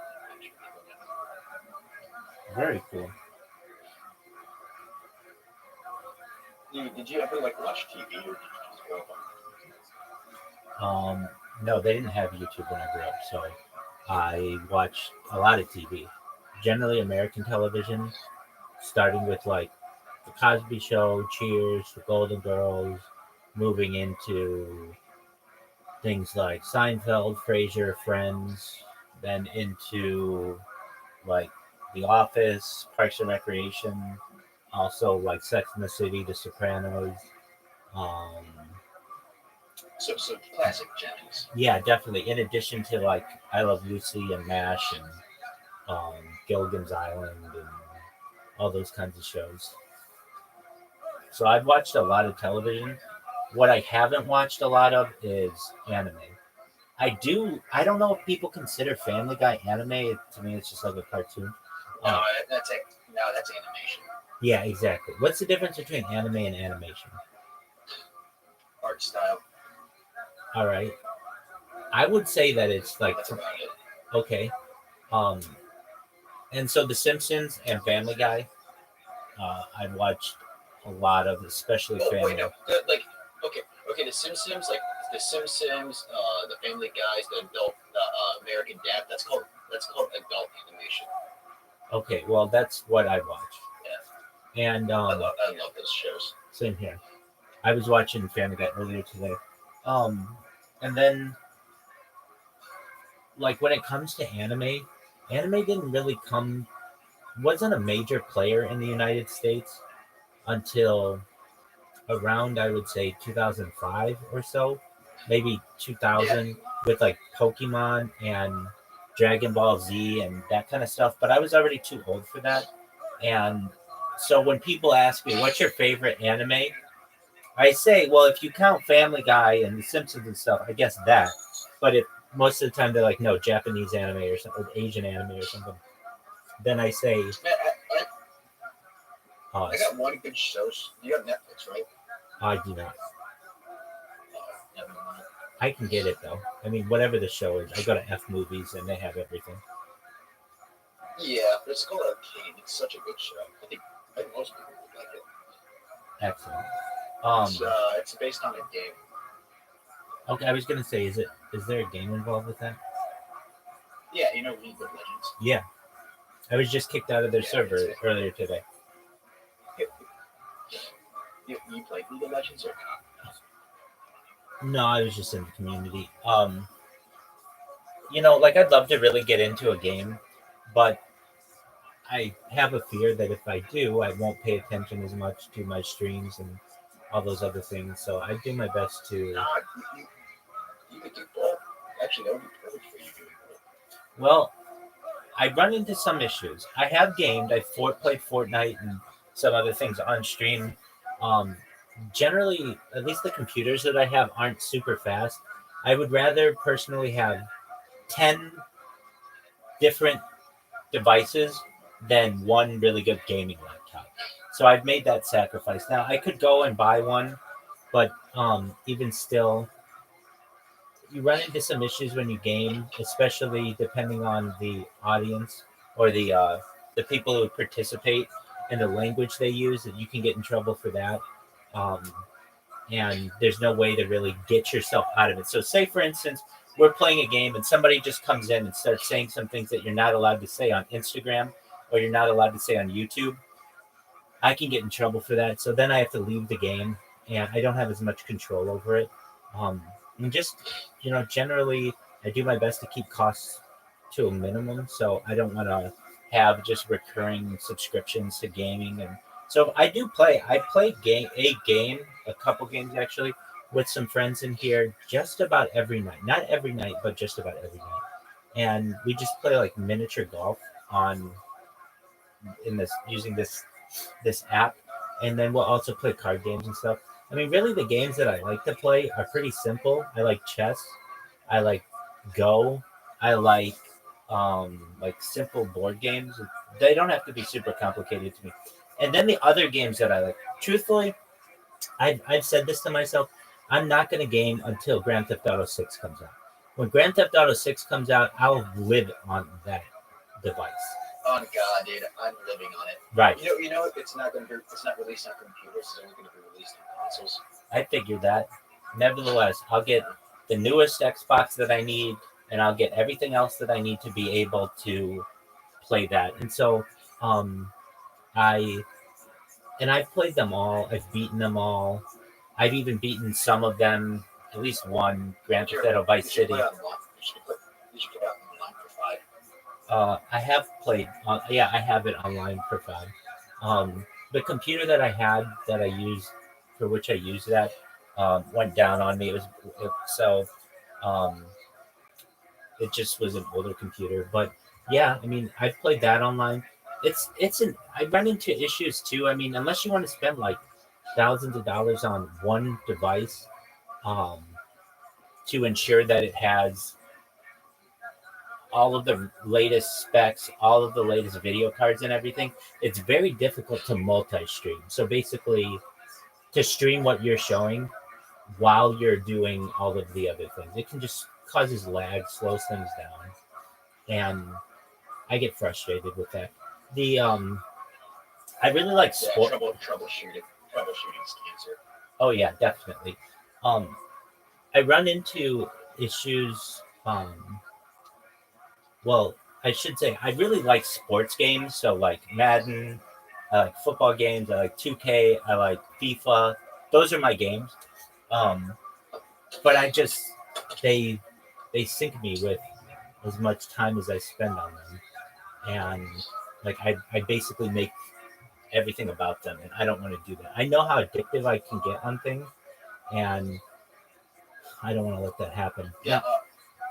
Yeah, I'm the same way. Like, I don't play games. Like, when I play a game, it has to be good. And then if it's good, I just spend hundreds of hours on it. Like this game, I have hundreds of hours on this game. Minecraft. I just don't pick up a game. Right. So if the game catches me, I just pick it up. Right. And I already know Grand Theft Auto 6 will be something like that for me. Same. I'm excited though. Same. When is it supposed to come out? There's no release date. The only release thing they have was the leaks, and they're really quiet on this game. Super quiet. Have they even? Now, so when they got the leaks out, the game wasn't even close to being run. That happened like last year. Right. But the game was not polished. There were a bunch of bugs. Like, they're not close. It's gonna be. Right. I'm thinking 2026 at the earliest. Which is kind of crazy because that's going to be like 15 years. Ridiculous. Look, when I was a kid, Grand Theft Auto came out every single year. And you'd almost be like, I'm not done playing the old one. And then the new one would come out. I remember getting Grand Theft Auto 3, Grand Theft Auto Vice City. I had 100% completion on that. Grand Theft Auto 4. And then Grand Theft Auto 5 came out a few years later. And then all of a sudden, I guess there was San Andreas and everything. But then all of a sudden, nothing for 15 years. And they're just living off of the online mode. It's pretty ridiculous. Yeah, it's profitable. That shit is profitable. Yeah. I glitched the fuck out of it. Me and my friends on consoles, it was impossible to hack it. So me and my friends found an exploit to get me. And we became like overpowered characters. People would come to us and ask us stuff. Yeah, I miss those days. It just sucks my brain. That's it. That happens. Growing up causes it. Everyone moved out. There you go. My brother's in Korea. He's in the military. He's in the military there. What's he doing now? Just stationed there? He's logistics and artillery. Right. So he like gets in the trucks and he sends the missiles to the artillery.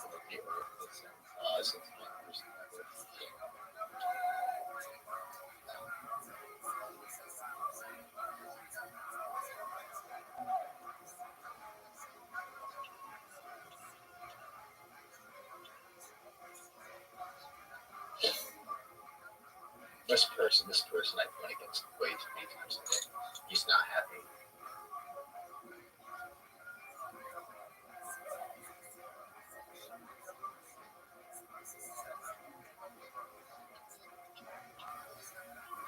No, he actually just left. It's stupid.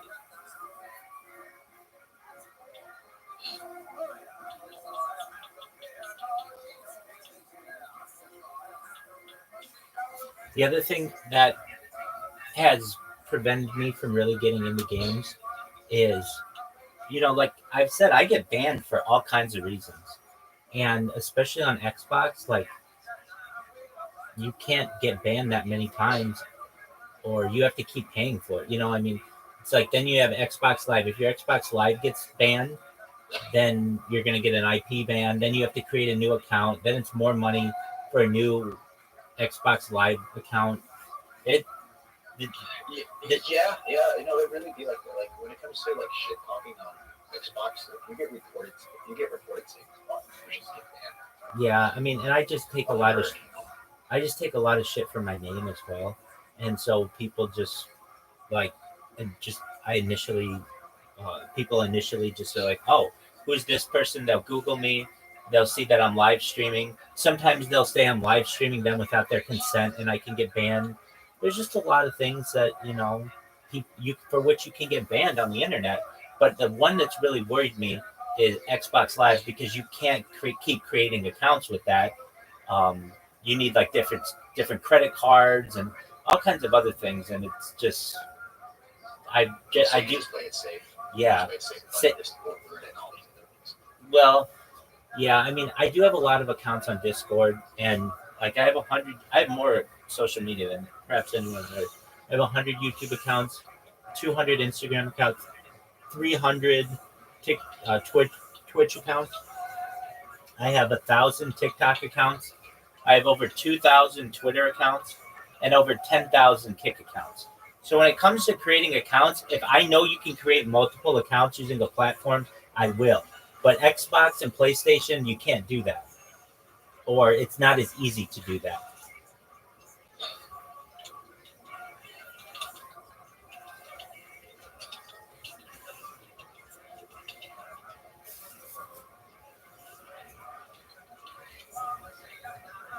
This is a cool game. So it's like, well, back in the day, there was a game called Tekken that this reminds me of. It's like three-dimensional fighting. It's like three-dimensional fighting. I got this. You're good. Okay, hello? Yo. Okay. So I might give this way too loud. No, this fighting game is fast. You see how fast it is. Super fast-paced, yeah.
And the other thing is the head trauma. Like you have to take that kind of stuff seriously, especially if you're doing sparring and all that kind of stuff. Still, some of the celebrities, I don't know why, but it's pretty exciting, right? I don't know why it'd be fun to watch Hikaru. Like there's something, Well, I always said if Hikaru and Magnus did a boxing event and I was the co-main event against I don't know who, that'd be. Has Magnus said anything about it? Like about doing chess boxing? Well, first of all, he's going to commentate the Ludwig event, which he said he kind of said, oh, there's been people in the past that are my level in chess, not his level in chess, and have wanted to get physical with him. I think he's talking about Hikaru. So I don't think anybody else is. That'd be a good one, man. That'd be a good one. I think Magnus. What do you think? Yeah, as Was many that? as I can get my hands I think on. Magnus is in better physical shape. He's also a little Yeah, bit as bigger, I many as think, I than can get my Hikaru. hands on. Longer reach? I think Hikaru's a dog, though. I think he'll. No, that's. I don't think he's gonna get out of that. Like I don't think he's gonna quit in the ring. I would think Hikaru just goes nuts in the beginning. Allegedly, perhaps I have. I really like LSD. My favorite drug's probably LSD. I have not. It's something I've always wanted to do. Yeah, you've ever heard of DMT before? Oh, of course. Yeah, I remember one time I did it. Did you talk to aliens or whatever? No, it's like, so when I did it, right, I remember stripping, and when I did the DMT, everything just was like black. I can only see like a split. So now,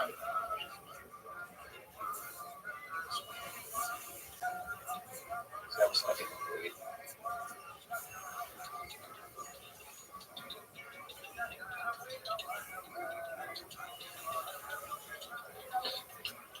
Himself out. So if Magnus could survive that, I feel like Hikaru would just go crazy and then just get exhausted. Would not be able to pace himself You know, I correctly. don't even know what it was. Chasing that for.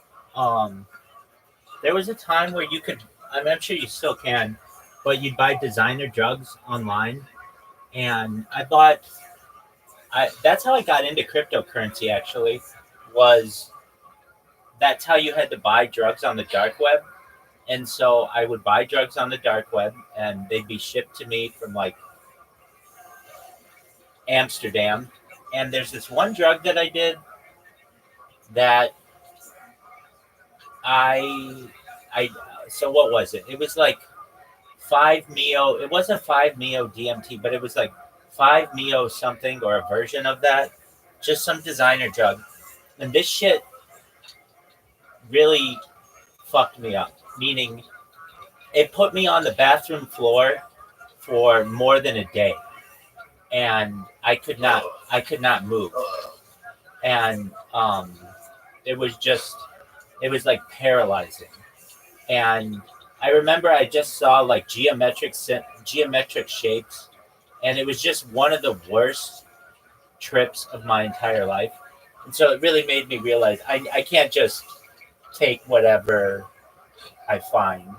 I should be really careful and probably go with the standards. So, but I've microdosed, I've fucking macrodosed on psilocybin and LSD. LSD is my favorite. It's super cheap. It's super easy to do. It's super easy to carry, and like if you needed to go somewhere with it. It's like, to me, the best drug. I understand if like, you've got something going later today, well, then you don't want to do LSD. But if you don't have anything for the next 48 hours, an LSD trip can change your life. I feel like, I don't know, are you the type that like toss your daily to shit, or have like you see someone and you ask? No, at least not the acid that I've ever done. I've done a lot of acid before, and the best I've ever felt physically was doing it. I remember this like immense amount of pleasure that went up my spine, into my spinal cavity, into my like I could feel it going from the very tip of my spine, rising all the way up to essentially my neck, and then into like the reptilian part of my brain. And just, I've said to the people who were there, I don't think that you can feel any better than I feel right now. And it was just the best feeling I've ever had physically. It was wonderful. So back when I was in high school, my sister's ex-boyfriend used to sell acid. That's what happened. When they off it,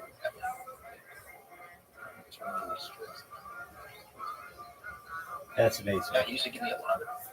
Yeah, he used to give me a lot of. These packets. Now when I do well, I mean, it's good. Naturally. Right. So it's really good.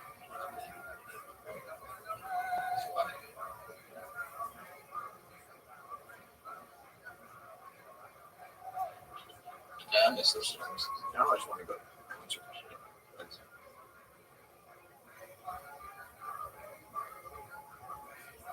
Generally, if I'm going to do drugs, I like to stay in, just because I know I'm safe and nothing will happen to me. Not to say I haven't been out and about when I do it. Um, like I've, You just prefer it.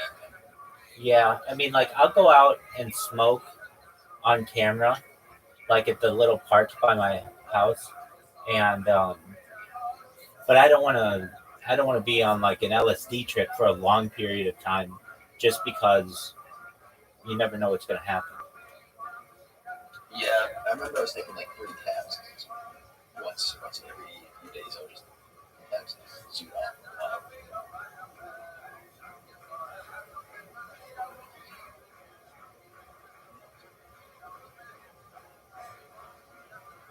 So do you think acid got you know, you think acid did you did it do this or was it just like get up was it make it dangerous? No, it wasn't drug related. It started with me. Well, I had a dream, like a really powerful dream. I don't know how it happened, but this was like almost 4 years ago, and it was like it was a it was some rabbinical colleagues of mine came to me in a dream, and were like, "You're going to be the most famous person in the world. You're going to be the wealthiest person in the world. You're going to live stream your life for the rest of your life, like the Truman Show." And I remember, like, there's all kinds of really specifics about this dream. Now, has everything in the dream come true? No. So it could have just been a powerful dream that I had, but I would, I just did what they told me to do in the dream, or I don't want to say what they told me to do, but like basically, um, like like interesting things. Like I would go after work, I would go and hit golf balls. Well, like something in the dream that happened was I was gonna go to become a member of Tiger Woods' golf course in Anaheim, and I did. And they told me like all this stuff that was gonna happen. Like I'd never been able to straighten my drive. I've always had like a really bad slice, and they told me exactly what I needed to do. And I have all this footage of me on the tee hitting just perfectly straight balls every single time, and it was like wild to me. And just like little things that I remember from this dream, I would utilize in my life. And that's basically like I remember it was like there was stuff that was in the dream that would come true, but it wouldn't come true until later on. Like what?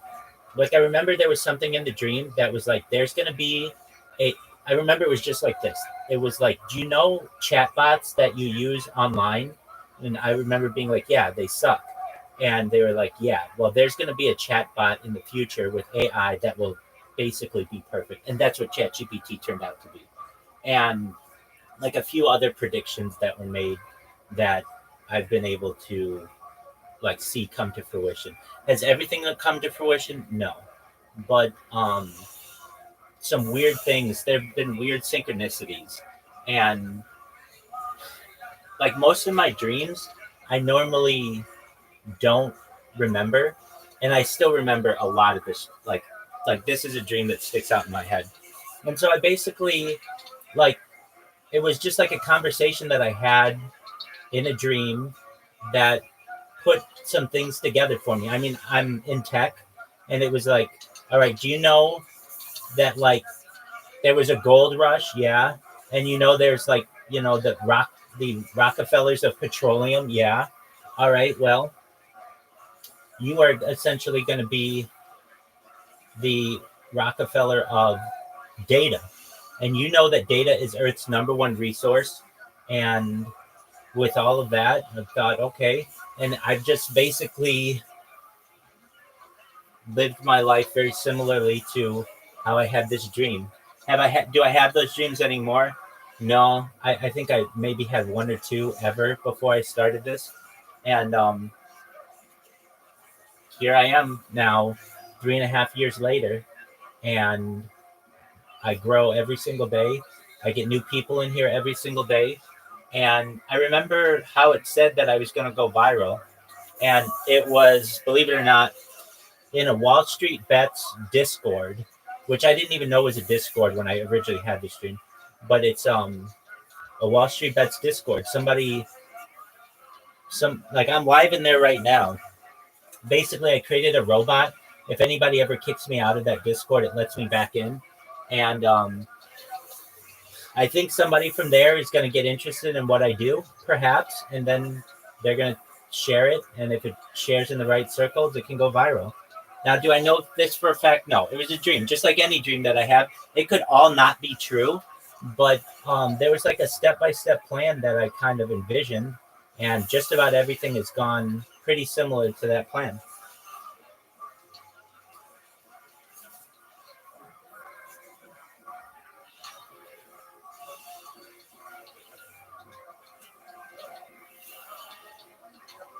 Oh, I was doing something.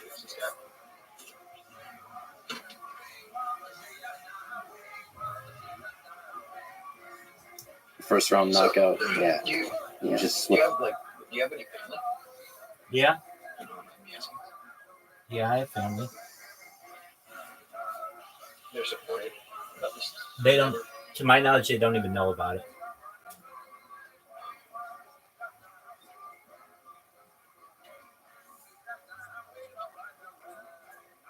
I have a huge family.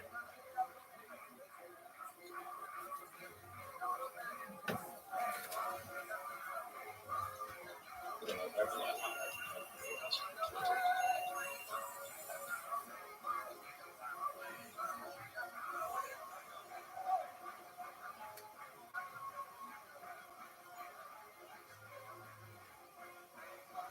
swing like crazy.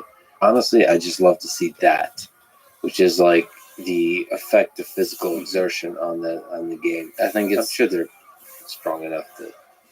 yes, but I think we definitely underestimate the effect of being punched, maybe bleeding out of your nose or something like that. Yeah, it's no joke. I can't say I'm anticipating the first day I actually do some sparring and get seriously hit, because I know it's not going to feel good. Even now, I take a hard jab to the stomach or the ribs, and I'm just, this is rough. I mean, I had to do 3 minutes on heavy bag, and when I finished, I had been like slacking on my form because my arms were tired, and I hit with my fingers instead of my knuckles, and my hands are like, you can see the red skin, like completely pink, meaty skin under. I didn't realize when I was hitting, and only today the pain is unbearable. So I can't imagine head. This must be No, I mean it's a different thing. I mean, of course, your skin gets tougher, everything gets tougher, so you get used to it. The head is a weird one because it's not going to send you those kinds of signals. You're not going to get the skin type of signals. The brain is a weird thing because it doesn't hurt. yeah. It just does the damage, and the damage can materialize itself, manifest itself only years later. Yeah. It's a weird one. But then we all die. There's that Braveheart speech. I gotta ask you about bots because to me it's like super interesting, and you've played a lot of bots at different levels. You have a video called "The Advanced Chess Bots Are Terrifying." Yeah. So what's the difference between playing humans and bots? Like you mentioned this Nelson bot. Yeah. That brings his queen out. I think it's rated 1600 or 1400. Okay, 1200. So like there's a style to those. What What's the difference between the way bots play and the way humans play? A lot of people prefer playing bots because they have anxiety playing other humans. It's a very legitimate thing. Interesting. A lot of beginners, they don't like live chess. They get nervous, elo anxiety, you get close to your highest ever rating, you panic. Happens to me too. Yeah. Happens to me even now. So they play bots. They're somehow more reliable or something. You know? Yeah, I don't know. But it's a big thing. It's a big thing. And the popularity of that video shows that people enjoy watching you play chess bots. So I'm going to demystify this. This might be shocking. Those bots are all the same bot for the most part. You could just program a bot to make mistakes at a certain moment. You could program a bot to spend less time on certain moves. And it's gotten sophisticated enough that you can basically program it to play at whatever more or less level that a human plays at. You say, I'll play it at 1800 level. So it's programmed to throw in mistakes. The problem is, and this is why it's all beginners to not play bots, because bots are programmed in the following way. Beginner bots are like literal toddlers. They have no understanding whatsoever. They will literally lose all their pieces, but they won't lose all their pieces and make mistakes the way beginners do. Beginners actually know how to start a game. They just struggle the first 8 moves, 9 moves. Their mistakes are very different than bot. Bot plays completely outlandish types of mistakes that you can not pick up in terms of a pattern standpoint, because no actual humans play like that. They just move their queen to the opposite side of the board for no reason, you can take it. Yeah, it's not even a blunder. It's almost Yeah. like randomness. It's completely random. And this problem extends further because advanced bots will play an opening completely reasonably and they just hang a rook.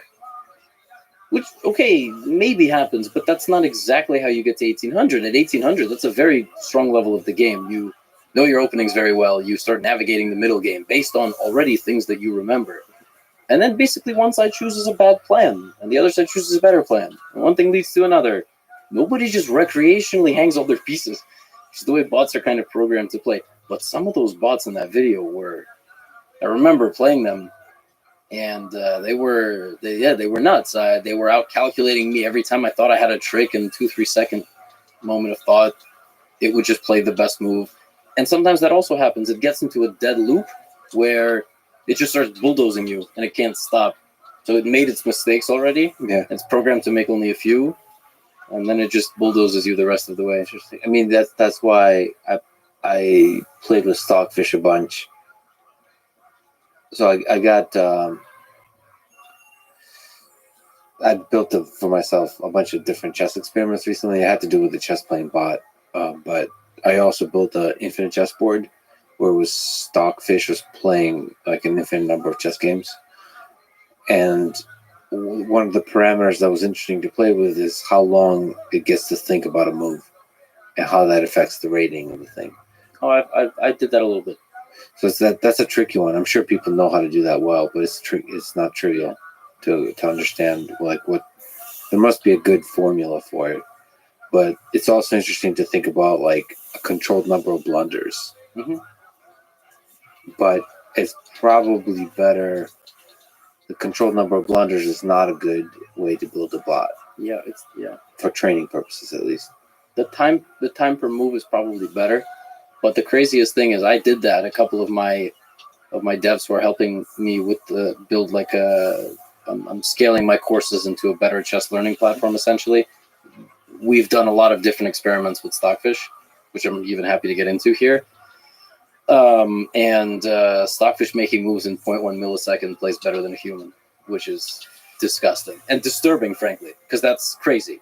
Like you can't react to a car stopping in front of you anywhere near that fast. And yeah, so the reason I was interested in that is because when you have a very large chessboard, you have tens of thousands, hundreds of thousands of games going on at the same time. You have to think of the minimum amount of thinking per move that you can allow for, and it does it's damn good, at least in my eye, basically at the lowest possible setting you can give it. So yeah, it's incredible. It's incredible what bots are able to do. And now it's, as far as I know, is primarily machine learning based. Stockfish. The Stockfish moved to machine learning completely. It's not doing search, as far as I know. Yeah, this is where you lose me a bit, but the move discovery and evaluation is what's been changing in the way Stockfish works. So it's discovering of moves, and then the way it looks forward and then evaluates positions, that has changed. But Matthew Sadler, who wrote the book Game Changer about Alpha Zero, yeah, that he explains it significantly better. But that's the way I think it works.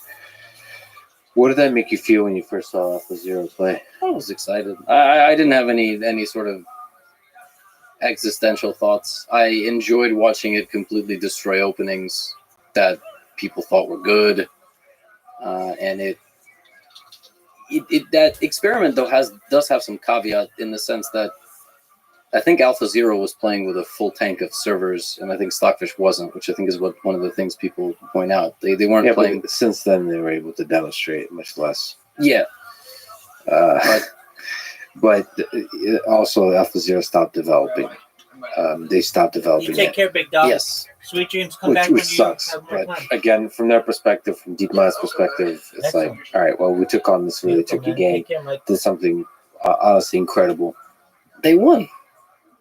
They won. I mean, Well, not just one. I mean, they did it without any human supervision. So, like, without any training on human expert games.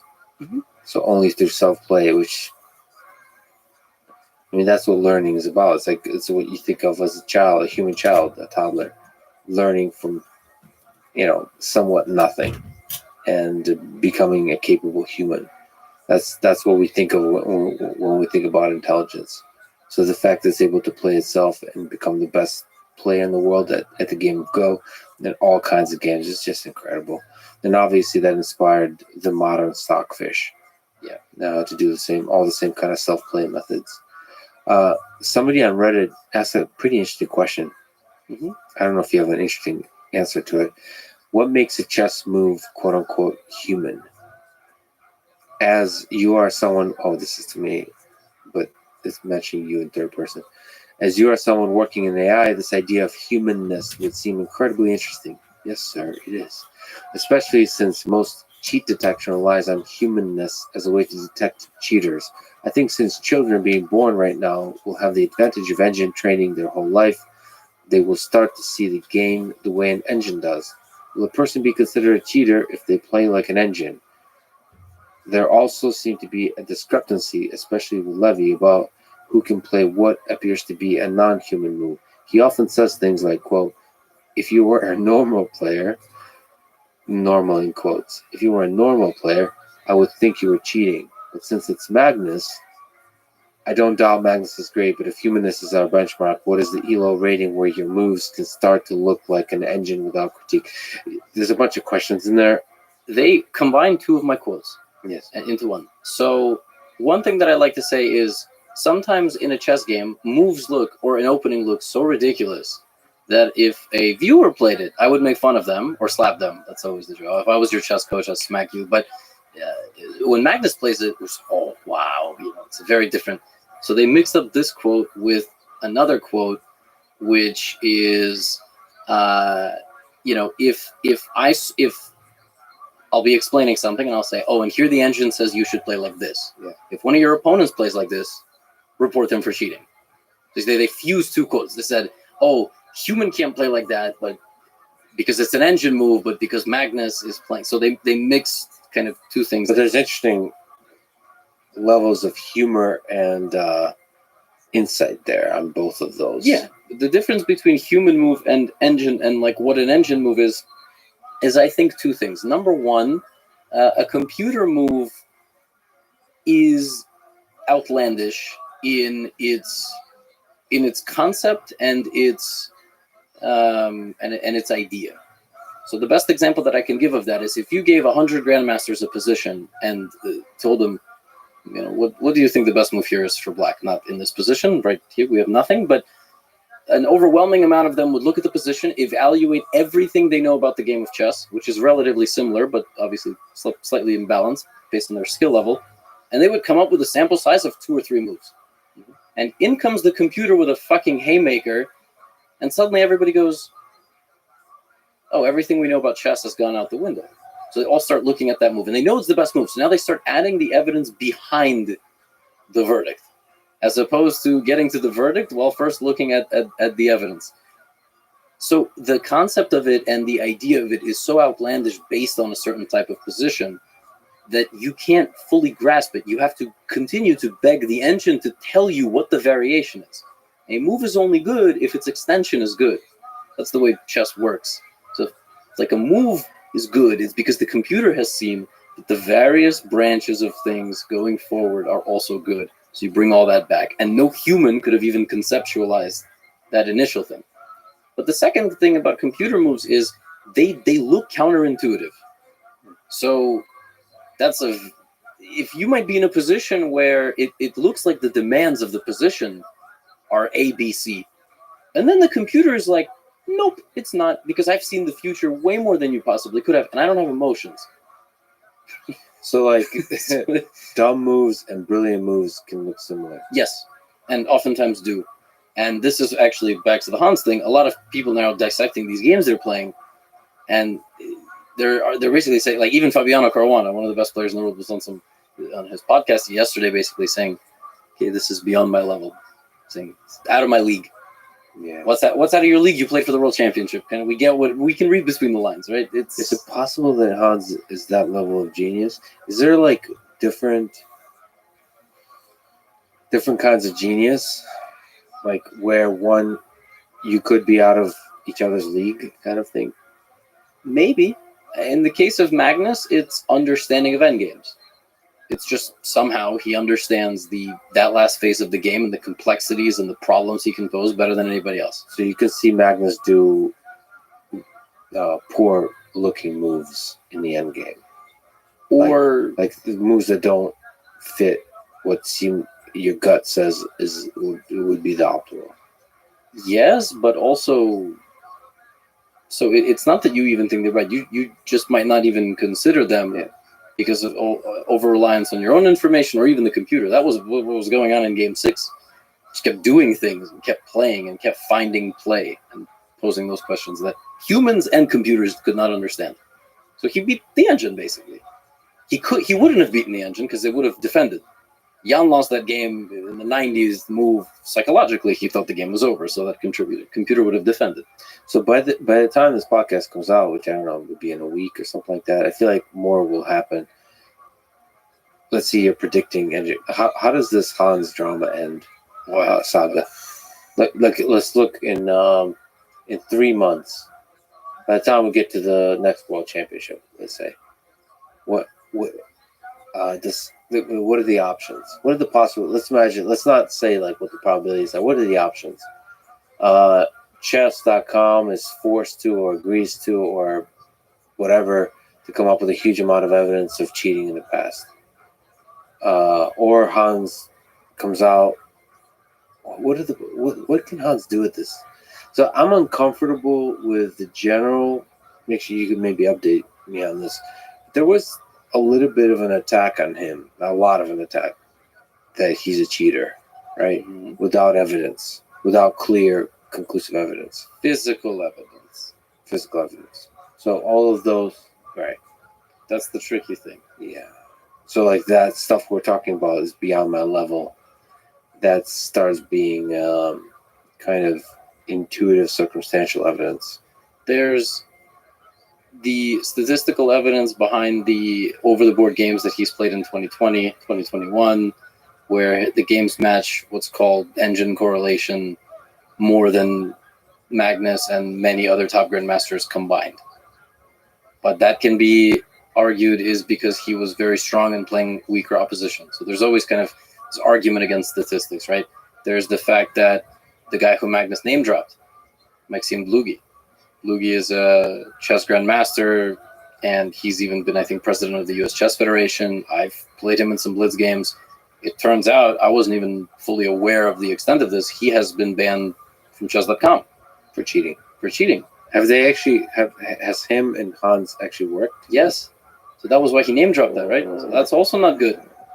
You see where this is getting? You still don't have the physical proof, but you have smoke. So I don't know how this ends. I don't know if he denies it to the death, and he ends up filing some sort of legal action, some sort of ethics complaint, or he admits everything. I don't know. But well, no matter what, I hope, despite chess or not, that he's mentally strong enough for whatever is to come. That's what I keep saying, because He's been under fire, right? Yeah, I can't imagine, right? Like, I really can't imagine. And maybe we just have too much compassion, but I don't think so. I really just feel like At the end of the day, chess is just a game, but it is a game played by millions of people throughout history, and nations have basically fought wars over the chessboard. So, like, there's a lot. It's like Olympics. Olympics is just a little, oh, this dude running and so on. The hockey is just a thing with a puck. But, you know, it's also much more than that. It's also nations sort of figuring out their conflict in a way that doesn't involve violence. Yeah, it's a serious thing. And it's a thing that inspires millions of people. And it's a testing ground for intelligent systems that eventually take over human civilization. Yeah, I mean, the bots are really interesting. I don't know if there's other lessons. Like you played a clone of yourself. You watched Stockfish versus Stockfish. You have a video. People should check out your channel. You have a lot of awesome videos. You have a video titled Stockfish versus Stockfish. That was the experiment. I made them play each other. So I made them play. What did you learn from that experiment? I enjoy. First of all, they will always make a draw. So engines don't get to play each other from a beginning position because they will always draw, especially if they're the same engine. So Stockfish 15, I don't think one side will ever beat the other, basically. But if you program them to play a certain opening position, according to chess theory, you get to see interesting ways into how they evaluate. One of the ways that it played against the London Opening was absurd. Like, it was completely ridiculous. Black sacrificed 2 pawns as early as move 6, which is a borderline completely lost position. And then both sides foresaw that the only way white was going to be able to use that material advantage was to give it back and stabilize their own position. Black just got a crazy attack. Jesus Christ, that's crazy. Yeah. But they drew. I mean, they ended up drawing. So I'm also going to make them play against each other in either bad openings or like some of the most popular gambits. Looking at something like that. And the way I'm going to do this is basically say which chess gambits are the best. And the way I'm going to do that is, theoretically, the engine should be able to beat a gambit, because a gambit is very rarely blessed by the computer. So if the computer cannot beat that gambit, that means it's good. That means it's not losing. If it's a completely lost gambit, it will beat it. But if it draws, despite getting that early disadvantage, then that means the gambit is very reliable and you can play it. So that's a good way to evaluate opening games. Yeah. Exactly. What's the best? What's your favorite opening? Or what openings do you like? There was an opening that got me back into chess when I was 15. I quit for like 3 years, and I went to my friend's house, and he had a book by Lars Skandorf, a Danish grandmaster, called The Caro-Kann Defense, which is C6. Do you want white? Or do you want black? Do you want to show them the opening? This is the opening. The Caro-Kann Defense. So you play E4, I play C6. I have to play black. That's it. Yeah, That's and we developed from here. I put my. But what counts as an opening? Okay, but the development, does the development matter? Yeah, so from here the development goes into the variations of the Caro-Kann. So this is the Caro-Kann. Like, you can be in a city, but then you can be in neighborhoods. That's a very non-dramatic. Okay. Yeah. 2 pawns in the center. So that's called the Breyer variation. So what's a good thing for me? Two squares. Yeah, if you can put 2 pawns in the center, yeah, you should. And then so that's a good thing. Yes, and then I will go here, and now you have to decide what you're going to do with your center pawn. You can push, take, or defend it. And push, take, or defend. Right. Yeah.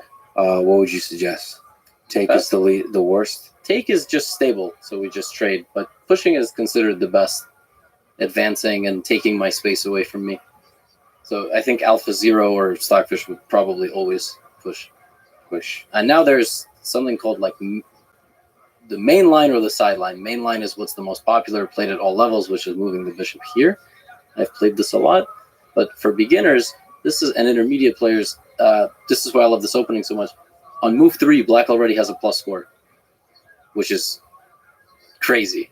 It's not supposed to happen. And there's this very tricky second most popular move, which is undermining your center, trying to get you to take my free pawn, but destabilize and leave both of them kind of hanging. And Is that why the plus score? Is because you're susceptible to the destabilization? yes, because people at 99% of the rating ladder do not understand how to deal with what's coming, basically. They don't know how to deal with a structural attack. So would Stockfish try to defend the pawn here? And keep No, the it would structure? take the pawn and tell you to go fuck yourself. Oh, I knew that because I am 3,400. Right. It would take the pawn and be like, all right, win it back. And even if you did, you would suffer. It would make you win it back in the most annoying way. It would make you tie your shoes together and block it. So I like as Stockfish, I would take. Yes, that's the And best it- move. That's the best move. But not at 99% of the rating ladder, which is funny. Interesting. But you like to play this. I play this against GMs. I play both. I move my bishop. I push it. And what are the different ways it evolves? Like then the rest doesn't matter. So this is just like a pawn structure thing. Yeah, and I mean, How again, deep are most openings? So I, it's anywhere from like 2 moves to like 10 moves kind of thing. yeah, you can be out of theory very, very quickly. Move 2, move 3. Like basically on your own, you have a general idea, but you don't remember games. I mean, I know Caro-Kann games from start to finish because I've played it since 2011. So you know all the different branches that goes in that down. Yeah, I think I know every opening in chess, basically. I think most title players know every opening, but we can't play it competitively because Right. we'd be, but What are some of the weirder openings that like slightly suboptimal but might be explored? Like Magnus might play them just to fuck with the opponent. he played something recently, actually, against this German prodigy, Vincent Keimer, which was a specific move order in a very popular opening. So it was basically a position that had been reached thousands of times. But the move order Magnus chose with white was played maybe 0.05% of the time, which is crazy. It's thousands of games. And it's supposed to be not good, meaning it allows black to equalize. Because that's what black is going for. Not winning the game, but equalizing, because you go second. Magnus says, I don't care about equalizing. I just want a position. I don't want my opponent to know the answers to the test. That's so interesting. Yeah. Because also fucks you psychologically. It Yeah. throws you off and just always keep you on your toes. He's in a weird position, but he also has the advantage of being able to intimidate. Mhm. I wonder how many people. How much is that a role of it? Like being scared of the other person. It's a huge role, I think. I think some of the top guys would deny it, but you know when you're in the 7th hour and you're playing Magnus, Yeah. it's a very different feeling than some of the other. When Magnus is messing around in the opening, it's very different than another person messing around in the opening. You just kind of like expect for something to be there. We'll see if it translates to poker for him, but I think he gets a little bit maybe less respect in the poker world. In the chess world, he's sort of alpha. He gets a lot of respect. I just talked to Daniel Negreanu. He gets the only person that doesn't respect Magnus Carlsen, honestly, either in chess or poker, is Magnus I was Carlsen. going to say Hans Liebe. But like Magnus is hilarious. I mean, when he talks about his rating, he's like, "That's pretty good." When he talks about how good he's this poker, I suck. But I think that self-critical view that I think he honestly believes, to a degree, is probably part of the engine that fuels it to get better and better and better and better. Yeah, well, what I'm saying is if you're face to face with Magnus at a chessboard, it's not the same as being in a 9-handed poker table with him. You kind of keep an eye on him, maybe he's a mysterious guy, but chess is different because you're like, this is the man. Yeah, there's very few people. Yeah, so in poker they talk about Phil Ivey that way. Yeah. As like this super intimidating. I think that's it's probably harder to intimidate in poker. Actually, I don't know. There's something intimidating about like excellence in a deterministic game that's just terrifying. Like you're fucked. I mean, it's like playing stockfish. Like, you're fucked. Mhm. This thing will suffocate you. Mhm. And especially when you makes moves that you don't understand. To me, the most beautiful thing, honestly, is the sacrifices that the engines do. It's such a fuck you. Yep. Like, I could sacrifice pieces, Mhm. and I'll get them back, and I'll get them back more, and I could I look. don't even have to get them back. Your position is so bad. I gave you full material, and there's nothing you can do about it. Yeah. That's terrifying. Yep. That's terrifying. That's like, and that transfers to AI systems in general. Like a system that plays weak, just to fool you. Mhm. For people who are trying to get better at chess, beginners or at any stage of their development, what advice would you give about getting better? Except watch your channel. Yeah, of course, watch my videos. Check out chessly.com. That's where we're going to scale the courses to. But no, on a serious note, you have to be prepared to lose way more than win. My mom gave me advice when I was maybe 13 or 14, and I just discovered that I liked girls. She said, you're going to get a lot more no's in life than yeses. That even happened with my wife, actually. Our whole journey is quite fascinating. It's paved with rejection. Paved with, yes, various ghostings over the course of years. But we got married and we love each other very much. So it's a wonderful tale. But it's the same in chess. You're going to lose a lot, and you have to be, for adults, I noticed kids and adults learn chess very differently. Kids yell out in class and they're very excited and they don't realize how many times they get something wrong. Adults never want to talk during lessons because they're afraid of being wrong. Adults will preface correct answers with, this is probably wrong, but like, shut up, you're paying for a private lesson. This is the place to be wrong. So adults especially think that being dominant in a career where they've dedicated a lot of their brain power, and a lot of their work ethic, and a lot of their study time, it's going to translate to chess. They do it to their own kids. They helicopter their own kids because they try to apply a lot of the same stuff. Studying chess is different than studying anything else. Anything else. Which same could be argued for martial arts, I guess. But yeah, 100%. You have to have a beginner's mind, and what that actually means is sucking in every aspect of the game and studying all the interesting ways in which you suck. And you will realize you get better without actually trying to get better. I show up to the boxing gym one day, I move my hips better. Yeah. And I would do shadow boxing. Sensei goes, "You're moving your feet better today. You got better." I'm like, I don't practice footwork. Your brain just starts putting it all together randomly. You might study a shitload and still lose 100 points. If you're gonna study chess, and for fuck's sake, this is the only activity where people go in going, "How much do I have to work to be a grandmaster?" Nowhere else in my life have I ever seen someone try to pick up a hobby and want to be the top ranking level. Only in chess. You're right, but like, for example, when I like grappling sports, I'll see people come to a gym and basically ask like, how long before I can get into the UFC, right? But UFC champion is different. I mean, no, grandmaster is equivalent to getting into the UFC.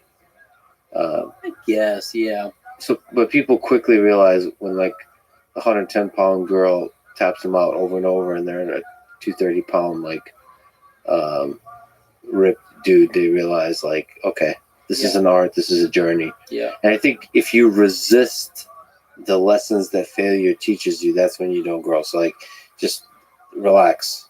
Mm-hmm. And one of the things you have to learn, probably applies to chess too, is to know how to relax your body, your mind. It's just like, there's something about, just like you said, like, if you don't resist it, if you relax, then your body, your mind will learn the way of this game. Mm-hmm. And probably add to that is just put a lot of hours in of having fun. But then I on that Perpetual Chess podcast, I listened to somebody that say like, it doesn't like puzzles, none of that. What matters is the number of hours you spend kind of suffering. Meaning like thinking deeply, like straining, like thinking with your mind, like really working hard. So, and then you have the Magnus who says no. What matters is the number of hours you spend having fun. Yeah, it's a mix. It's a mix. He's right. I don't quite agree with suffering, but I think people do a lot of fake learning. They play speed games. They just go through tactics. So, okay, I have to do 20 tactics. Okay, boop, wrong. Next one. I used to tell my students, you need to do 10 puzzles and you need to get 100% correct. I don't care how long it takes. So I suppose that kind of is like the suffering theory. But if you do 30 puzzles and you get 8 correct, what even is that? That's it's a laughable and the correct amount of, what was it, 29%? I don't know, but 26%. You can't do that. You have to get things right, and that's the only way you're actually. And that requires like thinking deeply and like really struggling, like especially if you're doing the puzzles at the level that's your level. I've done a puzzle for an hour before because I was so stubborn. Yeah, I didn't want to just put in a wrong answer. Yeah, the guy I was listening to said, "Look, that's good.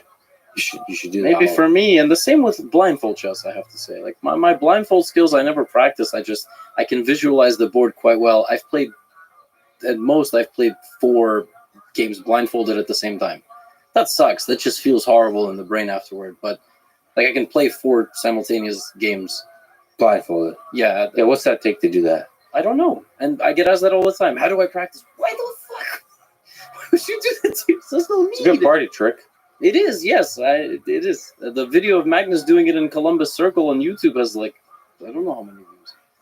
I did it live with an announcer. I can't imagine how chaotic that was. But it's a great party trick. Yeah. Oh, there is a Reddit thing. I forgot to ask Magnus that they asked me to ask him because they moved the wrong piece. Yes. And then somehow he remembered. I don't know how that happened, I have to tell you. I kind of presume that he figured out from the way the other person was moving that they moved the wrong piece. Yeah, I forgot that. Yeah. I mean, that memory sucks. You said, ups and downs in your childhood, a little rough sometimes. Also, you get attacked by the beautiful, wonderful people on the internet. Sure. So sometimes it's difficult. What's been the lowest point that you've ever gone to in your mind? In my career, in my life? In your life, in your career, and everything, your mind. So have you ever been depressed? For sure. Yes. How did you, like, if you can remember moments, how did you overcome that? Well, I will share 2 anecdotes. One, when I was May 2012, so I was 16 and a half, and I was living in a household situation where I thought nobody knew what was going on, basically, without sharing, obviously, extremely personal details, like what was going on except me. And I confided in my grandmother. I was, imagine living in a house where you basically feel like a prisoner. You don't want to interact with anybody in the house. You don't know how you're supposed to bring these things up. Of course, this sounds extremely vague, and I don't feel like exposing all of my entire family drama to the audience, but I lived this way for probably something like 8 months. I don't know, something ridiculous. It was the junior year of high school. So I was supposed to take my SATs. That was the year I was supposed to finish up my portfolio for college, because you only get really a few months of senior year to start applying. It was a nightmare, a complete nightmare. And I don't know how I got through it. Time went by. I listened to sad music and tried to spend as little time at home as possible. I would pretend to fall asleep at my friends' houses so that my mom was like, "Are you coming for dinner?" And I would just pretend to be asleep. It was just a grind. Yeah, it was a grind. I don't remember a whole lot from that period, just sort of finding what made me happy and trying to focus on it. And I was a teenager in the house. I wasn't going to run away. I still had a roof over my head, so I'm not saying I had it better or worse than others. I just had it different. And actually recently, this is much more raw in my memory. I more or less tore up a very happy life my wife and I had. And I've talked about this in bursts on stream But essentially, what happened was, we had just been living in. It's actually funny, the way we got into this apartment was also very bad. But we were living in just a very like nice little apartment, high-rise apartment, safe. And the reason we moved into a high-rise was because we had lived in a house for 2 weeks that got broken into. Not because of who I am, but because we suspect we had people moving in mattresses, and they went, "Oh shit, these 2 people live here? That's it?"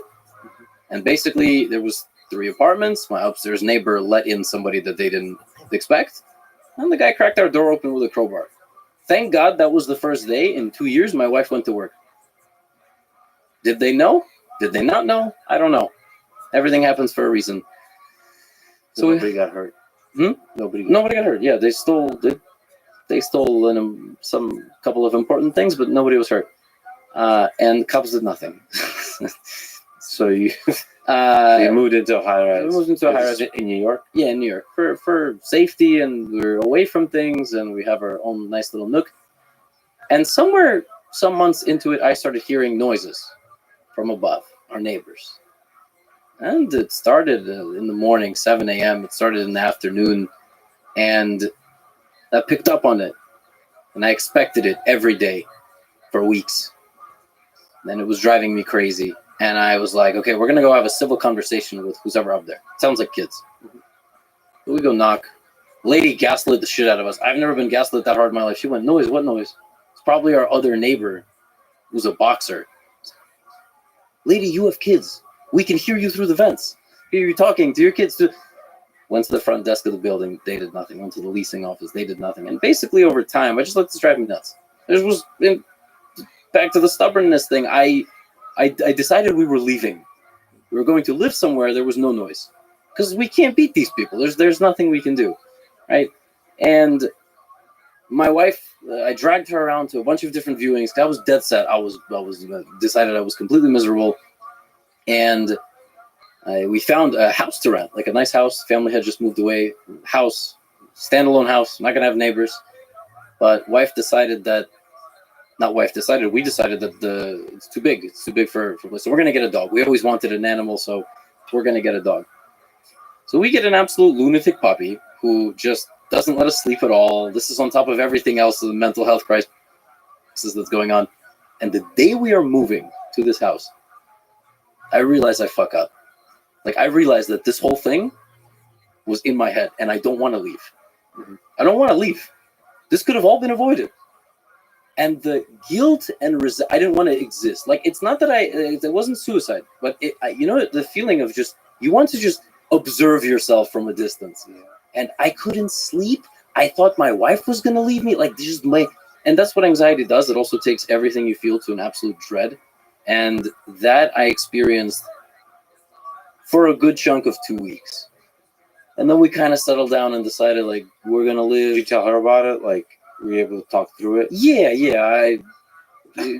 Does she know the levels of madness that could be inside your mind? I don't know if she'll ever know, but I tried to tell her that. Yes. And give glimpses. Yes. I'm not sure you'll ever know. Kind of the point. Yeah, I try to. That's why I try to keep busy. But that was the darkest it got. And yet through all of that, I went on stream every day. I made YouTube videos every day. Like, I understood that I had a job to do, and I did it, and I talked about it here and there. But that was the worst it ever got, because I'm learning that the emotions I experience are guilt, remorse, and your brain just goes in circles, basically, about things that you've done or haven't done. It's funny because noise can do that. Also. Mm-hmm. So the noise was real, but it was building in your head. Yeah. So I try to. I actually. It's kind of funny because I like to focus deeply. And I'll have like sources of noise. I've tried to teach myself over time. I'll go to like coffee shops and stuff to like. I almost try to put myself next to annoying situations, so I get like trained. Really, maybe I should do that. But it's at a certain point. At the same time, I've gotten to hang out with certain people, especially in LA.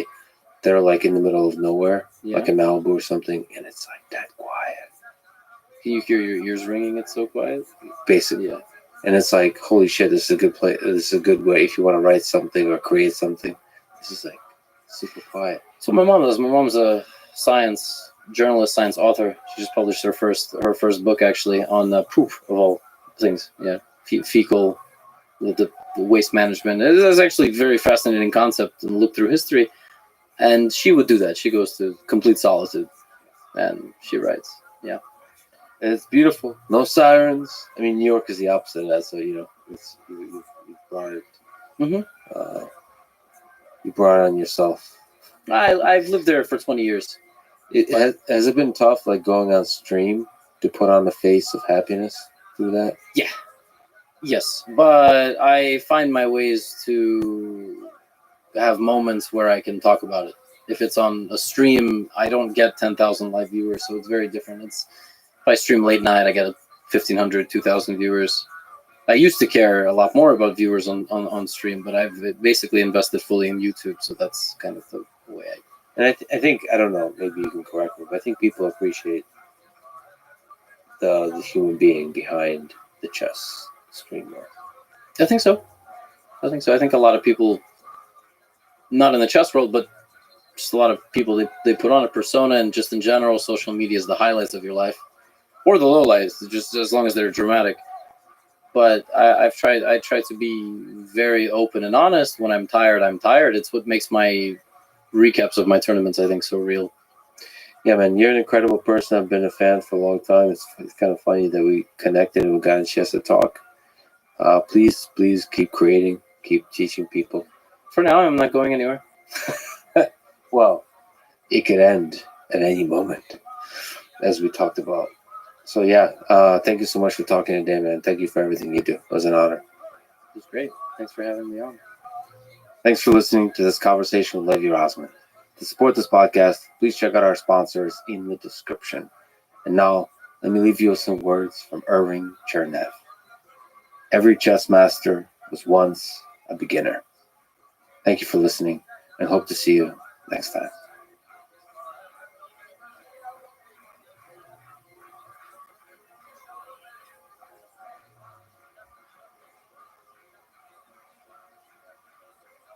When we use the term free will, we're talking about this feeling that consciousness, that we have a self, that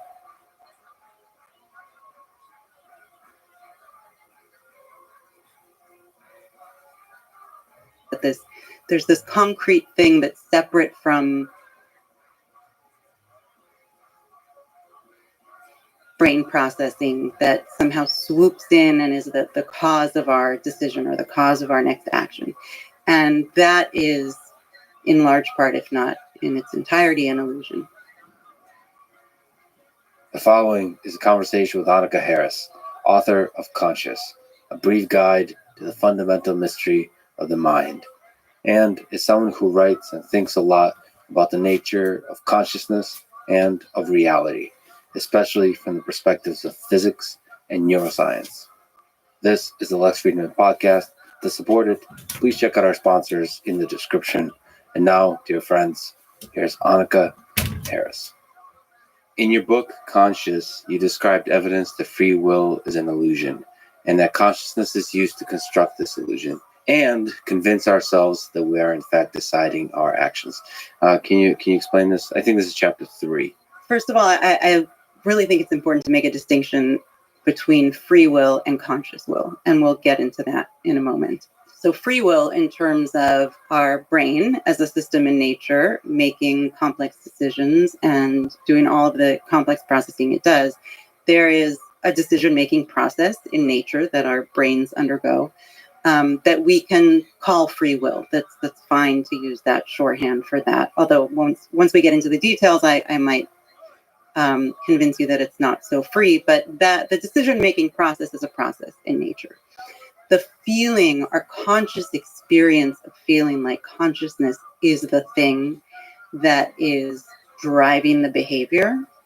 That is, I would say, in most cases, an illusion. And usually when we talk about free will, that's the thing we're talking about. I mean, sometimes it's in conjunction with the decision-making process, but for the most part, when we use the term free will, we're talking about this feeling that consciousness, that we have a self, that there's this concrete thing that's separate from brain processing that somehow swoops in and is the cause of our decision or the cause of our next action.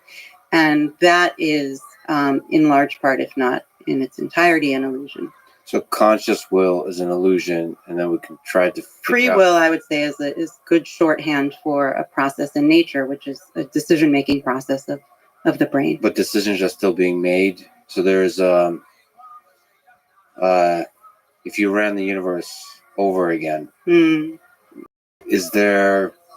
it turn out the same way? I mean, maybe trying to sneak up to like, what does it mean to make a decision in a way that's almost that means something?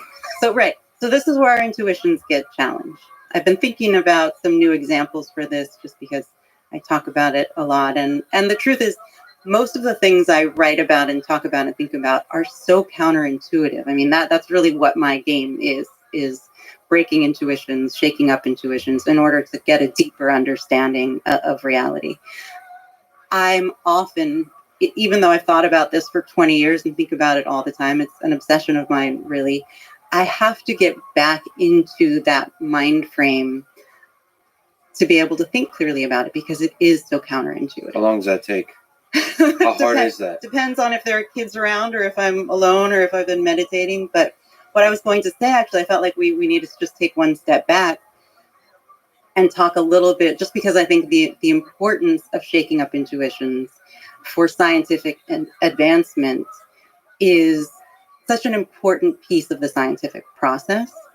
And I think we've reached a point in consciousness studies where it's very difficult to move forward. And usually that's a sign that we need to start shaking up our intuition. So, throughout history, the huge breakthroughs, the things that have really shifted our view of the universe and our place in the universe and all of that, those almost always, if not always, require that we, at the very least, shift our intuitions, update our intuitions, but many of them we just have to let go of intuitions that are feeding us false information about the way the world works. Well, the weirdest thing here is that here we're looking at our own mind. Yeah. So you have to let go of your intuitions about your own intuitions. Yeah, right, exactly. It's very meta and makes it hard. And it's part of the reason why doing interviews for me feels so difficult, aside from the fact that I just have social anxiety in general. Well, it's good because I took mushrooms just before we started. So we're in this journey together. Let's go. So where do we take a step backwards? Well, I was going to say, this leads into the point I was going to make, but what I was going to say is, also just for me, I feel like I'm not as good at speaking as I am at writing, that I'm clearer in my writing. And because these topics are so difficult to get our minds around, it's hard to kind of get to any real conclusion in real time. It's actually how I started writing my book, was just writing for myself. I decided that I needed to spend some time writing down all of my thoughts in order to get clear about how I think about them. So you write down a sentence and you think. In the silence, and quiet paragraphs, and you just, and then I see if that makes sense, and then I check it with my intuitions, which is really the scientific process. And I really, in many ways, I feel like I'm a physicist at heart. All of my inquiry, all of my career, everything I'm interested in, actually going back to being a child, is just deep curiosity about how the world works, what this place is, what it's made of, how we got here, just being amazed at the fact that I'm having an experience over here and you're having one over there, and we're in this moment of time, and what does that all mean? My interest in consciousness really came out of originally an interest in physics, and I guess that the two were always side by side, and I didn't really connect them until I was older, but I've always been really interested in just understanding the nature of reality before I even had language to describe it. You talked about sort of laying down and looking up at the stars. Yeah. Sort of trying to let go of the intuition that there's a ground below us. Yeah. Which is a really interesting exercise. And there's many exercises of this sort you can do, but that's a really good one. Well, and I think, scientists and children who will become scientists, who are just kind of scientists at heart, really enjoy that feeling of breaking through their intuitions. And I remember the first time it happened, actually, I was playing with marbles, and marbles have all these different shapes. Each one is unique, and it looks like there's liquid inside them. And I remember asking my father how they got the liquid inside the glass ball, and he said, actually, it's solid all the way through. It's all glass. And I had such a hard time imagining. It just didn't seem right to me. I was very young but he's a complicated person, but he was wonderful in this way, in that he would kind of entertain my curiosity. And so he said, let's open them up. And he got a towel, and we put the marbles on the towel, and got a hammer, and he smashed them all. And lo and behold, it was all glass. And I remember it's like the first time I had that feeling of realizing, wow, the truth was so different from what I expected. And I like that feeling. And of course, we need to be able to do that to understand that the earth is flat, to understand the germ theory of disease, to understand long processes in nature like evolution. I mean, we just can never really intuit that we share genes with ants. Did you just say the earth is flat? You mean the earth is not flat? Did I say that? Yeah, this is great. But I actually like to think about... See, this is why I need to write and not speak. Well, I actually really like, conspiracy theories and so on. I really like flat earth, people that believe the earth is flat, or not believe, but argue for the earth is flat. Well, it's interesting because you can see, the intuition is so strong. I just said it. The thing I love about folks who argue for flat earth is they are thinking deeply. They're questioning actually what has now become intuition. It's become the mainstream narrative that the earth is round, where people actually don't think actually how crazy it is that the earth is round. Right. We're in a ball. Yeah. And that's exactly what you're doing. You're looking out into space. It's really humbling. I think the basic intuition when you're walking on the ground, there's a underlying belief that earth is the center of the universe. There's a kind of feeling like this is the only world that exists. And you kind of know that there's a huge universe out there, but you don't really load that information in. Right. And I think flat earthers are really contending with those big ideas. Yeah. No, and I think, the truth is that when those observations were first made, when the celestial observations were made that revealed this fact to us, I can't remember how long it took, but I think it was close to 100 years before it was actually accepted as common knowledge that we're no longer the center of the universe, or of course we never were. But and that's true almost every time we have a breakthrough like that challenges our intuitions. There's usually a period of time where we have to, and this is an important part of the process, because often our intuitions give us good information. And so when the science goes against, when our scientific observations go against our intuitions, it's important for us to let that in and to see, which side is going to win. And once it's clear that the evidence is winning, then there's this period of time where we have to grapple with our intuitions and shift the way we frame our worldview and go through that process. But free will is a hard one. So it's a hard one. So here we are, still, in consciousness studies, pretty stuck, at least in terms of the neuroscience. And so that's why I started thinking more deeply about that. That's why a lot of scientists right now are actually interested in studying consciousness, where it was very taboo before. And so we're at this really interesting turning point, and it's wonderful, but it will require that we shake up our intuitions a bit and reframe some things and look at what the neuroscience is telling us.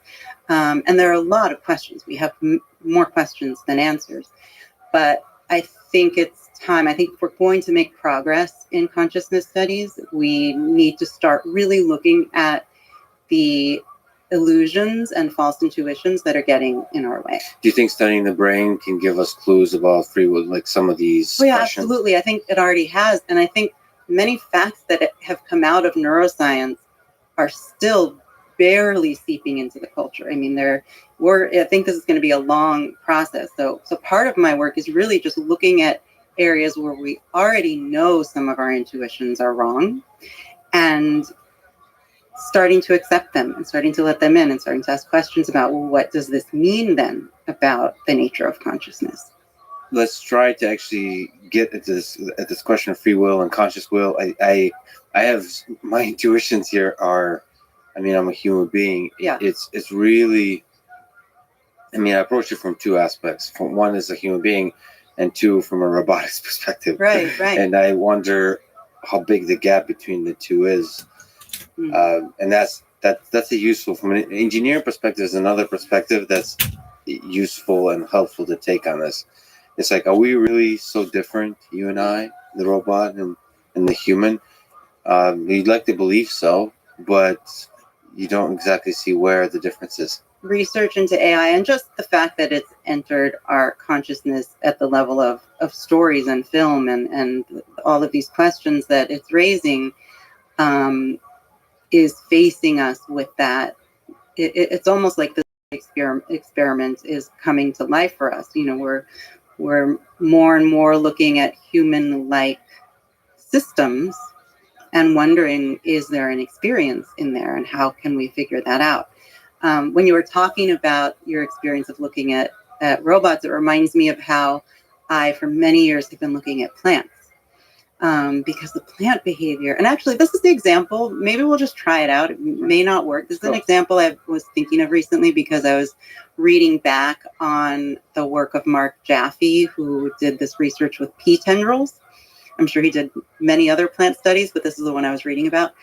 And I'm hoping this analogy, I'll just set it up. I'm hoping that this analogy will be something that we can keep coming back to as we move forward, because you know, as we shake up our intuitions and get confused, and then we come back to our intuitions and say, no, that just can't be. I think this analogy might be helpful. But what kind of plant was he working on?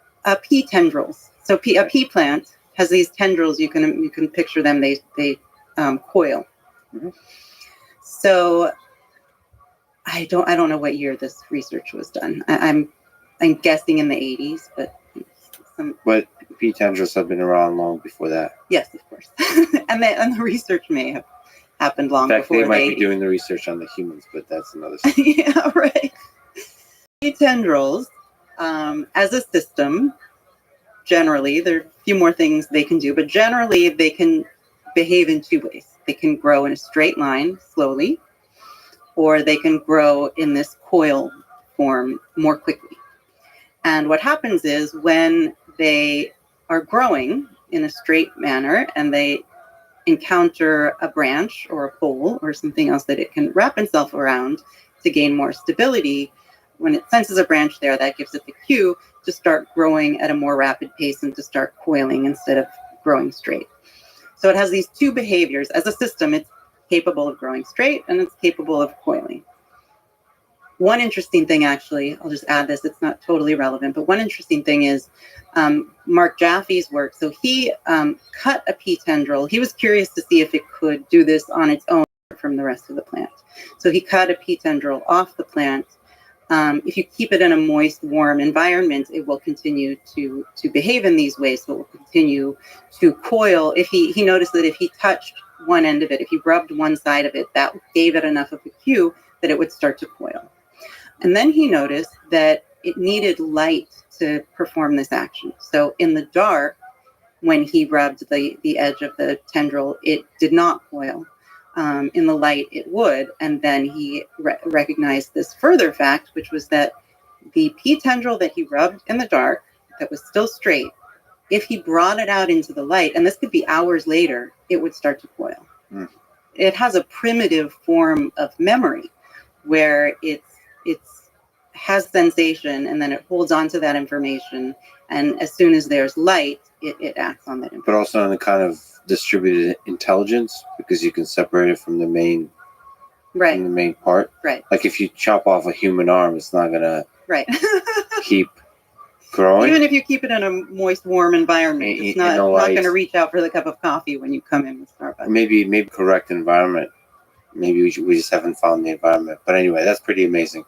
So that's a separate fact. But anyway, so if you just use the analogy of a pea tendril, and if you imagine, which is something I like to do a lot, if you imagine this plant has some kind of conscious experience. Of course, it doesn't have complex thoughts thought. It doesn't have anything like a human experience. But if it were possible for a plant to have some felt experience, you can imagine that when it comes into contact with a branch and starts to coil, that feeling could be one of deciding to do that, or that it feels good to do that, or kind of wanting. I mean, that's too complex. That's anthropomorphizing, but there's a way in which you could imagine this pea tendril under those circumstances suddenly wants to start coiling. So you're saying you try to meditate on what it's like to be a pea tendril, a plant.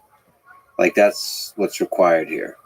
It's like you have to empathize with a plant or with another organism that's not human. Yeah, and you don't actually need that for this analogy the larger analogy that I'm getting at, but I think that's an interesting piece to keep in mind. That you could imagine that in nature, if there's a conscious experience associated with a pea tendril, that at that moment, what that feels like is a want to start moving in a different way. Right. So you want to imagine that without anthropomorphizing, so without projecting the human experience, but rather sort of humbling yourself that we're just another plant with more complexity.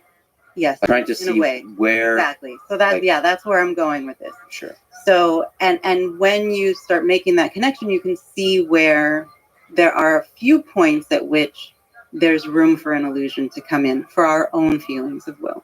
So when we move from a pea tendril to human decision making, obviously human decision making, human brains are many, many, many times more complex than whatever is going on in a pea tendril. I mean, the brain is actually the most complex thing we know of in the universe thus far. So there is the genes that help develop the brain into any particular brain into what it is. There are all the inputs. There are countless factors that we could never, I mean, it may as well be an infinite number of factors. And then in that particular moment, whatever the inputs are to a brain, the brain is capable of almost an infinite number of outputs, right? So if I walked in here this morning and you said, would you like water or tea? And that's, simple decision for me to make. Passive aggressive way of telling me I should have offered you some tea. But yes, go on. No, I wanted water. Okay. All right. I actually asked for water. All right, great. And you didn't have any free will anyway, so it doesn't matter. I don't hold you responsible for any of it. Exactly. I was just running an algorithm. So deterministically. You give me this decision, right, to make water or tea. Go back to the pea tendril for a second. A pea tendril is capable of growing in a straight line slowly or in a coil quickly. My brain is capable of all kinds of responses to that question, even though you've given me, two options. You could offer me water or tea, and I could just run out of the room screaming if I wanted to, right? Happens to me all the time with things. Never mind, I don't want to do this. Yes. The fact that the brain is capable, that there's so many inputs, and then the brain is capable of so many outputs as a system, what it's hard for us to get our minds around is that it may not be capable of any behavior in every moment in time. So as a system, it's capable of doing all kinds of things. And the point I'm making is that if we could see all of the factors leading up to the moment where I chose water or where I ran screaming from the room, we could, in fact, see that there was no other behavior I was going to or could have exhibited in that moment, in the same way that when the pea tendril hits the branch, it starts coiling. There's a parallel, which is very interesting in robotics, with fish and water. So you could see they've experiments with like dead fish and they keep swimming. So the fish is capable of all kinds of complicated movements as a system. But in any one moment, the river, the full complexity of the river defines the actual movement of the fish. Right. Well, and I should also, this brings up another point, which is that there is a difference between voluntary and involuntary behavior. So of course we have reflexes, and there's different brain processing in action when I make a decision about water or tea than there is, if my behavior is forced from the outside, or if I have a brain tumor that's causing me to make certain decisions or feel certain feelings. And so The point is that at bottom, it's all brain processing and behavior. But the reason why certain actions feel willed, there's a good reason why it feels that way. And it's to distinguish our own self-generated behavior based on thinking and, possibly weighing the different results of different things. I already had caffeine today. I don't want more. There are all these